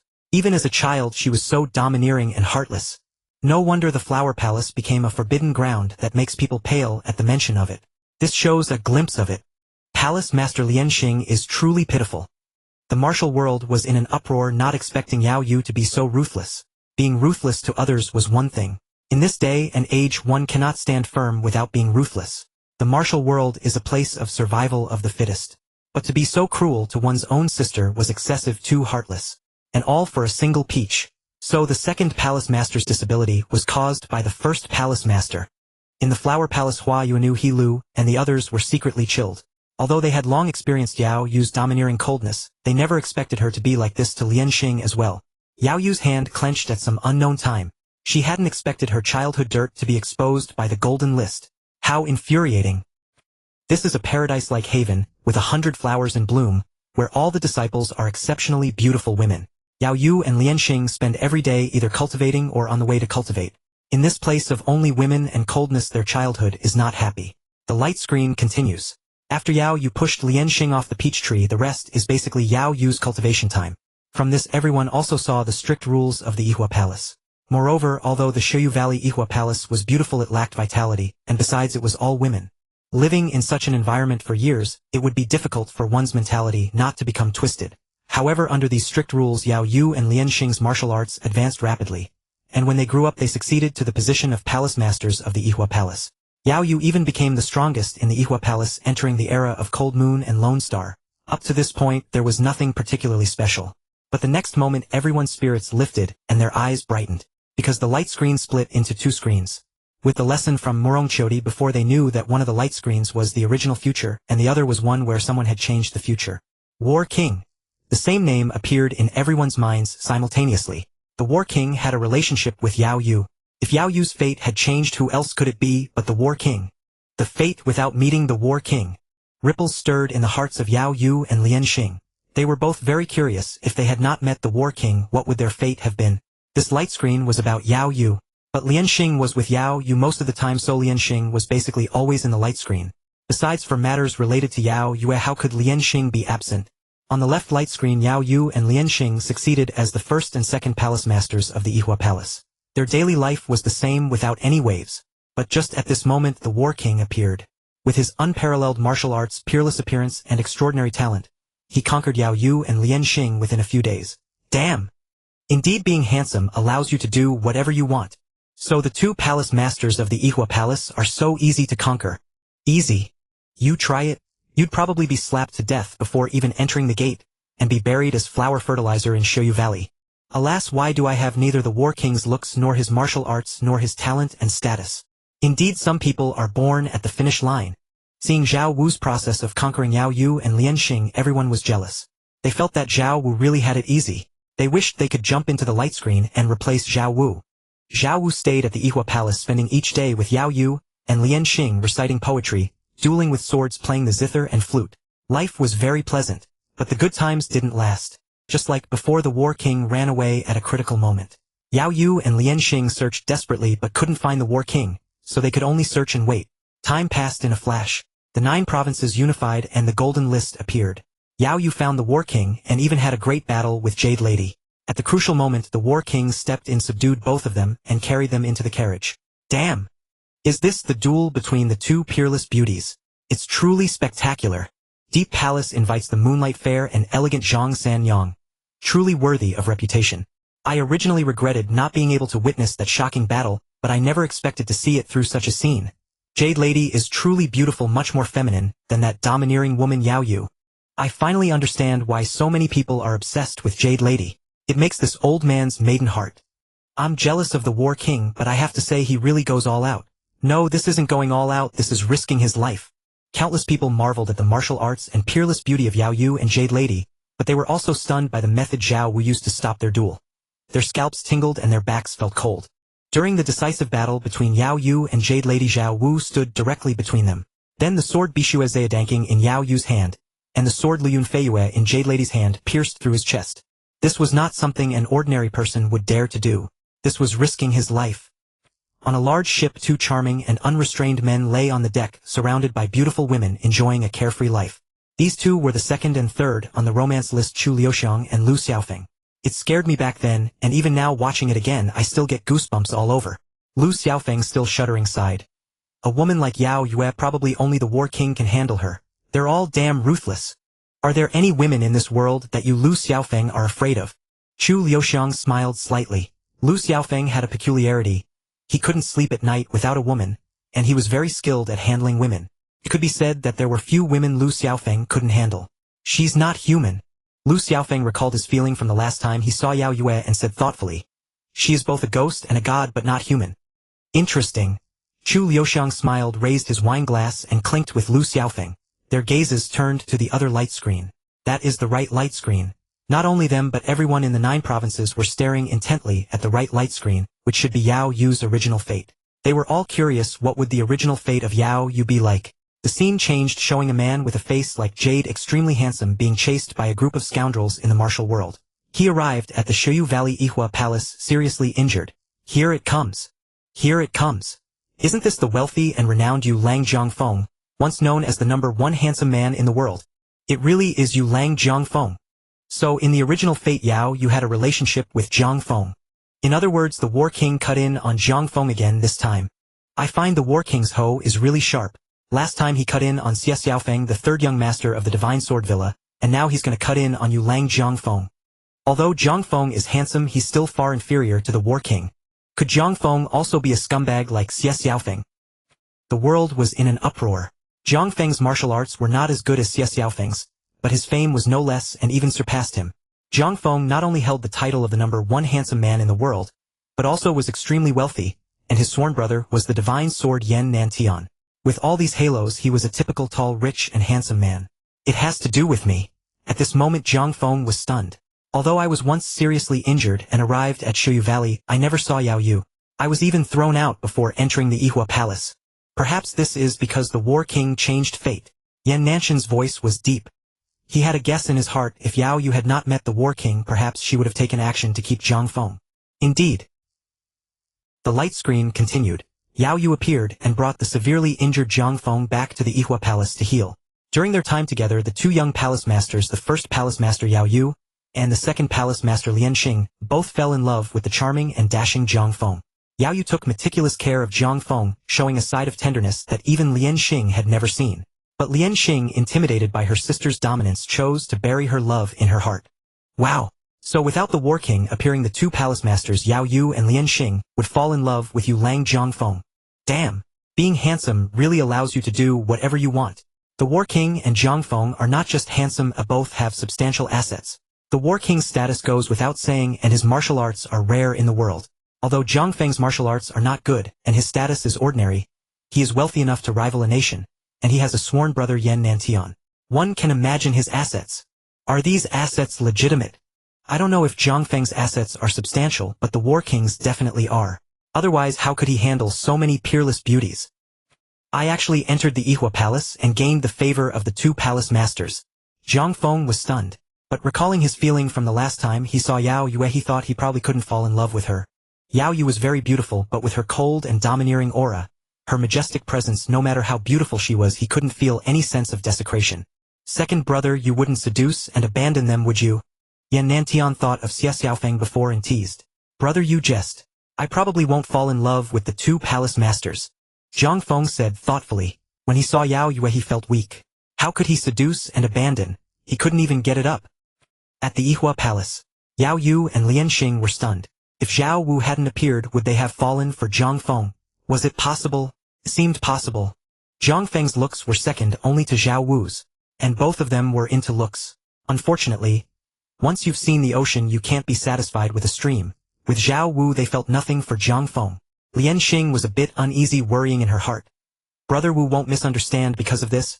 Meanwhile, Yao Yu directly felt a surge of killing intent toward Zhang Feng. Instantly, the temperature in the hall dropped dozens of degrees. The maids standing behind like Hua Yuanu trembled in their hearts, and dared not even breathe. Everyone continued to stare at the light screen.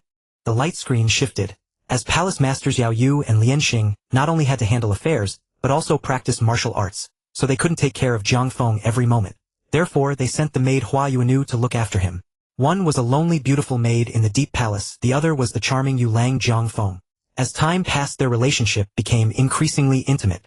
When they saw Yao Yu and Lian Xing coming to visit, they both panicked. The lonely man and woman, like dry wood and fire, soon couldn't resist and broke through the last barrier, having intimate relations. Hua Yuanu's belly grew bigger, becoming harder to conceal.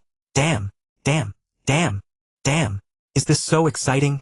Although Yao Yu didn't show it, obviously one could feel her fondness for Zhang Feng. Yet Zhang Feng dared to mess around with Yao Yu's maid. And he got her pregnant. I have a feeling that Zhang Feng and this maid are doomed. Isn't that obvious? With the domineering nature of Palace Master Yao Yu, these two are dead. That's not necessarily true. The War King is with other women every day, and we haven't seen Yao Yu kill him. Can Zhang Feng compare to the War King? Everyone became excited. This was the juicy gossip they wanted to see.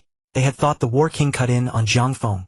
Unexpectedly, the maid Hua Yuanu also cut in on the two palace masters Yao Yu and Lian Xing. At this moment, Hua Yuanu was stunned and a bit panicked.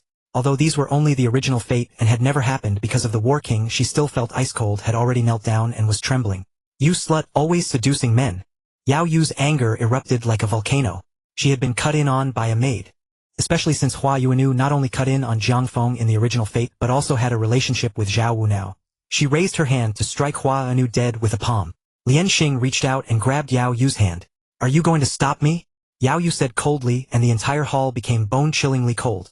Lian Xing, sister, this is only the original fate, all illusory. If you kill Hua Yuanu because of this, Brother Wu will be angry. Yao Yu's movement paused. Thinking of Zhao Wu getting angry, her heart trembled inexplicably.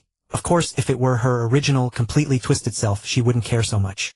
But because of Zhao Wu, her mentality had not become twisted. Moreover, under Zhao Wu's training in the past period, she had changed a lot. Humph! Yao Yu snorted, coldly injuring Hua Yuanu with her aura, but the matter was considered over. She continued to gaze at the light screen. Because Hua Yuanu's belly grew too big to conceal Zhang Feng, and Hua Yuanu fled the Yihua Palace together. Zhang Feng planned to meet up with his sworn brother Yan Nantian. As long as Yan Nantian was there, he wouldn't fear Yao Yu's pursuit. However, Zhang Feng was betrayed by his own page boy Zhang Qin Zhangbiehe, and was pursued by the 12 zodiac signs on the road. He was severely injured and dying. That treacherous scoundrel Zhangbiehe, who betrayed his master for glory, is utterly shameless. Fortunately, that villain Zhangbiehe is dead already. I wonder which hero killed him. I wonder if Zhang Feng and Hua Yuanu can hold on until Yan Nantian arrives. I'm afraid not. Hua Yuanu has just given birth to twins greatly weakened, and now she is severely injured, unable even to stand. Zhang Feng's martial arts are also poor, he can't even defeat the rooster and pig among the 12 star signs. How shameful. Indeed, if the martial king were here, he could kill these worthless scum with a wave of his hand. Everyone stared at the light screen, their hearts in their throats. On the screen, the yellow-clad figure belonging to the rooster among the 12 star signs held a steel knife and slashed it down toward the baby in the carriage. Everyone's nerves were tense. Were the two babies about to be murdered? How inhuman. They wouldn't even spare the infants. But at that moment, the steel knife that had been slashing down like lightning suddenly made a crack sound and broke into midair. The yellow-clad man was greatly shocked and retreated 7 steps shouting, "Who? Who is it?" Other than themselves and the dying people on the ground, there was no one else. He Mianjun pondered for a moment and suddenly said, "Let me do it." He grabbed a steel knife and with a sinister grin slashed it down into the carriage, the strike even more urgent and swift. Yet this time it still failed. With a clang, his steel knife was not broken but gained a notch. The two were terrified. Dying Zhang Feng seemed stunned as well, muttering, "She's coming. It must be her." He Mianjun said, "Who? Could it be Yan Nantian?" "Yan Nantian? What is Yan Nantian anyway?" The voice was clever and lively, as if with a naive childishness, but in this desolate wilderness suddenly hearing such a voice was startling. Everyone looked and saw the wind blowing through the grass, undulating like waves. In the dim twilight, a figure had appeared, a slender and graceful female figure. The next moment that figure came before them. A stunningly beautiful woman, at least in her 20s. She wore a splendid palace dress like rosy clouds trailing to the ground. Her long hair draped over her shoulders like flowing clouds. Her sweet face was more beautiful than spring flowers. In her lively eyes was not only indescribable wisdom. Whoever looked at her would be amazed by her peerless beauty, yet couldn't help but feel pity for her. This supremely beautiful woman was actually born disabled. The flowing sleeves and floor-length dress could not conceal the deformity of her left hand and left foot. It's Lian Xing, the second palace master of Yihua Palace. Lian Xing is not as domineering and ruthless as Yao Yu. This time the two children should be saved. That's not necessarily true. Remember, this is a maid who gave birth to children with the man she loved. What woman could tolerate that? Everyone watched nervously. On the screen, Lian Xing easily dealt with the assassins who were trying to kill Zhang Feng. No one was surprised. These members of the 12 star signs were nothing but trash to Lian Xing, not worth mentioning. On the screen, Hua Yuanu knew she was doomed to die, but Zhang Feng and the two children might survive. She begged Lian Xing bitterly, "Second Palace Master, please save him. He will be yours from now on. You must save him." Palace Master Lian Xing sighed deeply and said, "Yes, I can save him." Before she finished, a voice sounded from somewhere, "Wrong. You cannot save him. No one in this world can save him." The voice was so ethereal, elusive, and intangible, so cold and ruthless that it made one tremble, yet so soft and beautiful that it captivated the soul. No one in the world could forget this voice once heard. The earth and sky seemed to become filled with murderous intent and chill because of that faint sentence. Even the setting sun lost its color because of those words. Zhang Feng's body trembled like an autumn leaf. Palace Master Lian Xing's face instantly turned pale without a trace of blood. "It's Palace Master Yao Yu. She's coming. She's coming now, it's more interesting." Everyone became expectant. Now that Yao Yu also knew Lian Xing had fallen for Zhang Feng, they all wanted to know what would happen next. Where would Zhang Feng, Hua Yuanu, and the two newborn babies go? Could they survive? The light screen shifted. A white-clad figure had arrived before them under the setting sun. She came from nowhere and no one knew how she arrived. Her robes fluttered as if riding the wind. Her white clothes were whiter than snow, her hair like clouds. She was graceful and elegant like a celestial maiden. But her appearance could not be described because no one in the world dared to look up at her. She seemed to be born with a daunting magic and irresistible power. She seemed forever aloof, making people unable to look up to her. Palace Master Yao Yu is truly beautiful, but a woman like this, like a celestial demon, is not something ordinary men can handle. How many men dare to draw their guns in front of this woman? No wonder Zhang Feng chose Hua Yuanu instead of Yao Yu and Lian Xing. A woman like this, only the martial king can handle her. I would call the martial king the strongest. The god of guns. Hua Yuanu. Zhang Feng stared fixedly at Hua Yuanu on the screen, a strange look in his eyes. She is very good. Yan Nantian also noticed Zhang Feng's gaze. He felt great admiration for Hua Yuanu, who tried every means to save Zhang Feng's life, even at the point of death. He said, "If you like her second brother, I will accompany you to Yihua Palace to propose marriage." Now Yao Yu and Lian Xing have the martial king, and Hua Yuanu is just a maidservant to them, so it should be fine. If necessary, I will ask the martial king for help. Big brother. Zhang Feng blushed. Although it was his first time seeing Hua Yuanu, and she was not as beautiful as Yao Yu and Lian Xing, he still felt a flutter in his heart. Seeing this, Yan Tian understood Zhang Feng's feelings. He patted his shoulder and said with a smile, "Don't worry, leave this to me." "Thank you, big brother." Zhang Feng was filled with anticipation. However, they did not know that Hua Yuanu had already belonged to Zhao Wu. They were destined to be disappointed. They continued to watch the light screen.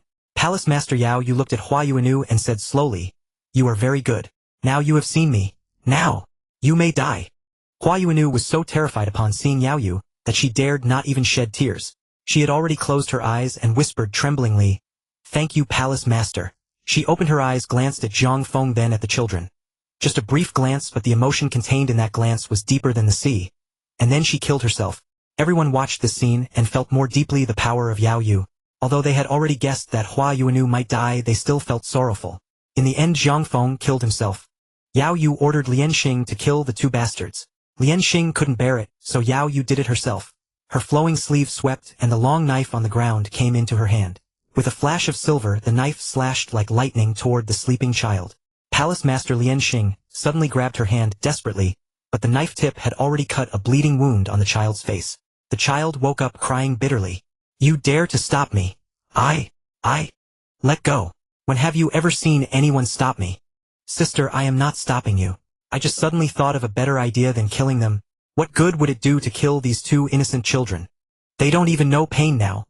That self-proclaimed #1 swordsman Yan Nantian is Zhang Feng's lifelong close friend. He had arranged to meet Zhang Feng on this road, otherwise Zhang Feng would not have taken this route. If we take one of these two children away and leave the other here, when Yan Nantian comes, he will definitely take the left child and teach him all his skills and make him take revenge for his parents when he grows up. As long as we leave a palm print on Zhang Feng, they will know it was the Yihua Palace Master's doing. The child will grow up with the Yihua Palace as his target of revenge. Meanwhile, the child we take away will also grow up and learn martial arts. He will be the only man in Yihua Palace. If someone comes to seek revenge on us, he will naturally step forward and bear the brunt. They will not know they are brothers, and no one in the world will know. Thus the brothers will become irreconcilable enemies, killing each other. How interesting. Thus Yao Yu and Lian Xing took one child and left the other. Damn, women are truly terrifying when they are ruthless. Is Palace Master Lian Xing so vicious? This is clearly a delaying tactic by Lian Xing to save the two children's lives. Can't Palace Master Yao Yu see such an obvious trick? Palace Master Yao Yu must have seen through it, but Lian Xing's plan is an open scheme. Even if Yao Yu sees it, she will still follow it, because Lian Xing's idea is indeed more satisfying. I tremble just seeing Palace Master Yao Yu now. Second brother is even more pitiful. He's so scared he can't even stand up. Yihua Palace. Dead silence. Yao Yu and Lian Xing said nothing, but the atmosphere in the hall was extremely oppressive. Hua Yuanu knelt on the ground. Beside her, He Lu and Tai Pingu couldn't help but cast sympathetic glances. Hua Yuanu. She had nothing to do with Zhang Feng at all. She belonged entirely to Zhao Wu. Only with Zhao Wu did she truly feel warmth and joy, her heart especially fulfilled. If I have a child with the martial king, will the first palace master harm the child? Hua Yuanu couldn't help thinking. Then she shook her head. The martial king is not a waste like Zhang Feng. The first palace master definitely won't, and she doesn't dare. The next moment Hua Yuanu's eyes dimmed. But am I worthy of bearing the martial king's child?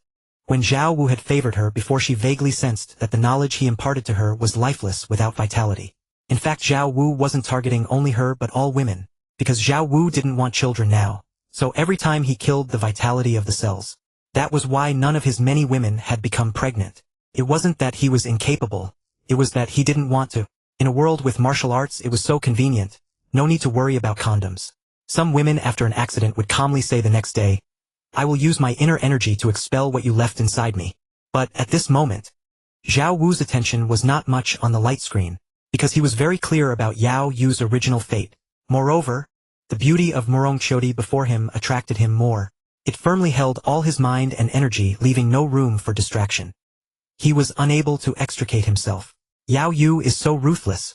Will she secretly harm our children in the future? Murong Chodi's pretty face was flushed, her voice tinged with worry. Actually, she was not afraid of Yao Yu. She just wanted to stir up trouble. How dare she? Zhao Wu held Murong Chodi tightly, his body tense, and let out a long breath. I'll go deal with her harshly later. Deal with her? How? Murong Chodi said with a resentful tone teasingly. Are you going to whip her? Jealous. Zhao Wu chuckled. Then I won't go to her. Shall we do it again? Get lost. Meng Tian said irritably. This big bad guy, does he want to kill her? Although women have strong tolerance, she was no ordinary woman. She had a higher limit. But there was a limit. Exceeding it would cause injury. She didn't want to pay attention to the big bad guy behind her, and her hazy eyes continued to gaze at the light screen in the sky. Meng Tian came and took away the remaining child. Eventually, in pursuit of Zhang Qin, he went to Aran Valley and was trapped there. The child was adopted by the villains and named Little Fish, raised by the villains of Aran Valley. The child taken by Zhao Wu and Lian Xing was named Hua Wuk, growing up in Ihua Palace. And every night in the dead of night, when Zhao Yu's depression was hard to vent, she would stab her fair tender arm with steel needles. Gasp. Hiss. Everyone shuddered, their bodies trembling with a chill, as they watched Zhao Yu stab a needle into her own arm, feeling the pain for her. This is truly twisted. They had seen many who stab others, but rarely someone who would stab themselves. She is a merciless one. Even more ruthless than a ruthless person. What the hell is this? The great palace master of Ihua Palace. Can't afford to provoke. Can't afford to provoke. I wonder if King Wu, while sleeping at night, might suddenly be stabbed by Zhao Yu with a needle. Just thinking about it is terrifying. I suddenly understand why King Wu ran away before. This kind of woman can't afford her. Can't afford her. No wonder Zhang Feng got involved with Zhao Yu's maid Hua Yuanu. I finally understand Zhang Feng's choice. If it were me, I wouldn't dare touch any of them. Don't dare. Don't dare. Everyone in the 9 continents was stunned. A chill ran down their spines. Those who had thoughts about Zhao Yu were so frightened that they immediately lost their nerve. Zhang Feng's eyes widened, as if he had just survived a disaster. He said with relief, "Thank goodness King Wu was there, otherwise I would have been in trouble. King Wu is truly a good man. Zhao Yu's waters are too deep. My small frame can't withstand it at all. Only King Wu can handle it. King Wu a true man indeed." Meng Tian nodded in agreement, even he felt his scalp tingling. In Great Qin at Zhongtai Palace, the civil and military officials looked at each other, their hearts only one word for King Wu: admiration. Admiration in capital letters. At the same time, they couldn't help but wonder if Zhao Wu's women were all brought back and placed together, what sparks would fly. Just thinking about it is terrifying. Tide, which formerly the Lady of Han, a master of palace intrigue, manipulated King Hanan, at her fingertips, reigning supreme in the harem. Meng Tian, who founded the terrifying heavenly sovereign organization, dominating all alone. Zhao Yue, the great palace master of Ihua Palace, domineering and cold, and also a twisted Yandra. And also High Priestess Li Yaoguang, Queen of Jingjue, Queen of Baiyue, Saintess of Baiyue, Yan Lingji, Princess of Great Yuan. Not a single one is easy to deal with. Ying Zheng watched Zhao Yu stabbing herself with a needle, frowning. Naturally, he did not like such a woman. No matter how beautiful, she was prone to hurting others. But soon Ying Zheng's brow relaxed. He had faith in Zhao Wu. My son has the bearing of an emperor. Whether it's the immortal demon Zhao Yu or the tide which before my son, dragons must coil, tigers must crouch. What waves can they stir? According to intelligence from Great Ming, Zhao Yu seemed to have already been conquered by Zhao Wu. The twisted and perverse Zhao Yu on the screen was merely her original fate. That useless Zhang Feng couldn't handle her. He raised his head and looked at the light screen. He wanted to see what would become of Zhao Yu in her original fate. Day after day, year after year, the baby who was once in swaddling clothes gradually grew up. Zhao Yu still stabbed herself with a needle every day, her inner pain and hatred accumulating. Only when she saw the 2 brothers kill each other would her hatred and pain disappear. Finally, driven by Zhao Yue, Xiao Yuer and Hua Wuk engaged in a duel. Everyone's attention was drawn to the fight, and no one noticed Lian Xing, who was watching from the side, her lips moving as if she wanted to say something. But her voice could not be transmitted at all. The moment she uttered a word, Palace Master Zhao Yu had already swept to her side, struck like lightning, grabbed her arm, and sealed her acupoint, demanding sharply, "What do you have to say?" Palace Master Lian Xing shed tears and said, "Sister, the matter from 20 years ago is long past. Although Zhang Feng and the others wronged you, still their bones have turned to ashes. Sister Yu, why must you still hate them? Do you want to let them off?" Palace Master Zhao Yu's face turned deathly pale again. "Do you want to reveal their secret at this moment?" Palace Master Lian Xing said, "I just want to." She suddenly noticed Palace Master Zhao Yu's expression, and couldn't help but shudder violently. Palace Master Zhao Yu said word by word, "Since you were 7, you've liked to cause trouble for me. Whatever I liked, you had to compete with me for it. Whatever I wanted to do, you had to find a way to sabotage it." Her face grew paler and paler, appearing like white ice shrouded in cold mist. Palace Master Lian Xing's face also changed. She trembled. "You. Don't forget I am, after all, your sister." She spun around sharply, trying to break free from Palace Master Zhao Yu's grip, but at that moment a terrible coldness surged from Zhao Yu's palm, penetrating straight into her heart.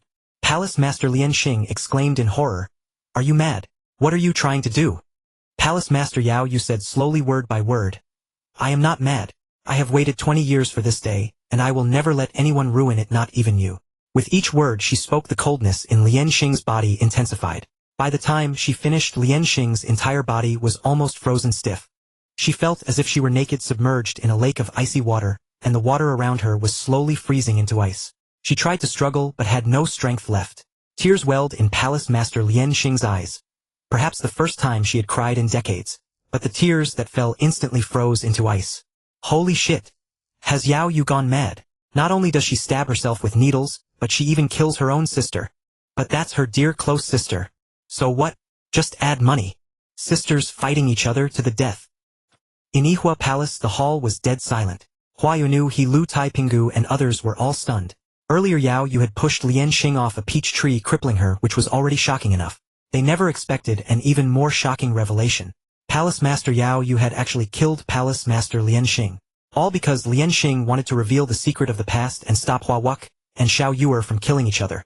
In other words, she Hua Yuanu was the root cause of the sisters' conflict. Was she so powerful? She was terrified, trembling in fear. Lian Xing's eyes glistened with tears. She looked at Yao Yu in disbelief. Sister Yu. She never imagined Yao Yu would kill her. Although they often fought, although she had never won, she had never thought of killing Yao Yu. They were sisters by blood. They grew up together. Yao Yu was also somewhat surprised. In her current self she had never thought of killing Lian Xing because due to Zhao Wu's influence she was not as twisted as in her original fate. Even during the years Zhao Wu was away she only searched frantically, filled with anticipation, rather than hatred, and never stabbed herself with needles. Facing Lian Xing's gaze, she naturally would not explain. She appeared calm and said flatly, if you don't want to see what happened on the screen, then, do not defy my will. Why? Why must all the good things since childhood be yours? Why must I always listen to you? Lian Xing couldn't hold back any longer, erupting with a furious roar of accusation. Why? Because I am stronger than you. Yao Yu said coldly. Boom! Two terrifying auras instantly surged into the air freezing into ice. Hua Yuanu and the others were sent flying. But they did not fall to the ground. Instead they landed in a warm embrace. King! Hua Yuanu, He Lu and Tai Pingu's eyes lit up with surprise and delight. They had been trembling in fear for a while. Now the two palace masters were even fighting. They were terrified and at a loss. Shoo! Zhao Wu pressed a finger to his lips, signaling them to be quiet. Zhao Wu concealed his presence, and with a thought isolated the space they were in. King Wu, the two palace masters. Hua Yuanu and the others were deeply worried. Zhao Wu held Hua Yuanu and He Lu in his arms, with Tai Pingu leaning against him. Seeing their worried expressions he gave them a reassuring smile. Don't worry, everything will be fine. Zhao Wu looked at the light screen in the sky, knowing that trouble might arise here, so after comforting Morong Choti, he hurried over. Let them fight for a while, it's good for them. Lian Xing had been under Yao Yu's oppressive shadow for years, accumulating much resentment that needed release. After all, he was here. Nothing serious would happen. With Zhao Wu's assurance, Hua Yuanu and the others felt relieved. Zhao Wu sat nearby watching the two fight. He Lu and Tai Pingu, understanding the situation, came behind Zhao Wu and began massaging his shoulders and back. As for Hua Yuanu, she was held in Zhao Wu's arms. Zhao Wu massaged her. In Yihua Palace the battle between Yao Yu and Lian Xing grew more intense. On the golden-ranked light screen, the battle between Xiao Yuer and Hua Wuck also reached a climax. In the end, Xiao Yuer was killed by Hua Wuck. Seeing that Xiao Yuer was dead, Yao Yu excitedly revealed the truth of the past. That the two were twin brothers. But just as Yao Yu was thrilled with her revenge, Xiao Yuer came back to life. Because he had faked his death. Yao Yu's scheme was exposed, 20 years of planning came to nothing, and she had even killed her own sister. She went completely mad, holding Lian Xing's body and vanishing. Suddenly Yao Yu seems pitiful.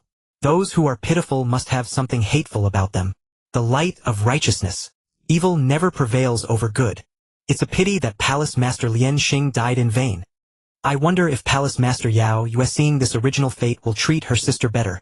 How can someone like this be changed?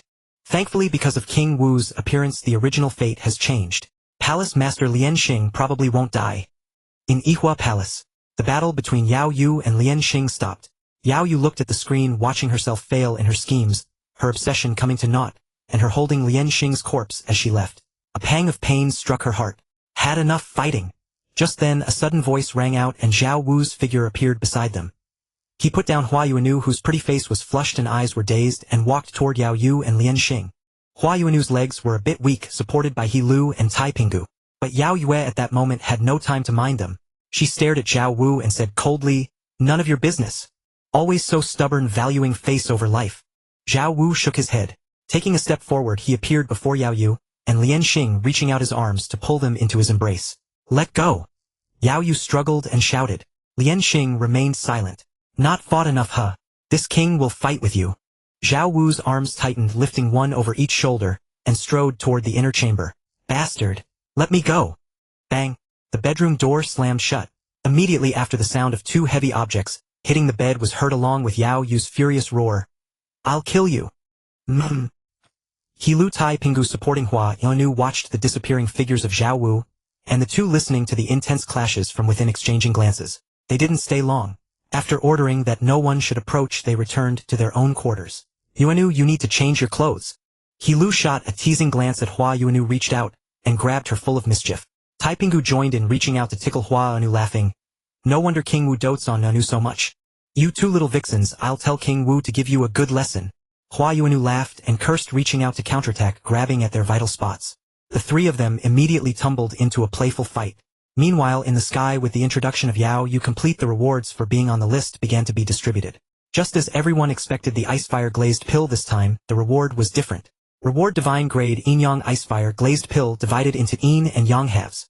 Requires 2 blood-related individuals to use simultaneously to refine. With ice and fire tempering the body, achieving a glazed, flawless state, it enhances aptitude and improves bone structure, granting a peerless talent. This reward is a bit different.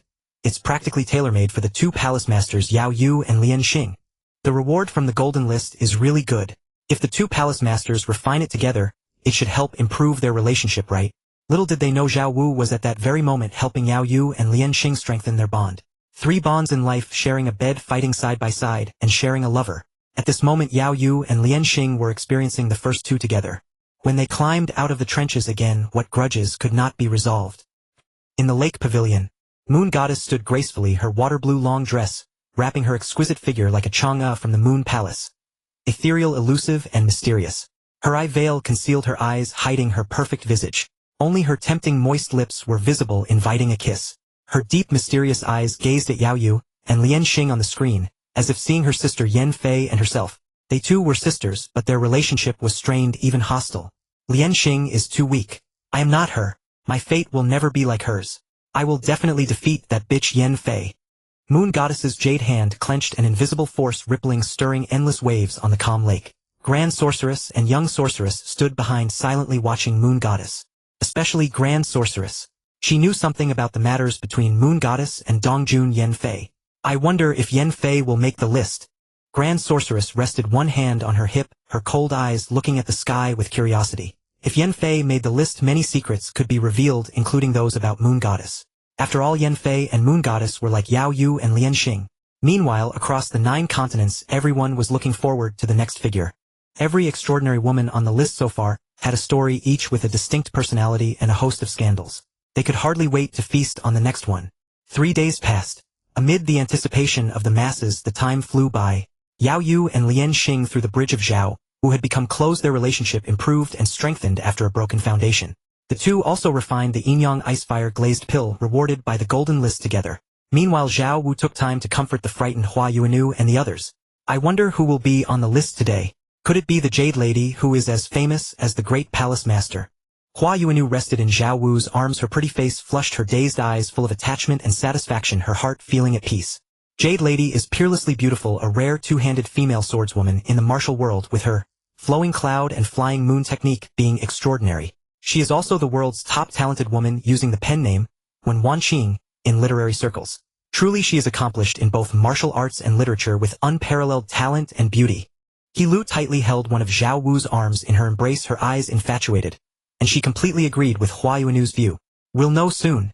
Zhao Wu felt the curve against his arm, placed his large hand over it, and looked at the golden list in the sky with a faint smile.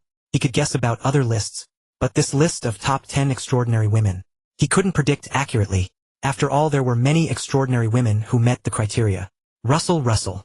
Rustle, rustle. Soon, under everyone's expectant gaze, the golden list trembled, radiating 10,000 rays of light. One by one, characters appeared, bold and vigorous like iron strokes and silver hooks, as if dragons flying and phoenixes dancing. Top 10 extraordinary women. 6th place, Jiang Yuyan. Finally the day for the ranking update has come. Last time we had Yao Yue, who will it be today? Could it be Yu Nyangzi Zhang Sanyang? Wow, the ranking has updated. It's her. It's her. The 7th on the Great Ming Beauty ranking, Zhang Yuyan. Another from Great Ming. Haha, she is a remarkable woman of our Great Ming. Indeed, Great Ming is full of extraordinary women. Zhang Yuyan, the master of Tianxian Tower. I wonder what other secrets she holds that earned her a place among the 10 extraordinary women. Zhang Yuyan also has a connection with King Wu. What the hell, why is King Wu everywhere? King Wu is truly a persistent ghost. Is King Wu planning to claim all 10 extraordinary women for himself? At Tianxian Tower, I made the list. Zhang Yuyan saw her name and felt a surge of joy. Being on a list like the 10 extraordinary women was an immense honor for any woman bringing various blessings. Her standing in Zhao Wu's heart could also rise, securing a larger share of his attention. Congratulations, mistress. Chuanhua, Chuiwashaha, and Dongxue all offered their felicitations, a hint of a smile in their eyes. My fate should have been changed by Brother Wu. I wonder what my original fate was. Zhang Yuyan was curious. It was at Tianxian Tower that Zhao Wu had saved her. If not for Zhao Wu, would she have become a singing girl at Tianxian Tower? Would she have been toyed with by all sorts of men, every day reduced to the most despicable of women? On a large boat, Lu Xiaofeng and Chu Liuxiang were lying on the deck drinking wine surrounded by beautiful women. You lost. Lu Xiaofeng rubbed his thumb over the mustache at the corner of his mouth. His small eyes filled with a smile as he looked at Chu Liuxiang. After Yao Yu made the list last time, he had made a bet with Chu Liuxiang, betting on whether the person who made the list this time would have any connection to King Wu. The result was obvious. He won. The news of King Wu's relationship with Zhang Yuyan was no secret in Great Ming. King Wu really is a beautiful woman harvester. No wonder he's the top romantic figure on the romantic ranking. Chu Liuxiang raised his glass and downed it in one gulp, smiling helplessly. I wonder what the martial god ranked first on the romantic ranking is like. Chu Liuxiang was curious. If the martial god is like King Wu, leaving romantic debts everywhere, shouldn't there be rumors?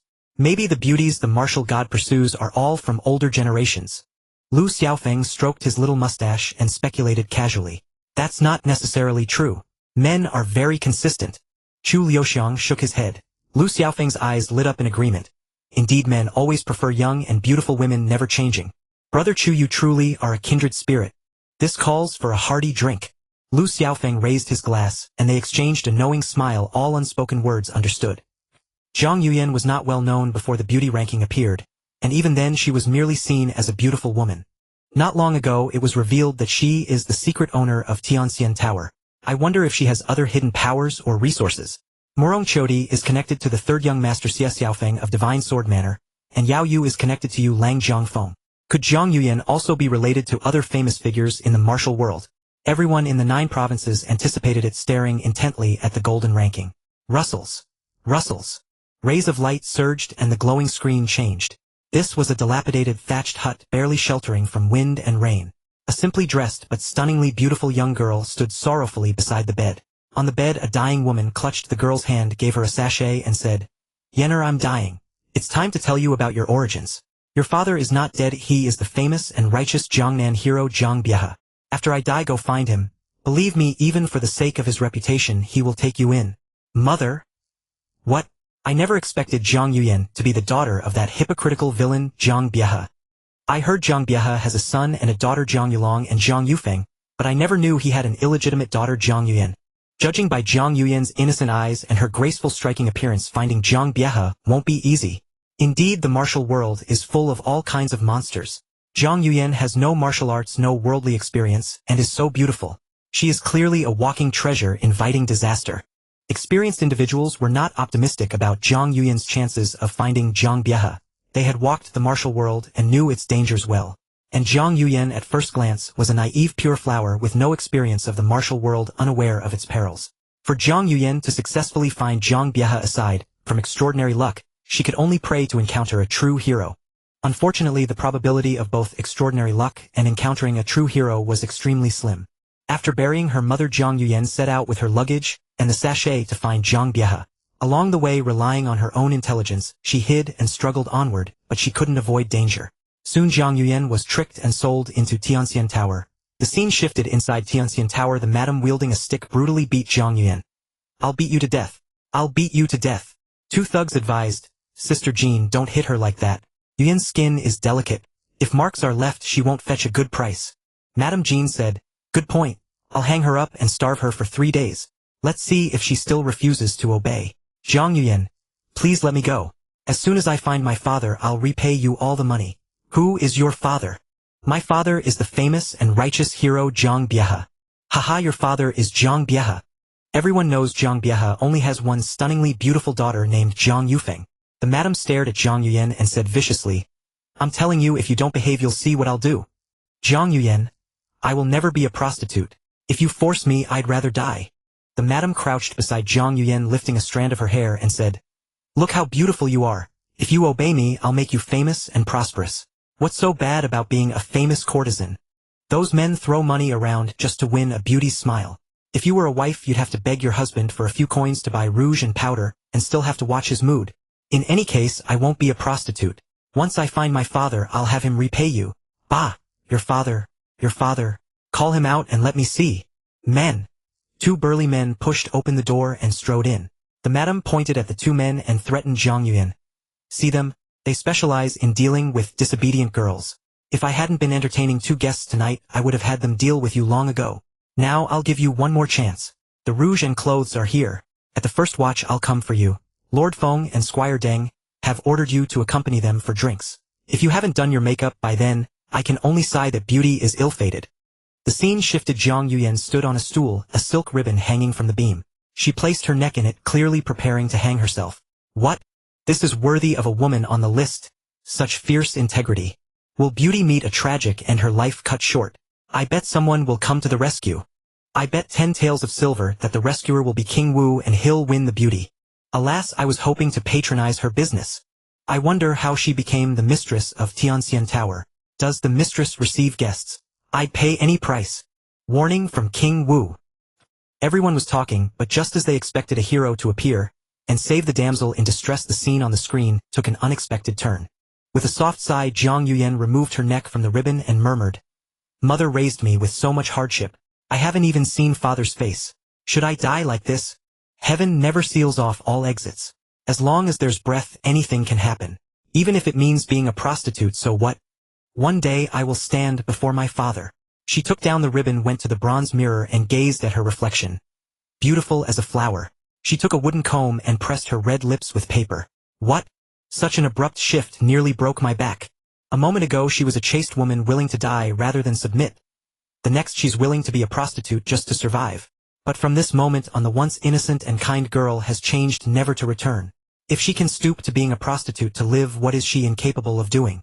Remember, a woman's body is her most powerful weapon. Now, I just want to know if Zhang Yuyan will be violated by a client in this brothel.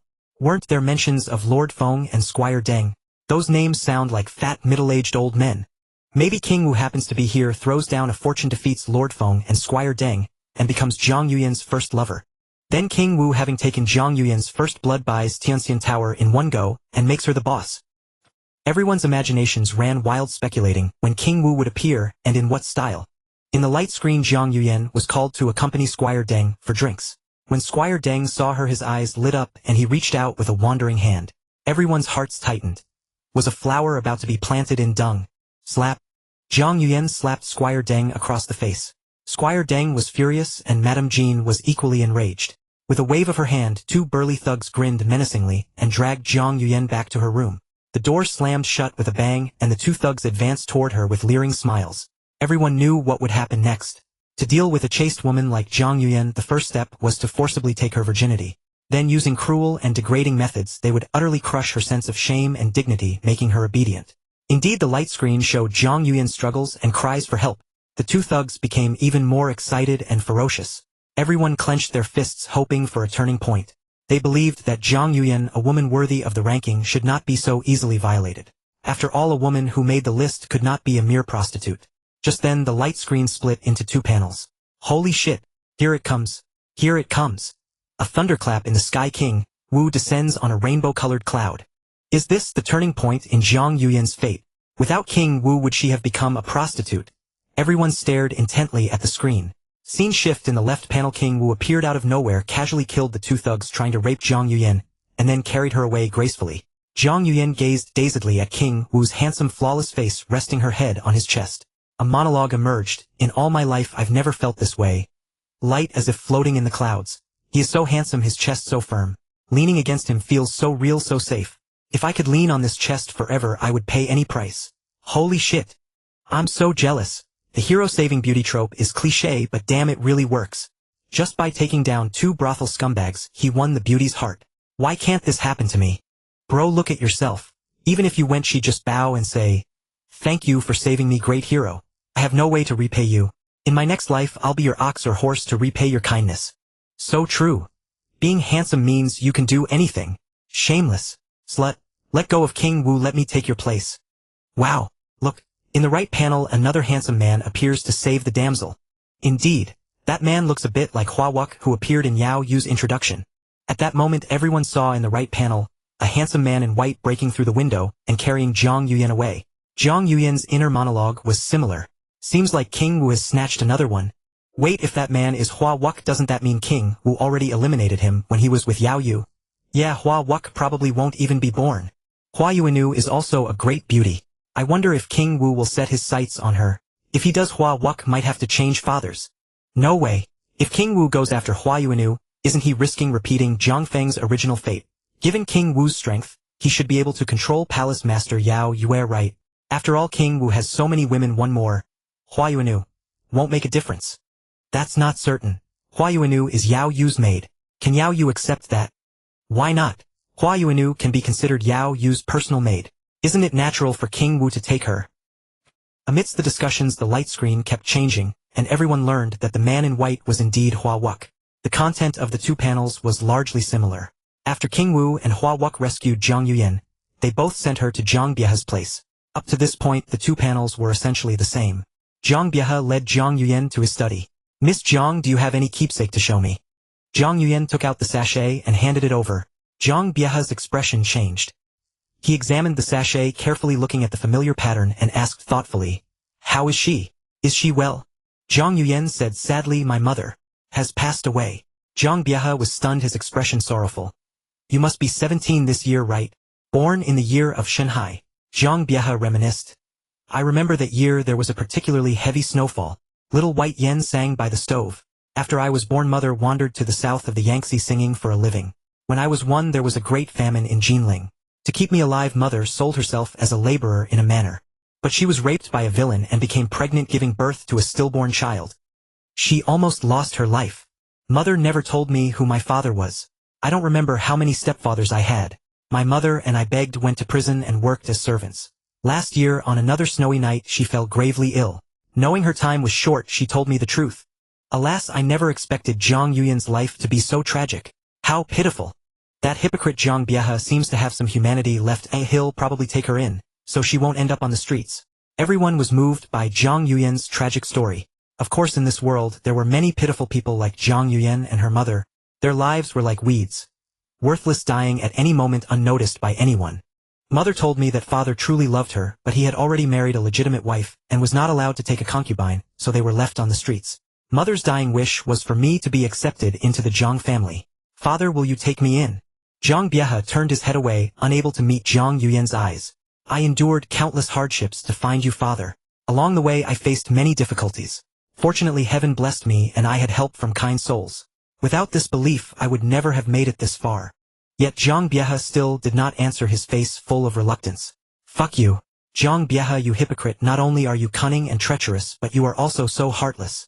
With his status and position, raising a daughter is no trouble at all. It's not a big deal. Yet he's unwilling. He's a scumbag who abandoned his wife and child devoid of any sense of loyalty or shame. If he weren't already dead, I'd slice him into 1,000 pieces and fry him in oil." Seeing this, everyone was furious. They wished they could jump into the light screen and tear Zhang Biehe apart. "If I'm causing you trouble, I won't insist on staying. However, Yenner has one request. Before I leave, can you call me daughter just once?" Damn. This is so painful to watch. "Yenner, why bother with that hypocrite? Come here, big brother will take care of you. You're just lusting after her body." Countless people were outraged, wishing they could kill Zhang Biehe with one sword stroke. "My daughter, my Yenner." Zhang Biehe broke down in tears, reaching out to embrace Zhang Yuyan. Father and daughter reunited. Bang! Suddenly the door was pushed open forcefully, and a cold voice came. "Zhang Biehe." a middle-aged woman stormed in with an imposing air sneering. What a touching scene of father and daughter reunion. This woman is Zhang Biehe's wife, right? Judging by her aggressive demeanor and the fear in Zhang Biehe's eyes, one can tell his place in the household. I never expected that hypocrite Zhang Biehe would be henpecked. It seems the reason Zhang Biehe dares not take in Zhang Yuyan is precisely because of his wife. But judging by his wife's ferocious appearance, it's best for Zhang Yuyan not to stay in the Zhang residence or she'll suffer greatly. Seeing Zhang Biehe's wife Lady Lu make her entrance, the sharp-eyed onlookers couldn't help but shake their heads, feeling sorry for Zhang Yuyan and sympathizing with her. After finally finding her biological father, this was the scene that greeted her. Zhang Biehe was clearly a henpecked husband. There was no hope. It seemed Zhang Yuyan would be left on the streets again. Daughter Yuyan pays respects to Madame. Zhang Yuyan, quick-witted, immediately stepped forward to kneel and bow, her frail and gentle demeanor like a pitiful little kitten evoking sympathy. I dare not accept such courtesy. Lady Zhanglu had only one daughter, Yufeng. Where did Yuyan come from?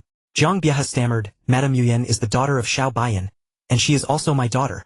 Lady Lu Xiao Baiyan, the singing girl from the Qinhuai River back then. Zhang Biehe, don't think that just because you're known as a righteous and peerless hero you have the right to philander. I tell you, 17 years ago, right after you married me, you had an affair with a courtesan. Did you think I knew nothing? Back then my godfather urged me to tolerate you because he appreciated you and secretly supported your travels in the martial world, which earned you that peerless reputation. What the? So that's how it is. No wonder that hypocrite Zhang Biehe is so afraid of his wife. His reputation and status all came from his wife's godfather. No wonder Lady Lu is so domineering. She has backup from her family. The crowd suddenly understood, looking down on Zhang Biehe even more. Lady Lu, do you remember the oath you made to me back then? Zhang Biehe, I remember. I promised never to see that person again, and to forget that person forever. Zhang Yuyan, emotionally stirred, felt sorrow for her mother, and cried out, Father, for these 17 years mother has never forgotten you. Thud. Lady Lu kicked Zhang Yuyan and scolded angrily, Shut up. Who gave you the right to speak? Kneel down. Zhang Yuyan, since Madame doesn't want me to stay, I'll leave. Lady Lu, humph. You think you can come and go as you please? You underestimate me, Lady Lu of the Zhang family. You will stay in the Zhang residence as a maidservant. First, you cannot bear the surname Zhang. Once you enter the Zhang household, the master will give you a new name. You shall be called. Could I be called Xiao Yan? Zhang Yuyan pleaded. No. You shall be called Xiao Go. Remember, if you dare to run away, the Zhang family has the power of life and death over their servants, and you will die without a burial place. Do you understand? I understand. Lady Lu, dissatisfied, twisted Zhang Yuyan's ear and scolded. When a servant speaks to the master, you must be polite. You should say, Madame Xiao Go understands.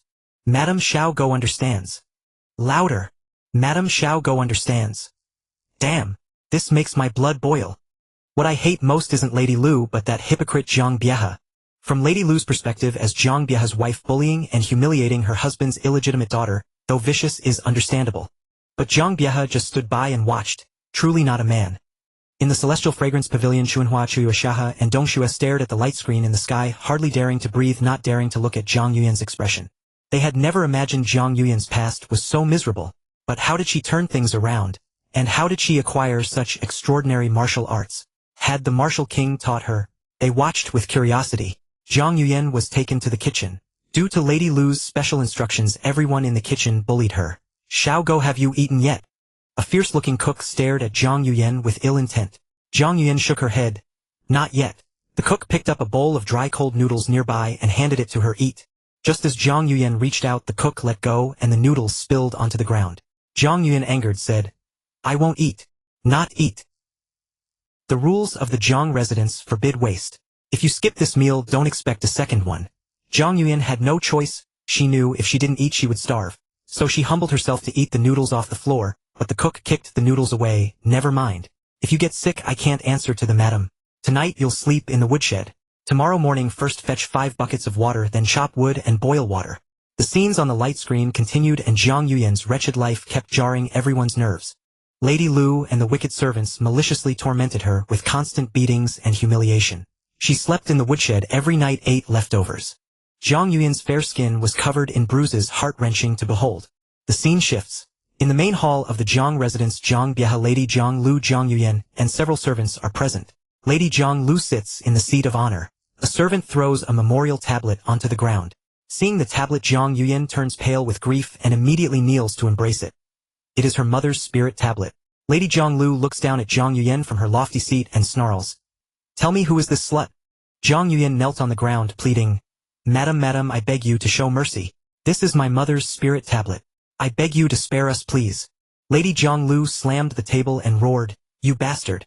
You dare bring that bitch's spirit tablet into my territory.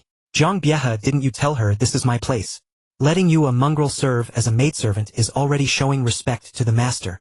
What is the punishment for breaking the family rules? 2 servants immediately barked. She should be beaten and expelled from the family. Zhang Bieha, who had been silent all along, finally spoke weakly, and, what wrong has she committed?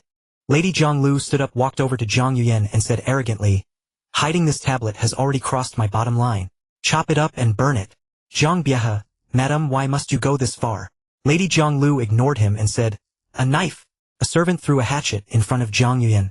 Lady Zhonglu stared at her. Do it yourself. Zhang Yuyan's desperate, helpless eyes turned to Zhang Bieha, but he dared not look back. She then looked at Lady Zhonglu, venom rising in her heart. Today's humiliation Yuyan will never forget. Zhang Bieha, Lady Zhonglu, Yuyan will never ever forget this day's disgrace. She set down her mother's tablet slowly, picked up the hatchet, stared at the spirit tablet, and with a scream brought it down. Alas! Though it is said that when heaven is about to place a great responsibility on a man, it must first torment his heart, exhaust his body, starve his stomach, and confound his actions.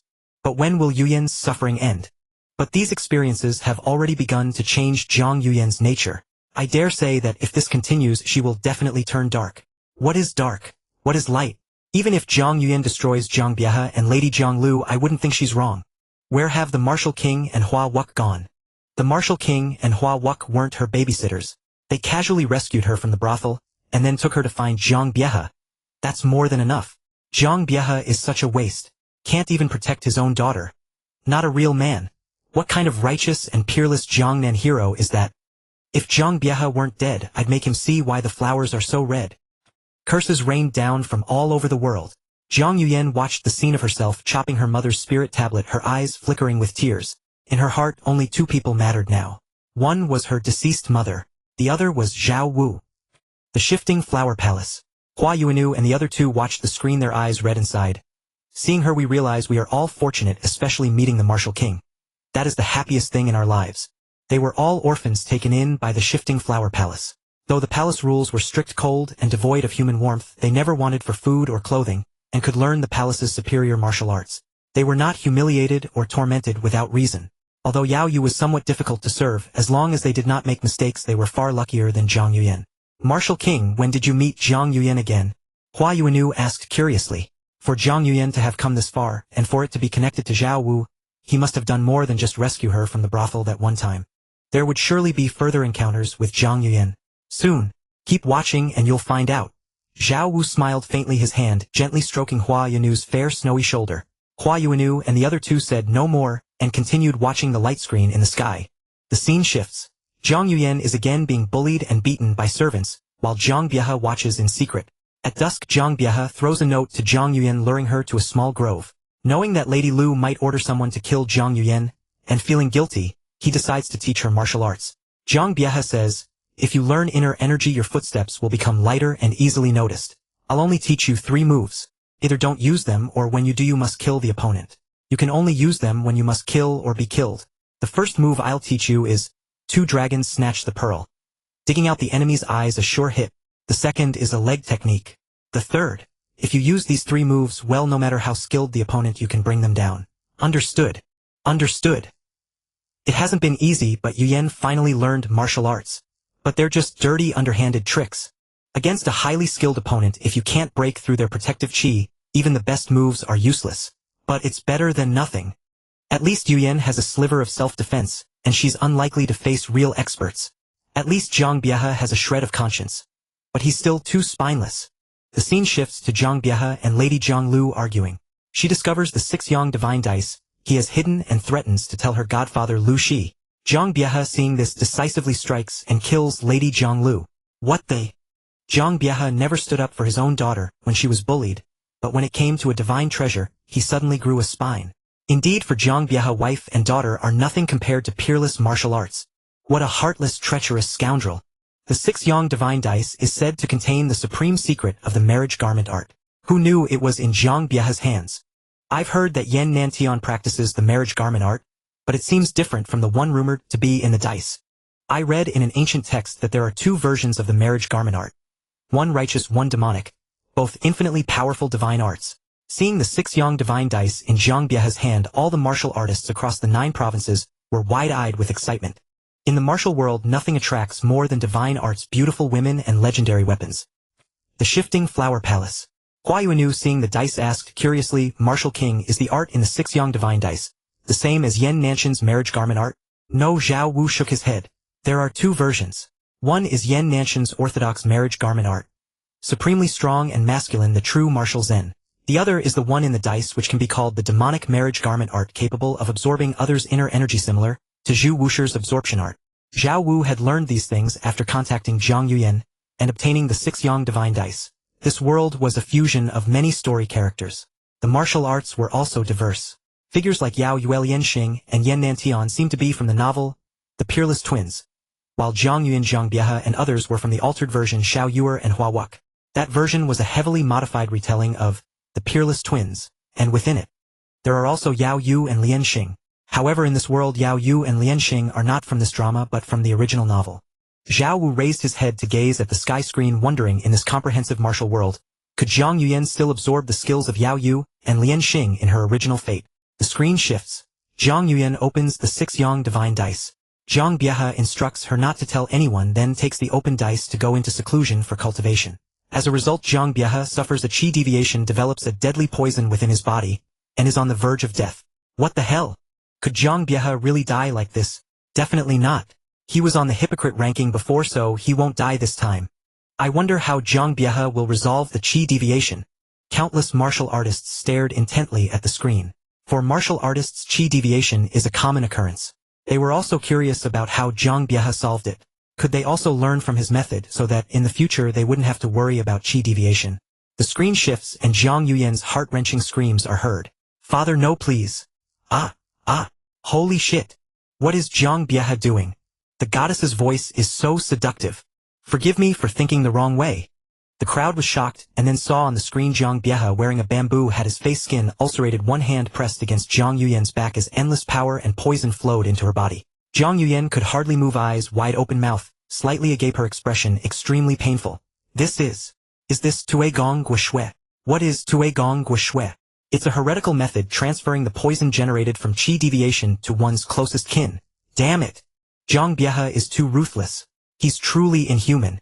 The knowledgeable martial artists immediately recognized Zhang Biehe's method and began cursing loudly. This heretical method has always been condemned by righteous people. Soon Zhang Biehe transfers the poison to Zhang Yuyan. He walks out of the room, his ulcerated skin restored, looking as if he has just recovered from a serious illness, refreshed and energetic. His eyes turn vicious as he mutters, "I would rather betray the world than let the world betray me. To achieve great things, one must be more ruthless than others. Yes, I, Zhang Biehe, will use everyone as stepping stones. Zhang Feng, his wife, even my daughter Yuyan." He leaves.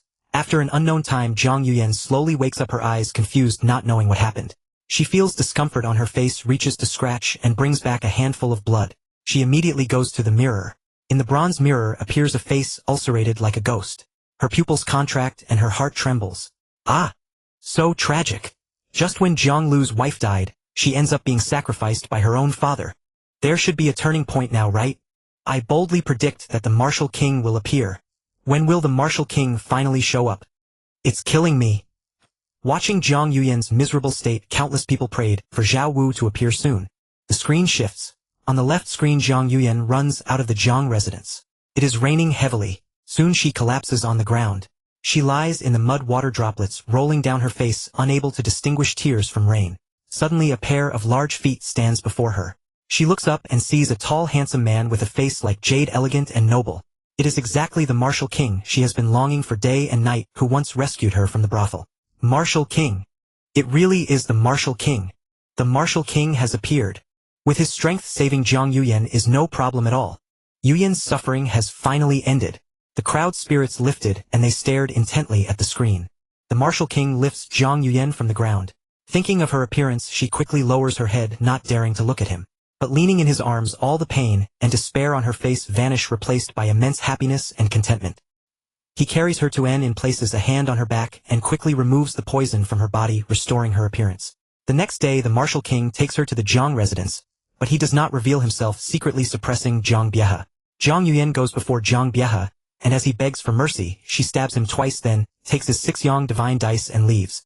Afterwards she practices the martial arts from the dice, and with the martial king's guidance and teachings her skills advance rapidly. 3 months later the same scene occurs. At the peak of their emotional bond, the martial king runs away again. Unable to find him, Zhang Yuyan goes to the celestial immortal pavilion, kills the madam who once bullied H. It seems Zhang Yuyan's 2 stabs didn't kill Zhang Biehe. Indeed, after being rescued by the martial king, her luck turned around. But Zhang Yuyan's martial talent is truly terrifying. Wow!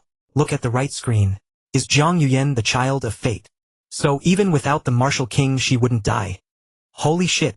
She encounters someone else who saves her. Soon everyone was attracted to the right screen.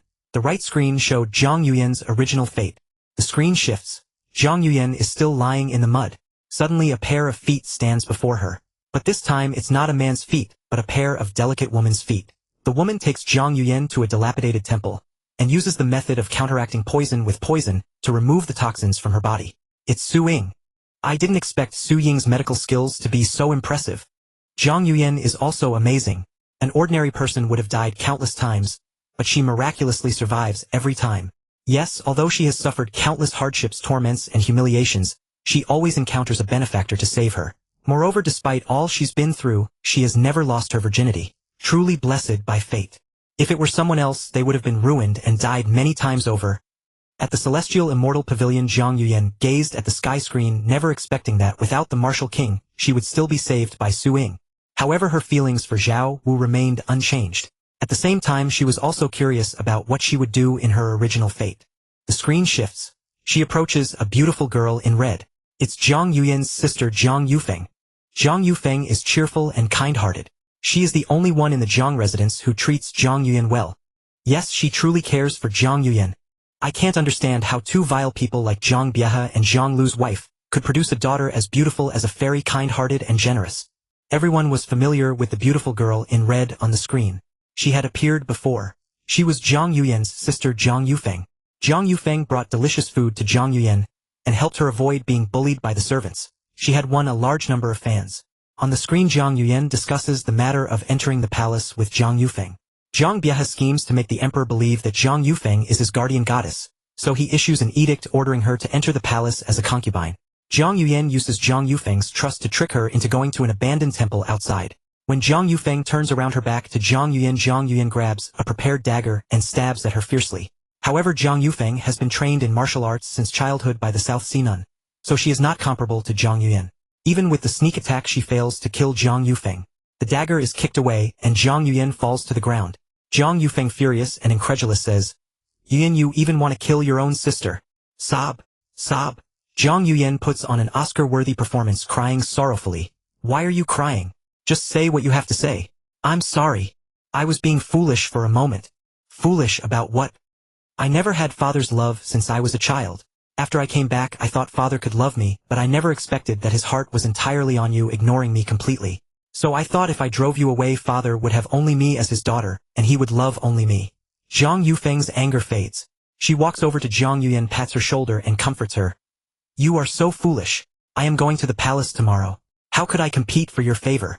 "I'm sorry, sister. It's all my fault. Can you forgive me? You were just confused, but trying to kill your sister is too much." "I'm sorry. It's all my fault. I'm sorry. I forgive you. After I enter the palace tomorrow, you must take good care of father, understand?" Zhang Yuyan nods. Zhang Yufeng helps her stand up. In the next moment, Zhang Yuyan suddenly strikes using the 3 deadly moves taught by Zhang Biehe. Her 2 fingers jab straight at Zhang Yufeng's eyes. Zhang Yufeng is horrified and in her panic and shock is tripped by Zhang Yuyan and falls to the ground. Then a dagger plunges deep into her body. Zhang Yuyan pulls out the blood-stained dagger, her face twisted and eyes vicious. "Zhang Yufeng, don't come back to haunt me as a ghost, because these 3 fatal moves were taught to me by your father. So it was he who killed you, not I." Zhang Yuyan. Hiss. It's terrifying. Sister Yuyan's eyes are so scary. Oh my god, she really has turned dark. She kills without regard for family, even the only sister who treated her well in the Zhang residence. How terrifying. Why did she kill Zhang Yufeng? Zhang Yufeng was so good to her. She never did anything wrong to her. The once innocent and kind sister Yuyan is gone forever. I was killed by Yuyan. Zhang Yufeng looked up at the sky incredulous. Today she had suffered too many shocks. She learned that her mother was killed by her father because of the 6 Yang divine dice. And now she herself had been killed by Zhang Yuyan. Why did she kill me? Zhang Yufeng couldn't understand. She had truly treated Zhang Yuyan well with no ill intentions. But she hadn't died, which could be attributed to the martial king saving her. The martial king had not only changed Zhang Yuyan's fate, but also indirectly changed hers. Soon everyone learned why Zhang Yuyan killed Zhang Yufeng. It was to enter the palace as a consort. The screen shifts. Zhang Yuyan finds Zhang Biehe and tells him that Zhang Yufeng has left. Instantly Zhang Biehe feels as if he has fallen into an ice cave. Without Zhang Yufeng, wouldn't he be guilty of deceiving the emperor? Zhang Yuyan says, "The only way now is for me to replace sister and go to see the emperor. Say that sister is seriously ill and afraid of infecting the emperor, so I had to enter the palace." Zhang Biehe hesitates. If the emperor is not satisfied, won't we still end up with the entire family being executed? Zhang Yuyan says confidently, "Don't worry, I have a way to satisfy the emperor. If that doesn't work, we can consult Master Hongye." The scene shifts. A lecherous voice says, "This is my Hongye Pavilion's treasured aphrodisiac, Bailey Xiong, 100-mile fragrance. It can greatly increase sexual desire, but its effects are gentle, smelling like sandalwood. Those affected will remain in this state for 3 days. Therefore, whether you can conquer the emperor depends on your skill." Holy shit. Drugging the emperor. Awesome. This must be referring to the Ming Emperor Zhu Hozhao, right? It's definitely Zhu Hozhao. The current Ming Emperor Zhu Wushi only loves Empress Suxin. No matter how much Sister Yuyan knows, she probably can't conquer Zhu Wushi. If Zhu Hozhao hadn't died seeing this scene, would he be excited or angry? I wonder if Zhang Yuyan successfully conquered the emperor. She probably succeeded, right? Zhang Yuyan has survived so many close calls, she shouldn't fail so easily. Besides, seducing that pervert Zhu Hozhao is no challenge at all. Although Zhu Hozhao was dead, the enthusiasm of the spectators did not diminish. Drugging the emperor. Would the next part be pay-per-view content? Under the expectant gaze of countless spectators. The screen shifts. The scene appears in the imperial palace's bedchamber. The Ming Emperor Zhu Hozhao, dressed in a bright yellow dragon robe, finally appears. He walks in with an excited look, heads toward the large bed, and pulls aside the bed curtains. "My beauty! I am coming!" "Beauty, where has everyone gone?" Zhu Hozhao lifted the curtain, and saw the empty bed, slightly stunned. He turned and saw Zhang Yuyan hiding behind the curtain, revealing a delicate face, her graceful figure stirring his heart. Zhu Hozhao's eyes lit up. He raised his hands, fingers curled into claws, and pounced on Zhang Yuyan with a lewd grin.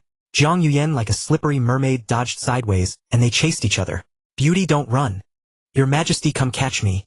If you do, I'll let you." The beauty's soft laughter was enchanting, hooking Zhu Hozhao like a fish on a line, irresistible and intoxicating. Before long, Zhang Yuyan let him catch her. The scene shifted to a crimson gauze bed, the spring breeze swaying, accompanied by Zhu Hozhao's deep snoring. Zhang Yuyan, with skin like jade and a curvaceous figure, lifted her head, her eyes icy cold. The next moment, the coldness vanished, replaced by a pitiful vulnerability. She gently stroked Zhu Hozhao's chest and whispered, "Your Majesty, your concubine has sinned. Please punish me. What crime have you committed?" "Originally my elder sister Yufeng was the noble lady chosen by your Majesty, but she suddenly fell ill and passed away. My father had no choice but to send me to the palace to serve your Majesty in her stead. If your Majesty wishes to punish, please punish me alone and spare my father." "What does that matter? If not for this, I would not have met a beauty like you. Perhaps this is fate. You are my true guardian goddess. As long as I can please your Majesty, I am more than content." "Content? Very content. Rest assured, tomorrow I will decree you as Imperial Consort Yin. From now on, every night you shall serve me. Thank you for your Majesty's favor." "You dog, Emperor, release Consort Yin. Let me do it. I want to see the premium content." As expected, as soon as Sister Yuyan made her move, she bewitched that lecherous emperor into a daze. It seems Sister Yuyan is about to turn things around, but this came at the cost of killing her kind sister. Just thinking about it breaks my heart. Poor Sister Yufeng, gone just like that. Thankfully, this is only the original fate. By now Sister Yufeng should be alive, but who knows where she is. Zhang Yuyan was rescued by the King of Wu, and never had the chance to kill Zhang Yufeng or enter the palace. Could it be that Sister Yufeng was sent to the palace by that scoundrel Zhang Biehe? Zhu Hozhao was already destroyed by the martial god. If Sister Yufeng entered the palace, wouldn't she become a widow? I want to go comfort the kind and generous Sister Yufeng. No one was surprised that Zhang Yuan could handle Zhu Hozhao. After all, her ruthlessness, cunning, and acting skills in ambushing Zhang Yufeng were already monstrous. Using her beauty to deal with Zhu Hozhao was a piece of cake. Crack. At the Celestial Pavilion, a teacup in Zhang Yuan's hand shattered instantly. Spring blossom, autumn moon, summer lotus, winter snow, and others knelt trembling on the ground. Damn it, that golden scroll. Will Brother Wu think I'm a loose woman? Will Brother Wu stop liking me? Zhang Yuyan's face turned pale, her heart racing with anxiety. Although that was only her original fate and she had never met Zhu Hozhao, she still worried. Love makes one anxious. Will Brother Wu come to see me? Zhang Yuyan's heart was filled with uncertainty and nervousness. She stared fixedly at the light screen in the sky. The scene shifted. Zhang Yuyan, wearing a phoenix crown and gold-threaded robe, emerged from the bedchamber, her demeanor transformed. Elegant, noble, and breathtakingly beautiful. She murmured to herself, "This is the best opportunity of my life. I must seize it well. If I can captivate the most powerful man in the world, I can get everything I desire. One day I will take revenge on all who have harmed me and look down on me." Truly remarkable. A golden scale is no mere pond dweller. When it meets a storm, it transforms into a dragon. Sister Yuyan has directly soared to the branch and become a phoenix. Indeed, knowing her sister was to enter the palace as a consort, she killed her sister to seize the opportunity, then rose to power. Truly adept at seizing opportunities and timing. Ruthless and resourceful. A true material for great deeds. No wonder she made the list. After enduring so much hardship, she finally got a chance and leaped like a carp over the dragon gate, soaring to the heavens. Countless strong warriors were shaken. Before this, Zhang Yuyan was either being bullied or on her way to being bullied.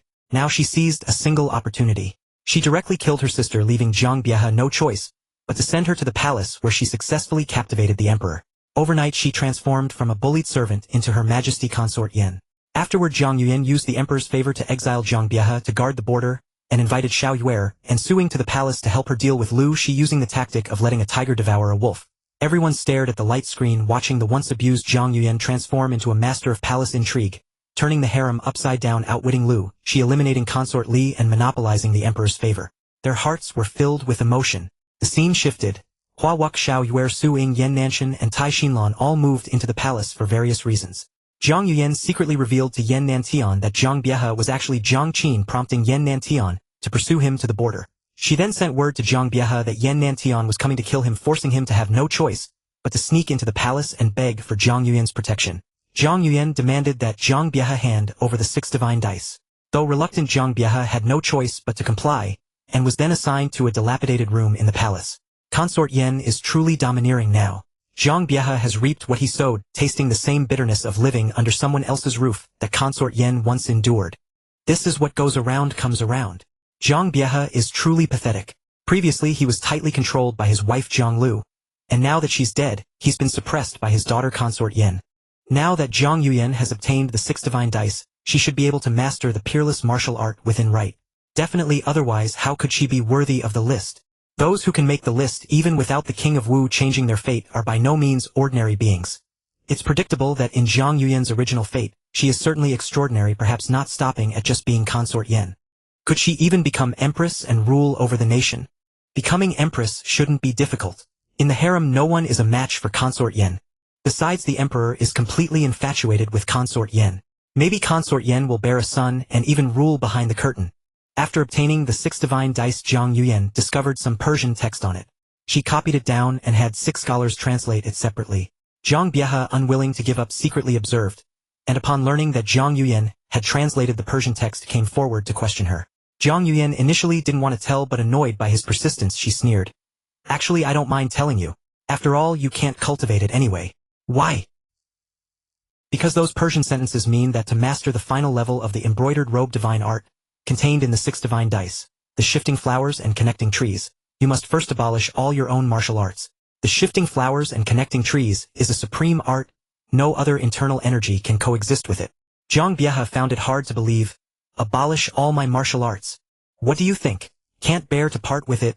Think about it. A person who is trained in martial arts all their life, how could they bear to abolish their own skills?" Zhang Biehe pondered. "But I could cultivate a peerless divine art." Zhang Yuyan said, "What if you can't succeed? Then you'd be a cripple, wouldn't you?" With that, she scolded. "Why aren't you going back? What are you doing here? Waiting for the emperor to visit you? Go back and behave yourself. Don't let your mind wander. If If the emperor finds you here committing fraud against the throne, he'll have your head chopped off. Yes. I'm going back now.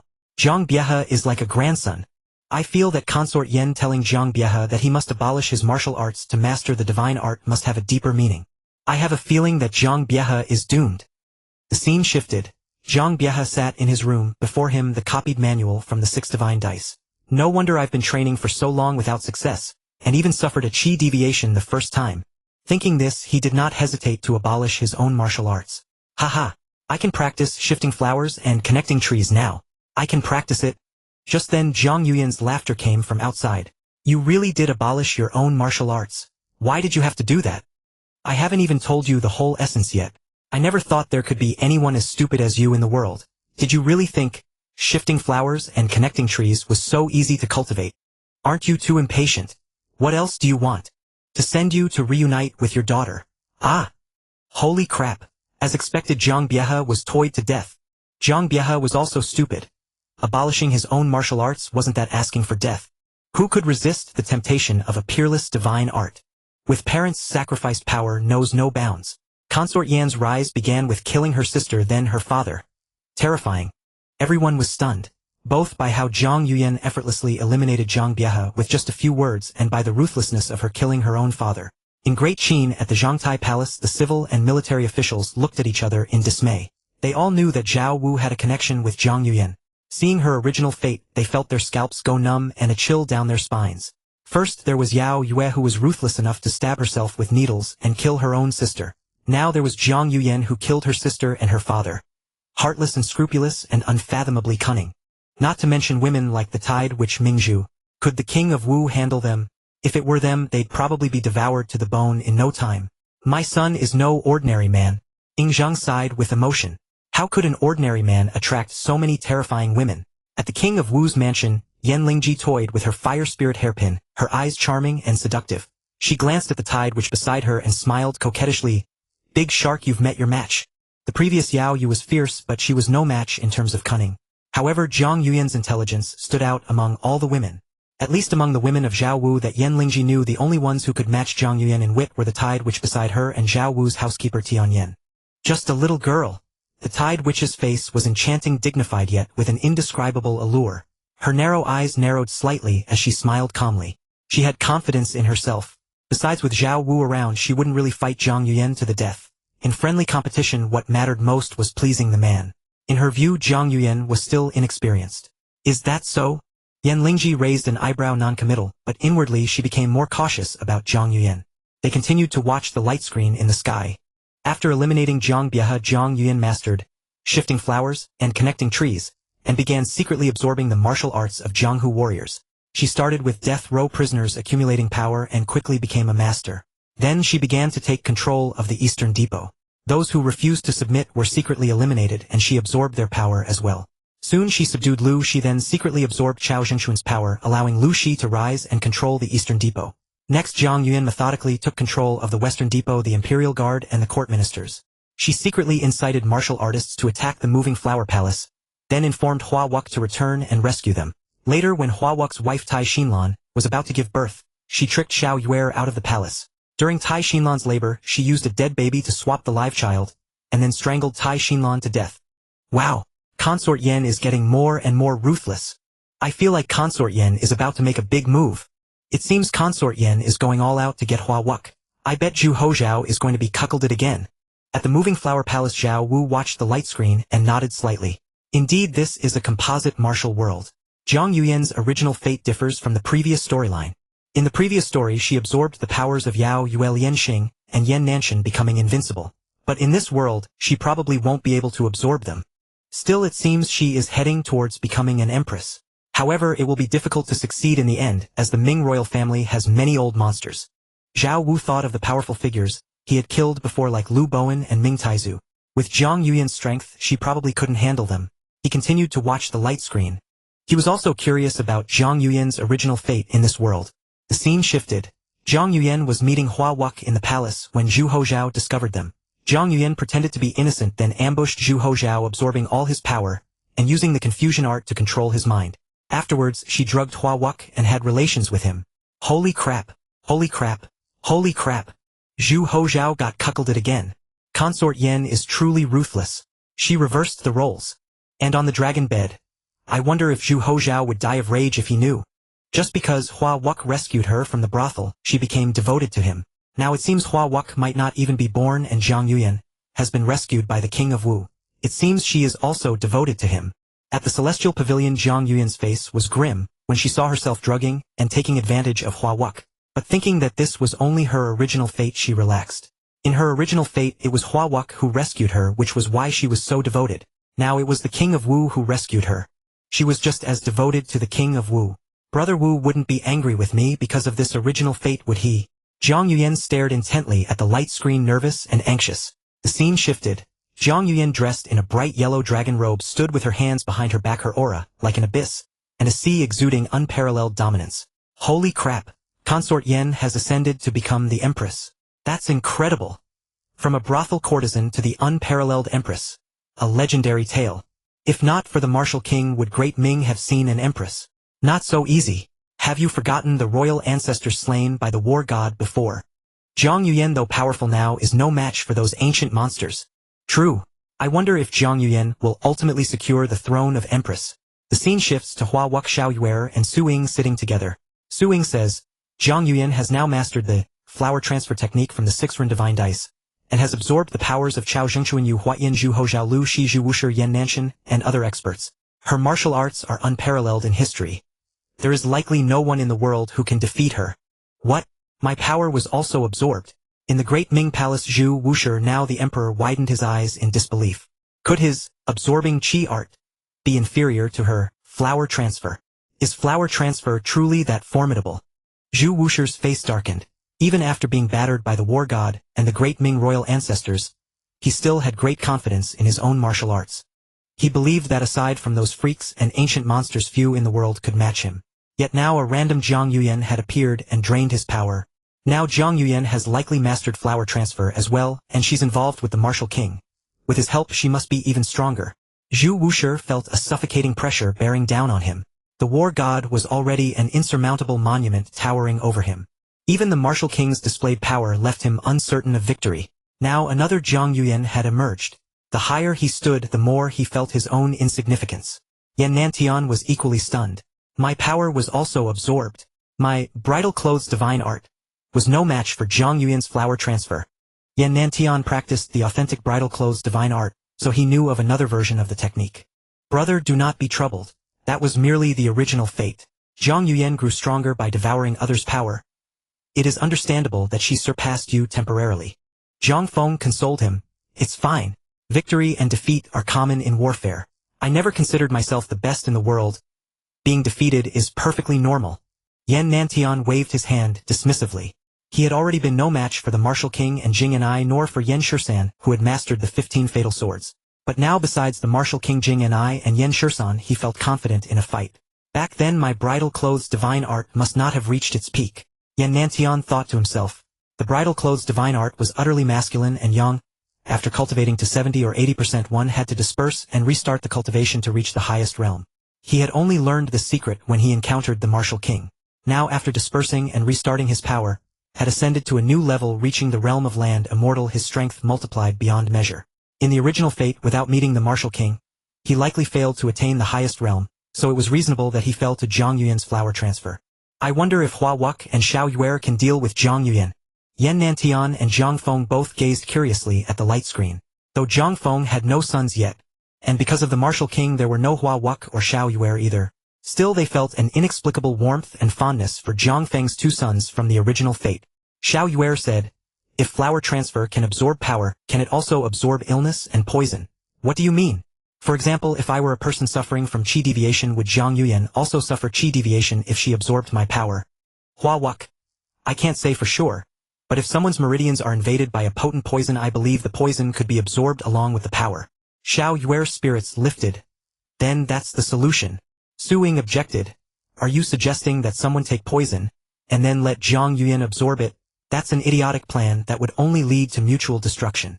Mutual destruction is exactly what we need. Su Ying, Zhang Yuyan's martial arts are so high that even if poisoned, she could expel the toxin. Xiao Yuer, is there a poison that cannot be expelled? Su Ying, unless it's the Poison King's holy water. What is the Poison King's holy water? The Poison King's holy water is too terrifying. I won't concoct it for such a foolish plan. Xiao Yuer pulled Suing and pressed. How terrifying is it? The poisoned person will turn into pus and blood within half an hour and die with no antidote possible, because once it enters the body it merges into the blood, and cannot be expelled by any qi. That's exactly the poison we need. There's such an incredible poison in the world, that no qi can expel it. Where would such a poison exist? Everything is relative. If one's martial arts are high enough and qi strong enough, any poison can be expelled. Exactly. No poison is truly undetectable. Undetectable is only relative. Suing says it's undetectable based on her limited knowledge. I dare say this Poison King's holy water could never kill the war god. Nonsense. The war god has likely become an immortal. Immortal poisons are useless. Was Consort Yen ultimately poisoned to death by the Poison King's holy water? Everyone stared intently at the light screen. The main ingredient of the Poison King's holy water is the Midnight Devil Orchid, a man-eating flower that must be watered with blood. It is extremely toxic. The poisoned person will suffer from internal organ paralysis within an hour, followed by the melting of the stomach and intestines in excruciating pain, eventually turning into a pool of pus and blood. Xiao Yuer, Suing, and Hua Wuk learned that the Midnight Devil Orchid was in the possession of the Five-Poison Patriarch, so they went to find him. After dealing with the Five-Poison Patriarch, Xiao Yuer and Suing entered his room and found the Midnight Devil Orchid. Curious, Xiao Yuer reached out to touch it. Suing quickly stopped him but was bitten herself. When they returned home, Suing prepared the Poison King's holy water, but the poison from the Midnight Devil Orchid inside her took effect. Her internal organs became paralyzed, her stomach and intestines melted, and one arm dissolved before their eyes. Unbearable. That gave me the creeps. This Midnight Devil Orchid is truly terrifying. Even the body melted into pus. Poor Suing died so miserably. But this is only the original fate. Now Suing is alive and well, and there's no such disaster as Xiao Yuer. I died. Suing gazed at the light screen in the sky, feeling a strange emotion. Does this mean the Martial King saved my life? Because the Martial King had dealt with Yao Yu. Zhang Feng never even had a chance to enter the relocation flower palace, and Xiao Yuer and Hua Wuk never had a chance to be born. Meanwhile, the Martial King had subdued Zhang Yuyan, so the subsequent events never occurred. She would never die. At the Celestial Immortal Pavilion. Was I ultimately poisoned to death? Zhang Yuyan's heart was filled with mixed emotions. If she died from poison, it would be a truly pathetic end. The scene shifts. Xiao Yuer drugs Hua Wuk, takes the Poison King's holy water, and uses Hua Wuk's name to lure Zhang Yuyan out. Provoked by Xiao Yuer, Zhang Yuyan directly absorbs all of Xiao Yuer's power, including the poison of the holy water. Then Hua Wuk arrives. After Zhang Yuyan repeatedly shows mercy, she is finally outwitted and killed by Hua Wuk and Xiao Yuer. It's truly lamentable. If Zhang Yuyan hadn't shown mercy to Hua Wuk time and again, she would have killed them long ago. Is this what they mean by evil cannot prevail over righteousness? Indeed, once you fall in love with someone you lose. Alas, the Empress's legend ended before it even began. This just proves that no matter how high your martial arts, you can still be felled by a kitchen knife. When dealing with enemies, you must strike them down at once or the consequences will be endless. A woman is still a woman. She can't achieve great things. The whole world was in an uproar, reflecting deeply on Zhang Yuyan's original fate. If Zhang Yuyan hadn't been so deeply in love with Hua Wuk, she would likely not have failed in the end. Now there is no Hua Wuk, only the Martial King. But the Martial King and Zhang Yuyan are on the same side. In other words, Zhang Yuyan's weakness no longer exists. With the Martial King's backing, she will grow even stronger. Frightening. At the Celestial Immortal Pavilion. Will Brother Wu still come to see me? Zhang Yuyan ignored the icefire glazed pill rewarded from the golden list and instead looked anxious.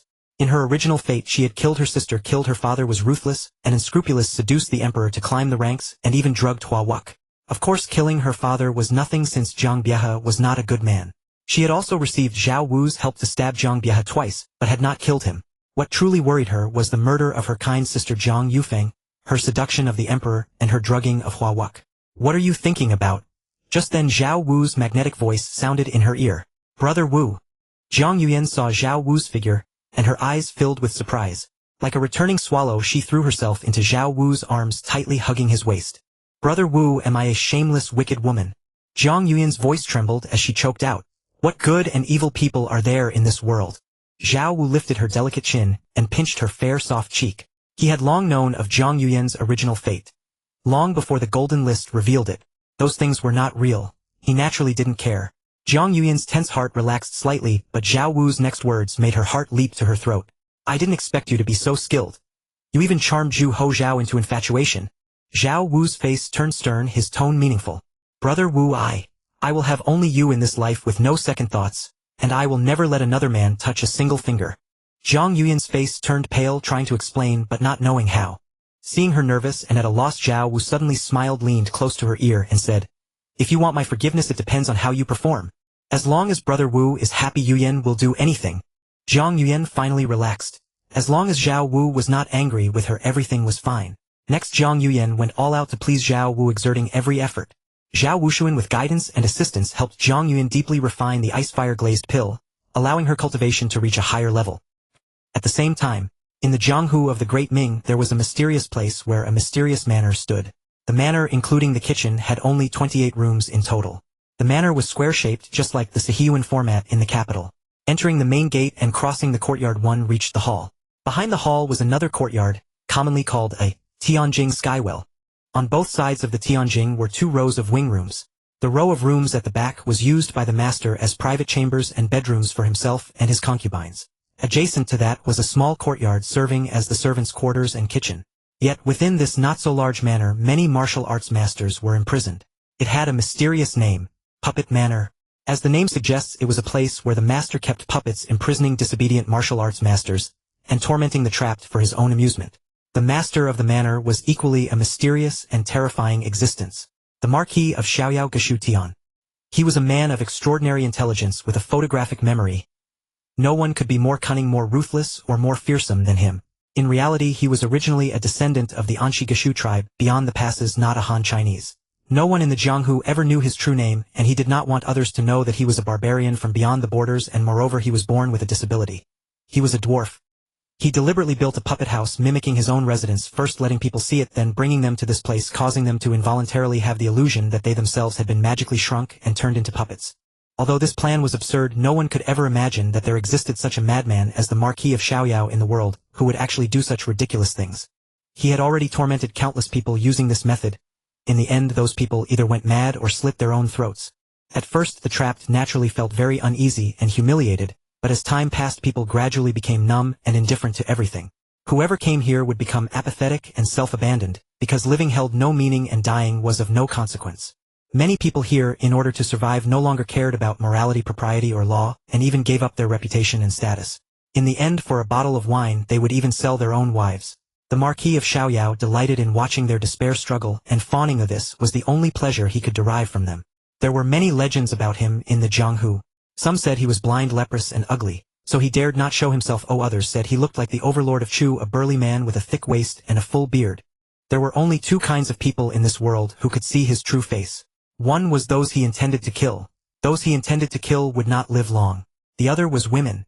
Any woman he set his eyes on, as long as he set his eyes on her, none could escape his grasp, and sooner or later, he would get his hands on her. Any woman he set his eyes on, as long as he set his eyes on her, none could escape his grasp, and sooner or later, he would get his hands on her. He called himself Heavenly Prince, cultivated the 18 layers of Nether Earth great art, and founded the Heavenly Sect, which was a large, secretive, and terrifying organization. He was the supreme sovereign of that sect, widely recruiting followers in the Jianghu. He wanted to control the Jianghu and dominate the fates of others like a god.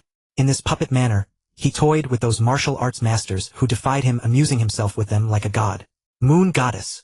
A sinister smile curled at the corner of the Marquis of Xiaoyao's lips, his voice carrying an inexplicable quality that sent chills down one's spine. It seems you are very interested in the Moon Goddess. Under the dim light, a slender and hazy figure slowly emerged, walked behind him, gently tapped his back, and spoke softly. Her voice was gentle and sweet, with an indescribable allure. She was not tall, but her curves were so soft and well-proportioned. She had a round face, large and bright eyes that carried a hint of smile even when not smiling. Her smile was not only sweet, but also innocent. Oh, whoever saw her smile would forget all their worries and troubles. Little Lord, the little Lord of the Heavenly Sect. She was the disciple of the Marquis of Xiaoyao, raised by him since childhood, and also his mistress. Little Lord bit her lip and said, "Are you sure you can get her?" The Marquis of Xiaoyao smiled and said, "As long as she comes here, I am confident." Little Lord said, "But the Moon Goddess seems to favor the king of Great Qin, otherwise she wouldn't have pursued him from Great Qin all the way to Great Ming. Even if you get her, what's the point?" The Marquis of Xiaoyao laughed. As long as I can get her, I have a way to make her forget all other men. Little Lord's hand that was tapping his back suddenly stopped and her head drooped low. The Marquis of Xiaoyao turned around, took her hand, smiled peculiarly, and said, "Others may not know this method, but you should know it." With a soft moan, Little Lord fell into his arms. Moon Goddess, surrender now. You can't escape. In a mountain forest, figures with powerful auras surrounded the Moon Goddess, Grand Master of Fate, and Young Master of Fate, with countless corpses lying around. All those corpses were killed by the Moon Goddess, Grand Master of Fate, and Young Master of Fate. Although their martial arts were formidable, they were not invincible. Moreover, they were besieged by numerous martial arts masters from the Jianghu. Leading them were four great experts. Zhao Wuji, the sect leader of the innate infinite gate, renowned worldwide for his innate infinite true qi, and the 81 paths of infinite sword. Tu Xiaoyan, the hero of the Eastern Pass, had guarded the Eastern Pass for 40 years. His dry tobacco pipe specifically struck the 36 major acupoints and 72 lesser acupoints on the human body, earning him the title, the greatest acupoint striker under heaven. Hai Lingzi, the sole surviving master of the Hainan sword sect, had shaken the martial world 7 years ago, in the Battle of Copper Coconut. The Copper Coconut Island Lord and his 13 disciples all died under the swords of the Hainan sect, while the 9 great masters of the Hainan sect were also reduced to only Hai Lingzi. After this battle, Hai Lingzi's reputation grew even greater and his eyes looked even higher. However, few people knew that all 3 of them were subordinates of the Marquis of Xiaoyao. The last one was Li Gang, one of the 6 gentlemen of the martial world, known as the true gentleman who does not stir at the sight of beauty. Li Gang was famous for his 36 paths of great bone-shattering hand. Not only were his eyes like sharp knives, but his entire being was like a knife. A drawn knife. But in reality he was lecherous. In the original story, he once attempted to defile Shinbijuan and was eventually killed. This time he attacked the Moon Goddess and the 2 masters because he coveted their beauty, not for the so-called defense of the dignity of the great Ming Jianghu. "Lady Moon Goddess, you go first. We'll hold them off," said Grand Master of Fate to the Moon Goddess. Now with their true qi depleted, they were no match for Zhao Wuji, Tu Xiaoyan, Hai Lingzi, Li Gang, and the other martial arts masters. "Humph, none of you will leave today." Li Gang snorted coldly and charged straight at Grand Master of Fate. He was quite interested in this cold, glamorous, and ruthless older beauty. "Kill!" The battle erupted again. The 3 of them, exhausted from prolonged fighting, were soon heavily wounded and knocked unconscious. "These 3 are spies of Great Qin. I have some experience in interrogation. Why not entrust them to me for questioning?" Li Gang stepped forward with a righteous air. If they were handed over to him for questioning, he could do whatever he wanted with them. To a prisoner, wasn't he free to do as he pleased? "Then I'll trouble you, young Master Li." Tu Xiaoyan, the hero of the Eastern Pass, came before Li Gang and cupped his hands. "You're too kind, hero of the Eastern Pass. It's only right." Li Gang was overjoyed inside, but his face remained expressionless. However, the next moment his expression changed drastically, because Tu Xiaoyan's dry tobacco pipe suddenly struck his vital acupoints, instantly rendering him weak and unable to move. "Why?" Li Gang couldn't believe it. He never expected Tu Xiaotian to ambush him in front of everyone. The other martial arts masters were also stunned. "Aya!" Suddenly cries of agony rang out. It was Zhao Wuji and Hai Lingzi taking advantage of the moment, when everyone was distracted, launching a direct ambush and massacre. Bang! Tu Xiaotian pressed a palm onto Li Gang's crown, killing him, and then joined the massacre. Soon, the allied army that had participated in chasing the 3 was completely slaughtered. Only 6 living people remained on the scene: the Moon Goddess and her 2 companions and the 3 of Tu Xiaotian. "You clean up. I'll go back to report to the sect master," said Zhao Wuji. Before this operation, Hai Lingzi and Tu Xiaotian did not actually know that each other belonged to the heavenly sect. To be safe, the Marquis of Xiaoyao had dispatched the 3 of them. Only then did they learn each other's identities. Tu Xiaotian and Hai Lingzi nodded slightly without objection. This was also the Marquis of Xiaoyao's command. Zhao Wuji placed the 3 Moon Goddess etc. into a carriage and drove off leisurely. Tu Xiaotian and Hai Lingzi handled the scene, then publicly announced that the 3 had killed the others, and that the 2 of them had knocked the 3 off a 10,000-foot cliff. Heavenly Fairy Tower. Zhao Wu rested his head in Zhang Yuyan's embrace, closing his eyes to relax. Spring flower, autumn moon, summer lotus, and winter snow knelt beside him, attending to him, massaging his legs, tapping his back, rubbing his shoulders. Suddenly a message reached Zhao Wu's mind through a communication talisman. The Moon Goddess and the 2 masters have been captured by Zhao Wuji, Tu Xiaoyan, and Hai Lingzi. They are now being taken to Puppet Manor by Zhao Wuji. Zhao Wu opened his eyes, a cold glint flashing in them. "Brother Wu, what's wrong? Is it that they are not serving you well?" Zhang Yuyan's jade-like fingers massaged Zhao Wu's temples, her voice gentle, but the 4 maids trembled in fear and unease. "It's not their fault." Zhao Wu shook his head and said calmly, The moon goddess has been captured by the Marquis of Xiaoyao's men. Courting death. Zhang Yuyan was furious. Anyone with a bit of information knows that the moon goddess came to find Brother Wu. Capturing them is a slap in Brother Wu's face. I'll go destroy his puppet manor. He toys with those martial arts masters fine, but he actually thinks he is a god. Zhang Yuyan obviously knew some intelligence about puppet manor. No need. I the king happen to want to go out for a walk and stretch my limbs. Zhao Wu pinched Zhang Yuyan's fair face, comforted her thoroughly, and then took his leave. Although the moon goddess and the two masters were not his women since they came to seek refuge with him, they were not to be touched by others. As for the Marquis of Xiaoyao amusing himself in his own territory playing with others and considering himself a god who controls the fates of others, he couldn't be bothered to care. But to provoke him was truly courting death. It would be a good opportunity to destroy Puppet Manor for entertainment. Welcome the moon goddess and the two masters to join the big family of him, the martial king. Beyond the long pavilion beside the ancient path, Tu Xiaoyan, the chivalrous hero of the Eastern Pass, and Hailing Zi of the Hainan sword sect bid each other farewell. Just then their expressions shifted and their aura turned sharp and fierce. Killing intent. Blade aura. Such terrifying killing intent. Such a fearsome blade aura. Looking up abruptly, Tu Xiaotian and Hailing Zi saw a man of imposing bearing carrying a precious blade on his back walking slowly toward them. His steps were unhurried yet steady and powerful. With each step the blade aura in the heavens and earth intensified. The surrounding air, vegetation and rocks seemed to transform into blades. Are you Huang Ying, the second ranked on the blade god list? Tu Xiaotian stared intently at the approaching figure, his voice grave. It was his first time seeing Huang Ying, but the sheer intensity of the blade aura was unlike anything he had ever witnessed. In this era within the martial world of the Great Ming, the only one capable of such fearsome blade aura, a swordsman he had never encountered, was either Huang Ying or the martial god, the top two of the blade god list. Though the martial god was a master of the blade, he had also collected many divine swords, so he likely carried a sword, not a blade. Therefore the man before them was more likely Huang Ying. Did the martial king send you to kill us? Hailing Zi stared at Huang Ying, his heart trembling. They had just abducted the moon goddess, the grand priestess, and the lesser priestess, leaving no survivors at the scene. They never expected the martial king to learn of it, so quickly uncover their involvement and track them down. This intelligence network was terrifying. Make your move or you'll have no chance. Huang Ying reached for the Jingji blade on his back and spoke in a deep voice. Tu Xiaotian and Hailing Zi, though skilled in martial arts, were not worthy opponents for him.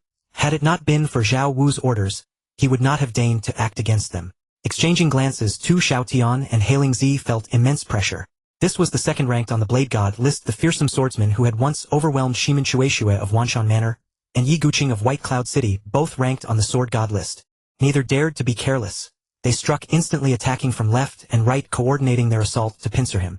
Tu Xiaoyan's dry tobacco pipe targeted the 36 major acupoints and 72 minor ones, earning him the title of the finest acupoint striker in the world. He aimed directly at Huang Ying's vital points. Hailing Zi's swordsmanship was extraordinary. His blade turned into a white ribbon of light, dividing into countless beams that cascaded down with sharp, piercing edges.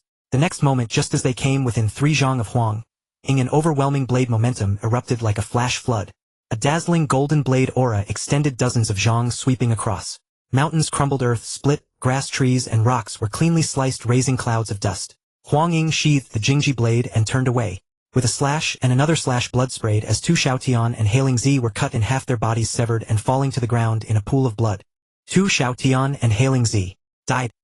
In the Great Ming Palace, the Imperial Study, Zhu Wushi looked at the intelligence just delivered. The chivalrous hero Tu Xiaotian of the Eastern Pass and Hailing Zi, an elder of the Hainan sword sect, had been cut in two with a single slash. Residual blade aura lingered, likely the work of Huang Ying, the second ranked on the blade god list. The Marquis of Carefree. So Tu Xiaotian and Hailing Zi were indeed your men. Having once commanded the Dragon Guard, the Great Ming's most formidable intelligence agency, Zhu Wushi had a profound understanding of the realm.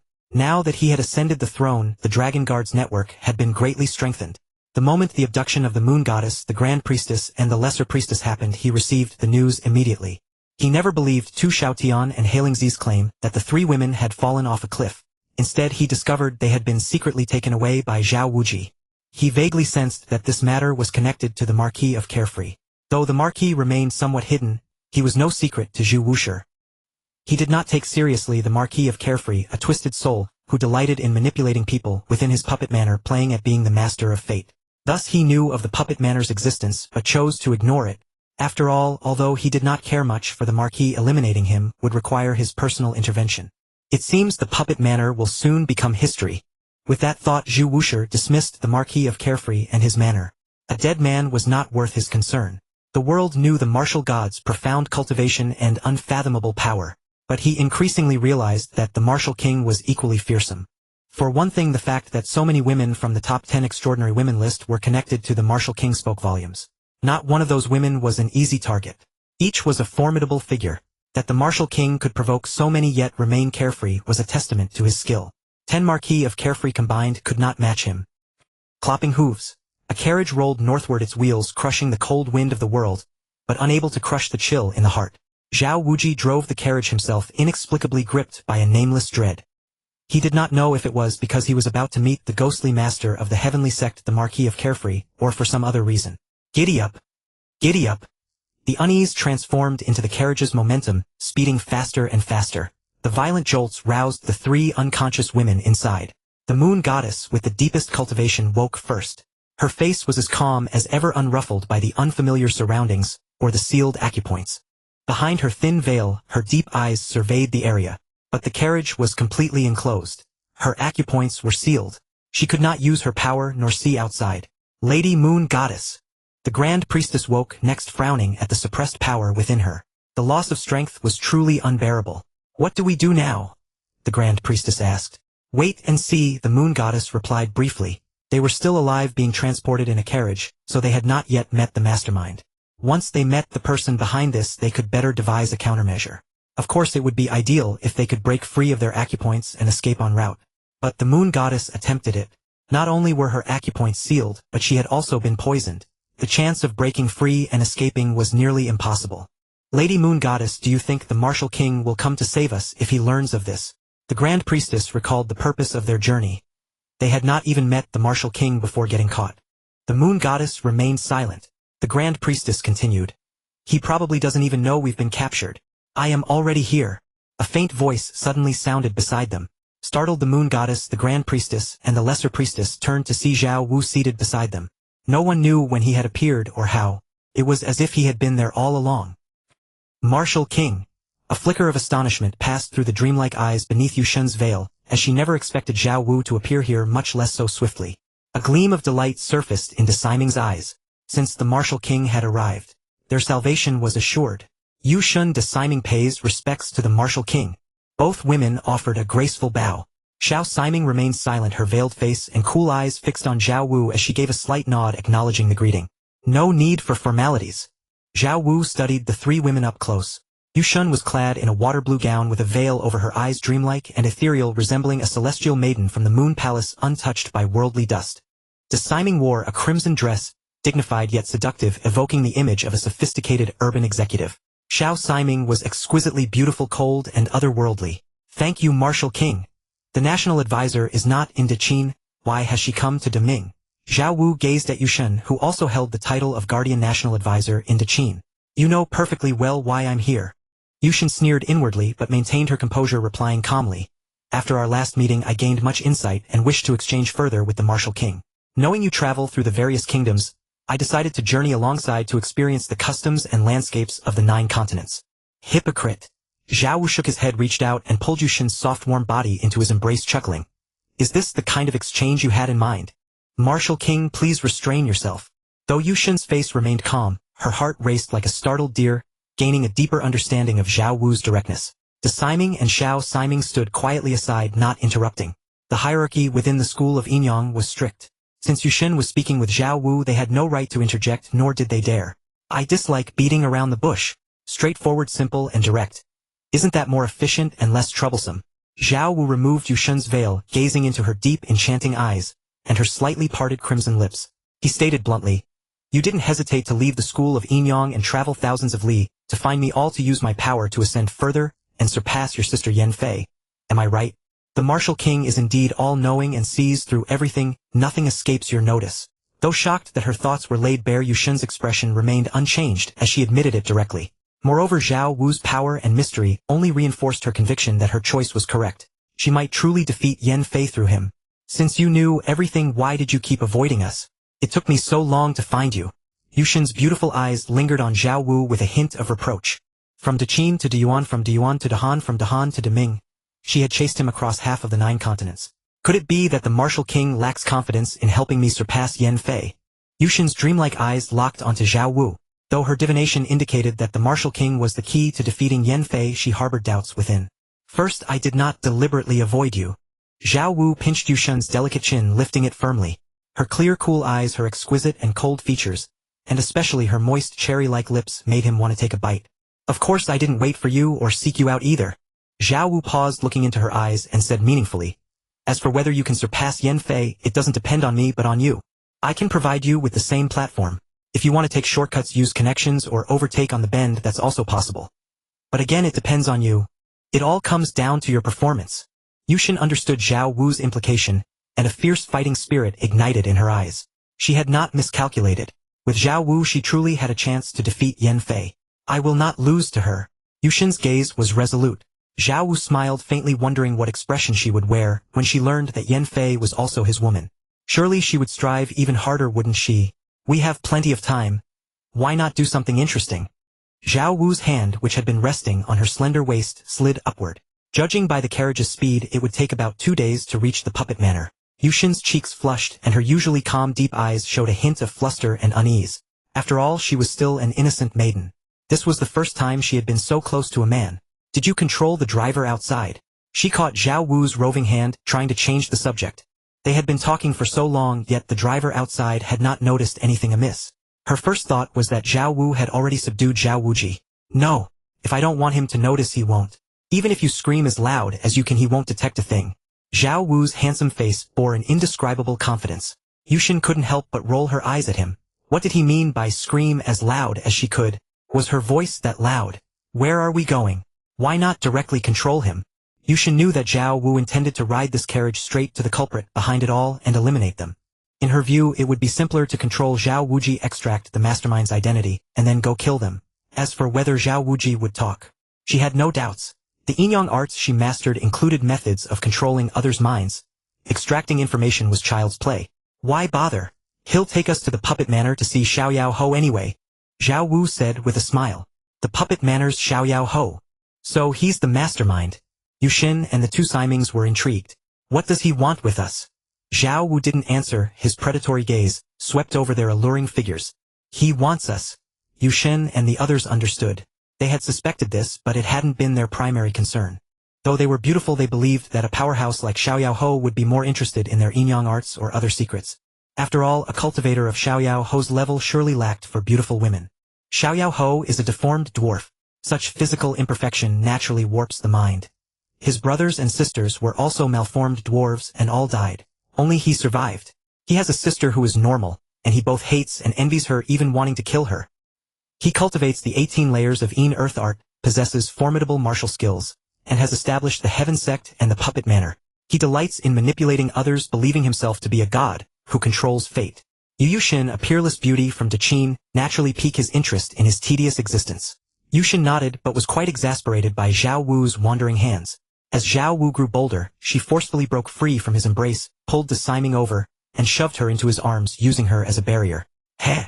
Zhao Wu chuckled lightly, unfazed. He knew Yushin would soon come to him willingly. Besides, he was quite interested in Siming. Cold and seductive, with a mature, commanding presence. Especially when she stood with one hand on her hip and one long leg slightly bent, she exuded a unique charm. Martial King. Siming, the ruthless and merciless fire elder of the school of Yinyang, was now flustered and at a loss. Yushin pushed you into my arms. She has no idea how much she's missing out on. Zhao Wu whispered in her ear, his hot breath making Siming's heart race, and her fierce mind flutter. She had trained in Yinyang arts since childhood, rising among the disciples to become the fire elder, learning only the art of killing. She was equally naive about matters of love. But Zhao Wu's knowledge was vast, akin to a professor. Guiding Siming was no challenge. He pulled her voluptuous body close and lowered his head to kiss her. Why does my heart grow more uneasy, as if I'm being watched? Zhao Wuji drove the carriage at full speed, fine beads of sweat forming on his forehead. As a heaven-mortal realm cultivator, he should not have been sweating merely from driving a carriage. Could the Martial King's men have caught up? The only danger Zhao Wuji could imagine was the Martial King. But this is Deming, not Qin. The Martial King shouldn't know so soon nor find me so quickly. Zhao Wuji lashed the horses back, the carriage speeding up and jolting violently, its creaking frame protesting. Yushin and the other two seemed fine. He glanced back into the carriage, seeing the three women awake, struggling slightly, then settling down and whispering amongst themselves. In truth, all of this was only what Zhao Wu allowed him to see and hear. Inside, unseen, the action was intense. The sounds he could not hear were even more piercing. Days past nights turned. Driven by a foreboding sense, Zhao Wuji traveled day and night, reaching the puppet manor in just over a day. Phew! Seeing the puppet manor, he who had always revered Xiaoyao Ho as a god of terror now felt an inexplicable relief and safety. To Zhao Wuji, Xiaoyao Ho was omnipotent, absolutely powerful and terrifying, like a god or demon. In the past he would never have wanted to meet him, but today was an exception. He drove the carriage slowly into the puppet manor. Inside the carriage, Desiming wore a thin gauze robe, her brows slightly furrowed, appearing fragile, as if she had just been through the night's dew, sweet yet with a hint of shameful pain. Her beautiful face was flushed, but her eyes held excitement. She had broken through to the late heaven mortal realm. Even Yushen was at that level. Yushen sensed Desiming's aura, her dreamy deep eyes showing a complex expression. She hadn't expected Desiming's cultivation to surge so much. She had indeed missed out on a fortune. Finally at our destination. Faster than I expected. Zhao Wu stretched his neck, holding Desiming's voluptuous body, quite satisfied. Soon the carriage stopped in the courtyard. As Zhao Wuji descended, a silvery laugh rang out from ahead. Zhao Wuji, you have brought uninvited guests. The master is very displeased with you. Zhao Wuji, you have brought an unwanted person here. The master is very displeased with you. As she approached, accompanied by an orchid-like fragrance, a woman as elegant and pure as an orchid herself appeared. She wore a pure white silk robe with lightly brushed eyebrows and no makeup. Her jet-black hair was casually pinned up in a bun, and there was not a single piece of gold, pearl, or jade ornament on her entire body. Her mouth was wide. When she did not smile, she appeared strong, and even somewhat cold, but when she smiled, revealing her jade-like teeth, she became so soft and charming. Her high cheekbones added an indescribable charm to her face. A charm that could bewitch most men. However, upon hearing her words, Zhao Wuji felt as if he had fallen into an icy abyss. The master was very displeased with him. Very displeased. Displeased. It was over. Zhao Wuji's face turned pale, as if he had thought of something more terrifying than death. At the same time, he understood why he had felt uneasy all along the way, as if an ancient primordial beast was sleeping beside him. So a powerful expert had been targeting him, and he had not noticed it all along. He had even brought the person to the puppet villa. The woman paid no attention to Zhao Wuji's pale face. She bowed gracefully toward the carriage and asked, "May I ask if it is the Great Qin Martial King who has graced us with his presence?" Martial King. Zhao Wuji's eyes widened, both surprised that the Martial King had come in person and shocked that the Martial King was actually in the carriage he was driving. How could this be? He had seen earlier that there were only the Moon Goddess and the Great and Lesser Seeming in the carriage. Was it an illusion? Creak. The carriage door opened. Zhao Wu emerged holding the fiery and alluring waist of the Great Seeming, with the Moon Goddess and the Lesser Seeming flanking him. Indeed, it is I, the Martial King. Zhao Wu looked at the woman before him. He was not surprised that she knew of his arrival. When he had just arrived at the manor, he had deliberately revealed a trace of his aura for the carefree marquis to detect. That this woman knew he was here was obviously because the carefree marquis had told her. Upon seeing Zhao Wu, the woman's heart trembled. She was not the type of woman who often blushed, but upon seeing Zhao Wu's deep starry eyes and his peerless countenance that could make any woman fall, she could not help but lower her head with 3 parts shyness and 7 parts sweet smile and said, "Your humble servant Susu, by order of my master, respectfully invites the Martial King to enter the hall for a visit." "Martial King and the 3 ladies, please." Susu gestured with her hand.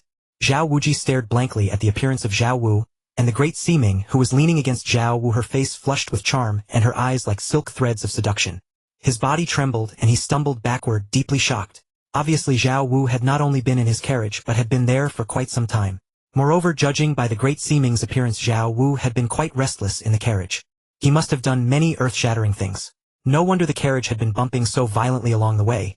It was not only because of the rugged mountain roads and his hurried driving, but also because Zhao Wu was causing mischief, and he had been driving the carriage without noticing anything at all. Was this the power of the Martial King? Was a land-bound immortal so terrifying? Suddenly, his eyes bulged, his head ached, and his consciousness instantly fell into endless darkness. His body went limp and collapsed, losing all signs of life. Zhao Wu withdrew his gaze as if he had done nothing. But he had extinguished Zhao Wuji's soul with a single glance. It was just that he had not taken Zhao Wuji to heart. Seeing this, Susu's pupils contracted. She had not expected Zhao Wu to be so bold as to kill someone in the puppet villa. However, she said nothing more, as if the dead person was just an ant. She only needed to do her own job. Besides, she did not have the strength to interfere. She continued to lead the way, guiding Zhao Wu to the reception hall. After turning a corner through the corridor, they reached the main hall. There were 3 people in the hall. The one seated in the main seat was a person of extremely handsome appearance and extremely ornate clothing, wearing a strangely shaped, tall crown. He looked solemn and noble with the aura of an emperor. His skin was like jade, so white it seemed translucent. His hands had slender fingers like a woman's. Anyone could tell that he had never done any rough work in his life. He appeared still young, but if one approached him, one could see crow's feet at the corners of his eyes. If not for his excellent maintenance, he might be an old man. He was the master of the puppet villa, the heavenly prince of the heavenly sect, the carefree Marquis Geshu Tian. The other 2 were women standing behind the carefree Marquis like maidservants. Zhao Wu entered. The carefree Marquis, with a smile on his face, rose to his full height. He slowly stepped away from his seat and said with a smile, "The wine is still warm. Please." The words he used were simple and concise. He would never use 10 words if 9 would suffice. His voice was soft and beautiful, and his movements and walking posture were equally graceful, as if he were a well-trained dancer with every move subtly following a rhythm. But Zhao Wu did not have a good impression of this man. He felt that the man was somewhat effeminate with too much powder and perfume. A man with an effeminate manner was unpleasant to look at. A very exquisite banquet had been set before the hall. The carefree Marquis smiled and bowed to the guest, saying, "Please take the seat of honor." Zhao Wu did not stand on ceremony. He sat down directly, holding the Great Qin in his arms, and said with a smile, "Carefree Marquis, I heard you know magic and can turn people into puppets. Would you like to turn me into a puppet and play with me? Just some petty tricks." The carefree Marquis knew that the secrets of the puppet villa could not be hidden from Zhao Wu. He smiled slightly and said, "I am making a fool of myself before the martial king. Do you know why I am here?" asked Zhao Wu. "To kill me," replied the carefree Marquis with a smile. "Are you not afraid?" Zhao Wu asked. The carefree Marquis did not answer this question, but slowly said, "Have you noticed something? In this puppet villa, the most beautiful women, the most comfortable rooms, and all the best things belong to me." He stared at Zhao Wu. "Do you know why?" "Why?" asked Zhao Wu. "It is because I am the strongest," the carefree Marquis said. He smiled again and continued, "Here there is no morality or law. Whoever has the most power, whoever is the strongest, gets the best. Why should I be afraid?" The carefree Marquis said with confidence on his face. "Since you are here, you must obey the rules of this place. They will also belong to me." The carefree Marquis pointed at the moon goddess and the great and lesser Siming. "Because I am stronger than anyone and stronger than you." His hands were slender and delicate, even more elegant than a woman's. But after saying this, he opened his hands again, and the wine glass had turned into a pile of powdered wood. A pile of powder finer than salt. The moon goddess's body tensed. She did not mock the carefree Marquis's arrogant words, because she felt that he was terrifying. Even more terrifying than her leader of the Yinyang school, Dong Huangtai. She did not know if Zhao Wu was a match for him. However, even if Zhao Wu was not a match, the martial god should have sent others to protect him in secret, right? Such as Jing and I. "You may be small, but your words are big." Zhao Wu glanced at the tall hat worn by the carefree Marquis, obviously implying that the carefree Marquis was a dwarf. This was the carefree Marquis's taboo. He hated it most when others mentioned his dwarfism. "Young man, I will make you regret the words you just said." The carefree Marquis's face turned as dark as water. An overwhelming pressure like a mountain collapsing crushed toward Zhao Wu. The moon goddess and lesser Siming beside him immediately felt immense pressure, like a lone boat in a stormy sea about to be swallowed and overturned at any moment. "Playing with yourself behind closed doors, you really think you are a god controlling others' destinies?" Zhao Wu shook his head, no longer interested in continuing the conversation with this dwarf, whose mind had been twisted and perverted by his physical deformity. "Coveting my women, I grant you death." Zhao Wu withdrew his hand from the Great Siming's embrace and pointed a finger at the carefree Marquis. The 18 layers of netherground art activated. The carefree Marquis had been on guard against Zhao Wu's move. However, after Zhao Wu made his move, he realized how wrong he was. He had originally thought that even if Zhao Wu had managed to break through to the divine void realm as a landbound immortal, he would never be his match. Yet when he truly faced Zhao Wu, he finally experienced Zhao Wu's terror and dread. That finger pointed at him like the judgment of a primordial god. Time-space. Everything around was completely frozen. In his eyes there was only that finger. A giant finger like a primordial mountain, as vast as a mountain peak, majestic and mighty, descending with the power to suppress all ages. He was instantly crushed to ashes. In that moment his soul and consciousness were shattered, and a finger hole appeared on his forehead. The heavenly prince of the heavenly sect, master of the puppet villa, carefree Marquis Geshu Tian. Dead. Dead. Dead. The carefree Marquis was killed with a single finger, without any resistance. The moon goddess, the great Siming, and the lesser Siming were stunned. They had heard that Zhao Wu might have ascended to the Divine Void Realm as a land-bound immortal. But even if he had ascended to the Divine Void Realm, it should not be possible for him to so easily crush a fellow land-bound immortal like the carefree Marquis Right. After the shock, the Moon Goddess was overjoyed. The stronger Zhao Wu was, the more it proved that her choice was correct. Su and the other subordinates of the carefree Marquis were even more horrified and incredulous.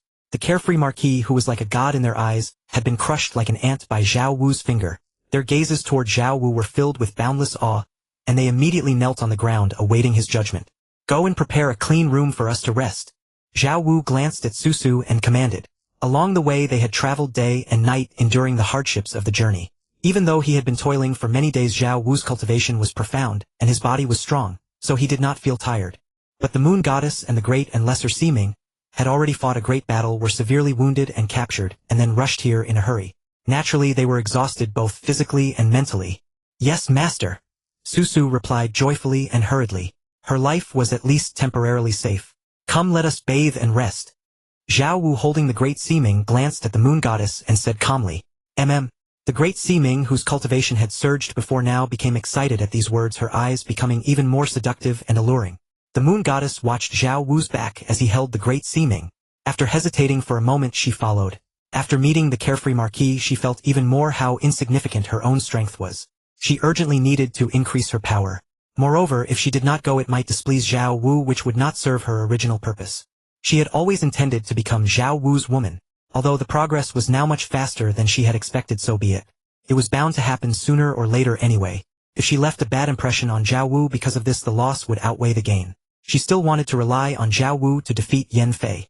She led the Lesser Seeming and followed behind Zhao Wu, heading to the bedroom and bath. Happy days always pass quickly. A day's time passed away quietly. Today was the day of the Golden List update again. Dongfang by Xiaoming Kanu Yao Murong Chodi Yinue Zhangyan. I wonder who will be on the list today. I just want to know, will the Martial King appear this time? The Martial King changed the fates of Murong Chodi Yinue and Zhang Yuyan. Although I am envious and jealous, I have to say well done. On the surface, the Martial King only changed the fates of 3 people, but who knows how many people's fates he indirectly changed. For example, Hua Yunu will no longer die tragically because of Jiang Feng. Palace Master Lianxing will not die, and Sister Yufeng will not be killed by her sister Jiang Yuyan. I find that those who make the list now are all ruthless people. Even Master Xiaoming, who appears indifferent and less murderous on the surface, is also a ruthless person. Is Master Xiaoming being ruthless? She has seen through life and death. Awesome. Buzz. Buzz. At that moment, under the excited and expectant gazes of the crowd, colorful light surged, and the Golden List finally updated. Top 10 Extraordinary Women, 7th place. The Puppet Manor.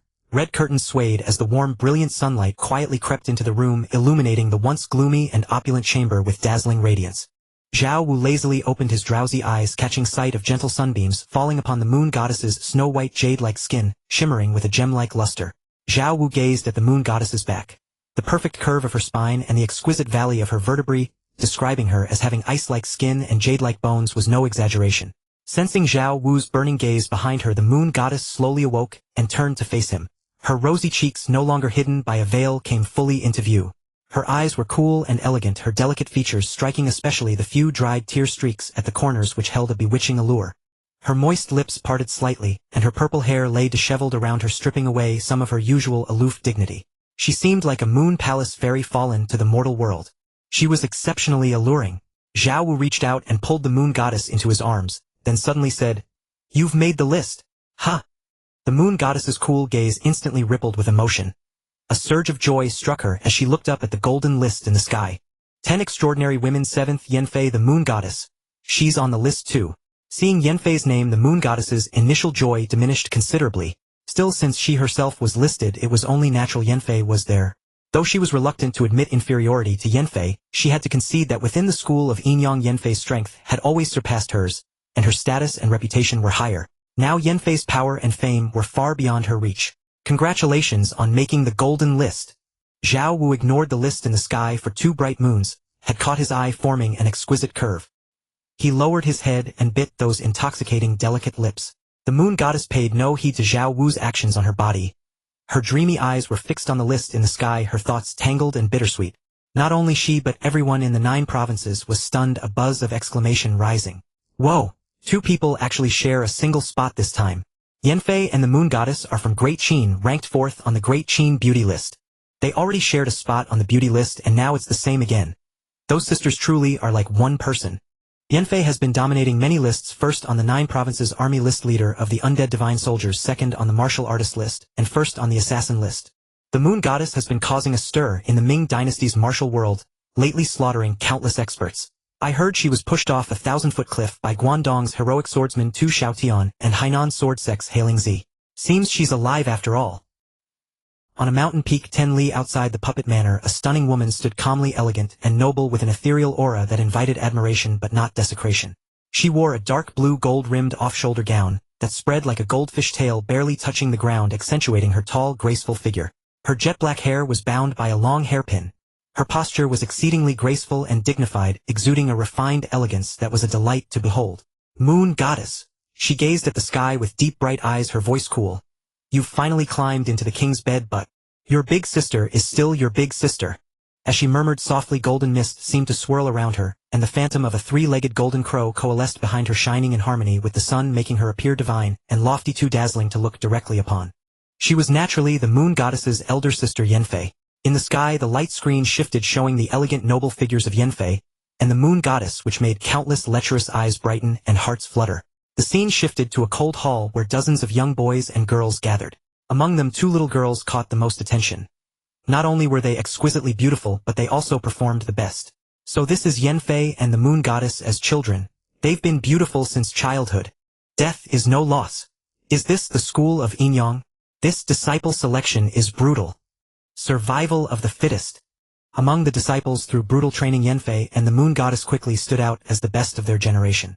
With no rivals, they became each other's greatest opponent. By adulthood, their Yin Yang arts had reached unfathomable depths, and Yanfei earned the title, foremost woman of Yin Yang arts. The school of Yin Yang's leader, Donghuang Tai, appointed her as Dongjuan second only to himself. The Moon Goddess was made right guardian of the school, with the title Moon Goddess, a high but lower rank than Yanfei. Whoa! I see intense jealousy and defiance in the Moon Goddess's eyes. Are they going to repeat the story of Yao Yu and Lian Xing? Sisters fighting each other. Be confident. Remove the "are they." Yanfei and the Moon Goddess have been feuding openly.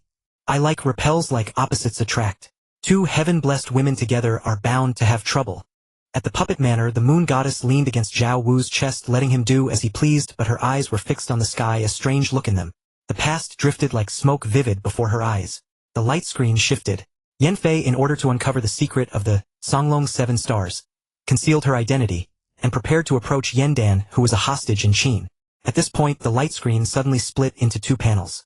Everyone stiffened at the sight. With the precedence of Murong Chota Yao Yue and Zhang Yuan, the crowd knew that Yanfei's fate was about to change. Yanfei was now under the war god.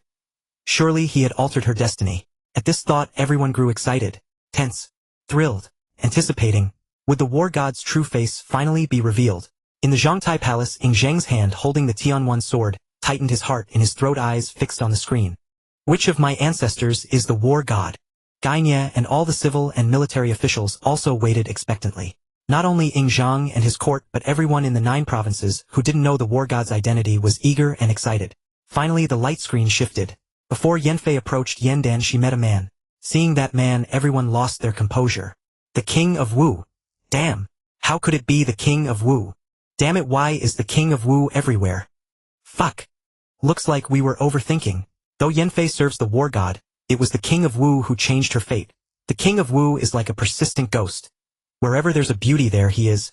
What a bastard. Damn. At such a young age, he's already wooing girls everywhere. Jealousy twists people. Wooer. Ying Zheng's eyes bulged, nearly spitting blood. He hadn't expected this outcome. Gainye and the others were also dumbfounded. All that anticipation for nothing.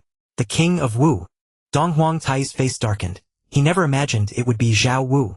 Going by the timeline, Zhao Wu at that age, though appearing a tall, romantic, handsome, and unparalleled gentleman, was actually just a little brat. His esteemed Dongjun of the school of Yin Yang, the foremost woman of Yin Yang arts, was lured away by a little brat. If it were the war god, he could accept it. But the King of Wu, how utterly infuriating. He was completely humiliating the Yin Yang school, grinding their face into the dirt. Although Yanfei was exceptionally gifted, she was ultimately just a young maiden awakening to love. Moreover, in the Yin Yang school, she had only learned the arts of Yin and Yang, understanding little of romantic entanglements, and no one dared to defile the ears of the Dongjun with such matters. Soon Yan Fei fell deeply in love with King Wu. Unable to extricate herself, she willingly abandoned her former identity to follow him. Under King Wu she received his generous cultivation, and was granted command of the undying divine weapon. Wu, my goddess! King Wu is truly the enemy of all men. Another goddess has been conquered by him. Countless men lamented with anguish, yet they were not surprised by this. From the moment King Wu appeared, they had guessed that Yan Fei would inevitably fall into his hands, because to this day they had never seen a beauty who could escape King Wu's grasp. But soon everyone's attention was drawn to the right screen. This was Yan Fei's original destiny. Yan Fei disguised her identity to approach Yan Dan, who was a hostage in the Qin kingdom. As the crown prince of Yan Dan was equally adept at handling women, especially a naive and love-struck maiden like Yan Fei. Soon Yan Dan succeeded in capturing Yan Fei's heart, using her power and status as the Dongjun of the Yinyang school to help him escape from Qin. Yan Fei became the crown princess of Yan and gave birth to Princess Gao Yu. I have a strong feeling that this Yan Dan is definitely another Xia Xiaofeng. Definitely, he tricked the pure goddess Yan Fei into helping him escape, gaining both wealth and beauty. Yan Dan doesn't look like a good person at all. Deep and scheming, exploiting Yan Fei's feelings. He's undoubtedly a scumbag. But Yan Dan is still better than Xia Xiaofeng. Xia Xiaofeng got Murong Chodi pregnant, and then ran away abandoning his wife and child. Yan Dan may have gotten Yan Fei pregnant, but at least he married her and gave her a title. Bullshit. This Yan Dan is clearly a man of deep cunning, acting only in self-interest. He married Yan Fei obviously because she still had value to be exploited. Countless men discussed animatedly with great interest, and Xia Xiaofeng was once again dragged out and flogged. Indeed, this time Yan Fei's experience was somewhat similar to Murong Chodi's. Yan Dan was clearly a scumbag. At the puppet manor, Yushin's eyes were enigmatic with a hint of glee. Who would have thought she would fall so easily into the hands of a hypocrite? At this moment she couldn't help but think how wonderful it would have been if Yan Fei had never met King Wu. Then Yan Fei would surely have been ruined by Yan Dan, and would never be her rival again. What are you thinking about? Smiling so sinisterly. Zhao Wu tightened his grip and leaned close to Yushin's ear, teasing. With his wisdom he could guess a thing or two about what Yushin was thinking. Nothing, I just think she's nothing special. If it weren't for you King Wu taking her down early, she would have been ruined already. Yushin winced in pain, shooting a sharp glare at Zhao Wu with her beautiful eyes. Thinking that Yan Fei had already become Zhao Wu's woman, Yushin grew even more furious. She had wanted to surpass Yan Fei through King Wu, but now she had become the lesser one again. What does being lesser matter? It's common to leverage the small to overcome the big. Yushin's fighting spirit was rekindled. In modern terms, it was the story of the mistress rising up. Of course, at present Zhao Wu had not taken a wife. Strictly speaking, Yan Fei was not his wife, and she was not a mistress either. As long as she could seize Zhao Wu, win more of his love, and become his lawful wife, wouldn't she then defeat Yan Fei and gain an upper hand? But at this moment she was more eager to see the outcome of Yan Fei's original destiny. Meanwhile, atop the mountain peak, Yan Fei's eyes flickered. She hadn't expected that in her original destiny, she would fall in love with Yan Dan, and even bear him a daughter. But none of that mattered now. She had already personally destroyed Yan Dan earlier. Now she was somewhat curious about her own final fate. Would she follow Yan Dan into exile among the martial world after the fall of Yan Kingdom and secretly oppose Qin? The screen shifted. To realize his dream of defeating Qin and overthrowing tyranny, Yan Dan gathered heroes from across the land to plan the assassination of the Qin emperor. He gained the support of the farm heroic leader and Lord Chongping, but was opposed by the Mahist Grandmaster Six-Fingered Black Knight. Six-Fingered Black Knight was conservative in nature, believing that such action would inevitably trigger war between Yan and Qin, so he refused to cooperate with Yan Dan in the assassination. Murderous intent surged in Yan Dan's heart. He lost his appetite and sleep, consumed by anxiety, which worried Yan Fei deeply. Then Yan Dan pretended to unintentionally reveal his concerns to Yan Fei. Upon learning of this, Yan Fei's heart burned with murderous intent towards Six-Fingered Black Knight. So she secretly assassinated him using the Six Soul Fear curse, and before the curse took effect, she summoned Wei Zhuang, the leader of the Quicksand, to defeat him. Thus the world believed that Six-Fingered Black Knight's death was the work of Quicksand, unaware of her involvement, let alone that the true mastermind was Yan Dan. Holy shit, Sister Yan Fei is awesome. I've discovered that aside from her questionable intellect, when it comes to Yan Dan, Yan Fei is truly ruthless and brilliant in every other aspect. Indeed, once a woman falls in love, she loses her head. That despicable Yan Dan only knows how to use women. The worst is deceiving a woman's feelings to exploit her. Scum. Trash. After Six-Fingered Black Knight's death, Yan Dan became the Mahist Grandmaster, free to lead the Mahists against Qin. But Six-Fingered Black Knight had died from the Six Soul Fear curse, and Yan Fei's identity, as a member of the Yingyang school, would eventually be exposed. Once exposed, Yan Dan would find it difficult to lead the Mahists and might even become enemies with them. Therefore Yan Fei had to be eliminated. If Yan Fei died, no one in the world would know that Six-Fingered Black Knight's death was related to him, nor would anyone know that he had married the Dongjun of the Yingyang school. However, acting personally was too risky. Yan Fei was stronger than him, and even if he succeeded, the revelation that he killed his wife would severely damage his reputation. Even if he claimed it was a righteous act against a Yingyang agent, he would still be criticized. After all, Yan Fei was his wife and had borne him a daughter. Therefore Yan Fei had to be eliminated, but not by. Yan Dan is truly amazing. Even now Yan Fei doesn't know that she has been used all along, let alone that her imprisonment is because Yan Dan wanted to use the Yingyang school to eliminate her. That scumbag Yan Dan. If I ever meet him, I'll cleave him in two with my blade. Stabbing him to death with one sword was too merciful. Yan Fei's gaze was icy cold. She felt deeply humiliated this time. Yushin must be laughing at me now, right? Humph, don't think that climbing into King Wu's bed will let you turn the tables. You're still too green. Yan Fei sneered inwardly. She knew exactly what Yushin was thinking. At this moment the screen in the sky changed, showing Yushin's deeds. Yushin became the right protector of the Yingyang school, proficient in astrology with the ability to foresee the future. She also possessed the power to control others' minds and unknown destructive force. She served by the side of Qin Shi Huang, becoming one of the two great national guardian mages of Qin, and the most trusted Yingyang grand sorceress of the first emperor. Finally the frame froze with Yushin leaning in King Wu's arms. The reward was a divine-grade top-quality Yingyang Icefire glazed pill divided into a yin and a yang half. They required two people of the same bloodline to use simultaneously to refine. Through Icefire body tempering, the glazed body would become flawless, enhancing aptitude and improving bone structure, enabling one to achieve an unparalleled bearing. Holy shit! Is that it? Damn! Yushin has also been taken by King Wu. Terrifying. That bastard King Wu, he's not human. It's over, another goddess lost. At the Zhongtai Palace, Ying Zheng, Nieli Si Wang Ben, and the entire court exchanged bewildered glances. The national preceptor has also been captured by King Wu. King Wu is truly a divine being. A million thoughts raced through their minds. They truly didn't know how to describe their feelings. The most distressed was the Yingyang school. Dong Huang Tai's face turned green. Both his Dongjun and Yushin had been taken away by King Wu. And it didn't stop there.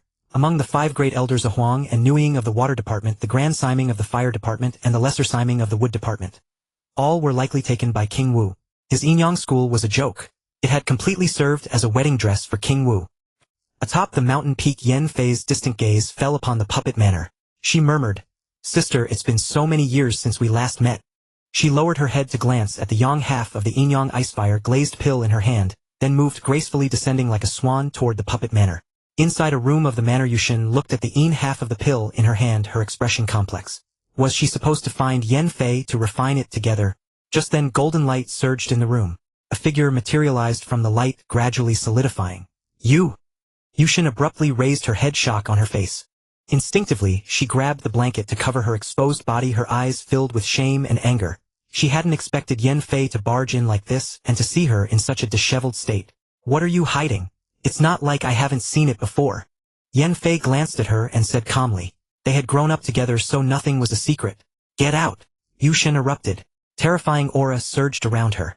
A sapphire blue gown instantly wrapped around her as she struck a palm toward Yan Fei. Yan Fei stood with her hands clasped over her abdomen, dignified and noble.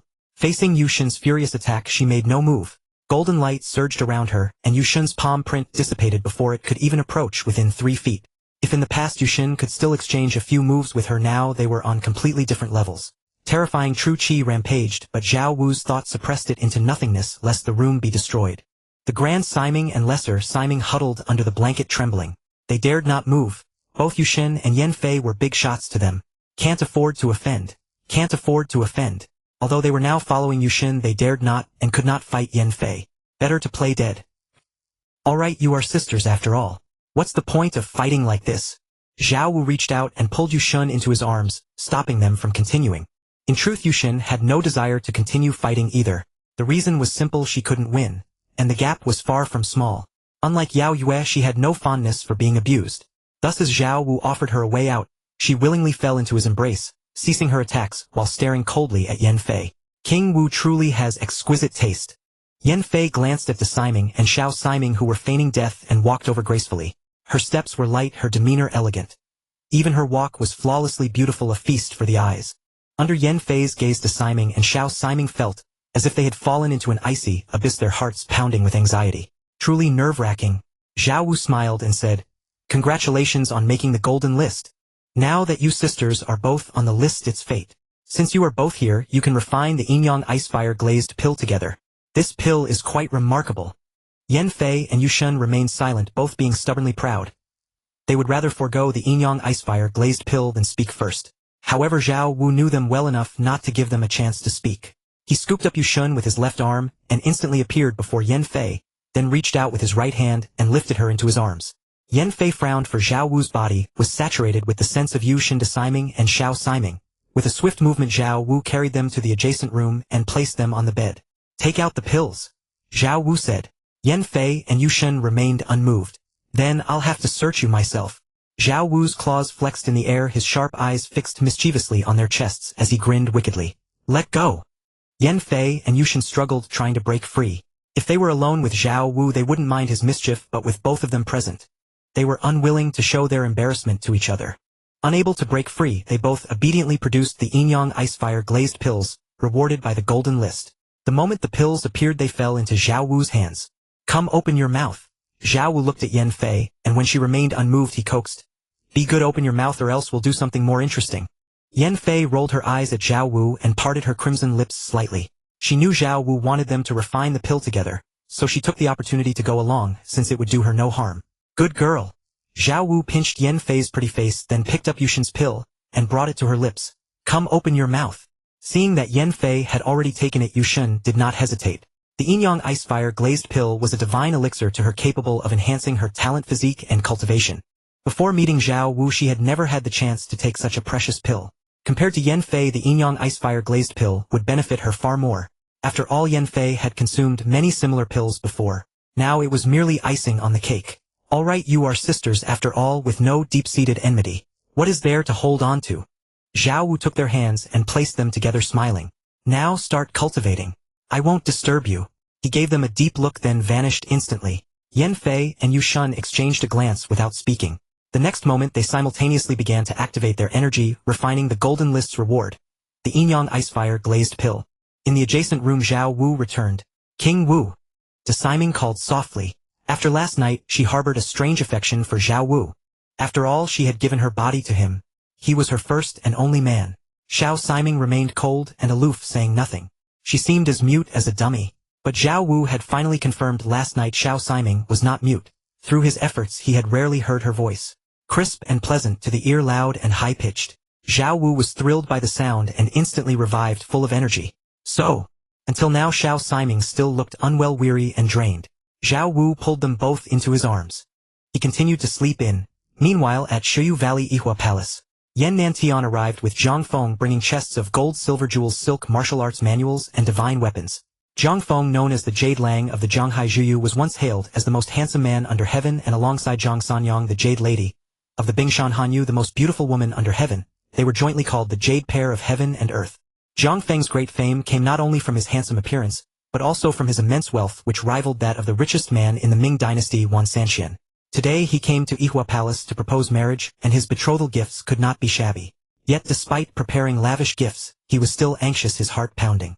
Thinking of meeting Lady Yao Yue, he felt a bit panicked. He was not King Wu. Facing Yao Yue, his legs went weak and he could not muster the nerve. "Brother Feng, don't worry. Yao Yue now with King Wu is not the same as in her original fate."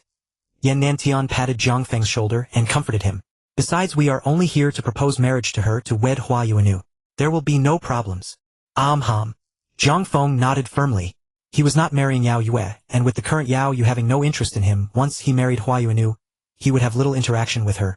Ihua Palace is a restricted area, and no entry for unauthorized personnel. Several white-robed female disciples blocked the way, swords in hand. "Ladies, please inform the two palace masters that Yan Tian and Zhang Feng have important matters to discuss with them." Yan Tian and Zhang Feng stepped forward, cupping their hands in greeting.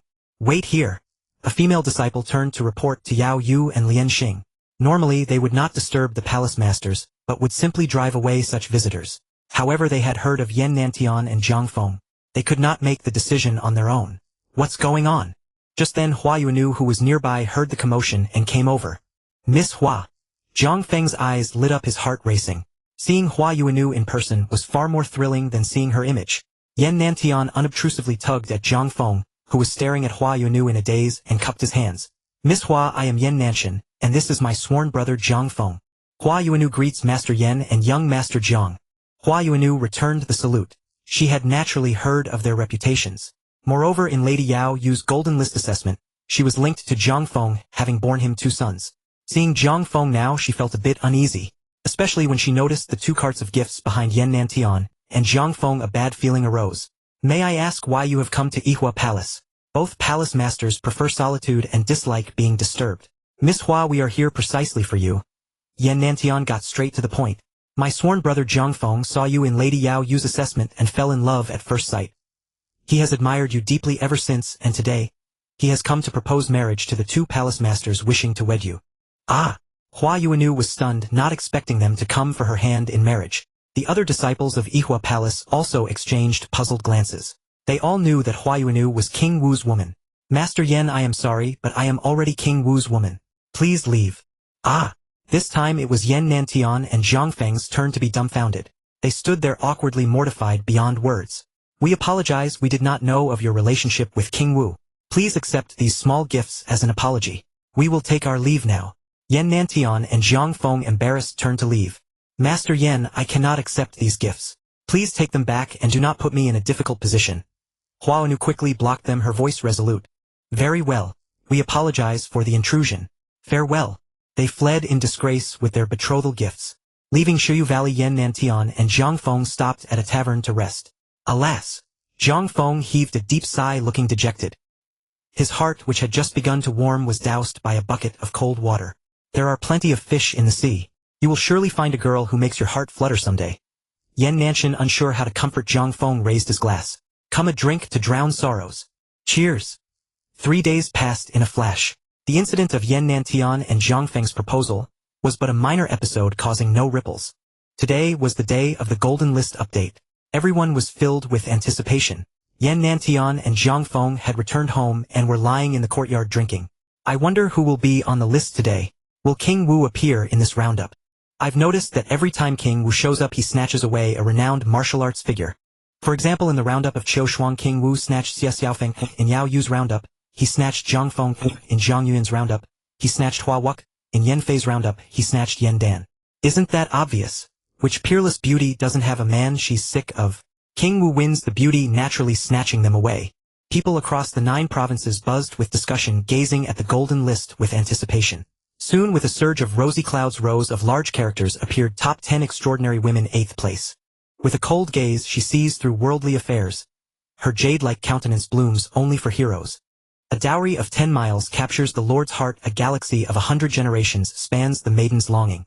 The figure of Jade Maiden Zhang Xinyang appeared on the light screen, her unparalleled beauty extraordinary, her temperament unique, pure, and sacred like ice and snow, ethereal and unreal, truly not of this mortal world.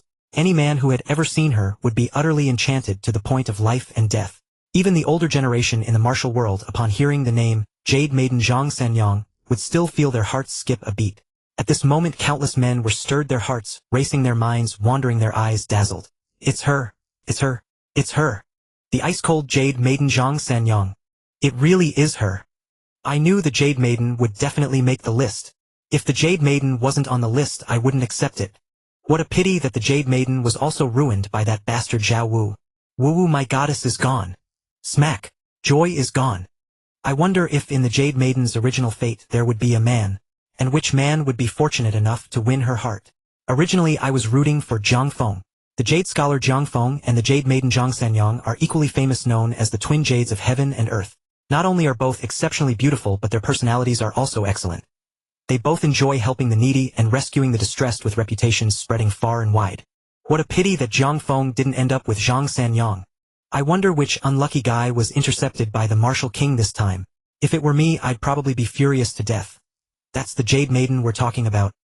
At the Zhang residence, Yan Nantian and Zhang Feng were drinking heavily, drowning their sorrows. At this moment they also saw the list. Yan Nantian laughed and said, "The Jade Maiden is indeed remarkable. Proficient in both literature and martial arts, with a peerless appearance. Most commendable is her love for helping the poor and needy, possessing a kind heart which is incomparable to Yao Yu. What a pity that the Jade Maiden is already the martial king's woman, otherwise, she would be a perfect match for you, brother Feng. Zhang Feng smiled, took a large gulp of wine, and shook his head. Famed beauties like the Jade Maiden and Palace Master Yao, you are beyond my grasp. Yan Tian nodded. To possess a treasure is to invite calamity. Fame invites gossip. In the martial world one is often compelled by circumstances. Since ancient times, peerless divine weapons, supreme martial arts, and stunning beauties. Whenever any of these appear, they stir up a storm of blood and wind. Yan Tian agreed with Zhang Feng's thoughts. Though his martial arts were formidable, he could not protect Zhang Feng every moment. Just like in the original Fate, Zhang Feng was pursued by the 12 zodiac signs, nearly perished, and ultimately committed suicide because of Palace Master Yao Yu. Although Zhang Feng's martial arts were considerable, having cultivated the startling dragon secret manual, and possessing the peerless 7-star coiling dragon sword, forged by the legendary swordsmith O Yezi. The 7-star coiling dragon sword's blade was cast with a green dragon coiled around a pillar adorned with 7 golden gems that could absorb the essence of the Big Dipper. Additionally, he had a golden Vajra 5 poison pearl, given to him for protection. Wearing this pearl not only rendered him immune to all poisons, but also enhanced his masculine aura, keeping evil forces at bay. However, Zhang Feng's martial arts were still not top tier. Possessing treasures invited danger. Only the martial king with his unparalleled divine skills, backed by the martial god and commanding forces like the heavenly court, could live so freely. If it were anyone else, they would have died countless times. Zhang Feng said with a hint of implication. Yan Tian nodded. Indeed, who would have thought such a terrifying and twisted existence as the carefree marquis lurked in the martial world? What a pity that he had to provoke the martial king. In the past few days, the carefree marquis's puppet manor and the heaven sect he established were completely annihilated overnight. This news shook the martial world of the Ming dynasty. Many people had not known about the carefree marquis nor about puppet manor and the heaven sect. But when the identities of the heaven sect members were revealed, everyone was stunned. Those people were all highly esteemed figures in the martial world. Either great heroes who dominated regions or leaders of prestigious sects. For example, Hua Ruyu, the deadly scholar Shi Qiushan of the Iron Fan sect, the Grey Ape Hui Yuan of the Southern Xingyi Gate, the 2 chivalrous brothers of the Ouyang clan Xia Tianshi of the Jiansong sect, Zhao Wuji of the primordial Nanutmost Gate, the great hero of the East Tu Xiaoyan, the last surviving master of the Hainan sword sect Hai Lingzi, the thunder and lightning dual deities, the thunder god of Taihu, Lei Montong, the flash Longguang, the 4 righteousness of Ludong, the 10,000 victories golden blade, Pang Pengfei, the jade-faced swordsman Lu Yongnan, He Ping Zhanggang Hua Ing Duin. Each of these was renowned in their own region, yet they all became subordinates of the carefree marquis. Even more terrifying was that Puppet Manor also imprisoned many martial arts masters, equally formidable figures, who became the carefree marquis's puppets. Upon hearing the news, everyone's first reaction was disbelief. Yet they had to believe it. What horrified them even more was that such a terrifying force as the carefree marquis and the heaven sect was uprooted by the martial king in a single night. The reason for the carefree marquis's destruction was simple: he had touched the martial king's woman. In an instant, the martial king's might struck fear into the Ming dynasty. All the powerful figures in the martial world were in awe. Only the martial king could do this. For anyone less powerful, not only would they fail to protect their woman, but even their own life would be hard to keep. Buzz buzz. Buzz buzz. As the two were speaking, the light screen in the sky shifted. A youthful figure of the Jade Maiden Zhang Sanyang appeared. Though young, she had already grown into a graceful, elegant, and dignified beauty. Her silky black hair was tender and endearing, her skin snow-white and lustrous to the bone. She had an oval face with delicate eyebrows, bright eyes, and fine brows that sparkled with spirit. Slender shoulders, a narrow waist, and a tall, lithe figure. One look at her made all worldly thoughts fade away. She was naturally intelligent, studying literature and martial arts. Under the pseudonym, when watching, she surpassed all the literati in the literary world with unparalleled talent and skill, earning the title of the foremost talented woman of the realm. The Jade Maiden is truly both beautiful and talented, as expected of the Jade Maiden. So beautiful, so elegant, completely incomparable to that murderous goddess-like yet demonic woman Yao Yu. Zhang Feng would rather be with Yao Yu's maid than with Yao Yu herself. There's a reason for that. If Yao Yu were replaced by the Jade Maiden, I bet Zhang Feng would never have gone after the maid. Isn't that obvious? What man could resist the Jade Maiden? Seeing the Jade Maiden outshine all men, surpassing numerous scholars and talents, countless men were thrilled and excited. The elegant Zhang Sanyang, the deep palace of Yao Yu's moonlight. Among women, the equally renowned palace master Yao Yu naturally came to mind for comparison. Regarding the ruthless beauty Yao Yue, who would even stab herself with a needle, everyone had only one thought: keep a respectful distance. Cannot be provoked. Cannot be provoked. In the sky, after the introduction of the Jade Maiden's talents, the scene shifted to an introduction of her martial arts. In the martial world, there were 2 peerless female swordswomen, the Jade Maiden Zhang Sanyang, wielding the flowing cloud and flying moon, and Gongsun Dama Gongsun Lan, wielding the sword vessel. Among the famous weapons in the world aside from the greatest hero Yan Nanshan's dreamlike divine sword, the pure Yang supreme sword, and the moving flower palace master Yao Yu's ancient sword, the bloodstained emerald, there was also the legendary sword, flowing cloud and flying moon, of the Jade Maiden Zhang Sanyang. To roam the martial world and earn such a reputation, the Jade Maiden relied not only on her beauty, especially for a woman traveling the martial world, she had to be even stronger than men. The martial world often spoke of Yan Nantian with the demeanor of a war god, and Yao Yu with the body of an immortal demon, both of unparalleled talent, but they failed to see that beneath them there were also many shining stars. The Zhang whose number one beauty, the Jade Maiden Zhang Sanyang, danced the sinking fragrance thousand sails, dance a dance intoxicating to behold. She not only mastered the supreme martial art of the senior martial arts masters, the mysterious in cold jade art, but she was also a peerless sword maiden. Her pair of long swords, flowing cloud and flying moon, forged from heaven, reaching mysterious ice jade and black gold, could suppress demons and ward off evil, bringing peace and ease to the mind and body. When she, a beauty like jade, wielded her self-created, city-toppling love sword technique, a single gentle pointed thrust seemed to contain a power that was as gentle as a warm spring breeze. But after the spring breeze, there was only loneliness and deathly stillness. Mournful stars, cold moon, withering autumn. On the sword, only desolation and ruin. No change, no life. This thrust brought only death. The Jade Maiden's martial arts are not inferior to those of the immortal demon Yao Yu. The two once fought, and though the battle was interrupted by the martial king, it ended in a draw. Probably because of the martial king. Before meeting him, the Jade Maiden might not have been a match for Yao Yu. Yao Yu only has her martial arts and beauty to boast about. In every other aspect, the Jade Maiden outshines her by 10 streets. Ah, my goddess, how could she have been ruined by that bastard martial king? Woo-woo. Inside the white dragon carriage, Zhou Zhirua held the Jade Maiden Zhang Sanyang's arm, her big watery eyes full of admiration. Sister Jade, you are so amazing. Sister Jade is truly accomplished in both letters and martial arts, peerless in talent and beauty. The foremost beauty of the 9 continents is none other than Sister Jade. Zhao Min leaned on the other side of Zhang Sanyang, praising her endlessly. You two sisters flatter me. Zhang Sanyang's voice was soft and melodious like a soul-stirring enchantment. Her figure was slender and graceful, her entire body, as white as jade, ethereal as a fairy, making hearts pound, blood boil, and spirits soar. Even beauties like Zhao Min and Zhou Zhirua seemed dim and inferior in her presence. They continued to gaze at the light screen in the sky, wanting to know more. The Jade Maiden was also curious. Would her original fate appear on the screen? What was her original fate like? Blue sky, white clouds, vast land. A graceful figure on horseback galloping through the martial world. Zhang Sanyang, clad in a 5-colored heavenly silkworm dress, wearing moon dance wandering boots, holding the flowing cloud and flying moon sword, riding her cloud-returned snow horse. How heroic and spirited she appeared. Her figure was graceful, plump yet light, with a slender waist and long limbs, her aura uniquely unmatched. This magical feminine charm caused the world's heroes to fight endlessly. Truly a femme fatale. Fatal your mother. A bunch of old perverts fight to the death. What does that have to do with the Jade Maiden? Exactly. It's not like the Jade Maiden made them duel. The Jade Maiden is so beautiful. No wonder she drives countless people crazy. Why are those gray-haired old men still joining in the excitement? Are they still up to it? Old but strong. Young man, the waters of the Jade Maiden run deep. You can't handle it. Let us old folks take over. Watching the commotion caused by the Jade Maiden's appearance on the screen, countless experts sighed, deeply gaining a deeper appreciation of her charm. The Jade Maiden Zhang Sanyang was a cold, proud, and transcendent, unparalleled jade beauty, a peerless enchantress. Her beauty surpassed all worldly things, untouched by mundane dust, scorning the cosmetics of the mortal world. Her beauty was extreme, yet between her brows there was a faint, awe-inspiring, heroic spirit. Her eyes held authority, compelling others to dare not gaze too long. She was the curse of a prosperous era simply because she was too beautiful. Though her exterior was cold as ice and frost, deep in her heart lay the most sincere emotions of the human world. She only wanted to conquer one man to be by her side. Who is it? It must be the martial king. In her original fate, the Jade Maiden also had a man she wanted to conquer. I wonder which man is so fortunate to have gained the Jade Maiden's favor.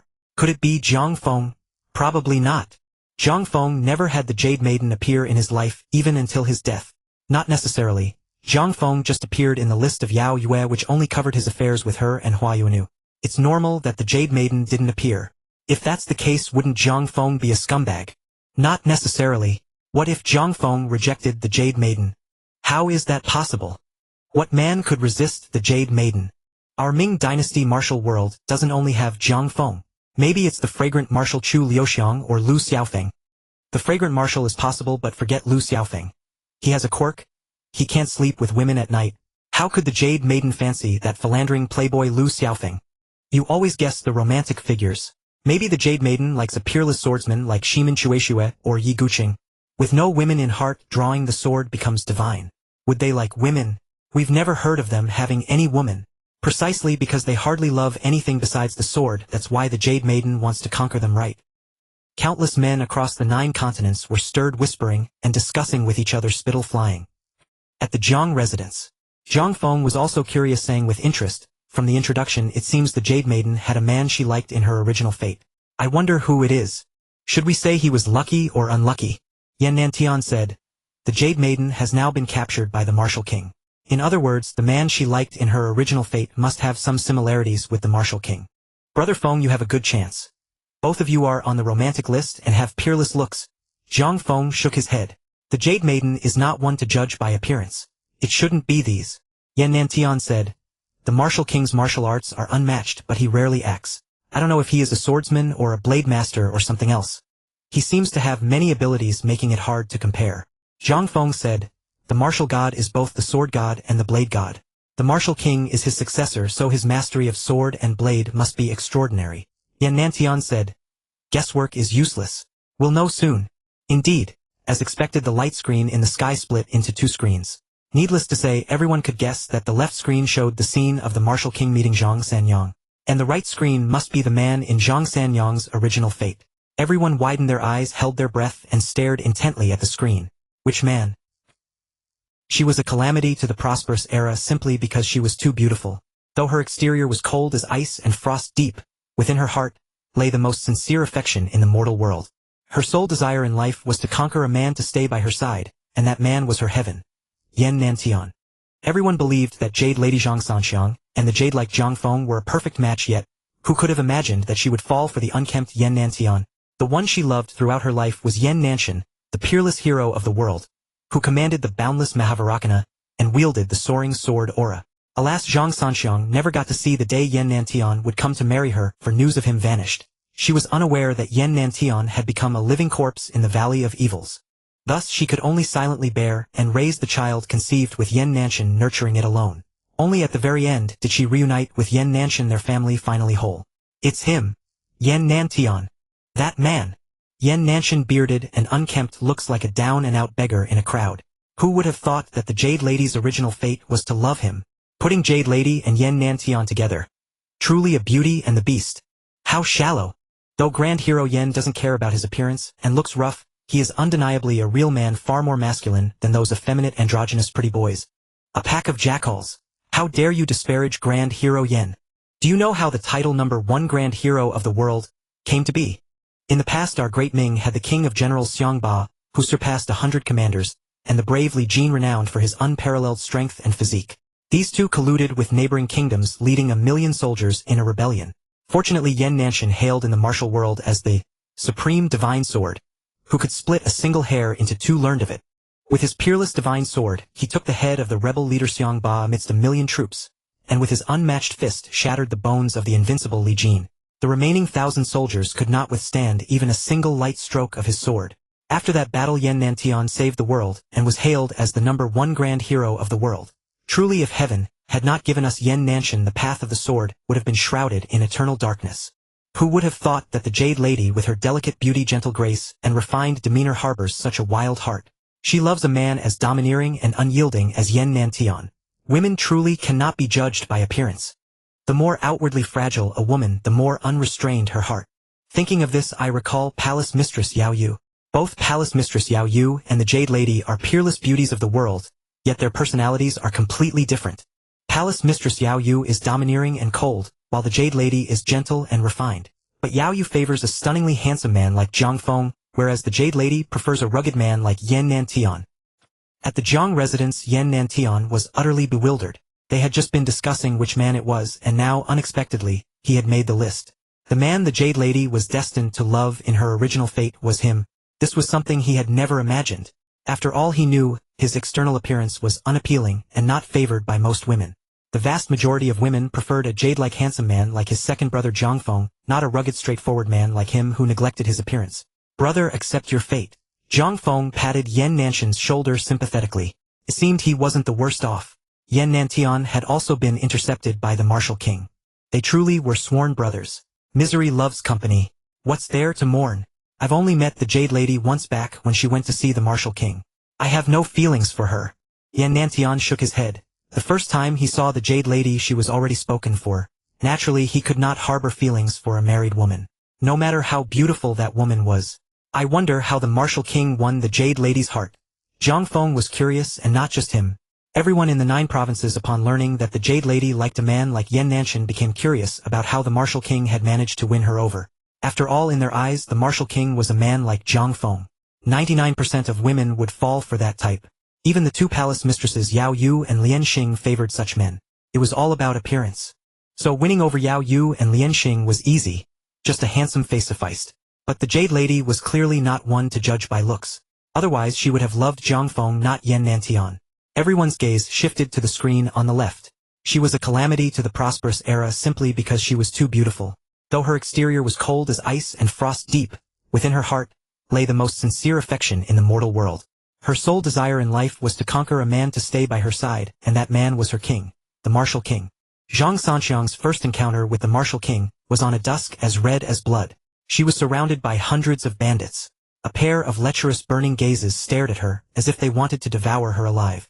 Of course, while the bandits were skilled in martial arts, they were no match for Zhang Sanxiang. However, before she could act, the martial king rode over leisurely on his horse. Like most cases of a hero saving a beauty, the bandits drew their blades and attacked the martial king for interfering. Boom!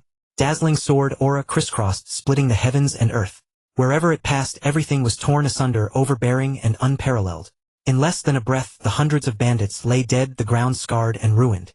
The martial king sheathed his sword, his upright heroic figure standing like a peerless divine sword looking down upon the heavens and the earth. Zhang Sanxiang thanked him, and they became acquainted, riding through the martial world, talking of everything, playing the zither, blowing the flute, dancing with swords, and discussing the Dao. Everyone watching was stunned. In the martial king they saw Zhang Feng's stunning beauty, Yan Nanshan's god of war posture and boldness, and the Jade Lady's unparalleled talents. Soon Zhang Sanxiang was conquered by the martial king's talent, martial prowess, temperament, and character. As before, just when their feelings were at their peak, the martial king ran away again, leaving Zhang Sanxiang searching everywhere, waiting for his return. Zhang Sanxiang, powdered cheeks, red soft hands, who remembers the past, lightly loosening the robe's clasp. A wedding dress ablaze, lips as red as blood. The most beautiful moment is when a woman marries, laying out a 10-mile red dowry for her lord. Reward: divine grade, top-tier icefire glazed pill. Icefire body tempering, glazed purity, enhancing aptitude, improving bone structure, achieving a peerless appearance. That damn martial king, he always seduces and then runs away. How infuriating. The martial king is not a real man. The Jade Lady offered herself to him, and he just pulled up his pants and fled. You know, back then the martial king wasn't a man yet, he was still a child. I realized that bastard martial king is really cunning. With Morong Chodi Jiang Yuan and Yao Yu earlier, he didn't show Yan Nanshan's kind of temperament and toughness. Obviously the martial king is a seasoned player in romance. He long ago figured out the type the Jade Lady likes and tailored his approach accordingly. I have to say, in this round Yan Nantian is completely outclassed. If Yan Nantian is on the first floor, the martial king is at least on the third. No wonder he got intercepted. Wrong. The martial king is at least on the 30th floor. Does this count as Grand Hero Yen being cuckolded? Not really, since currently Grand Hero Yen and the Jade Lady have nothing to do with each other. Deep sympathy for Zhang Feng and Grand Hero Yen. It's hard to say for Grand Hero Yen, but Zhang Feng lucked out. If the martial king hadn't won over Yao Yue, Zhang Feng would be 6 feet under by now. Hua Yuanu is still in the Moving Flower Palace. Zhang Feng might still have a chance. No way. I saw Grand Hero Yen and Zhang Feng bringing betrothal gifts to the Moving Flower Palace, but they fled before even entering. Is Palace Mistress Yao Yu unwilling? No, they didn't even see her. Hua Yuanu is Yao Yu's personal maid. What does that mean? She's a chambering maid. What? Has the martial king laid his hands on Hua Yuanu? You bet. That bastard martial king. Let's observe 3 seconds of silence for Zhang Feng. Inside the white dragon carriage, Xiaomin hugged Zhang Sanxiang's arm, and said with a smile, Sister Jade, I never thought your delicate ethereal body hid such a wild heart. Zhou Zhirua smiled gently and added, but the martial king definitely fits the image of Sister Jade's ideal man, perfectly, even surpassing it. After all, the martial king can be both tough and gentle, both iron-blooded and tender. He's far superior to that unkempt Meng Tian with his so-called god of war posture. Of course, the martial king's dragon god physique always leaves Sister Jirua bedridden for days. Zhao Min's cunning eyes twinkled as she teased Zhou Jirua. Zhou Jirua's pretty face flushed crimson, and she retorted with a smile. I wonder who always pretends to be tough but ends up crying and begging for mercy. Sister Jirua, you've become naughty. Let me deal with you. Zhao Min bared her claws and lunged at Zhou Jirua. Martial king. Zhou Jirua froze, staring behind Zhao Min, and exclaimed in surprise. Little trick, I got tired of this when I was 6. Zhao Min was unmoved and giggled, continuing to grab at Zhou Jirua. She thought Zhou Jirua was bluffing. If she turned around, she would definitely be ambushed by Zhou Jirua. Zhao Min was too smart to fall for such a cheap trick. Smack! A sharp pain on her rear made her body tense up, instantly stiffening all over.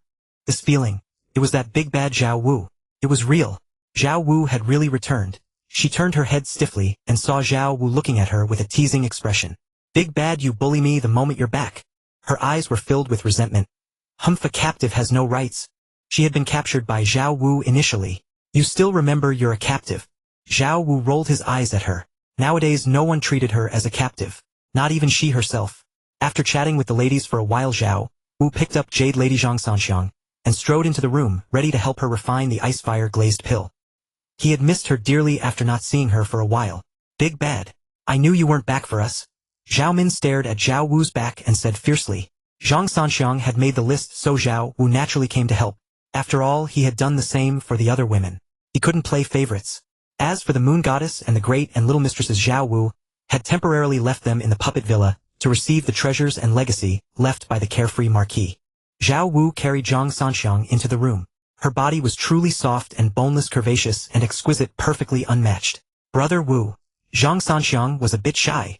Her icy skin and jade bones exuded a faint blush. Her snow-white face seemed to emit a soft radiance, indescribably beautiful. She was truly a frosty beauty, delicate and ethereal, breathtakingly lovely. With every movement she radiated a different charm. 1,000 movements, 1,000 graces. She was soul-stirring and elegant, with exquisite bone structure, purer than snow in winter, more radiant than frost. Every smile and frown carried boundless allure and a myriad of charms. Come, open your mouth. Zhao Wu took the ice fire glazed pill from her hand and fed it to her lips. Zhang Sanxiang parted her red lips and swallowed the pill. Before she could think further, Zhao Wu had already embraced her beneath him. Yin and yang merged. Ice and fire tempered the body. Days passed with the sun rising and setting. Day after day, the most discussed topics in the martial world were the newly listed Jade Lady, and the gossip about the martial king Yan Nanshan Jiangfeng and others. No matter what topic was discussed, it always circled back to one person. That was the martial king. But the martial king Zhao Wu had no mind for the affairs of the martial world. He patiently guided the Jade Lady, teaching and imparting knowledge, helping her refine the ice fire glazed pill, rewarded by the golden list. Soon it was time for the golden list to update. I wonder who it will be this time. Our great Ming already has 5 spots: Dongfang by Murong Chodi Yao Yue Zhang Yuyan and the Jade Lady. Will there be more? Probably not, right? Otherwise the other kingdoms would be crying. Currently there are 8 spots on the list. Our great Ming has 5, Great Qin has 3, and the other kingdoms have none. Great Sui should get 1 right. I heard that one of its vassal kings, the Qi King, is actually a woman who has transformed into a female emperor, presiding over the illusory sound residence. Truly a woman is no less than a man. What about Fan Qinghui of the Zihang Jingzhai and the Yin Queen Zhu Yuyan, and their disciples Shi Feishuan and Wan Wan are also renowned across the world. Who will it be? Everyone stared intently at the sky, filled with anticipation. The top 10 extraordinary women. Number 9. The 10 extraordinary women. No. 9. The Empress. The Empress. What a dominating title. It's her. The leader of the Great Sui Killer Organization, Huan Yin Pavilion, ranked 10th on the assassin list. I knew the Empress would make the list. Finally someone from the Great Sui. Damn. It's no longer just people from the Great Ming and Great Qin. Scared me to death. I thought they would dominate the entire list. The Empress of Huan Yin Pavilion. I wonder what deeds and secrets she has. Does the Empress have a man? The Empress ranks first on the Great Sui beauty list and is also one of the 9 regions' top 10 beauties. She is the dream lover of countless men. The Empress ranks 10th on the assassin list and controls Huan Yin Pavilion. She is no simple woman. She might be another palace lord Yao Yu. That's true. The Empress is a deep water, not something an ordinary person can handle. The 9 regions were in an uproar, especially the people of Great Sui, who were extremely excited. Someone from their Great Sui had finally made the list. In the Great Sui Imperial Palace, Emperor Yangguang of Sui had an intrigued look and said playfully, "This is getting interesting. Perhaps we can find the Empress's weakness from this." "Your Majesty is wise." King Kaoshan Yonglin agreed. "Know thy enemy and know thyself, and you will not be imperiled in 100 battles." The Empress's appearance on the list would reveal many things about her, even various unknown secrets. Then they could take targeted measures, making it easier to deal with the Empress. In the Tang Prince's mansion, Li Yuan and his civil and military officials gathered, all showing intense interest as they saw the Empress on the list. They were also feudal lords like the Empress and likewise enemies. Now that the Empress was on the list revealing her secrets, it would be easier for them to deal with her in the future. However, Li Yuan, while delighted, also felt regret. Xiaoning still falls short. It seems she has no chance to make the list. Li Xiaoning was talented in both literature and martial arts, and her army of women was famous throughout the Great Sui. But compared to the Empress, she was still lacking. The Qi Kingdom, Fengxiang, Huanyin Pavilion. Congratulations, Empress, for ascending the Golden List and making your name resound across the 9 regions. Ji Rushua Miao Chang Tian Shen Jing Tian, and the other 9 heavenly saintly maidens all offered their congratulations, finally relieved from their earlier tension. If the Empress couldn't make the list, they would never accept it. Inside the red gauze curtain, the Empress reclined on the bed, one hand supporting her cheek, the other gently stroking her pet cat, Mei Gua. Her features were delicate, with 2 red marks between her brows. Her eyes, like autumn water, sparkled like stars. Her brows and eyes were like a painting, indescribably beautiful. Her face, naturally imposing yet carrying a hint of languor, resembled a beautiful and seductive queen. In every gesture there was a touch of ruthlessness and resolve. "All right, rise." The Empress's voice was clear and melodious, yet carried an air of unquestionable authority.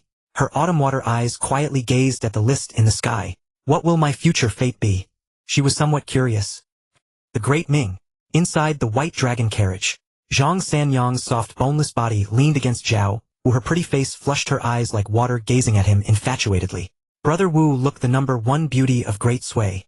Zhang Sanyang smiled like a flower. Her snow-white face had exquisite features, her expression was infinitely charming, and her voice from her glittering white teeth was soft and melodious like a soul-snatching spell. Her figure was slender and graceful. Her fair jade-like voluptuous body was tinged with patches of red, drenched in fragrant sweat like a fallen celestial maiden, making hearts race and blood boil, captivating all. "So what? Aren't you the #1 beauty of Great Ming?" Zhao Wu gently stroked her smooth jade-like skin with his hand and smiled lightly, not too concerned. That Empress Shui Yunji could make the list was within his expectations. Besides, wasn't there no part of Shui Yunji he hadn't seen? How could the image in the sky compare to the beauty in his arms? Brother Wu always teases me. Zhang Sanyang's smile grew even brighter. Seeing that Zhao Wu was not interested in the Empress, but instead focused on her, she felt unspeakable sweetness and happiness. Didn't this mean she was even more beautiful than the Empress, the #1 beauty of Great Sui? If she knew that Zhao Wu had even seen the Empress wearing the Emperor's new clothes, she would understand why he was not interested now. She ignored Zhao Wu's mischievous claws and gazed curiously at the sky.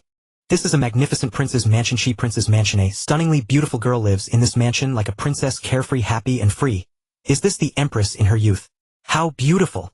So the Empress is actually the younger sister of King of Qi Li Maozhen. The current Empress looks worlds apart from the leader of Huanyin Pavilion today. I wonder how she transformed. And what did she go through? The high-ranking officials of Great Sui were not surprised by the Empress's identity, but the common people, and even people from other kingdoms, were learning for the first time that the Empress had such a noble background. Under everyone's curious gaze, the light screen shifted.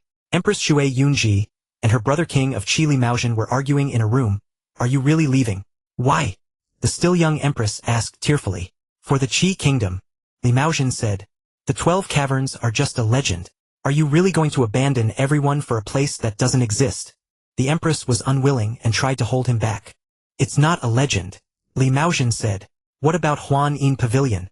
The Empress pressed. "You are here," Li Maozhen said. "What about the Qi Kingdom?" The Empress said. "After I leave you will be the King of Qi," Li Maozhen said. "You're crazy," the Empress roared. "I know this is not a responsibility you should bear. To be a king one must first learn to lose. This is the fate of our Li family. You will lose your freedom, your future love, even your life. You will be confined to the throne until you die. But as a human being there are some things you must do." Holy shit. So the Empress transformed from a carefree girl into the Empress of today, a peerless assassin, all because Li Maozhen left. So the current King of Qi is actually not Li Maozhen but the Empress Shui Yunji in disguise. Shui Yunji is the king of Qi by day and the empress by night. The Qi kingdom and Huan pavilion rest on her fragile shoulders with internal strife and external threats surrounded by wolves. I really don't know how the empress has endured these years.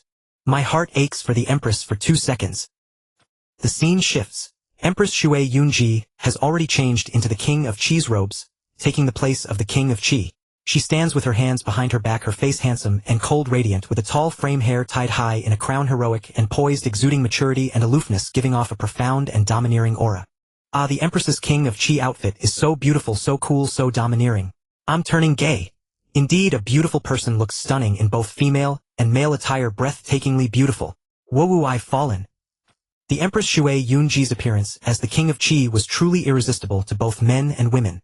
Especially with her dual identity combining beauty and dominance, she had an androgynous charm whether appearing as a man or a woman. Yet just as everyone was marveling at Empress Shui Yunji's dual identity, the light screen suddenly split into 2 panels. Holy shit, the Empress's fate has changed too. Who changed the Empress's fate? Could it be that bastard King Wu who deserves 1,000 deaths? No way, King Wu has already defiled all the beauties of Great Ming. Did he come to Great Sui in Tianzhou? Is King Wu's kidney made of diamond? How many of the 10 extraordinary women are not related to King Wu? Isn't he afraid the water is too deep and will drown him? If Zhao Wu knew their thoughts, he would definitely tell them that his dragon god body was least afraid of deep water. The deeper the water, the more he was like a dragon in water. How could he drown? On the left screen of the light in the sky, Empress Shui Yunji lay languidly on a soft couch in Huan pavilion, her eyes filled with deep exhaustion. Suddenly a deep resonant voice came from beside, magnetic and captivating. For these years you have played 2 roles alone, supporting the Qi kingdom and Huan pavilion amidst wolves. Holy shit, that's King Wu's voice. It really is that bastard. That scoundrel King Wu, after defiling Great Ming, has run off to Great Sui. Damn it, is the Empress sister going to fall into his clutches too? Who has King Wu's address? I want to kill him. Hearing this voice, everyone became agitated. The crowd was furious. They stared intently at the light screen. King Wu's tall figure, which captivated countless maidens, appeared in Huan pavilion. He stood directly before the Empress's soft couch, looking down at the half-reclining Empress, and said slowly, "In the eyes of others you are the lofty, unparalleled Empress, the powerful, dominant feudal lord. But who knows the loneliness and solitude behind you? And who can you tell it to? And who can you tell it to? Who are you?" The Empress flew into a rage and was about to act, but was instantly suppressed by King Wu and held in his arms. The Empress's unparalleled beautiful cheeks blushed, but she could not move. Ah, is that bastard King Wu going to force the Empress sister? No way. With so many beauties, I've never seen King Wu use force. Besides, King Wu seems to be not so capable. Murong Chodi, the 2 palace lords Yao Yu and Lian Xing Jiang Yuan, and Jade Lady all threw themselves at him, offering their beds, but King Wu just ran away. Times have changed. Back then King Wu was young. How could he know the pleasure of women? The King Wu who appears here is definitely the grown-up pervert King Wu. Countless men were red-faced and tight-fisted, wishing they could rush into the light screen, punch Zhao Wu to death, and hold the Empress in their arms to cherish her. Fortunately, the forced act that everyone had guessed did not occur. King Wu suppressed the Empress, but only chatted with her, not going too far. However, the physical contact, coupled with the Empress's own emptiness and loneliness, made her deeply in need of someone to rely on. Under Zhao Wu's persistent persuasion, his peerless handsome face, peerless martial arts, and peerless talent, the Empress quickly fell. Holy shit! Another one of the 9 regions' top 10 beauties has been conquered by King Wu. Yao Yue Zhang San Yang Diao Chan, the Empress. Could it be that all the 9 regions' top 10 beauties have been collected by King Wu alone? Scary. Is King Wu taking disciples? I really want to learn a few moves from him. No need for King Wu, I've already summed up several moves. King Wu's first move: as long as you have good looks, women will throw themselves at you. King Wu's second move: as long as you have high martial arts, women will be taken down in one shot. King Wu's third move. The Great Qin, Zhangtai Palace, Ying Zheng and the entire court were dumbfounded. Zhao Wu had not only conquered the beauties of Great Ming but also Great Sui. Were there also others in other continents besides Great Ming and Great Sui, especially Empress Shui Yunji, who was a powerful feudal lord of Great Sui? Conquering the Empress meant conquering the entire Qi kingdom. King Wu is truly a role model for us. King Wu is so amazing. Without wasting a single soldier, just 1 man and 1 gun, he quietly conquered the Qi kingdom. In the future, taking over Great Sui will be twice the result with half the effort. The Great Qin was cheering, but the major powers of Great Sui, especially Emperor Yangguang and King Kaoshan Yanglin, were frowning. They hadn't expected that the hand of Great Qin had already reached in unnoticed. Yet there was little they could do. Military action against the Qi kingdom, completely unrealistic. Though the Great Sway's strength surpassed the Qi kingdoms, the Great Sway was not only facing the Qi kingdom as a rebel king. There were also the Song clan Song Kai Tang King Li Yuan Liang King Zhu Wenjin King Li Kayong and countless other rebels. He was confident he could destroy the Qi kingdom, but it would also cripple him, allowing other rebels to reap the benefits. Moreover, now Empress Shui Yunji had a relationship with King Wu. If he moved against the Empress, King Wu would inevitably intervene. As for King Wu, especially the martial god, even though Yang Guang was reluctant to admit it, he had to say that they were probably no match. Now there were only two paths before him. Act and die immediately. Do nothing and die slowly. The martial king's reach is far too long, even extending to our Great Sway. The Ming dynasty's peerless beauty list has been nearly swept clean by the martial king. Will our Great Sway suffer the same fate? No way, no way. That bastard martial king is absolutely despicable. I wonder which poor soul in our Great Sway got intercepted by the martial king. Just thinking about it is heartbreaking. That's the Empress we're talking about, snatched away like that. If it were me, I'd be so angry I'd bash my head against a wall. Shouldn't he be fighting the martial king to the death? Countless men beat their chests and stamped their feet, their gazes fixed curiously on the right side of the light screen. There lay the original fate of Empress Shui Yunji. Inside the grand illumination dragon carriage, Zhao Wu held the soft, voluptuous body of Zhang Sanyang, a hint of curiosity stirring in his heart. After all, this was not the world of the disfavored. It was a comprehensive martial world that merged many wuxia and historical elements. Whether Li Xingyun existed or not was still uncertain. Currently, Li Yuan was merely the king of Tang. If following the original timeline, Li Xingyun's grandfather's grandfather wouldn't even be born yet. However, in a comprehensive martial world, the original timeline was clearly impossible. The scene shifted. The Empress Shui Yunji, disguised as a man in the identity of the king of Qi, met a young man. After exchanging words, the young man patted the Empress's shoulder, causing a ripple in her heart. Through their conversation, everyone understood the young man's identity: Li Xingyun, grandson of Li Yuan, the king of Tang, and son of Li Jianxing. Holy shit. So he's Li Yuan's grandson. Can't believe it's this kid. Isn't he a bit young? He's at least a full cycle younger than the Empress. Who would have thought the Empress was into this? Actually, the martial king isn't that old either. He's not much older than Li Xingyun. This Li Xingyun doesn't even look handsome. His martial arts are decent but nothing special. Being Li Yuan's grandson is a decent status but also nothing extraordinary. What does he have that attracts the Empress? Maybe he has a special skill. Li Xingyun turned out to be Li Jianxing's son. That's quite a promotion in seniority, but it makes sense. Zhao Wu saw Li Xingyun unexpected yet reasonable. After all, the Empress Zhu Wen, King Jin, Li Kayong and others were all from the late Tang era. Now appearing in the late Sui, it was normal for Li Xingyun to become Li Jianxing's son. Huan Yin Manor. A cold glint flashed in the Empress's beautiful eyes, disbelief in her voice. I will fall for this brat. Ji Rushue Xian Jingtian Miao Chang Tian, and the other 9 saintesses knelt prostrate, not daring to breathe under the oppressive atmosphere. Tang Wang Manor. Li Jianchang stared at Li Xingyun's figure, his expression shifting, deeply embarrassed. He himself admired the Empress, a peerless beauty, but he knew he couldn't handle her. Of course, if his son Li Xingyun could win her over, it would be a tremendous boon for him. With the Empress's support, his inheritance of the Li family's legacy would be sealed. Yet now the Empress was the martial king's woman. Revealing such a scene might damage his relationship with the martial king. Li Jiancheng did not particularly care for his eldest son Li Xingyun.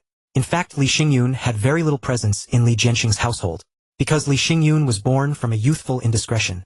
His first time, with a maidservant. That maidservant died after giving birth to Li Xingyun. In a fantasy world, Li Xingyun would have been the quintessential protagonist's fate. A concubine's son of a noble family. His mother a servant lowly in status, unloved by all. His life or death depends on his own fortune. Li Jiancheng thought to himself. He decided not to interfere with Li Xingyun's affairs. If the Empress or the martial king wanted to kill him, so be it. After all, Li Xingyun was merely a son he disliked. His birth was an accident. He continued to gaze at the sky. The scene continued and everyone discovered another juicy tidbit. Li Xingyun had gotten together with the Empress's maidservant Ji Rushue. Holy shit. This is so thrilling. Is this going to be another story of Yao Yu and Zhang Feng?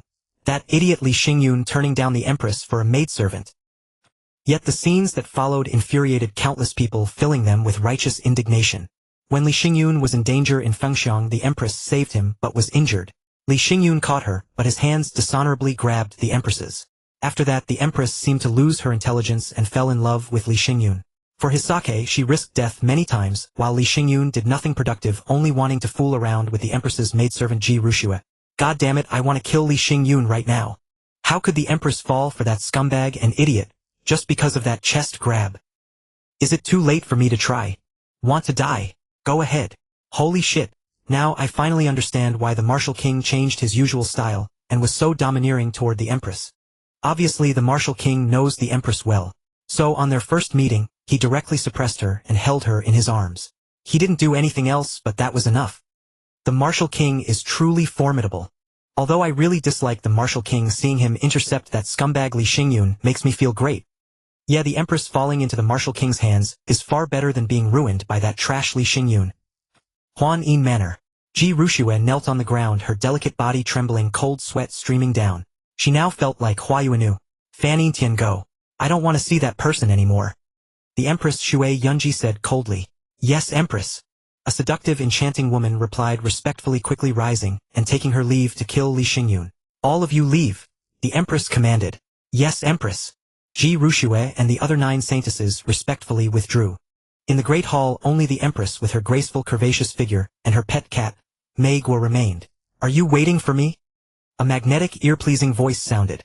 On the half-reclining Empress's large bed, a man suddenly appeared. A man of unparalleled handsomeness and peerless grace. Meow, meow. Mei Guo raised its head and yowled at the man, as if warning him not to try to steal its owner again. You finally decided to come. The Empress looked at Zhao Wu, her clear, melodious voice, laced with deep resentment. And here I am. Zhao Wu placed his large hand on the Empress's slightly bent, creamy white long leg, slowly sliding upward. He was simply too busy. A single person couldn't be everywhere at once. Why are you still here? The Empress's voice was resentful. He came and went as he pleased. Did he think this was just a pleasure house? And without paying. Wait, he had paid. With the dog talisman, for instance. What do you think I'm here for? Zhao Wu pulled hard, drawing the Empress's soft, warm body tightly into his arms. Resentment in her heart. Easy. Let it out fiercely. You bastard, let me go. Meow. Meow meow. The next moment Mei Guo was thrown out of the bedchamber, its eyes teary as it looked at the room, utterly aggrieved. Like a kitten abandoned by its owner. No, it was, damned lovers. Mei Guo, what's wrong? Hearing the commotion, Ji Ruxue approached from nearby. She hadn't actually left. She was waiting outside, ready for the Empress's orders. She picked up the yowling Mei Guo from the ground, a hint of confusion in her eyes. Didn't the Empress love Mei Guo the most? Why was it left outside? Could it be because of that Li Xingyun? Was the Empress still angry? What's that sound? Suddenly Ji Ruxue heard noises from inside the room growing louder. Her heart trembled. Ji Ruxue's first instinct was to rush in and protect the Empress, even though her cultivation was as far from the Empress's as heaven from earth. But as a maidservant she would die before her mistress. Yet the moment Ji Ruxue's hand reached the door, she froze as if struck by lightning, standing still. That's the Empress's voice. And a man. Ji Ruxue's body quivered, then a magnificent, unparalleled figure flashed in her mind. The martial king. She knew the Empress was not a promiscuous woman. There was only one man who could enter the Empress's body and heart. That was the martial king. Her legs tightened, and she quickly stepped back to guard the doorway, preventing anyone else from disturbing them. But scenes flashed through her mind, making her body burn with restlessness. She was the Empress's personal maidservant, also a bed-warming maid, and she had already been bed-warmed. Will the Empress call me in later?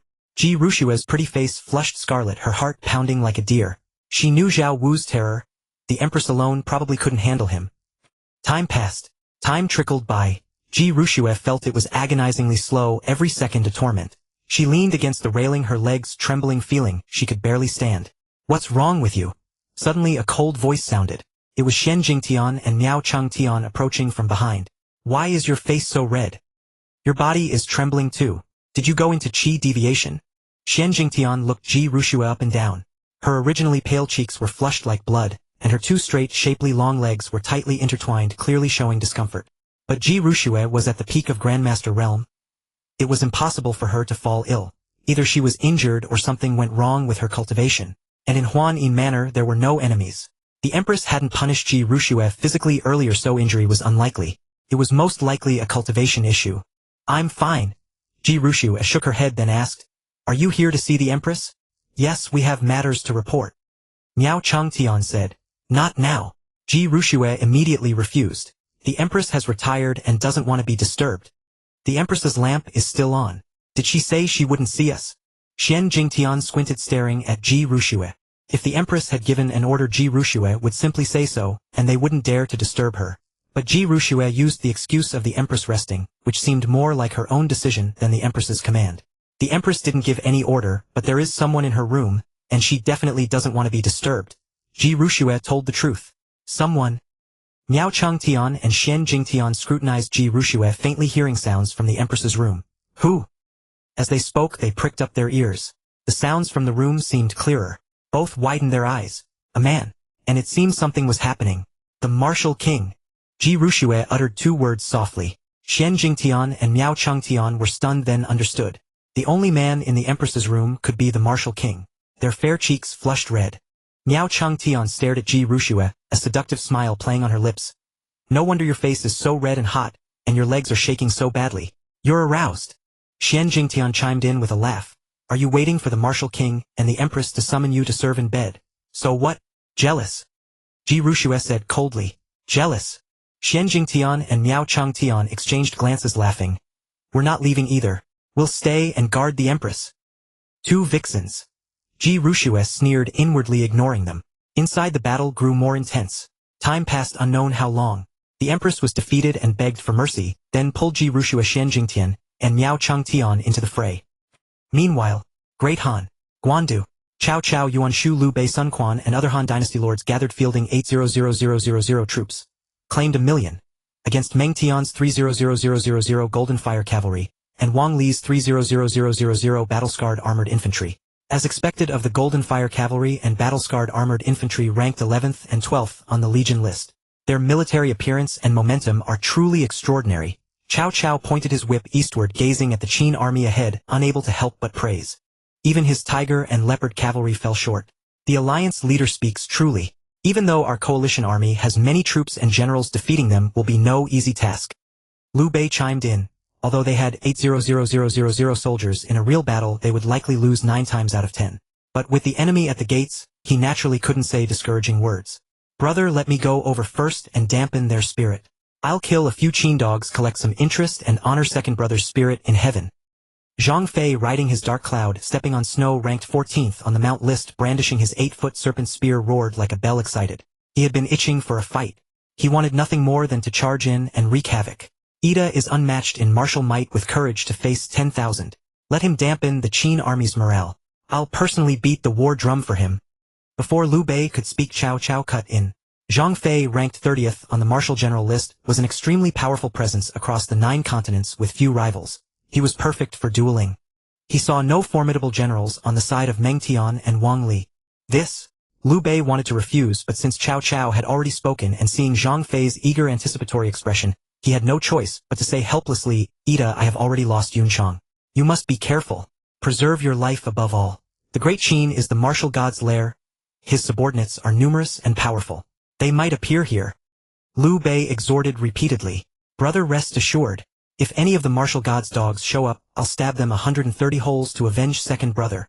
With that, Zhang Fei charged forward on his horse, serpent spear in hand. Alas! Liu Bei sighed inwardly, a sense of foreboding washing over him. But there was nothing he could do. Xuanda, don't worry. With Ida's skill, nothing will happen. Cao Cao patted Liu Bei's shoulder, then personally went to the war drum to beat it for Zhang Fei. Ma Chao, Dianwei, Huang Zhong, Xiahou Dun, and other generals watched the battlefield intently, eager for action. Such a battlefield was where they as generals could make their name known across the land. They even hoped to defeat those higher on the martial general list and improve their own rankings. Ha! I am Zhang Fei of Yen. Who dares to fight me? Zhang Fei pointed his serpent spear forward, his voice, rolling like thunder, shaking the entire army's spirit. So what if he's ranked 30th on the martial general list? Let me test his mettle. Blood Tiger, one of Wang Li's 4 generals. Tiger, Leopard, Wolf, and Jackal, stepped forward wielding a 100-gene heavy axe, speaking in a deep voice. Wang Li pondered for a moment, then said, Blood Tiger, go first. In Jackal, Desolate Wolf, and Raging Leopard, the 3 of you back him up. If Blood Tiger is overwhelmed, attack together. Yes, General. The 4 generals, Jackal, Wolf, Tiger, and Leopard, advanced toward Zhang Fei. Just the 4 of you. Zhang Fei looked disdainfully at the 4 generals, his tone arrogant. Who are these nameless nobodies? Don't waste time. Come at me together. You're asking for death. Blood Tiger roared, charging forward with his axe, bringing it down in a furious slash. Ranked 30th on the martial general list, so what? He was about to find out. As a warrior who would willingly accept being beneath another without a fight. Swish. They crossed paths. Zhang Fei's spear pierced through Blood Tiger's chest, lifting his corpse into the air. Then he hurled it heavily to the ground. The crisp sound struck like a heavy hammer against the hearts of Meng Tian, Wang, Li'in, Jackal, Desolate Wolf, Raging Leopard, and the 600,000 Qin soldiers. Everyone froze. So this was the strength of a rank 30 martial general. Terrifying. Roar. Roar. The Han coalition army spirits soared. They waved their weapons and roared in unison. Cao Cao, Liu Bei, and the others revealed faint smiles. Pa! A mere worm not worth a single blow. Zhang Fei spat contemptuously at Blood Tiger's corpse, ignoring the stunned in Jackal, Desolate Wolf, and Raging Leopard. He faced Meng Tian and Wang Li's army again, bellowing, "Ha! I am Zhang Fei of Yen. Who dares to fight me? Ha! Yen native Zhang Fei is here. Who dares to face me?" Zhang Fei brandished his Zhangba serpent spear, his voice thundering like a celestial war god, exuding an air of invincibility. "Ida is truly valiant, exalting the might of our Han." Cao Cao pounded the war drum with vigor, watching Zhang Fei display his prowess, a broad smile on his face. At least this opening was excellent, crushing the arrogance of Great Qin. Arrogant. Seeking death. Kill. Yin Chai, Huang Lang, and Nu Bao, enraged by Zhang Fei's disregard, their eyes, reddened with fury, charged at him in unison. They knew they were no match for Zhang Fei, but how could they flee without a fight? A warrior dies in battle, not in retreat. Clang, clang, clang. In less than 10 exchanges, Yin Chai, Huang Lang, and Nu Bao, the three generals under Wang Li, fell before the formation slain by Zhang Fei, following the fate of Xuehu. Zhang Fei's eyes blazed with fury, his aura soaring like a rainbow. He swung his blood-stained Zhangba serpent spear and roared, "Yen native Zhang Fei is here. Who dares to face me? Who dares to face me? Face me!" The soul-shaking roar echoed in the air, chilling the hearts of all. Any ordinary army would have been terrified, their formations shattered. But the Golden Fire Cavalry and the 100 battle-armored soldiers led by Meng Tian and Wang Li were elite troops of Great Qin, second only to the divine soldiers under the war god on the legion ranking. Though not intimidated, Zhang Fei's consecutive slaying of 4 generals dealt a heavy blow to their morale. Damn it! He's showing off again. Ma Chao gripped his spear tightly, itching to charge in and slaughter the enemy. But Zhang Fei was at his peak, showing no signs of defeat, leaving Ma Chao no opportunity to intervene. "I think the Qin army is nothing special." Yuan Shu sneered with disdain. Unlike the Han coalition, Meng Tian and Wang Li were filled with anger and grimness. Wang Li in particular felt both heartache and fury at the loss of his 4 subordinate generals. Had Meng Tian not held him back, he would have charged himself. "Damn it! If I'd known, I wouldn't have agreed to a duel of generals. We should have just attacked directly. Even if they have 800,000 troops, they'd be no match for us." Wang Li fumed. The Han coalition boasted many powerful generals like Zhang Fei, Ma Chao, Dianwei, and even Zhao Yun. Zhao Yun ranked 21st on the martial general ranking. They had no general who could match him. "Rest assured, since I knew the Han coalition had an abundance of generals, and still didn't stop the duel, I have my reasons," Meng Tian said. "What reasons?" Wang Li looked up sharply at Meng Tian. Given Meng Tian's strength, he couldn't defeat Zhao Yun, and might not even overcome Zhang Fei or Ma Chao. "I received word earlier that under the war god Tian Yen has dispatched the divine strength broadsword soldiers and the lightning swift soldiers to reinforce us. They should have arrived by now. I'll take this." At that moment, a clear voice suddenly rang from the sky. A nimble petite figure descended from above, landing heavily on the ground, stirring up clouds of dust. Zhang Fei's gaze followed as the dust settled, revealing the figure of a woman. The woman had an oval face, bright eyes, and short orange hair tied in a ponytail with bangs hanging down on both sides. She wore light clothing, and her long legs were strong and straight. She carried a massive scythe on her shoulder, exuding a striking heroic aura. "This is no place for a woman. I, Zhang Fei, have no desire to kill a woman. Go home, warm the bed, and bear children. Does Great Qin have no men left?" Zhang Fei looked disdainfully at Mei Sanyang. Though her dramatic entrance indicated considerable strength, he had no wish to fight her. "You dare look down on women?"